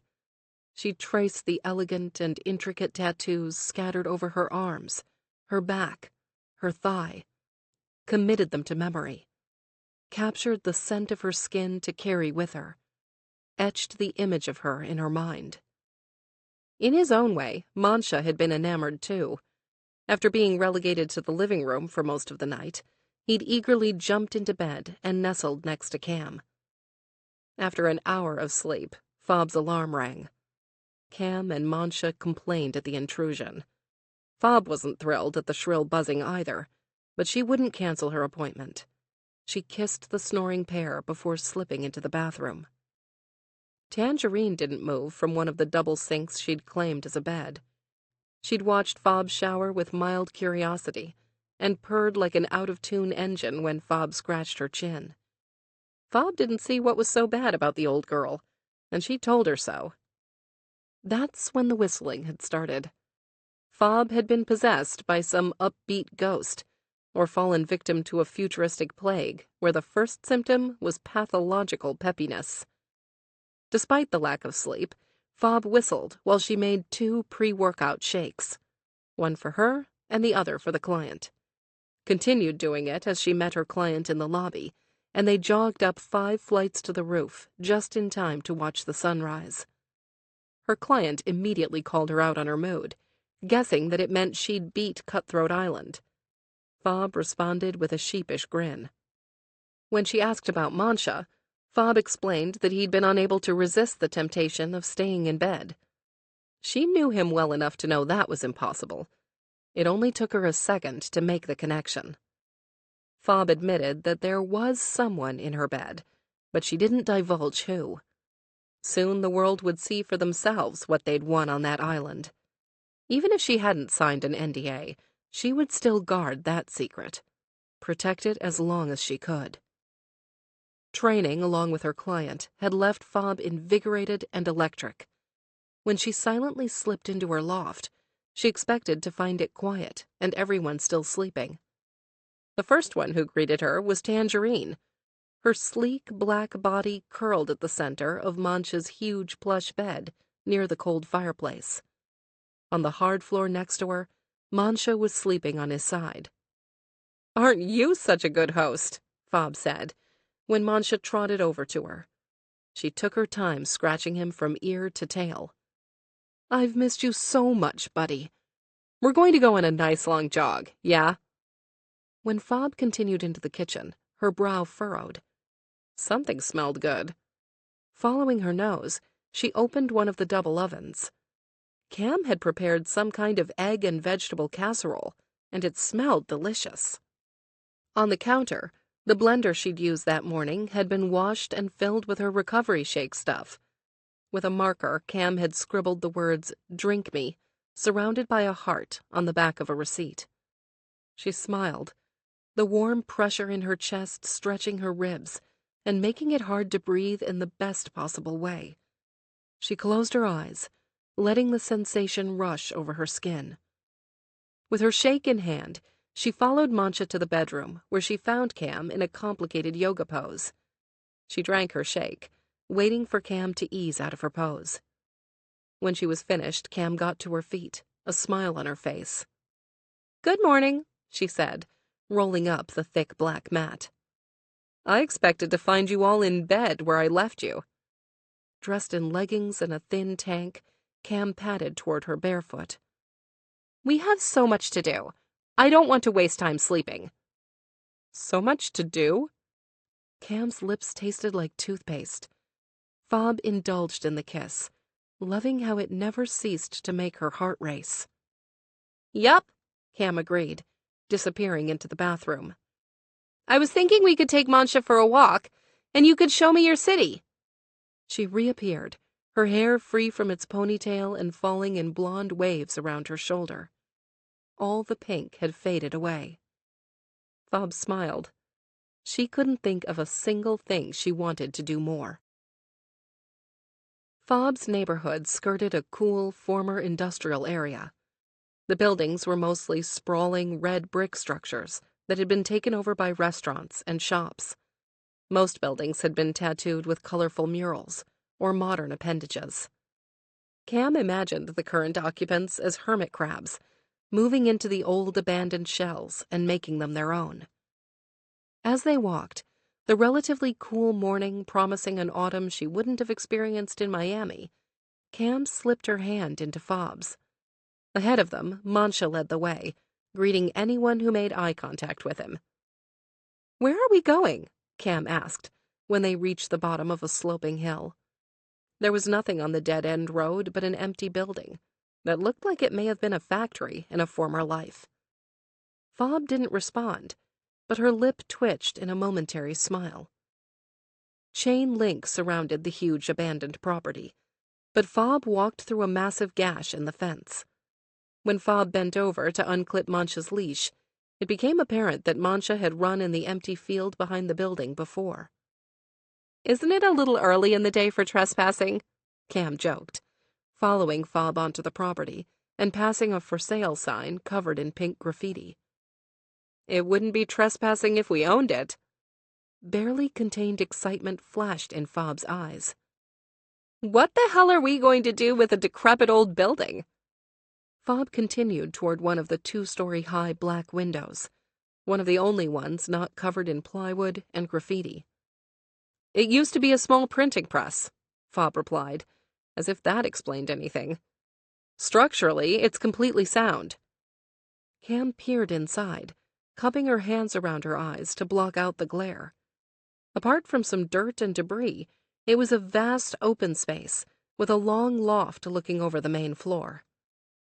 "I didn't know you had printing press aspirations," Cam joked. Fob crossed her arms over her chest. "I'm serious." Cam raised a brow. "About?" Mancha sprinted toward them, his mouth open and tongue waving in the wind. After 2 tight circles around them, he took off again. You want to open a store, and I want to open a boutique gym, Fob explained, like it should be obvious.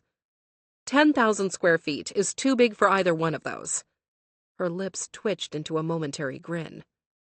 But it's perfect for both. Lots of leftover space for storage, too. Cam's racing heart reacted before her brain could process the proposal. You really want to buy it? I've been looking at it for a long time, but I know it's a huge decision. How much is it? How much work is it going to take to fit it to our purposes? The owner has been trying to unload it for a while. Last year, I talked to the agent about a lease-to-own deal. He was very interested. Add another year of losing money paying taxes? She shrugged. And he's probably even more motivated now. Cam finished her thought. Fob nodded. I just wanted to show it to you. Give you something to think about. Can we go inside? Get a feel for the energy in the space? Fob's smile grew and spread over her face. Yeah, you want to? I can call the agent. Cam threw her arms around Fob's neck. There's nothing I would rather do than explore the possibility with you. She kissed her long and deep and slow. It's a big commitment. She leaned back to look Fob in the eyes. Are you sure you're ready for it? That's a lot of trust we have to have in each other. A lot of trust you have to place in me. Fob furrowed her dark brows. I trust you with my heart. What else is there to give? She replied simply, as if the words didn't mean absolutely everything. Are you having doubts? Cam kissed her again. Not a single one. Epilogue. 3 years later. Let's go, let's go, let's go, Fob clapped as she paced in front of the 3 treadmills going at full speed. I know you can do better than that, Tommy. Come on, push through the pain, she shouted over the high-intensity music. In response, the 3 clients she had reaching for a new goal upped their speed. Across from them, she checked on the 2 clients in the middle of a painfully long row. The water in the rowing machines sloshing in rhythm was one of her favorite sounds. That's awesome, Tasha. She peered over the screen on her rowing machine. You're crushing it. Just another 300 meters to go. You got this. Give me some good, strong pulls. A beautiful blonde on the stationary bike stood, pumping her legs harder. A vein appeared on her forehead that seemed to pulse to the beat of the music. Is that all you got, Cameron? Fob stood next to the bike, crossing her arms over her chest while she evaluated the numbers on the screen.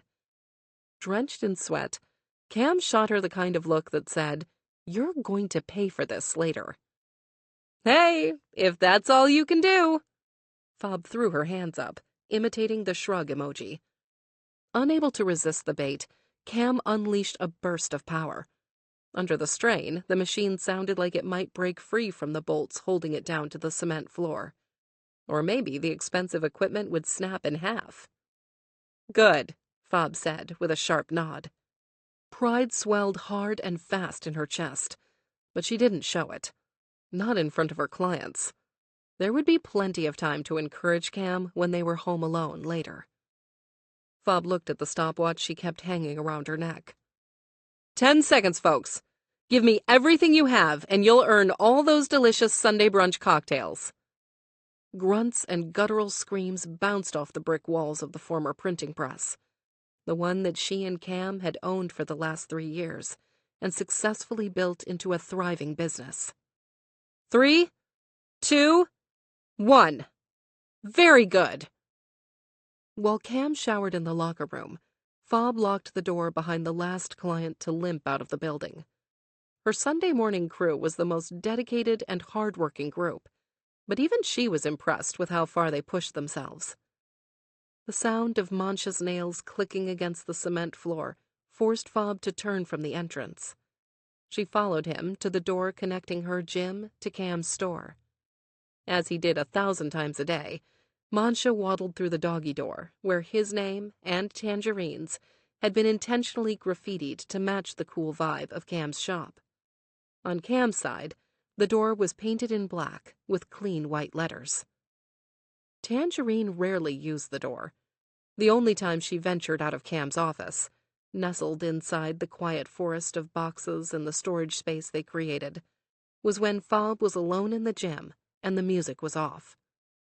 As soon as Fob entered Cam's t-shirt shop, which had only taken a year to start turning a profit, she spotted Cam behind the counter. The store wouldn't be open for hours, so she'd left her hair in a towel after her shower. Wearing one of her own organic cotton t-shirts, Cam was sitting on a stool behind the register. The live wood counter had been created from salvaged materials, like nearly everything else in Cam's place. Nothing matched, and yet it all worked so beautifully together. With her phone to her ear, Cam's expression was serious, but Fob couldn't read whether the call was bad or just business-related. Running through the possibilities in her mind, she considered whether it was her parents. Cam's birthday was a month away, and they'd planned to take a big trip to Alaska. Cam's mom and Ted had taken over planning duties, but they all got along well. No reason for consternation. "Yeah," Cam said into the phone. Fob leaned across the counter across from her, hoping to pick up on what was going on. Cam's bright blue gaze drifted to Fob. "I'm going to have to talk to Fabiola about it." Cocking her head to the side, Fob wished she could divine what the hell Cam was talking about. She'd settle for who was on the other end of the line. When Cam finally hung up, she tossed her cell phone on the counter. "Well, that was interesting." Fob waited. "That was Mike," Cam said without explaining. "What Mike?"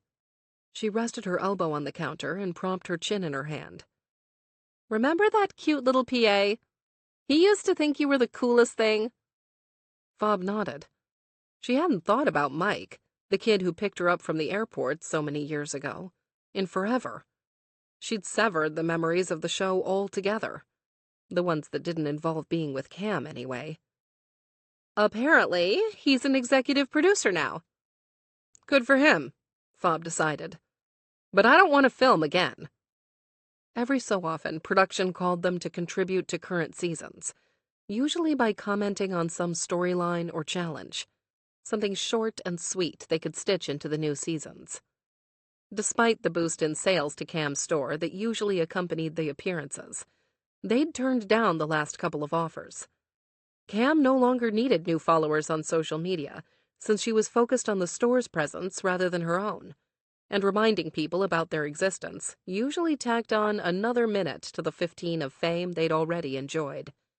A little money wasn't worth the wake rocking their otherwise serene life.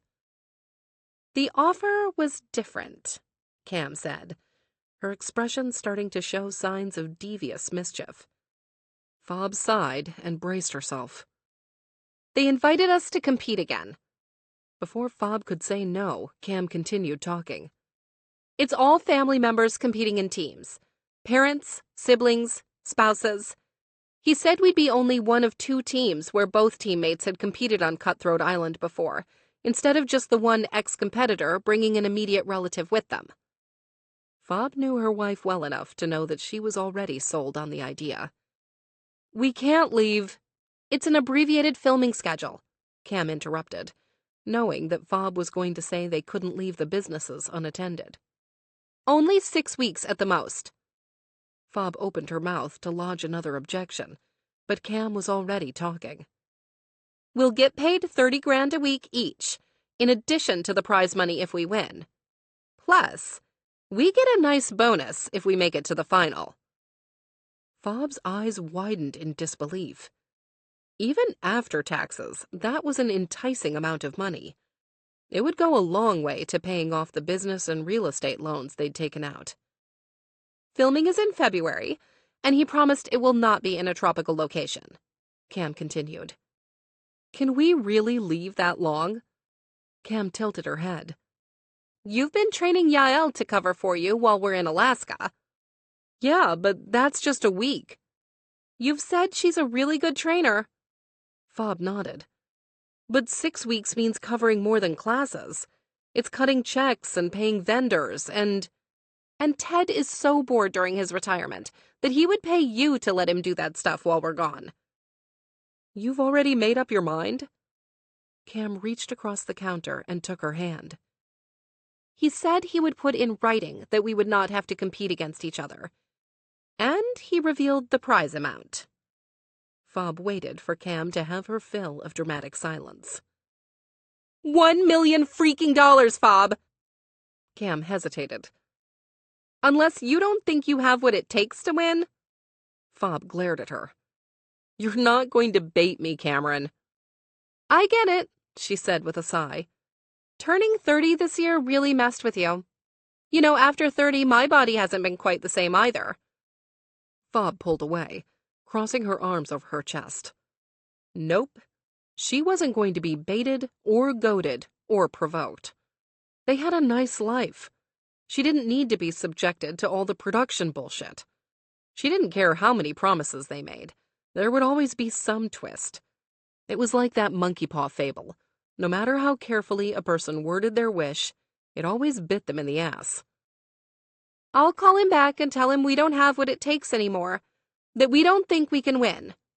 It has nothing to do with winning, Fob snapped. Of course it does, Cam replied brightly, like she was telling her that the ice cream truck was outside and handing out free scoops. You'd never back down from a challenge. Not unless you knew it was futile. You're not going to do this to me, Cam. Cam slid off the stool. It's okay, babe. There's no reason to be ashamed. You know what? You're probably right. We're not as young as we used to be. We can't. A surge of hot, unbridled pride forced Fob's jaws open. Fine. If you want to suffer sleeping in a strange bed, dealing with cameras in our face all the time, who am I to stop you? Cam's towel fell off her head when she pulled Fob into a hug. I love you. She relaxed into the embrace, knowing there was no way either of them could pass up a challenge. This concludes Body Check by J.J. Arias, narrated by Carrie Coelho. Copyright 2022 by J.J. Arias. This unabridged audiobook is published by arrangement with J.J. Arias and was produced in the year 2023 by Tantor Media Incorporated, a division of Recorded Books, which holds the copyright thereto. Please visit tantor.com for more information on our growing library of unabridged audiobooks.